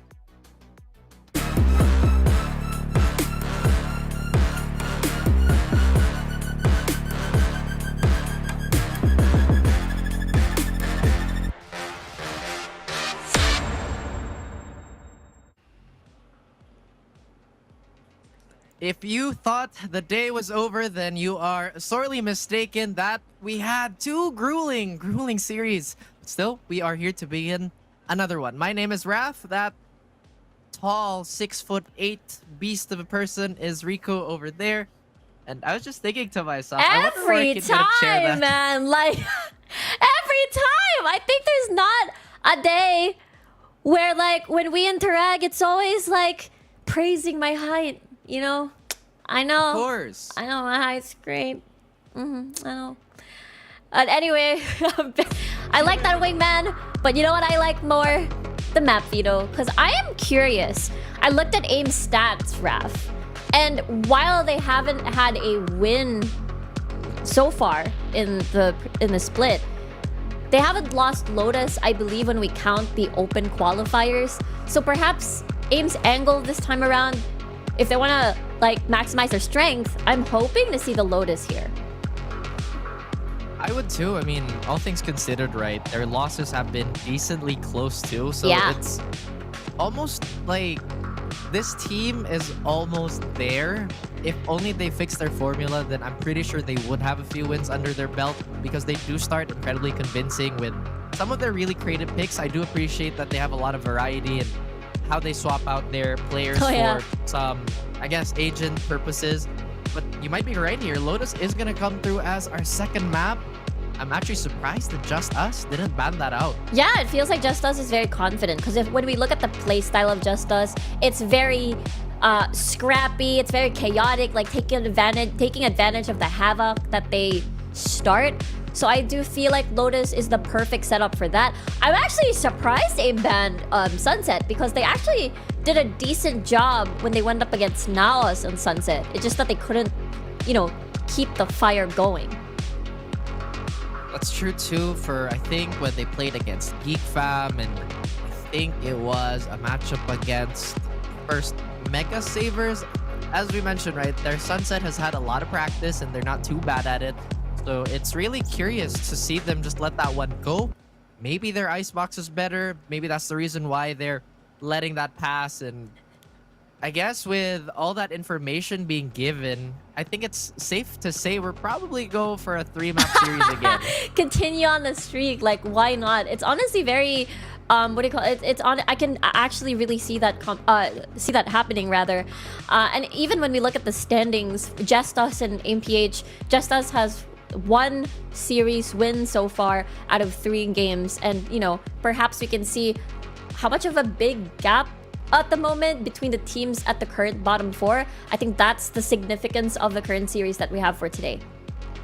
Right, because like at the top part of our region, I guess it's pretty much solidified. I still think number 3 and 4 are up for grabs, but and anything below that, or at least like in that echelon, is hyper competitive still, which is great because that just means we're still churning out so much more talent and so many players that are willing to play. Sorry, I'm just very distracted by AMPH's approach. I think this is not the first time that we've seen this type of composition where they just want to keep going and going. We casted this composition, Raph, I believe. And it's just how many flashes? They've got 4 flashes and it's just about going fast. They're going to be starting on defense first. And therefore going to be doing a lot of forward spacing on defense. They're going to be like attacking the attackers this time around is what I'm expecting them to do. But cliche as it sounds, all about execution once more as they're going up against, you know what, JustUs. And, you know, in a little bit of deja vu, this is the exact comp they played against yesterday with Georgian crew. This time around, I think JustUs is gonna bring a completely different flavor to setting up this Reyna because, again, just to kind of throw it back to that series, Georgie's Reyna was very independent, would open up for the team. I have a feeling that JustUs is gonna go for the more traditional route where they'll invest a lot of utility just to set him up. And it just kind of goes back to whatever works for you, do it. AimPH though, they have to take note of how they were countered from that previous matchup because I'm pretty sure JustUs has that on their minds. Yeah, absolutely. Like, they're prepared, and that's the reason why they're holding their ground. They're not rushing into a particular site. They know what's coming. That is true. And it doesn't look like that fight towards mid is going to see any commitment whatsoever. The ubiquitous one-way smoke is going to be expended here. And so far, the first point of contact towards A is the Breach player, which is Magix, and the rest of his team is ways away from helping him. Yeah, again, without a Sentinel, you're forced to take more forward spaces, and that's literally what they did. But now it's going to be a buddy system now coming from A main and as well as Tree. So I like this 5-man retake. Let's see. Oh my goodness, and that's going to be quite a bit of utility damage going the way of Jeremiah. I'm sure they have an idea of what's happening here. The bodies are dropping left and right for our defenders, and they just can't get their feet towards the site. It's up to Sevi, and of course this KO player, which is Yonpeak, to get their bearings together. That Molly is going to deny just a little bit of time. They don't get the sting, but look at this. Thievery! They're stealing it away from JustUs. It looks so good. I cannot count how many times that happened today, Raph. Every single time at the very, very first round. I think they do it like at the first half. It's just, it's very misleading. I think the muscle memory, once you hear the tap, is always to try and wait and see, especially in a 2v2 scenario.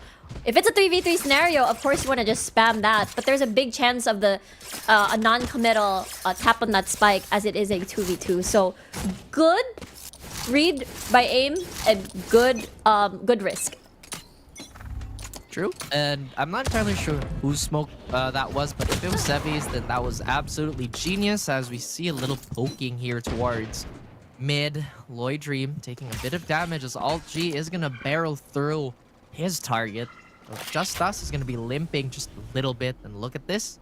Some funny business could happen around this corner as we're waiting for Lloyd Dream to just overcommit to this. And you know he wants to take that space, but they pull back. And it's 30 HP, so understandable. You've already lost your duelist. You don't want to lose your second, so they back away and retreat instead. That they do, but right now there's nowhere they can really flood towards. Second Love, although hasn't been seen or hasn't given out anything, Jeremiah is still playing the patient game, and Lloyd Dream could potentially get a freebie here. There's two players on his left. He gets one to cross, but Sevi decimates him with the SMGs.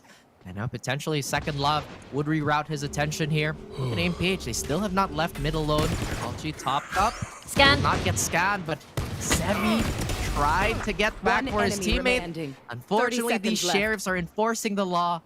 It's still chaos. It's still rebellion. AimPH, they just shred through JustUs. Yeah, not a bad round again for AimPH. This is a good start for them, actually. Again, for a couple of times, it feels like they struggled for the first... when they went up against... Was that Naos? No, that was not Naos. Please... Valhalla. Yes, it was Valhalla. Yesterday, it was Valhalla. And they really struggled against the initial duels. But it feels like for this particular matchup, I guess we'll find out at round 4 how it's gonna pan out. But this is going to be another test for AIM, how they hold their ground and win the initial fights. Yeah, because despite being the exact same comp, the approach is just completely different here. Yeah. Lloyd Dream taking down a very important controller. Sevi might just have to do the heavy lifting in terms of utility. Doesn't really get the door down immediately, but this post plant is going to be so difficult to get through. Being a little stubborn, taking a bit of damage here are the defenders. They should have been aware of this Guardian purchase because it's kind of falling apart. Yeah, Alchi gets at least a consolation prize, loses one member, but that's a clean JustUs attack nonetheless. And I said round 4 is the true test. Looking at Alt G, he has run it back already, so I think he'll be pushing mid again. Let's take a look at the replay though.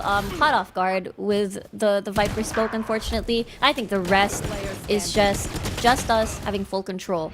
So now, what I want to see from AMPH, this aggression on mid. You've got 2 flashes with you, 3 flashes with you. Run it back, find the one to your right, and get a pick, get an early pick. That's true. I mean, sometimes the best plans are the simplest ones. It is just flash, kill, get some map control, and they're gonna have a nice old glass of juice after. Look at this. We talked about the aggression. Yonpeak definitely not sleeping on the job, getting Repulsive out of the way, and immediate retaliation on the side of JustUs just not working out. The defender's still very much solid towards mid. Now B is being overrun. Jeremiah is thinking about swinging this. It'd be better if he just waited it out. And despite getting the first shots, it's still Par Schofield getting the last laugh. I'm legitimately... Okay, I thought I was surprised at first. Nice kill coming from Alt G. I was a bit surprised no run it back, but I guess they were saving it for a retake. Remaining. And it doesn't look like they needed that running back as the Breach is getting too many kills for JustUs to be happy about. Lloydream in the position where he can steal this away, and he even gets a tap on the back for Magix. Reduce to 1v1 now. Yonpeak could potentially stick this like they did in the previous round. The Bladestorm has been expanded. And now Yonpeak just ran out of mousepad for that one. And Lloydream, understandably excited. Yeah, I cannot imagine being in that situation and you're a low sense player. Like, help! Help! Help! But yeah, I think JustUs. I think this is the... There are strengths and weaknesses to a certain comp, especially on defense. And not having a Sentinel means, and not having a Sova means you can't really exactly spam and get control onto B main and get alerted. You have to give up so much space and just play for retake. Yeah, I mean, they have a really hyperactive comp here. If there was a 0 point the moment that Jet, Lloydream pulled out the Bladestorm, then it could have been such a different story. Tougher activity again. The fastball, the curveball is here, but Par Schofield doesn't want to take a pitch from anybody. Demolishing the defenders towards B, and that's a free site for AIM to take. Or rather, to retake. Yeah, exactly. And it feels like Par Schofield is so confident peeking B main constantly because of the timing, of getting the timings correctly. After the barrier breaks, you just push because the smoke needs to be there. And that's why they're just storming through these rounds so quickly. That's right. I mean, if we had a few slow burns today, then this one looks to be an immediate wildfire. As JustUs going for a different route. They have a lot of util, so we're not going to let them lose it by just pushing ourselves. Yeah, exactly. And AMPH, we need to adjust to this type of rhythm. Yeah, I think one thing that I wish to see from Alt G is the immediate click, immediate utility of the run it back, because run it back is a cheap ultimate, and if you keep holding it, then you won't be able to keep using it. So that's what I'm expecting more. Yeah, that's the one. So that's right, guys. If you want to get a purchase, just like what Alt G is buying for his team right now, then go ahead, swipe that card, you'll get a free round.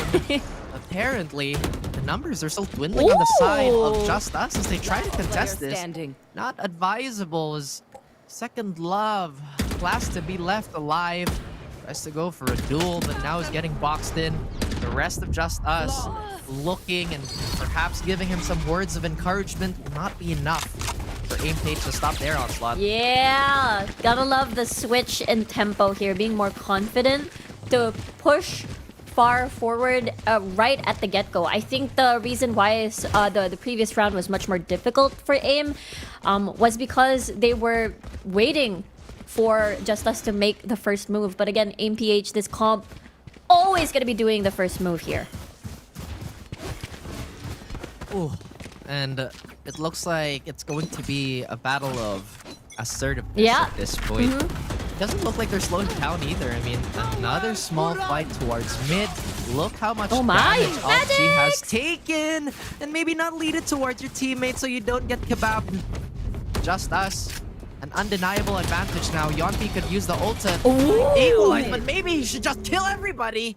Doesn't matter. Par Schofield with the shorty will get one more to his name. Tries to bulldoze, but the brick wall that is Sevi will only last for so long. Jeremiah in an awkward spot here. Could potentially play the sourpuss as JustUs. I don't think they'll expect this long flank. Look, they're both looking towards heaven. Yeah, exactly. And there are no alarm bots placed by heaven. But the turret, I think, is aimed towards A main. So I think Jeremiah won't be able to land any surprises. Oh, wait, Not no, at it's all. towards heaven. The turret's above heaven. Oh, but look at this. They're crossfired towards hell. Jeremiah can just sneak around. You stopped thinking Barely clearly. misses This is in for the second best. love by the skin of their teeth. They live through just to get a round advantage, and it's kind of hard to tell who's defending or attacking because everybody's just swinging. I get what you mean. It's pure aggression for both sides. But one thing that's very calculated from JustUs is using let's take a look at that replay. Before this happened, there was a very good Hunter's Fury killing 2 people from 8PH. The reason why this was very smart is because you know there's only one position this composition will go. It's just far forward and far forward again. Aha, you thought there was a mix-up. But no. Apparently there is none. Hit him with a whole razzle-dazzle as the controllers are duking it out, but Sevi is going to hit him with the step back. And both players, surprisingly not taking any damage in that exchange. And now the pace is much slower. Look at this crossfire Wrath. Will it work? Headshot. That is a very good question, and Lloyd Dream will provide many answers, getting both for himself. But despite the efforts of AimPH trying to box them in, just won't let them get any sneaky angles. Jeremiah's one away from this Viper spin, and he does get one. He sees the reaction from the poison orb, but so many targets. Spike down B. Oh my goodness, and he was just so close to wiping it out. Psycho, he knows where Sevi is.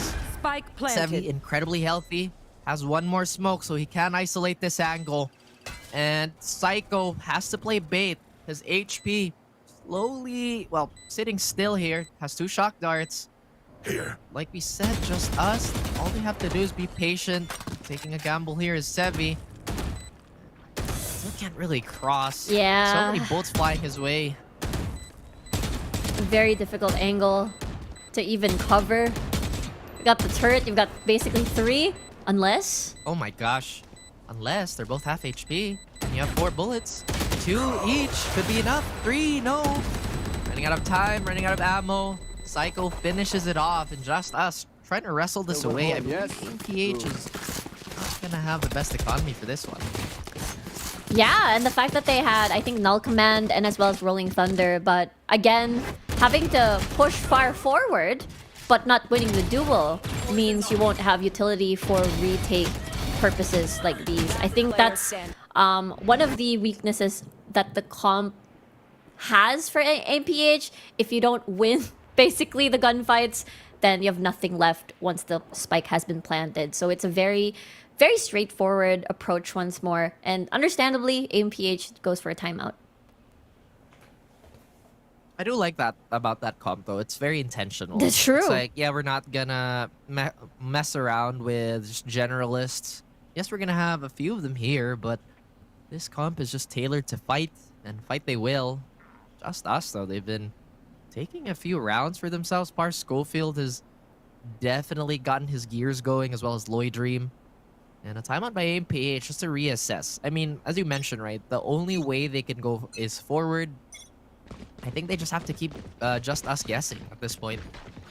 Yeah, trying to reconfigure positioning here. Sometimes they would swap out Alt G to B main. He doesn't have run it back yet, but a flash will be enough, and a fault line rather, might be enough to stun anyone and get first blood.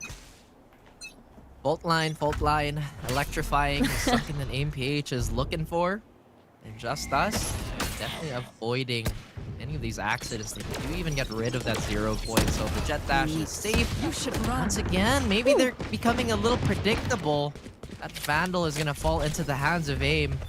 Suddenly, JustUs, they get whittled down. They do have a free sight, so the retake could still be very much in play here. Yeah, upgrades all over, by the way. I can see 4 Vandals, rather. Second Love. Hello, Second Love. He sees the shoulder.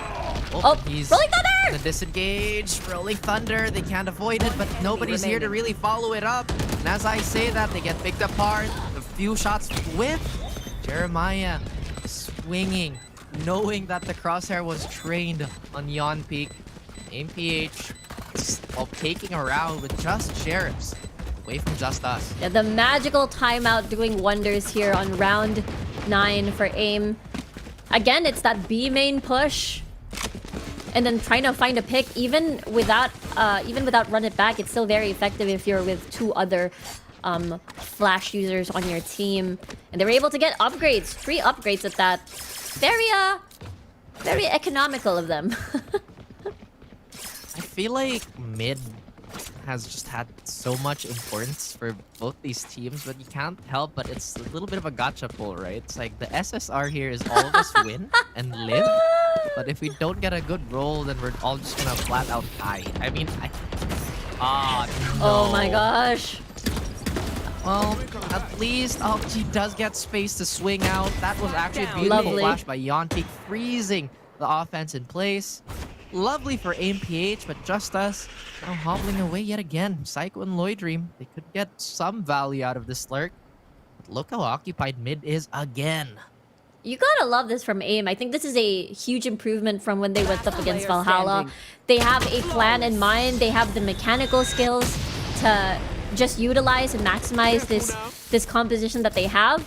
And it's a much closer setup than what we saw against Valhalla. We could tell that, you know, the break from yesterday, I suppose, or the game from yesterday, you know, really did a lot of work and expose some of the weaknesses, and that's how they're able to change up a few things, and that's why it looks so much better. Absolutely. I'm a little surprised that JustUs hasn't rushed the site. Yeah. I mean, I feel like it's been 3 rounds in a row where they've taken so much contact towards mid that surely one of these sites are empty. But speaking of contact, this Owl Drone is just barely going to miss. Alt G here, and look at that. Yet another curveball being thrown the way of Par Schofield, but Par Schofield remains undiscovered. They don't know. No sentinel, no nothing.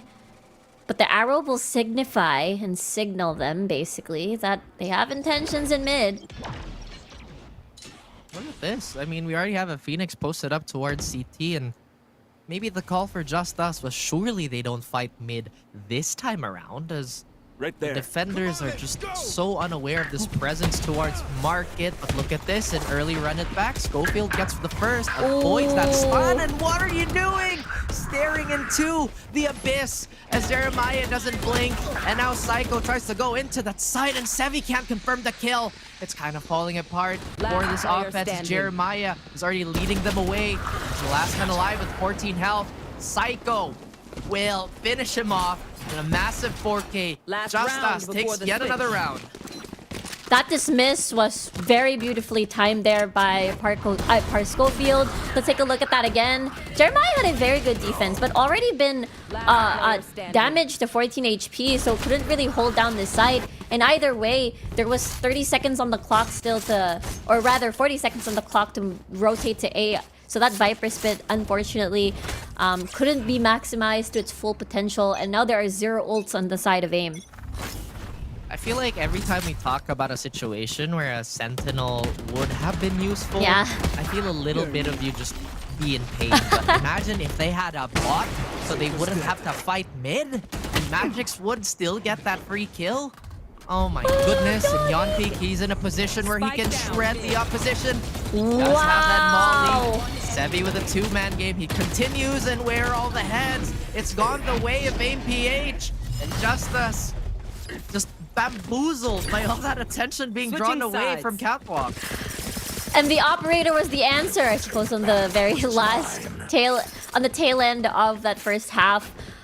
Again, mid was such an important part for the first half, and now it's even, Raph. Let's take a look at that again. It does feel like JustUs, as long as they're able to conquer mid, there's a lot of space where they can just, it becomes even more flexible for them to go around, because obviously after mid falls, I think that's it. I think that's my imaginary statistics and observation from the first half. But now, it is now the second half, Raph. I'm so excited to see this Roland, this, like, I don't know, boulder comp, whatever you call it, this fireball comp. I'm excited to see this. Death ball. Death ball, yes, thank you! That's what I was looking for. Okay, it's not a death Yes. ball. It's, let's wait for it, death It's ball. like, yeah, let's wait for a death ball. I think it's a bit of a death ball comp. That's a good way to put it, actually. Mhm. And I'm trying to think of how quickly this went. I think we started like 15, 20 minutes ago and we're already at the half. So You're right. it's a definite thematic shift. Is whoa! He's not gonna turn into something. Magix took a little bit of damage there as he was trying to finish off, but. I like the personality of this game. I think so far, this is my favorite map of the day. You know that Zombieland rule? Is it the double tap thing? Double yeah, tap. that's what he did. I mean, I was about to say that we've never seen the timer go red in the first half. Maybe this time around? Nope. They're going in. Well, when they see red, bodies will drop, but for who? As the curveball is there, gets them a little bit more space. The smoke is in the way, and it's buying so much time for the attackers to run over the site. Psycho and Spike Second planted. Love, the duo, potentially take this, but they should be anticipating the aggression, right? I mean, that's what's been happening all this time. Second Love has this crosshair, but look at that, the 3-man surprise can only get one despite the dink towards Sebi. And again, Aim PH. Curious decision to just kind of hit the double tap, but at least they followed another rule, which is cardio. They went all the way throughout that round. Yeah, they went all the way. They took up a lot of space. They pushed through heaven, made sure that they're in no way close to the spike or any sort of isolated fights. No 1v1s if all 3 of you are in the same spot. I suppose. I like it, you know. I mean, it's like, what do we do? Fight. Yeah. We fight together. Fight. We're gonna win. I like it. And again, it's a simple game plan. It works. They should stick to it. They have been sticking to it. LG though, I think he senses something miss. This is definitely good play by JustUs. The patience by Aim PH now. Oh, and that's gonna give Lloyd Dream's position away. They'll have to back out here. Yeah, Bar Schofield, no heal. Has to get a kill first before anything else. Flash out. Oh. Now the flashes, they come through. The shotgun is still around the corner, and AltG can just smell the shenanigans from a mile away. Exactly. This time around, we're gonna go for a different pace, but maybe more burst-oriented. Oh, are they gonna rotate perhaps? The spike slowly going towards B.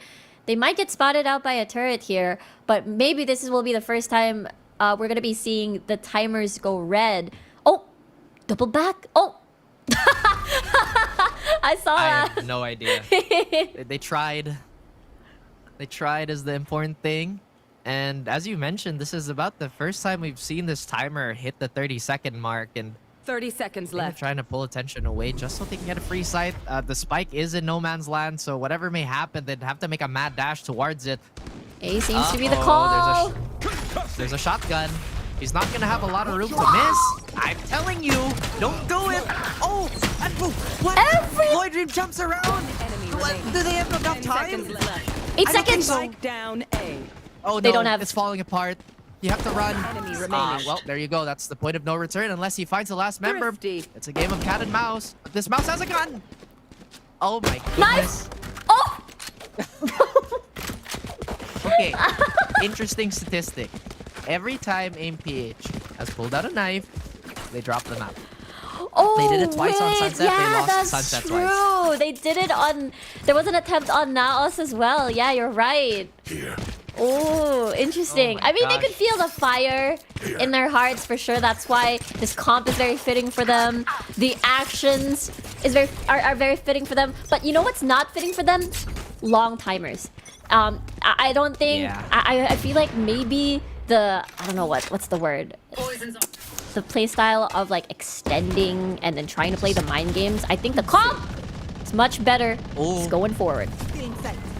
Yeah, it's, I think, incompatible at this point Yeah. in time. But Bar Schofield, he's just looking for another partner to dance with, and he has been demolishing every single person who's beating him. And you've already seen what these shotguns can do. This time around, Lloyd Dream with the last bullet of the Outlaw will send AltG into the sunset. Once again, this match has a lot of personality. Yeah, you said it, Raph. Honestly, it's just a lot. I feel like this is if there's a match which is all about reading each other's movements and appropriating what weapons are best for that, this is like the best matchup. Having a judge, because you know that they're going to be clumped up together once a flash comes in as well. You know that they're going to be hugging the wall. And now, AIM has to be wary for that. Well, there is one Outlaw and one Odin. I feel like Ascent is probably the map that allows the quote-unquote cheesier guns to shine. But there you go. You're a fan of the run it back, and they're gonna use it, but they're not getting a lot of space out of it. Alt G, a little jittery here. Him not getting the kill, but still valuable space. And Sevi, despite not being all that visible from the previous round, will alleviate some of this defensive pressure. Our Schofield tearing it apart, and once again they get baited by the dismiss. Perhaps AIM-PH is chasing the rabbit a little too much. I think the Empress is still up and running, and now both snake bites are gonna keep the defenders at bay. Jeremiah this time around will best his controller counterpart as the numbers, they slowly dissipate on the side of JustUs. Our Schofield needs no help. Dismiss is available if he misses the shot, but why count on him to miss when he keeps hitting everything? And a 4K for him if he gets this. And Magix, he knows he has to burn time. Half HP, sweat and bullets, but Par Schofield is absolutely ice cold. JustUs take yet another round. I want to praise Par Schofield being very wise on his utility. The fact that, again, if you don't have repulsive, therefore you won't have any form of flashes, only yourself. You can see that even though the time of this entire fight was so long, he still had full utilities and was just so patient with it not to throw it to battle space for door. He waited until he could actually enter the site, and that's the reason why, if he's the only one surviving, he can still have the ability to really fight anyone. And fight has been the call for many of these rounds. And as you mentioned, JustUs have been quite smart on how they take it. Yet again, we go for that one way, but I think AIM-PH is slowly getting lulled into a false sense of security here. Jeremiah getting decimated again. Our Schofield is hungry, but unfortunately, being too greedy has its consequences. Lloyd Dream can't land the shot either. Mid continues to be a bit of a battlefield, but the heavy machine gun of Psycho, the Odin, rings true. And remember, if you can't hit it with precision, hit it with volume. Exactly, just spam that area right there. AIM had literally no escape whatsoever. They weren't ready for that push coming from Par Schofield, managing to get the 2. And honestly, after you get the 2, especially if it's your duelist, then it's like, how do you even try to enter? I mean, you have a lot of these flashes, but your positioning, your formation is already gone. That's true. I mean, you know, a sword is still a sword without the tip, but you would like to stab something with it, you know? I don't know if that analogy actually makes sense, but I hope it does.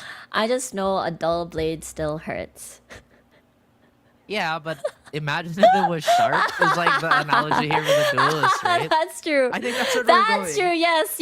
You know, it took me a while to actually absorb all that rap. I'm so sorry. It's my brain. It's okay. It's my brain. It's not what you said. It was my brain. Okay. Brain? Brains. Good brain. Obvious brains. Anyway. JustUs and AIM-PH.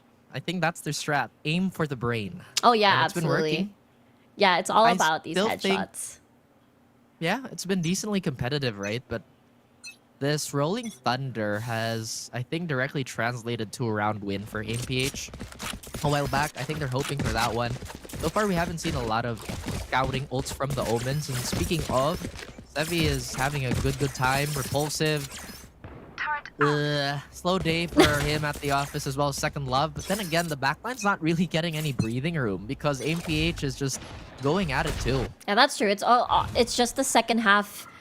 Anyways, and maybe this is the time. Where Schofield keeps doing this, by the way. It's the same setup. What? Oh my gosh, Okay, I was just about B. to say that the Reyna nightmare continues. It was Georgie, now it's Schofield. Last player APH standing. just can't catch a break. Yeah. And the man. fact that Schofield does this 2 times in a row and with the same outcome as well, 0 punish, JustUs has figured out the formula to take this to the next map, Player basically. standing. You know what? That's actually like something that I might have missed, because if you think about it, Ja did drop 40 against AimPH on that Reyna too, so maybe AimPH is weak to the Reyna pick. Yeah. I mean, the statistics of Gave him Reyna, a hard time. Yeah, all the Reynas, man. Ja and all his friends, Mhm. Magix will give AimPH some sort of respite here, getting rid of that raid boss, but again, there might be phase 2 here. I like the way that they're using this Viper Spit just for a safer cross. Although they might just get confined again. Look at this long flank coming in from Lloyd Dream. He does have an operator, but all he will see is green. But he just needs to confirm no that way. everybody is here. I don't know about this one, Chief. He's thinking about it again. These shotguns have caused havoc for APH. The restraint, though. Here he goes. Oh my gosh. That's why you don't do it. I mean, now look, JustUs, they're having free reign over the site. Again, I like the free pathing that this Viper Spit provides. Now Jeremiah, he's stuck. His teammates have moved on without him, and he might just get hunted down. And Repulsive getting a few more kills towards his efforts. Will still continue to push, can't finish off G as they hold down the site. Now Yonpeak once again shredding them to bits in a 1v1. Just too much to handle. He nearly don't do it. Dude, I was Nice. so scared. That was almost a self-kill there. Too close. You know what? Yeah? If that happened, I think that's like a bunch of burpees from the coach. Just, I know you guys are getting a good lead and you guys are playing at a really good level right now, but discipline. We've seen many games be thrown actually just because of, you know, the funnies. Yeah, the funnies. Good thing. That would have been funny. That would have been very funny. But now it's match point. It's not very funny for AIM right now. JustUs really making sure that they seal the deal here. They have 4 ultimates. There is no reason that they cannot secure this. Okay, maybe not peak with the ults also. I think that would be objective number 1, as they nearly got hit by an op there. Again, do hold back, but now they've discovered where Psycho is, and if they've been taking mental notes, that's where Odin has been attached to. JustUs slowly but surely trying to reposition themselves here, and G could have a major flash here. Although these flashes have been traitorous. They've been getting blind killed so often. Yeah, that's true. People are super ready. Here we go. Look at this. Oh, Not this time around, as Part Schofield will once again clean up the mess. Tries to back out, but no E this time to save him. And again, that KO ult just provides so much to the table that AimPH is going to have a bit of a feast. JustUs still hit by the suppress. They don't want to swing the smoke. Sevi has his eyes trained towards heaven. Now the support is coming through for JustUs. Flank is there. Jeremiah gives him a little bit more breathing room. Now the numbers are flooding in. They are getting funneled. JustUs still holding on. But Sevi lands another shot. Lloyd Dream swaps the Vandal. But AimPH, they stay alive for one more. yeah, AIM really aiming for overtime here. Very curious to see what ults are still alive. It seems that Sevi's still holding on to this from the shadows.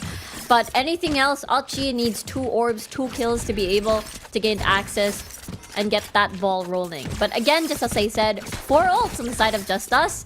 They, again, have a lot of reasons to try their best to secure this map win for themselves.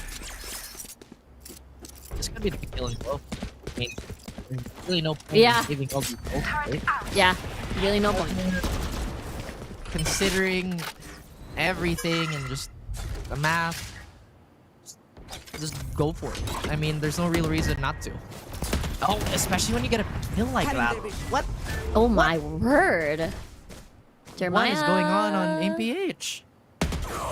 Yeah, no ults make it a bit difficult to enter a site. Now, no Sevi, no, what do you call this? No flexible smoke anymore on your end, but Magic has tree secured. And he does, and he could uproot this defense unless he looks at the operator the wrong way. Jeremiah and AltG, despite this comp, I still think they have a lot, and I mean a lot to work on. Again, I really like the idea. I am a big fan of just different comps on Ascent, but this time around, I think the execution was just a bit better. The plan was there too. Let's take mid. When the side swap happened, they just couldn't get anything going. Yeah, I think it was very difficult, especially after Par Schofield and Lloydream picked up the operator, and then Par Schofield pushing for more space. It meant that they couldn't do any mind games. They had to worry about their flank, which again is the weakness of this comp. You don't have any anti-flank, and you have to constantly clear and be paranoid about what's going on in the other part of the map. So yeah, I think still good effort for AIM, but JustUs is definitely a more solid team on this Ascent.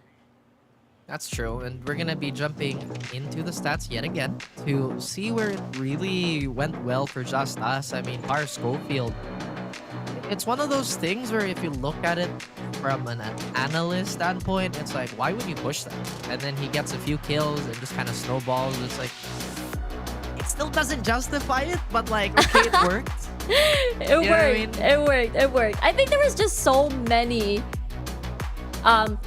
people there that where if one wants to challenge Par Schofield, there's Lloydream with the operator at one point. So it was very difficult to try and take advantage of the fact that Par Schofield was far forward. He had a lot of backup literally at his back. Yes, that's what backup means. Having some That's true, you're right. reinforcements behind you.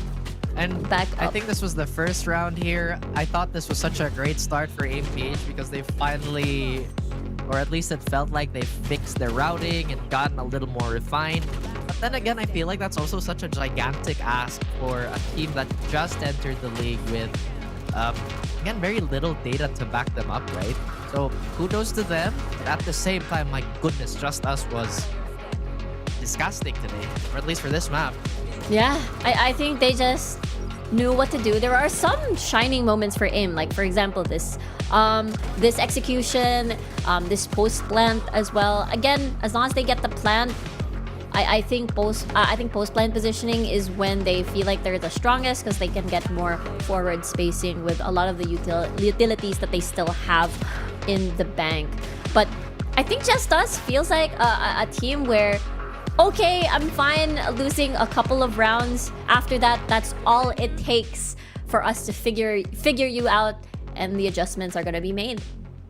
I also think that like there was a lot of neuron activation moments for JustUs there, especially with the shotguns. Just like, ooh, this makes me feel good. Yeah, so we're true. gonna keep doing it. Yeah. I think you would kind of like assume, right? Since you have a lot of flashes, you could bait out the shotguns with just the flash and the reaction. True. But then again, it's one of those things where you have to keep in mind and with the macro and just how officials go. Anyway, guys, that's enough nerding out for the first map. We will be going on a very, very short break. So my name is Raf. That over there is Riku. We will be right back.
And we are back after such an exciting game 1 on Ascent. Wow, I never think I would have said those words in that order. It's the calm. But hello, it is the calm. It is super fun. Welcome back, guys. My name is Raph, and that gigantic person over there, you know, the 6'8" person is Rico. I was trying to stop myself. I really was. Every You saw the time. effort. You never fail to acknowledge my... How tall you are. Yes. Yeah, absolutely. exactly. Thank you very much for bringing that up every single time. Yes, that match was really interesting because it does feel like the Reyna is the constant bane of AIM PH. It feels like the very hard counter. We're not seeing any Reynas, but we're seeing a Lotus for our second map, which means AIM PH, they've never lost a single Lotus ever since they stepped foot on VCTPH. And we'll have to see. Now it's now there are not gonna be we won't have AltG. We're gonna be bringing in Nasty this time.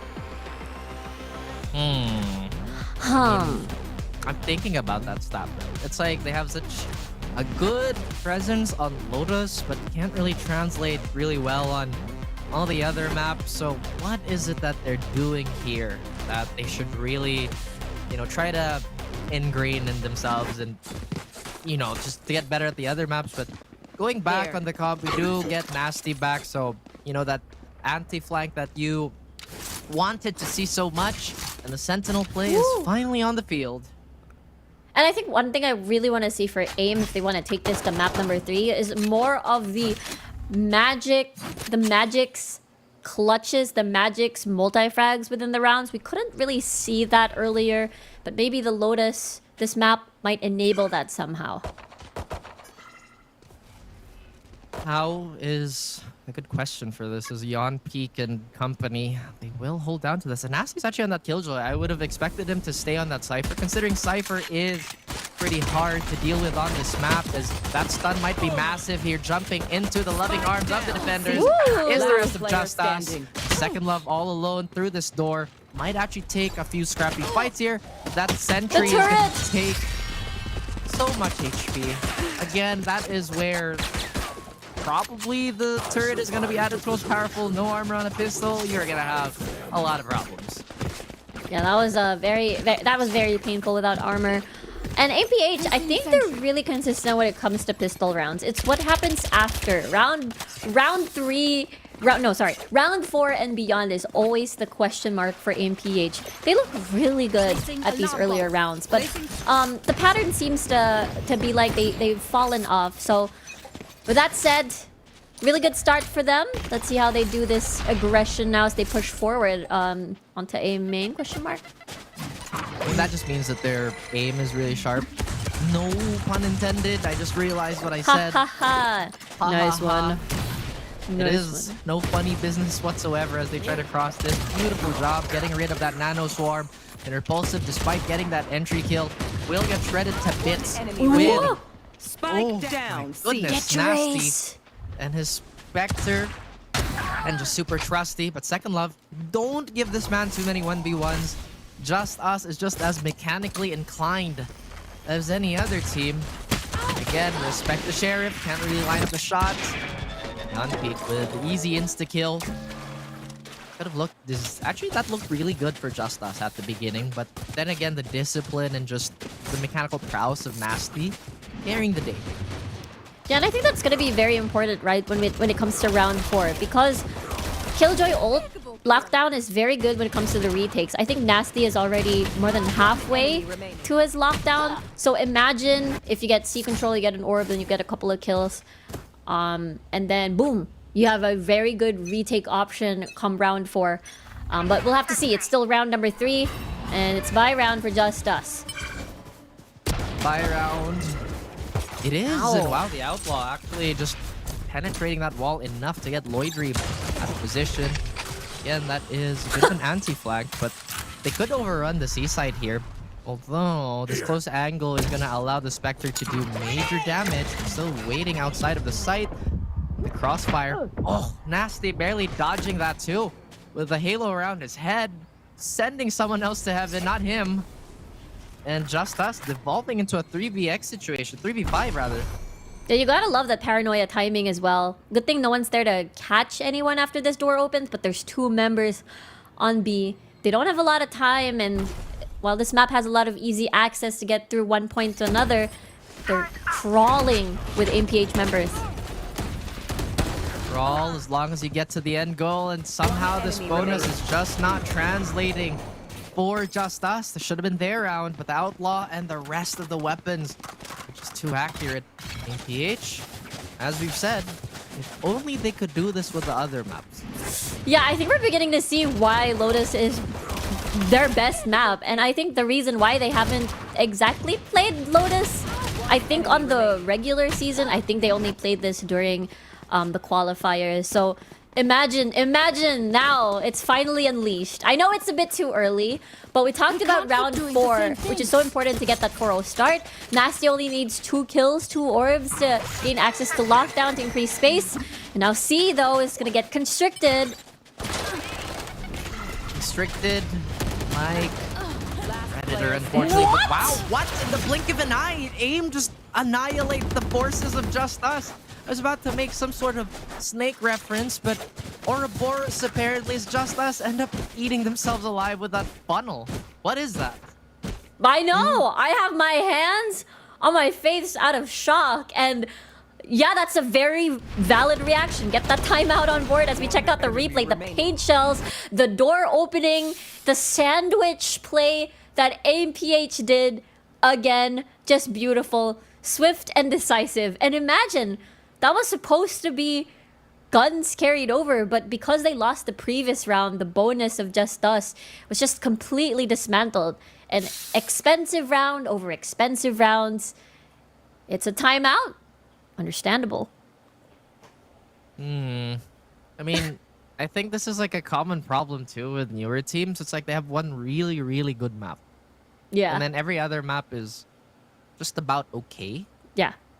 But then again, like planning out your routes and your protocol and all of that nerdy stuff, it takes a long, long time to plan out, let alone ingrain in your muscle memory. So completely understandable. JustUs, meanwhile, still have not answered back. Let's see. The answer is most likely a pick from Psycho with the showstopper here. I think if they're able to manage, if they're able to get a swift execution, most likely towards A, get a pick, then plant, boom. That's how they get back into this game. Maybe time will tell, and maybe that exact plan might unravel here, as there's no presence towards Tree. However, I think that Fade is going to be sending out a few Prowlers just to keep these attackers at bay. It is. If this finds a pick, then this could be disaster for AMPH, but Jeremiah finds Psycho. What indeed is happening to our attacking team here? They do get the plant courtesy of that wingman, but look at this. Everybody's doing their own heavy lifting. Perhaps that was just a call. It's been answered. Now suddenly, there's just no way AMPH can react to this pressure. I think they figured out that, which side is most likely that we won't get sandwiched. Aha! I think A would be the best choice now. Honestly, it looked a bit dicey here because the showstopper was basically denied because of Jeremiah. But at the end of the day, Lloydrine picked up, gained position at Tree, and now JustUs able to get the... It's probably the start of the comeback now. Cowabunga it is. Placing swarm grenade. As What? JustUs, Cowabunga it is. Ow, I bit my tongue. You know, like the Ninja I heard Turtles. something else, but I forgot what the something else was. It's fine. I had to make sure. That's why I asked. I bit my tongue, okay? It happens. It's JustUs. Hopefully they grit their teeth too. I mean, they want to continue the snowball. After all, this is an attacker-sided map. I don't think that bot was supposed to go back, but Second Love already establishing a lurk threat here. There's bound to be a response, but there's just too many bodies and too much noise towards A to warrant anything. Magic's trying to put yet another rabbit out of his hat, but Lloydring with a Sixth Sense denies Jeremiah of any presence in this fight. Not entirely sure if they want to expend this lockdown, but they're pushing forward, and Sevi finding a Lloydring that's too overzealous, and Psycho has to make this as quickly as possible. Otherwise, the man disadvantage might just be too much. He's gonna be stuck though. He's gonna be found. He'll be executed. One enemy. Oh, it's a short! Okay, not reached. 2v1. Very doable for JustUs. Yeah, Spark Schofield, who's answered the call many times, deafened by the defense itself, and AIM-PH, just as quickly as they faltered in that last round, recover. I really like the restraint shown by AIM, because it does feel like the style of their play is to be unpredictable and surprise the enemy. That's the reason why Magic was this close to hide inside the smoke and push. But instead, he fell back, because the important ult, one of the important ults rather to retake a site is with him, Rolling Thunder. He actually used it already, and including the lockdown. So any of the rolling ults that we want to expect is actually almost close there, including Jeremiah with this Nightmare takes him. Like that was not a good impression. I'm sorry. The Nightfall. Oh, that was fine. That was fine. But you know, I think the audience does get the points as Jeremiah looking to absolve his sins of the past, sending a lot of bullets the way JustUs, JustUs, and second love. Suddenly in a 2v2. Wow. There you go. That was the round, I suppose. You should have to get this spike down though. Okay, good thing they have this lockdown to secure more space. Now it does feel like a doable round for Sevi and as well as Nasty. But again, this lockdown is buying a lot of time. And so nice that Second Love is the other one that Psycho has to hold down this site. A lot of utility still alive as well for Sevi and Nasty, so they gotta be careful. I don't like that this op is playing so close though, because any whiff could be the death of Psycho.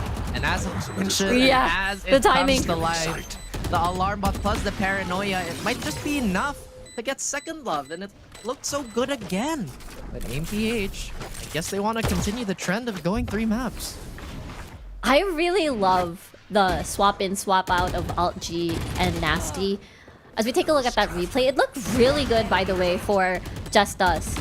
But again, as you said, the operator playing very, very close, not having a clearer or like more comfy angle, having that operator. And now I think there's a free operator on the side of Yanpeak, which is again a very, what's the word? What's the word? In Tagalog, it's sulit. Yeah. Discounted round for AIM. I mean, whatever price they're willing to pay for, did get a bargain bin deal with that weapon that they did pick up. And now, with the broken buy, JustUs will try and crawl their way towards 8. They still have not made any presence towards Vent. And I feel like that's what might be lacking, right? Because every time they hit a site, it's always AIM-PH going in full force. Yeah. And it's always them very confident with the retakes, and it's them also confident in stopping any site takes as well. I think they're very good at the tug of war method here over at Lotus, and I'm starting to see why this map was constantly banned at them against them rather during the regular season, but now unleashed as we head on over to this again, the last day of week number 2. And they will let that Nightfall rip with the spooky balloon in place. And this is going to be a very front-facing retake. As Jeremiah is looking to land a few shots here. Yanpeak once again not getting caught out as that lands still. And now JustUs, despite the free sight, this recoil that they're feeling is more than enough. And somebody restrained Jeremiah. The round's over and he's still swinging that knife. They're feeling it. They're absolutely feeling it. Again, the snowbally composition, the composition that they have with pure retake and side take later for this for the second half. I love this with Magix and Jeremiah and Nasty. As long as they're able to take care of their life, their HP, they're able to confidently fall back and then just play retake with the team. Lucky number 7 for AIM-PH, and that retake is definitely been a strong point. I think there's signs of that too in the other maps, as I get taken aback from that early up shot by Yanpeak. and that's gonna be the mid lurk disintegrated into nothing. That's their sole controller, so just us, they have to swing everything dry now. Exactly, especially with an operator. Oh, Well, that's how maybe. you do it. Just don't miss, dude. Fired the what, but it doesn't matter as Magic once again pulling the wool over the eyes of Just Us. With no issues whatsoever. Secure the 8th round. 8-ball. How likely is Just Us going to retaliate? Well, That's a good question. Because, again, now they still get to keep the operator. And I think that was the angle for the retaliation. But the spray down from Magix, I think him being positioned around B to gain access to the door if they want to sandwich C mound, or if they want to sandwich the long, narrow road on the way to A. And if they ever want to rotate to B, it's gonna spell trouble. Because of those kills, 3 more kills coming from Magix. He gets the Rolling Thunder. they can't spell trouble without B unless it's in a foreign language, as Magix will see ahead, but despite the information, we'll still get shredded to bits again. I remember. Oh, it's an eagle and they're doing well. Or broken by, rather. Gotta respect the Vandal still, is getting a lot of space, and once again the decimation continues. On peak, not ideal to retake with an operator. Perhaps he might just pick up a Vandal from a fallen friend here, but it looks like he's going to be saving while the rest of AIM is going to attempt to do some eco damage here, and Repulsive is going to have a wonderful angle, and that should be the round. You want more? Here's more. Oh, run away, hide. Dun dun dun, dun dun dun. Okay, over. The horror is done. Is our audience young enough to get that reference? I feel like that's a question I ask myself so think often now. memes still revive that shark theme song thing, the Jaws theme You don't know song. the name of the movie. Jaws. I remembered That's like 3 seconds later. Movie. You mean the one with The Smith show. Will? You know what movie I've always wanted to watch? Sharknado. Oh my god, I watched Meg recently too. I love Meg.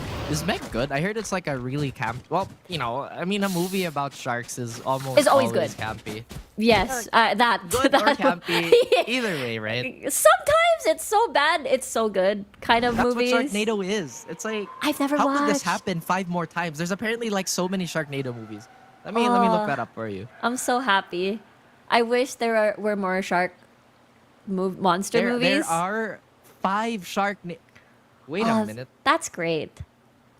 I don't know how it happens like 5 more times though, as I think that might have been a question on the mind of Just Us. How could it happen 5 more times?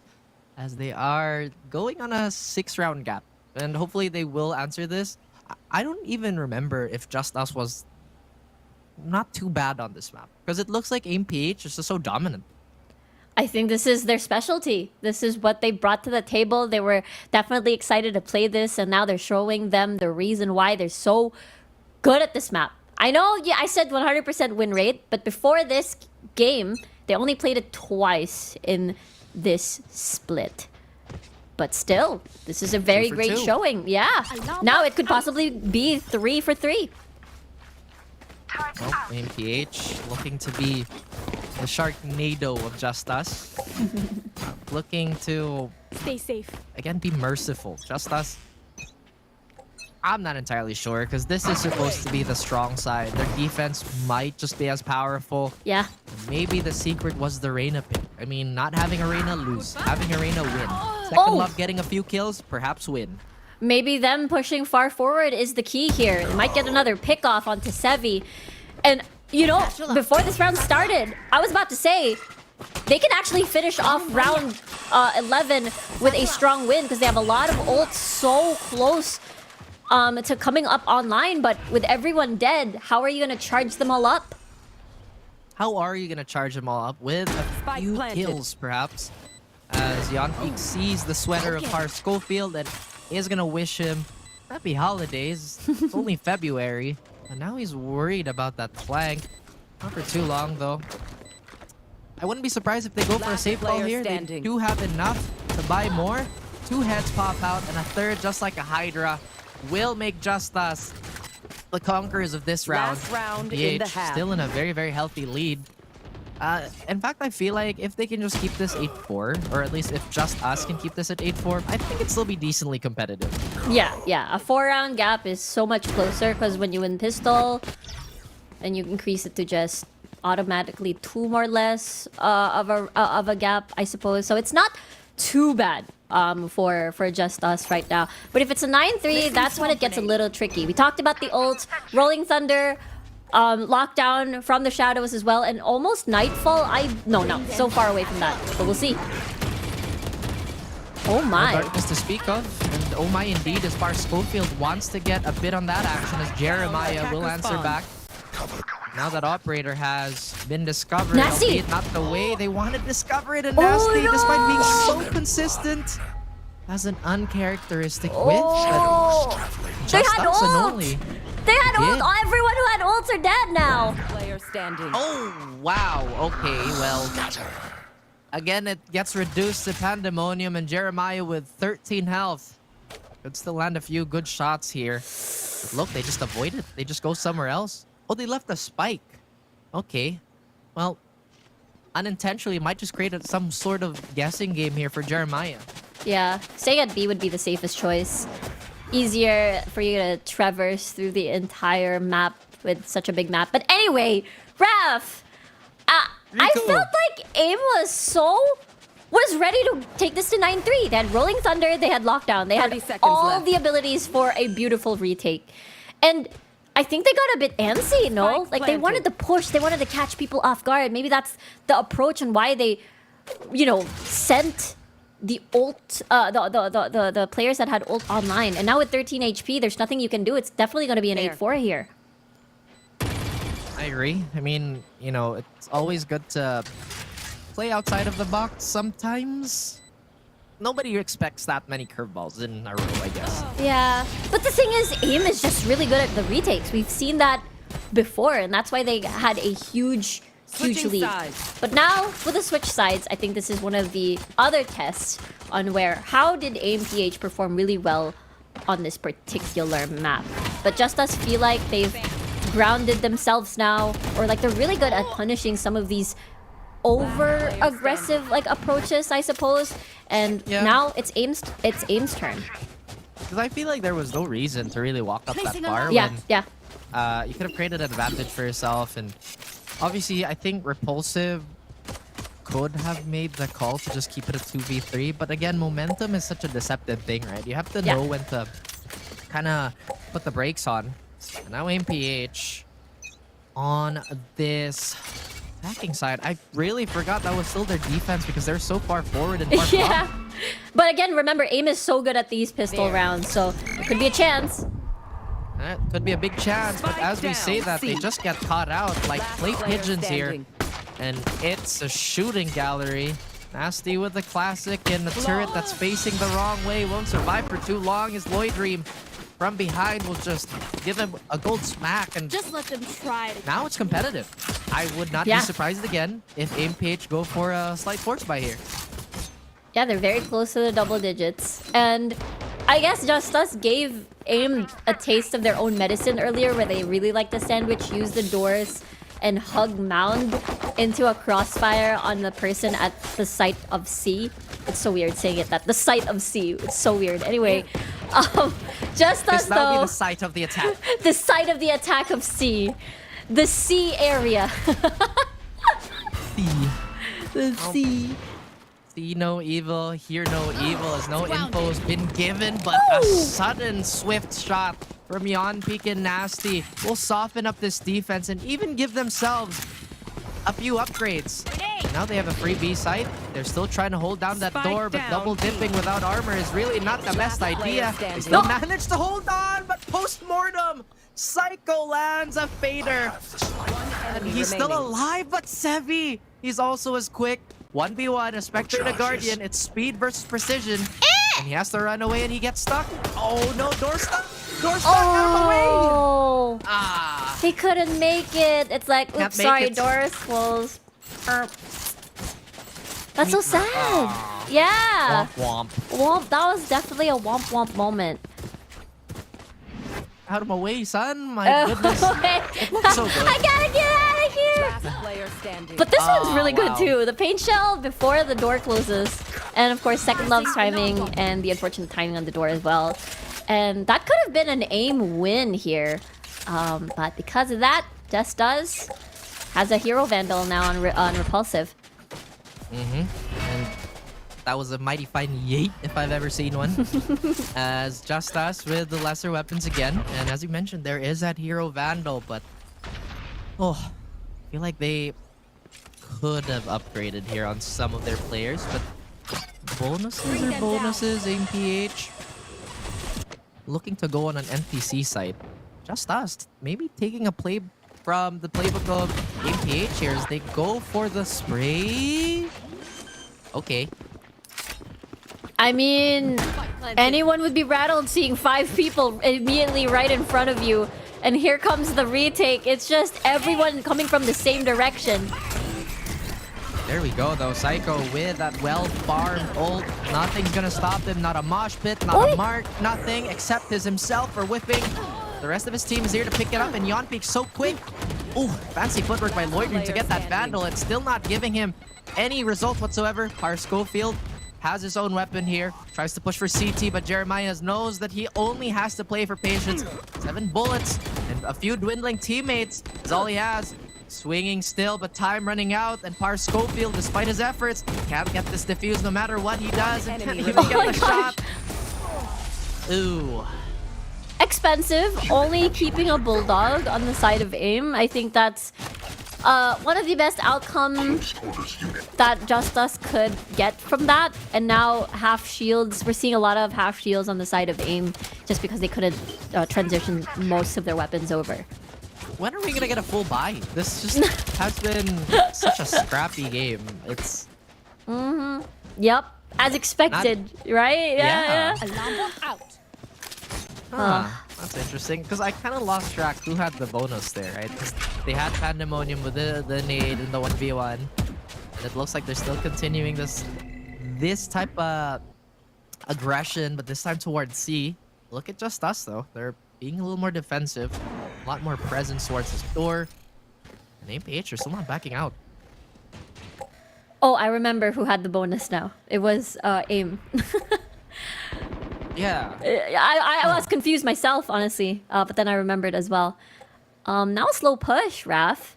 It seems that they want to deny the sandwich. That's why they're aiming, positioning themselves over here.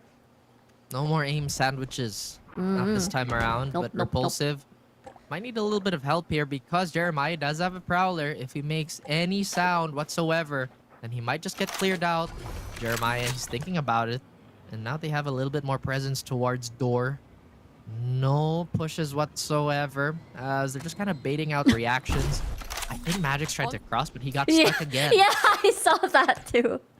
And I guess they're leaving now. They have this spike already. C might be the hit right now.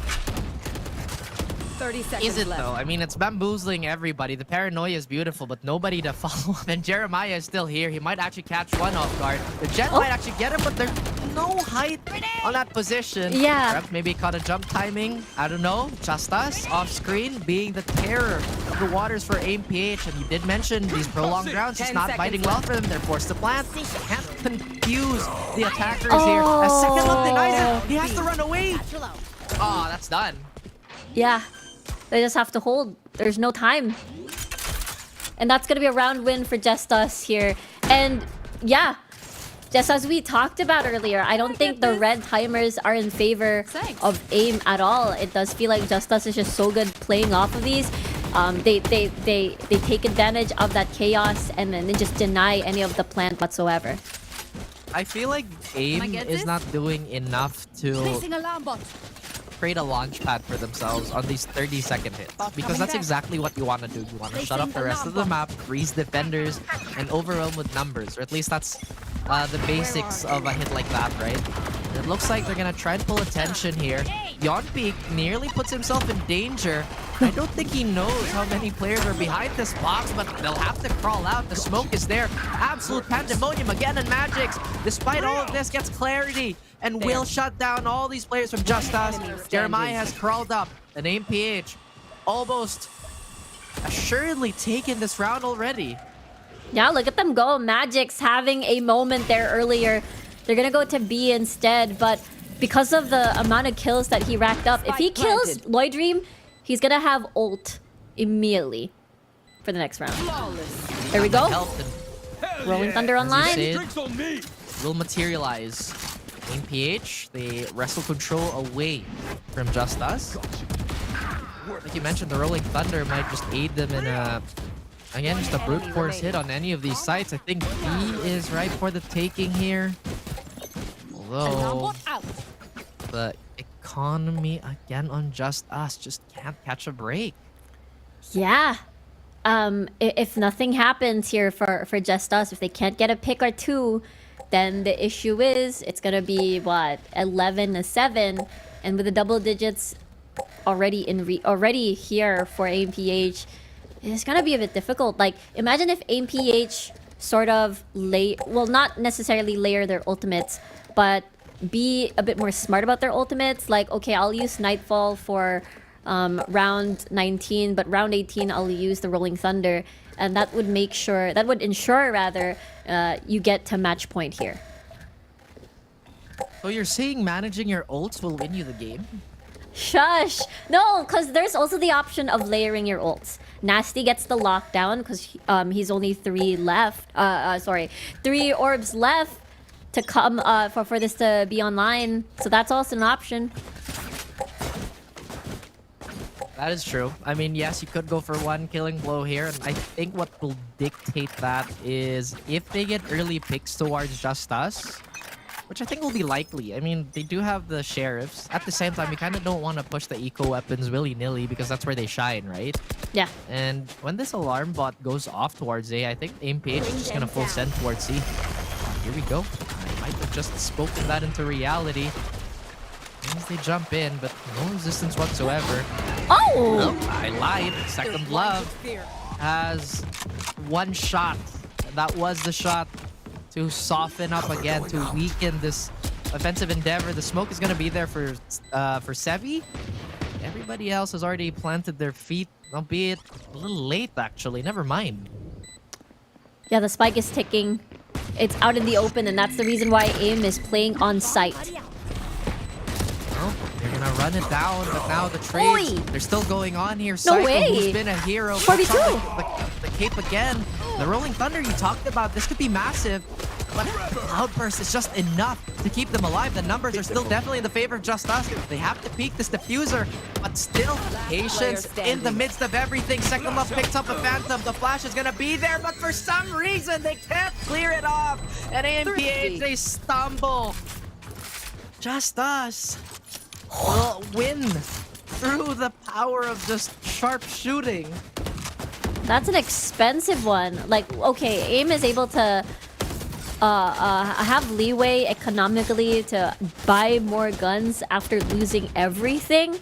But the problem is, because JustUs had free upgrades, they had more money now to buy an operator for Lloyd Dream. This could really this could make AMPH have like a very hard time attacking A this time, and the funnel towards C might be a possibility once more.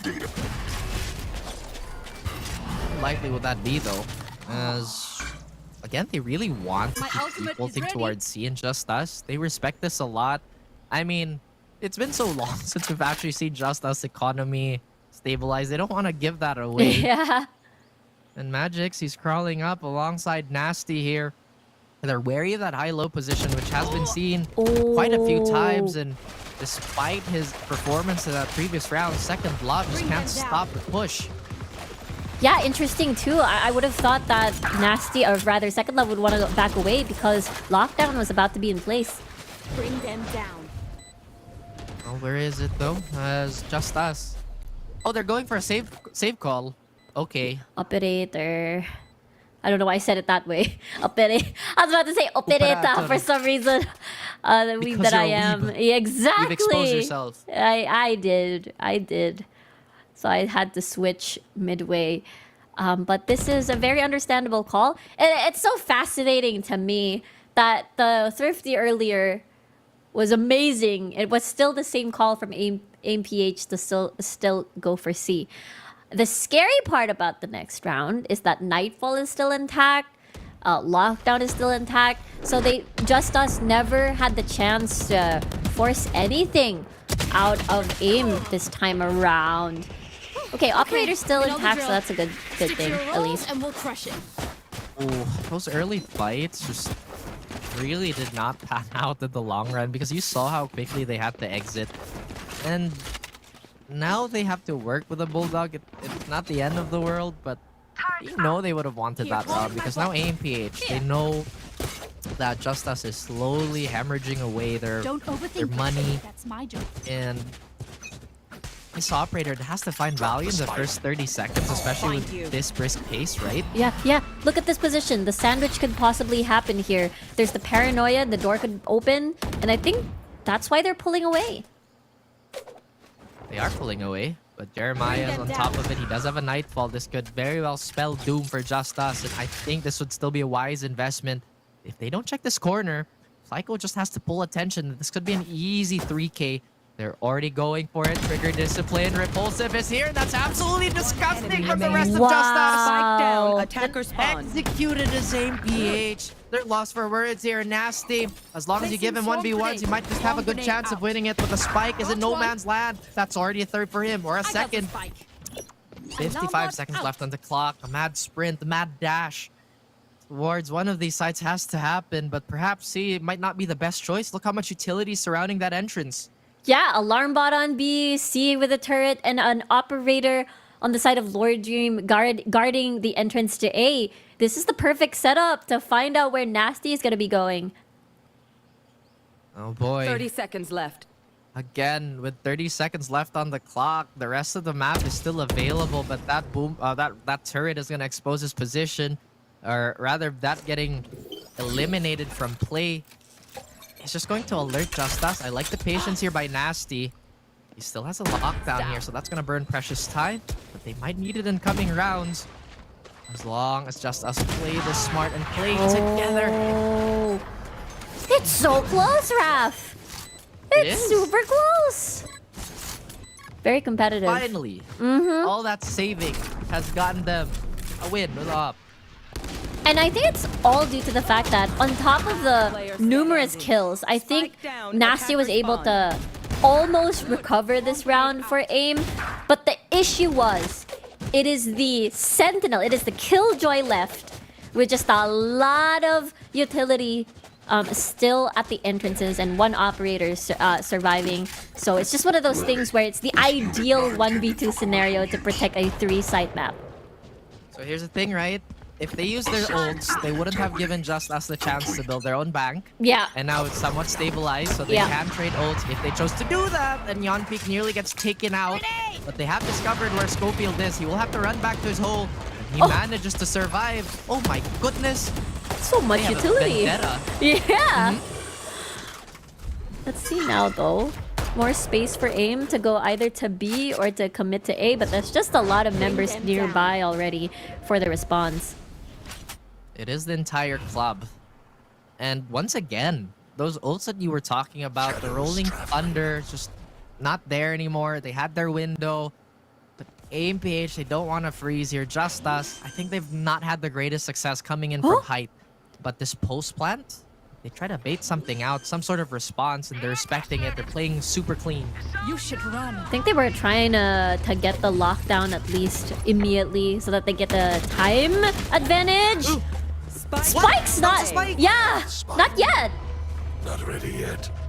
They were Well, baiting. they have yeah, they are waiting, so they now have a choice to take back A. However, time is dwindling again. This retake is only going to come from two sides here. Magix has a wonderful angle towards stairs. Nasty's holding that cross. It's second love. If he can find a frag here, then this could potentially be another round for JustUs. But no, nothing is going their way. And AMPH, despite the mess, they stay alive. And they are trying to push this into map number 3. I like how if Ascent, the highlight of all that is the mechanical skills. It's the shooty pew pews. I think Lotus is a highlight of almost chess. I think there were a lot of attempts to bait out the Killjoy ult so they go somewhere else. But it felt like JustUs said, okay, we're not gonna fall for that bait. But they did eventually on the second time around. And now AIM is at match point with better weapons and better guns in general. They now take the initiative, but they've been scanned out. Look at this movement by Yon Peak, but despite all of that, still can't survive.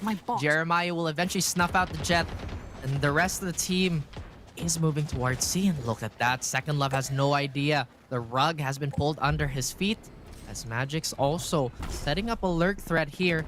There's been a lot of shenanigans towards this door. So it's only understandable that they put some sort of control towards it, and this defense, it is just crumbling. And it's gonna be planted for Mound. Let's see now how the retake's gonna look like. That's a lot of upgraded weapons.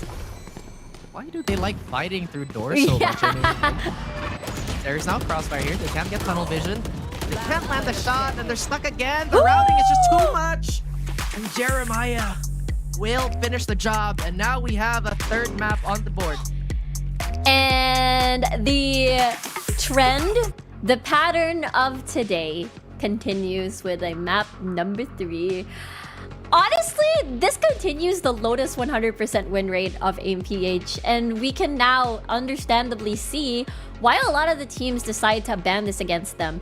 And this time, I can understand the confidence of not banning that out this time around. It's one of those things where, who's gonna ban Breeze? Guy, is it me or is it you? And then this leaves Lotus open, and honestly, I really like seeing this version of AIM-PH. Oh yeah, it feels like a lot of their, as I've said, ceiling is a lot closer when they're on this map.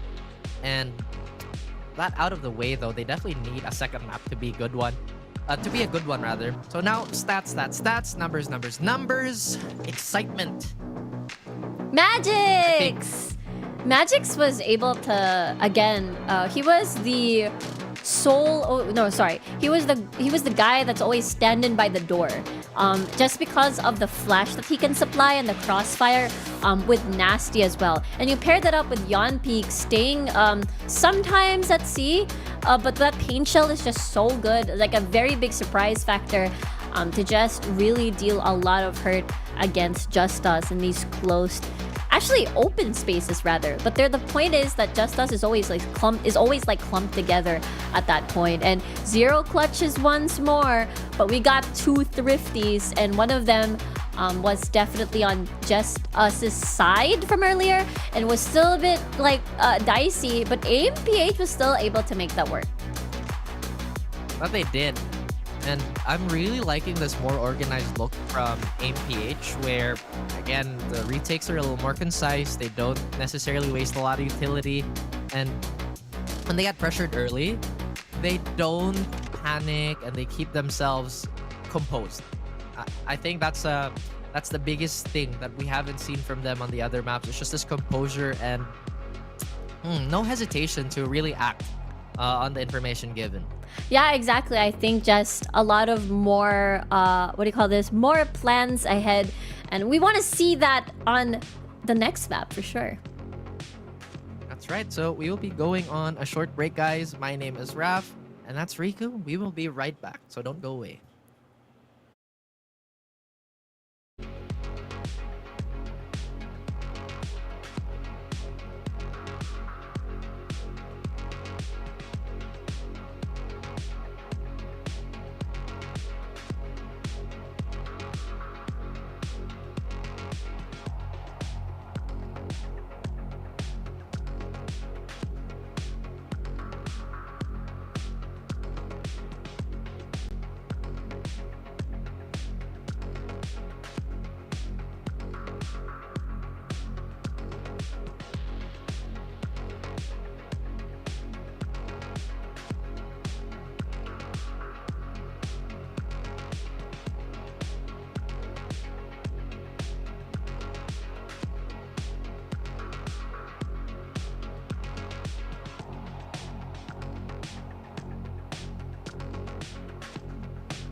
Hello guys, and we are nearing actually another full day of VCTPH as every single series we've had today was a 3-map one. Perhaps this is the right shirt to wear for the occasion too. Yes, exactly. One more, Raf, one more. And is this the shirt's fault? It's the shirt's fault. And yeah, I know I saw dubstep shirt also at the Isapa one, right? You told me you guys were pairing. Yeah. Matchy. You know, we have the same brain cell apparently, but at this point in time, guys, let us hit a time check. It is 10:54 p.m. We are on the last map of the day. Yes. And we are going on Icebox yet again. So AimPH with an impressive rally to get that second map is now in the prime position to take the lead as well. JustUs, they go for a very familiar comp, double controller with the Harbor. Again, I feel like team personality-wise, I get it, but at the same time, they do have the tendency to take a lot of straight duels. That's true. And I mean, we've seen the likes of Kelly S to make this work, especially having to have multi-frags and then transitioning that into a reckoning for both offensive and defensive situations. But on the opposite side, it is going to be very standard, a very familiar composition that we constantly see in this map. So now, I want to bring up some stats, some very basic stats, Raf. Actually, I cannot count how many times we've seen this map ever in the split. But actually, both these teams have... Yeah, I'm actually getting almost a bit... What's the word, umay, about this map? Just because... Yeah. But not in... Maybe in a bad way. It's just because I've seen it so many times. It's everywhere. Yeah, it's globally... It's a global phenomenon, this map. I mean, it's such a good map that JustUs won't share the fun. What? Think of an eye again, the pistols go the way of JustUs, which is normally not the case, or at least for Lotus, because AimPH was just so sharp. And I kind of understand if everybody's on their last legs mentally. I mean, I think we're kind of approaching... Okay, no. I'm pretty sure they're still awake and sharp. We're just really getting old, I feel like. This is about my bedtime. True. We're kicking... We're potentially, if this ever goes to overtime, we could potentially end at 12. But here comes another outlaw shot, not hitting any. Well, again, if you can't hit it with a few shots, just shoot it more, and Second Love has the right idea. And you keep talking about those sandwiches. Why not an ice cream sandwich on Icebox? This B has been overrun. But look where the spike is. I don't think they have a way of getting this safely to where they want it. Unless it's a call to get more picks, but Nasty with a nasty shot. And Yon Peak retaliates too. I'm confused. I thought they heard the sheriff, but again, since there was just no shots landing, they ignored it for a while, and now Jeremiah has the spike.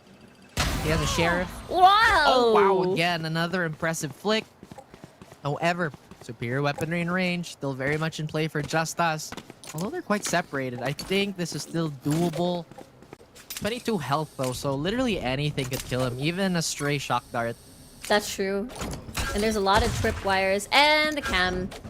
So you're kind of very exposed now, and even a wall bang to anywhere would finish the job. At least they got the plant, you know? Yeah. That was okay. I mean, they did get 3 also, so that's okay. The Cypher looks so funny with the dilation effect. Look at him in his big hat. It's gone now. Aw, sad. I would have wanted to see that more. It's like the wide joy, but it's a wide hat. Big hat Cypher. Big hat. You know the round? Yeah? The round was so fast, I couldn't even bring up the statistics. I'm gonna just TLDR it. Yes, right. Anyway, fast. 15 seconds. 6 maps, Icebox for AIM.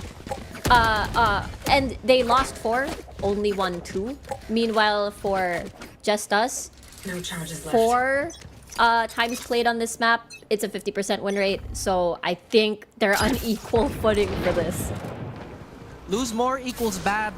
Frag more equals good. Yeah. Sevi sad for aim, but now JustUs, again, they really want to run this up here. They're turning up the momentum. Maybe they're banking on the fact that the opponents aren't as sharp as they were, but it's getting really messy towards mid here. Second Love, too, chiming in. Also trying to play close with the Spectre, not really getting a chance to swing out as Yonpeak will get him and his teammate. Now we're down to 2v2 here. Psycho is quite low, so one stray bullet again will do him in. Lloyd Dream will at least get the healthier player out of the way.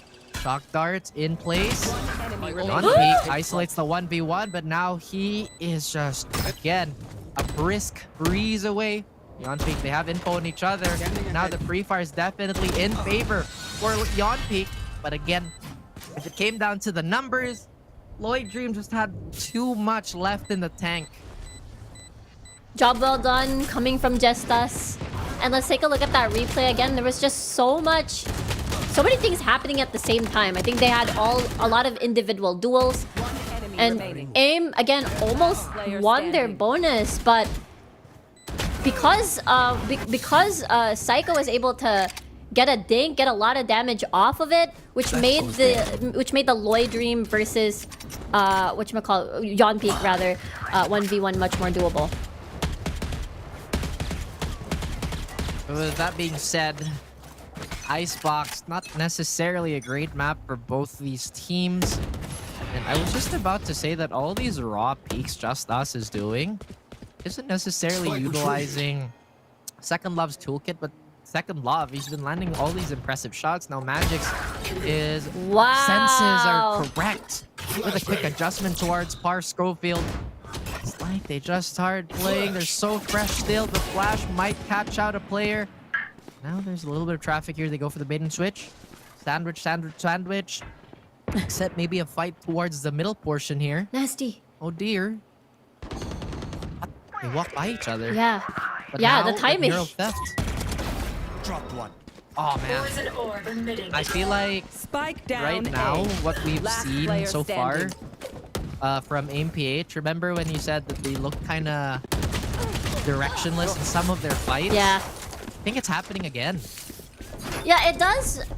Again, the record of AIM again on this map, unfortunately, is a lot, but not a lot of success. And it does feel like maybe it's really difficult to transition what they brought out to Lotus or from Lotus and bring it over here on Icebox. There's no there may be a lot of constricted spaces, but the verticality is, I think, the biggest difference here. And there's just too many factors and just much harder to execute what they did there in Lotus. Oh, I mean, I feel like the rotations on this map is that much more dangerous, especially with Kitchen being available for the attackers, and a quick wedge could again emphasize that danger of rotation even more. So AIM-PH, I like this timeout. Their economy is still pretty okay at this point. They will have a broken buy in the next round, or maybe even an eco. Reckoning on Second Love is something that they have to pay attention to. Our Schofield as well with the operator. That's scary. It is. AIM-PH. Yeah. Hopefully they bounce back. I mean, another thing that we've noticed from AIM-PH too is very rarely do they come back from big deficits. I think we've only seen it once on Sunset, and it just hasn't replicated ever since. And despite getting that info, Nasty still gets caught out by Schofield, and they're just gonna back out. Yeah. At the very least, they know the controller is here. So now AIM-PH, you're sitting pretty. Yeah, it's a 0 trade still on a buy round at that. And the fact that your solo duelist, unfortunately, is gone. So we talked about a lot of space and how are you going to close the gap. The gap is through controllers here. But of course, the aggressive space taking I think is much more needed on this map, unless you want to play the game of I'm going to rotate here, I'm going to transition there. But it's not going to happen. There they are. Close the gap, stop the cap. Maybe don't fall into the trap. It's JustUs. They're still holding this down, and AIM-PH a little more wary. I think they've confirmed that the rotations and the defense have set their feet, and Lloyd Dream, despite trying to take first contact, will get annihilated. One enemy remaining. Doesn't really matter though, as this defense is still really holding strong. Jeremiah might come 30 from an seconds unexpected left. angle, but all eyes on him now as that operator's trained on his position. NamePH still unresponsive, looking for a lifeline. I love the hold on Second Love. Okay, I'm not gonna press Reckoning just yet. That'll just force them to retreat and go to B. I'm gonna hold on to this ult, wait for them till they have no time to escape, no access to escape, and that's literally what they did. Very nicely done by JustUs. And now they have Hunter's Fury this time. Really good for retakes as well, and really good for buying some time in case AimPH... Again, AimPH is not very good on red timers. That just says JustUs have to be patient, right? And as we say that, Wow. man, Josh actually uses his Hunter's Fury. They're using the ult to supplement their push. And wait a minute, Magix, look up. We'll never expect it as par Schofield. Operator in hand, and the tailwind still primed and ready. Not necessarily overextending. Still on the hunt. I think they should have kept that Hunter's Fury. They knew that they don't have enough firepower to break through. And as soon as I say that, I completely jinx it. But as long as Par Schofield is here, the Blade Storm and the Op will do all the heavy lifting here with a little bit of help from Repulsive. And this is a shutout. You know, that ice cream sandwich we were talking about? It's just giving AIM some brain freeze. Yeah, it does feel like it's melting slowly now. JustUs. Unfortunately, again, there wasn't any information that they could get or even check if Par Schofield was still at pipes and still maintaining this operator position. And I think that's going to be one of their biggest issues if they really want to go through A. Because if they want to go through B, the Cypher setup is still there. That's not something they've scouted out. They've been trying to pull all the rotators here and perhaps give whatever player is trying to go towards mid the space to go for a flank. But now they use that KO and just quickly dealt with. They're gonna have some vision towards the back of the site. And now Nasty, trying to spearhead for his team, will give Sevi the time and space to get them up. And now suddenly Nasty has come online. This is the first time we've seen him on Jet. He is making a lot of noise.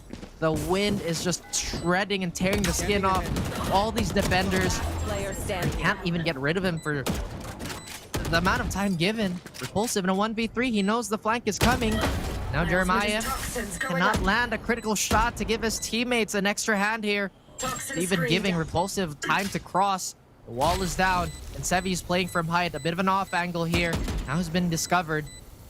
Repulsive, time is running out. He has to tap it, and he does bait the impatience, but him running out of ammo just will give enough for AIM to squeak through this round.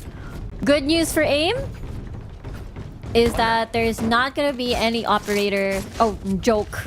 That's a joke. I forgot that JustUs had a humongous lead that they could just buy it again. But one thing, I think they only needed to use one or two ultimates there to secure that site and take back, get back into this game. And they do have the lockdown for any sort of control that they want to do later. But unfortunately, not a lot of money on their side. It's still a very expensive round. That it is. Despite the big lead in terms of credits, they would have still loved to keep it. And with Par Schofield not having a Blade Storm, the ecos might not just be as sharp. And a lot of tension is being given towards mid here. Psycho could be in for a nasty, nasty surprise. Again, no pun intended, as the defenders move up under the guise of the enemy Viper smoke, actually. So this is an interesting setup for both these teams.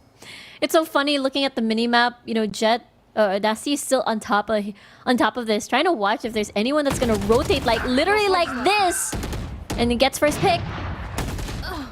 Oh, but that won't be too long-lived as the trades are here. Hunter's Fury doesn't get the killjoy ult in time, so that's gonna be one player temporarily out of the action. Spike And planted. again, this is still going to be towards CT. Look at that damage from the shotgun. I expected it to be a bit more oppressive, but it's still giving enough room for JustUs to plow through this post plant. And Magic, despite his robotic aim, will eventually get shut down. Oh no! That's completely missing the mark! Jeremiah has no idea! Oh! Wait, that's quite unfortunate. I think Jeremiah wanted to do a very long, unexpected flank. I want to take a look at that replay again. See, Jeremiah is actually eyes on the spike and decided to rotate from far away. But then the rest of JustUs pretty much cleaned up the site. And unfortunately, Jeremiah was too late. Ugh. Unlucky. Very unlucky. What? What was that? What? I guess this... Oh! Oh, well, talking about unfortunate events is Par Schofield not being able to dash out there. Lloyd Dream hasn't been discovered. I think his footsteps have been heard. And Nasty, very close to running into this tripwire. Yet again, the flanks are exposed here. Psycho still finds Magic towards mid. And now the rest of JustUs will be very, very comfy. Garrisoning the site. The spike is still taking so long. And a crucial whiff again. That operator is just bad luck. Yeah, I think that's really, really good wide swing coming from Lloyd Dream. Very effective. And now it's a 3v4. Well, as soon as you said 3v4, it is now a 4v2. Numbers are dwindling and the positions are just getting pushed back out. Yon Peak with the Hunter's Fury. I just want to save this for another round. I'm very surprised how quickly he got it back though. Spectre in hand will give him some sort of fighting capacity, but yellow will now be territory of Lloyd Dream. It's a 7-round lead. Intense, even getting the operator as well. And it's all back again. I think this is honestly a very good attempt. Very decisive, very confident, dashing through, updraft. And we talked about, I think for every single game that we had today, it's one of those things where if you get a pick, how do you take advantage of that? And I do think JustUs is a very common collected team where they feel so unfazed. Okay, first blood, sure, we'll try to find a trade somewhere off the map, and I think Psycho being at mid here is so crucial to make sure that AIM doesn't have access through other parts of the map and lurk from far away. So he has been doing an amazing job just being here in the mid. He's been doing an excellent job of holding down mid, and I cannot believe, despite 3 rounds in a row of him opting B, he still gets away with that. And unfortunate timing there by Jeremiah. Leaving the flank, and I love actually getting all these wall banks as well as Psycho. Quick reaction. Reckoning is just not going to help the case. I feel like they could have just saved this, but Magic's stuck in a corner again. Has an awkward angle to deal with. Par Schofield will shut him right off. It's JustUs. Is nearing double digits. These rounds are so fast, Raph. Like, the barrier breaks and then boom, boom, boom, boom, boom. They're in the side and then boom, boom, boom. Let's turn the tides and boom, boom, boom. The next thing you know, everybody's dead. And let's take a look at that replay again. I like the patience from Second Love, knowing that, okay, there's no commit just yet. I'm gonna Reckoning as soon as they try to get the spike down. And the lineups from Viper, again, being so annoying that you can't really plant the spike comfortably. I think there were 3 people from AIM that made an attempt to plant the spike, but the pressure from JustUs is just too much. Psycho, this knife sucks. Why do you use that skin? That's terrible. I didn't get to see. More bad omens going in the way of AIM PH. Maybe courtesy of that god-awful knife skin. And now a lot of spam going in the way of Magic's too, surprisingly undamaged with Lloyd Dream. Was holding down the side is Sevi. Savvy with the movement. Second Love, this time not as lucky. JustUs potentially will get the second round on the board. It's just Psycho, his terrible skin against the world. And that's one victim to his name. No way, right? I mean, Sevi is just so low. He goes for it. Shoulder to shoulder. Is a little suspicious why he couldn't move. That's another target in front of him. But Yon Peak will stop the menace. That is that terrible knife. Last round Aim before the PH. switch. They hang on. They indeed hang on. I mean, you're right. The fact that he hugged the wall and then couldn't move. And also this, I feel like that would have been an extra more doable scenario if the kill was able to land on that killjoy. If Second Love was able to land that kill, it would have been a 2v3 scenario, possibly. Right here. But you know what? 9-2, last round before the half. Lots of ults, a lot of ultimates activated, and a very, very far forward Viper Spit to deny any push from AIM. I thought that operator would have done Justice a lot, or not Justice, sorry, AIM PH a lot of good because again, they haven't really had the chance to use it, so maybe that would have been a surprise factor for AIM. But Nasty taking that raw AIM duel, not really the best idea apparently, as Schofield has already found himself positioned towards the top of mid. Will still take that fight despite not having a tailwind. Attacker spawn. And he pops Blade Storm, interestingly enough. That's okay. It's the last round, I suppose. 1v5 earlier. And not gonna lie, Switching I sides. can't lie, Raph. I think this game is going towards JustUs, full control. I know there are possible comebacks, but based on how JustUs has been performing, the way that they're able to take crossfires, very confident gunfights, I gotta. It's just 3 rounds away, Ref. 3 rounds away for JustUs. I want 8 overtime. I mean, maybe if AIM wins the pistol round, but when JustUs wins the pistol round, that's when it becomes a bit difficult for overtime. Give me 60 plus rounds of Valorant. I want to see that happen. I don't think we've had that many rounds in the past. I don't think so either. Oh. The pressure of that recon. Yeah, I mean, like, JustUs, they were losing quite a few pistol rounds in the previous map, so it looks like they just want to put this away, tuck it in bed, and sleep themselves. As Jeremiah will get one for himself, but the silent ghosts are still haunting AIM PH here. They're all kind of back in the corner, and they go for an aggressive swing. Oh, indeed, but Second Love turns his back, a little confused, but he's got the spirit. Psycho going for the high play here, for the height play, sorry. He won't be apologizing for absolutely destroying Yon Peak. Even gets the spike down, barely. That felt like an AIM, that felt like an AIM map. Sorry, not AIM map, AIM round. Right here. They had an amazing retake. They had a lot of multi-frags to even out the numbers, boiling down to a 1v1.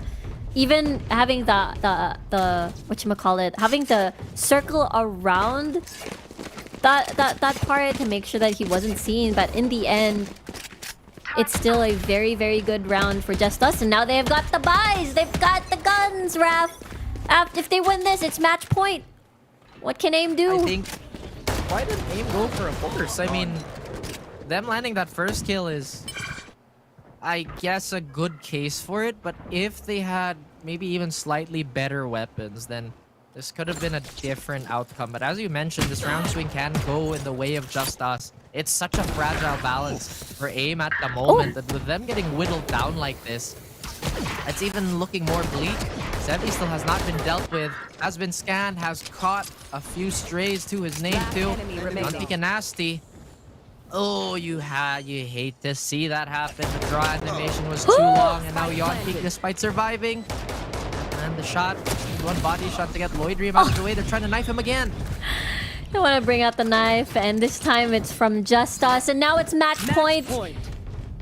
And it feels like a very convincing map now. It seemed like Lotus looked really good for AIM, but unfortunately couldn't transition that over here at Icebox. Full control for JustUs here. And taking a look at the replay, good 1-for-1, but at the end of the day, it's still just a lot of space for B and just a lot of kills. Actually, the game was that round was won because of just a lot of firefights. JustUs, sharp as ever, sharp as attack. Sharp on attack. Looking to finish this off. I mean, Vandal's on the way of AIM. did talk about that gunfight potential for both these teams and how they've won the last round. Wait. But yes, indeed, Magic surviving just a few more down seconds A. could have given his teammates just a little bit more time to swing. Even Nasty can't get one for himself as this effort is slowly just fading away from aim. Spike Jeremiah and planted. Sevi, they have a chance at this. They go for Oh, Reckoning. the Heaven play again. Reckoning, like you mentioned, is still on the field and unused. There you go. That's still more time being burned, and the camera is going to tag up Jeremiah. That's Oh, not they're all a stunned. happy place to be, and they are just getting stunned. Haymakers upon haymakers. Could this be the finishing blow? He puts down the turret just to give him a little bit of assurance on that corner. There's no visibility whatsoever for both these teams. The snake bites aren't landing, and Jeremiah with the dream destroyed by Lloyd. And JustUs, after a grueling series, takes it, and we even avoid going on an extra day here at our Challengers League. Yeah, Hello, guys. yeah, hello. I really thought it was going for, you know, a very, because it was very neck and neck during Ascent, and then especially Lotus, and it was a very different look for this particular matchup. It felt like JustUs had more control, had more confidence. It felt like they had more strategies in their book, and I think Second Love was just basically was on fire on Icebox. Yeah, the map with snow is doing real good. I mean, it's getting late, folks. So It is. we're a little burnt. I mean, as we mentioned, we're not as sharp as the players anymore. They probably have the stamina to just keep going. Like you mentioned, some of these players activated when they were needed the most. Unfortunately, cannot be the same can be said for AIM. I do think that Lotus map is something that teams have to look out for, especially if you just kind of want to go for a sweep. But now we are jumping into the stats, you nerds. Here we go. Second JustUs. Love. Yeah, JustUs 13-2. It is a dominating half. They, again, I think all of the duels 100%. I want to see the first blood. I think there were a couple of first blood coming from AIM, but I think JustUs was quick to recover, and I think it was Second Love getting a couple of multi-frags there on some of these rounds, and even Psycho constantly being at mid. And again, while some rounds were close, while some rounds felt like AIM was getting back into the game, it all boiled down to either 1v1 or a complete stomp of a round where everybody from JustUs was still alive, keep all their weapons, and keep everything. Oh, actually, it's quite close. The first kills. Well, Just if you three. think about it this way, JustUs barely even had the chance to take a plat. I mean, their attacking side was, what, 3 rounds? So I was about to go off like, oh, well, have they been just winning gunfights? Yeah. On gunfights? So they have.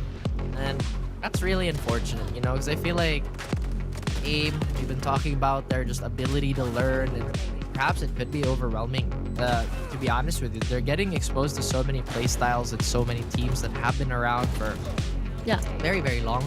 Yeah, I think you could tell by the playstyle as well when they plant the spike. They kind of, JustUs kind of read what AIM likes to do is push, push, push, aggressive, aggressive, aggressive, try to catch them off guard. I think that's why there were no plants at all most of the time, is because you get the plant down, you kind of get baited to either push. You either win, you either don't. But it was JustUs that was constantly winning these rounds and winning through the gunfights. Really loud, pew pew pew. Very well done by JustUs. Yes. I Indeed, had to do that it. was, I love saying pew pew pew. You said it again. Yes. I mean, well, what else is there to summarize? Because you were the way we were watching those teams, right? It's like, when can we run out and just take a gunfight? And you know, when all those boxes got checked, they just went for it. I think AMPH did the same thing on Lotus too. But I think that's enough of us, guys, because that was a very long series. Now we have the panel to break it down. So thanks, but here we go, tossing you to the panel. As well, if nasa Pilipinas ka or sa Singapore or sa China, kasi magkasame lang ata tayo ng time zone, di ako sure, pero feeling ko lang. Pero when it comes to time, oras na nga na di pa rin nanalo si MPH. So, it's kind of sad for the team so far. I mean, sa second series, meron pa sila nakuha. Pero before Dash and Osiris give their thoughts, tingnan natin yung MVP on this series. Akyat, Spider-Man. Bang! Si Psycho! Okay, Red Velvet enjoyer si Psycho. Kung nakita nyo naman yung pagka-Psycho niya on the last few rounds sa Icebox kanina, iba nga yung gameplay neto ni Psycho. So ano masasabi niyo sa kanya, Osiris and Dash? Osiris, ikaw muna. Ayun, nakita natin yung play niya sa Icebox na kung saan nagpaikot-ikot nga sila doon and definitely did his best. Sobrang nag-step up din yung mga members ng JustUs. Kahit sabihin natin they are on a roll nung nasa Icebox, feels like nahirapan pa rin sila on the second map. Kaya I'm still looking for the consistency neto and it's good to see Psycho stepping up. Just see the rock. The rock that they can hold on to. Yun. Okay, sige, ayun. O, pasok na natin si Psycho. Eto na, magko-concert na siya. Red Velvet, Psycho. Pasok. Psycho, kumusta? Tol? Simpleng tanong lang muna galing sa akin. Ano ba yung inspiration ng brush up mo na buhok? Actually, kaagising ko lang po eh. Ay, kakagising mo lang pala. Kaya pinanalo mo na agad eh. So, game 2, natulog ka. Game 1, gumising ka na. Yun ba yung nangyari sa iyo? Opo. Oo daw. Bukas ka lang ng monitor, men. Psycho, kasama ko si Osiris tsaka si Dash. Meron silang katanungan. Simulan natin sa iyo. Osiris, take the floor. And so Psycho, since meron na kayong panalo for today, ano pa yung mga preparations nyo? Alam naman natin na MPH, isa rin sila sa, sabihin natin pwede nyong makasabayan dito. But sa mga bigger teams, anong preparation yung ginagawa nyo para ready na kayo to face them? More practice pa po. Kasi ang dami po kaming errors lagi. Alright. More practice. Actually, humility at its best. Psycho, thank you ha. Pero ito, may tanong pa rin si Dash. Dash, go ahead. Simple lang yung tanong ko. Sa mga teams na hindi nyo pa nakakalaban, sino yung excited kayo makalaban? In the vice po. Yan! The Vice! Si Mega Savers. Okay. Sige, eto ha. May tanong ako sa'yo. Kung makakalaban niyo yung The Vice, ilan kaya yung magiging score niyan? 2-1, 2-0 in favor of sa inyo? Anong paningin mo kung makakalaban mo yung The Vice? Matic pa, 2-0 sa amin yan. Yun! Ay, Mega Saver! Sabi yan ni Simon. Baga, bibigyan lang po namin ulit. Bibigyan lang po namin ulit. Makulit po eh. Makulit kayo. Okay, sige. Bakit nga ba Mega Saver yung nilook forward mong kalabanin? Tinatawag po kasi kami mga botete. Ayun, so parang grudge match pa lang to. Kahit ako magagalit ako. So parang aabangan namin yan. Kailan ba yung laban nyo?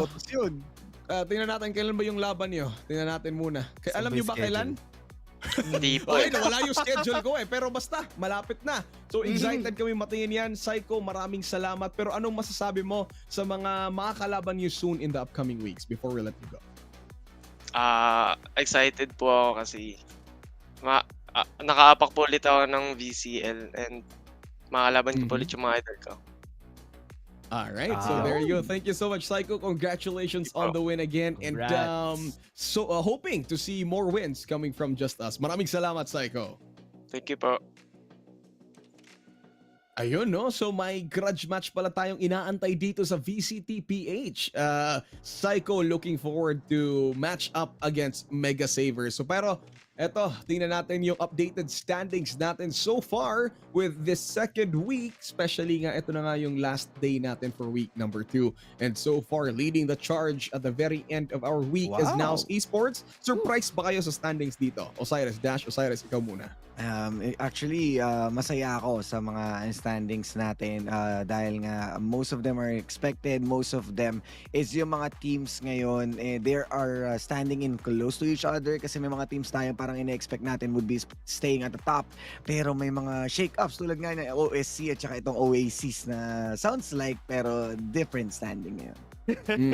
Dash? Yung sa akin naman, gusto ko makita kung paano pa mag-perform yung mga nasa middle of the pack kasi sila yung usually naglalaban for the standings talaga. Kaya if ever man magkaroon ng redemption era itong first Mega Saver kasi so far, it hasn't been great pero malay mo ba, saving pa sila for buy round.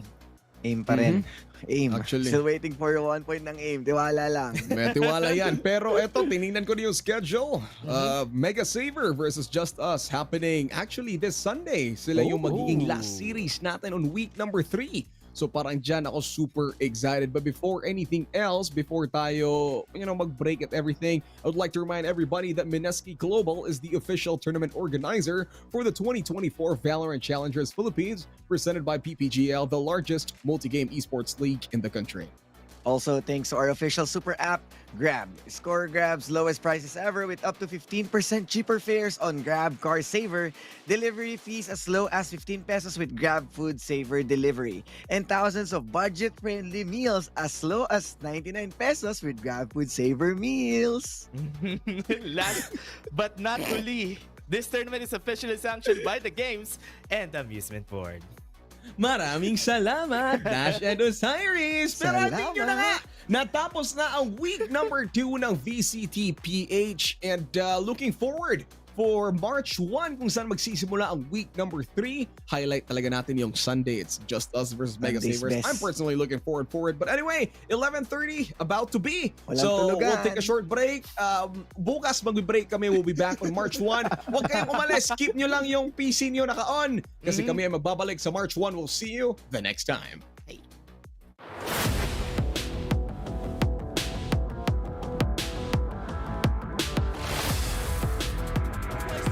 Valorian's fighting back. There's the showstopper. And it's falling down. No, they don't overwhelm. They don't overwhelm at all. This is going to be pandemonium. He spots out two. He spots out two. And Nico gets it. Risky as can be. Oh my God.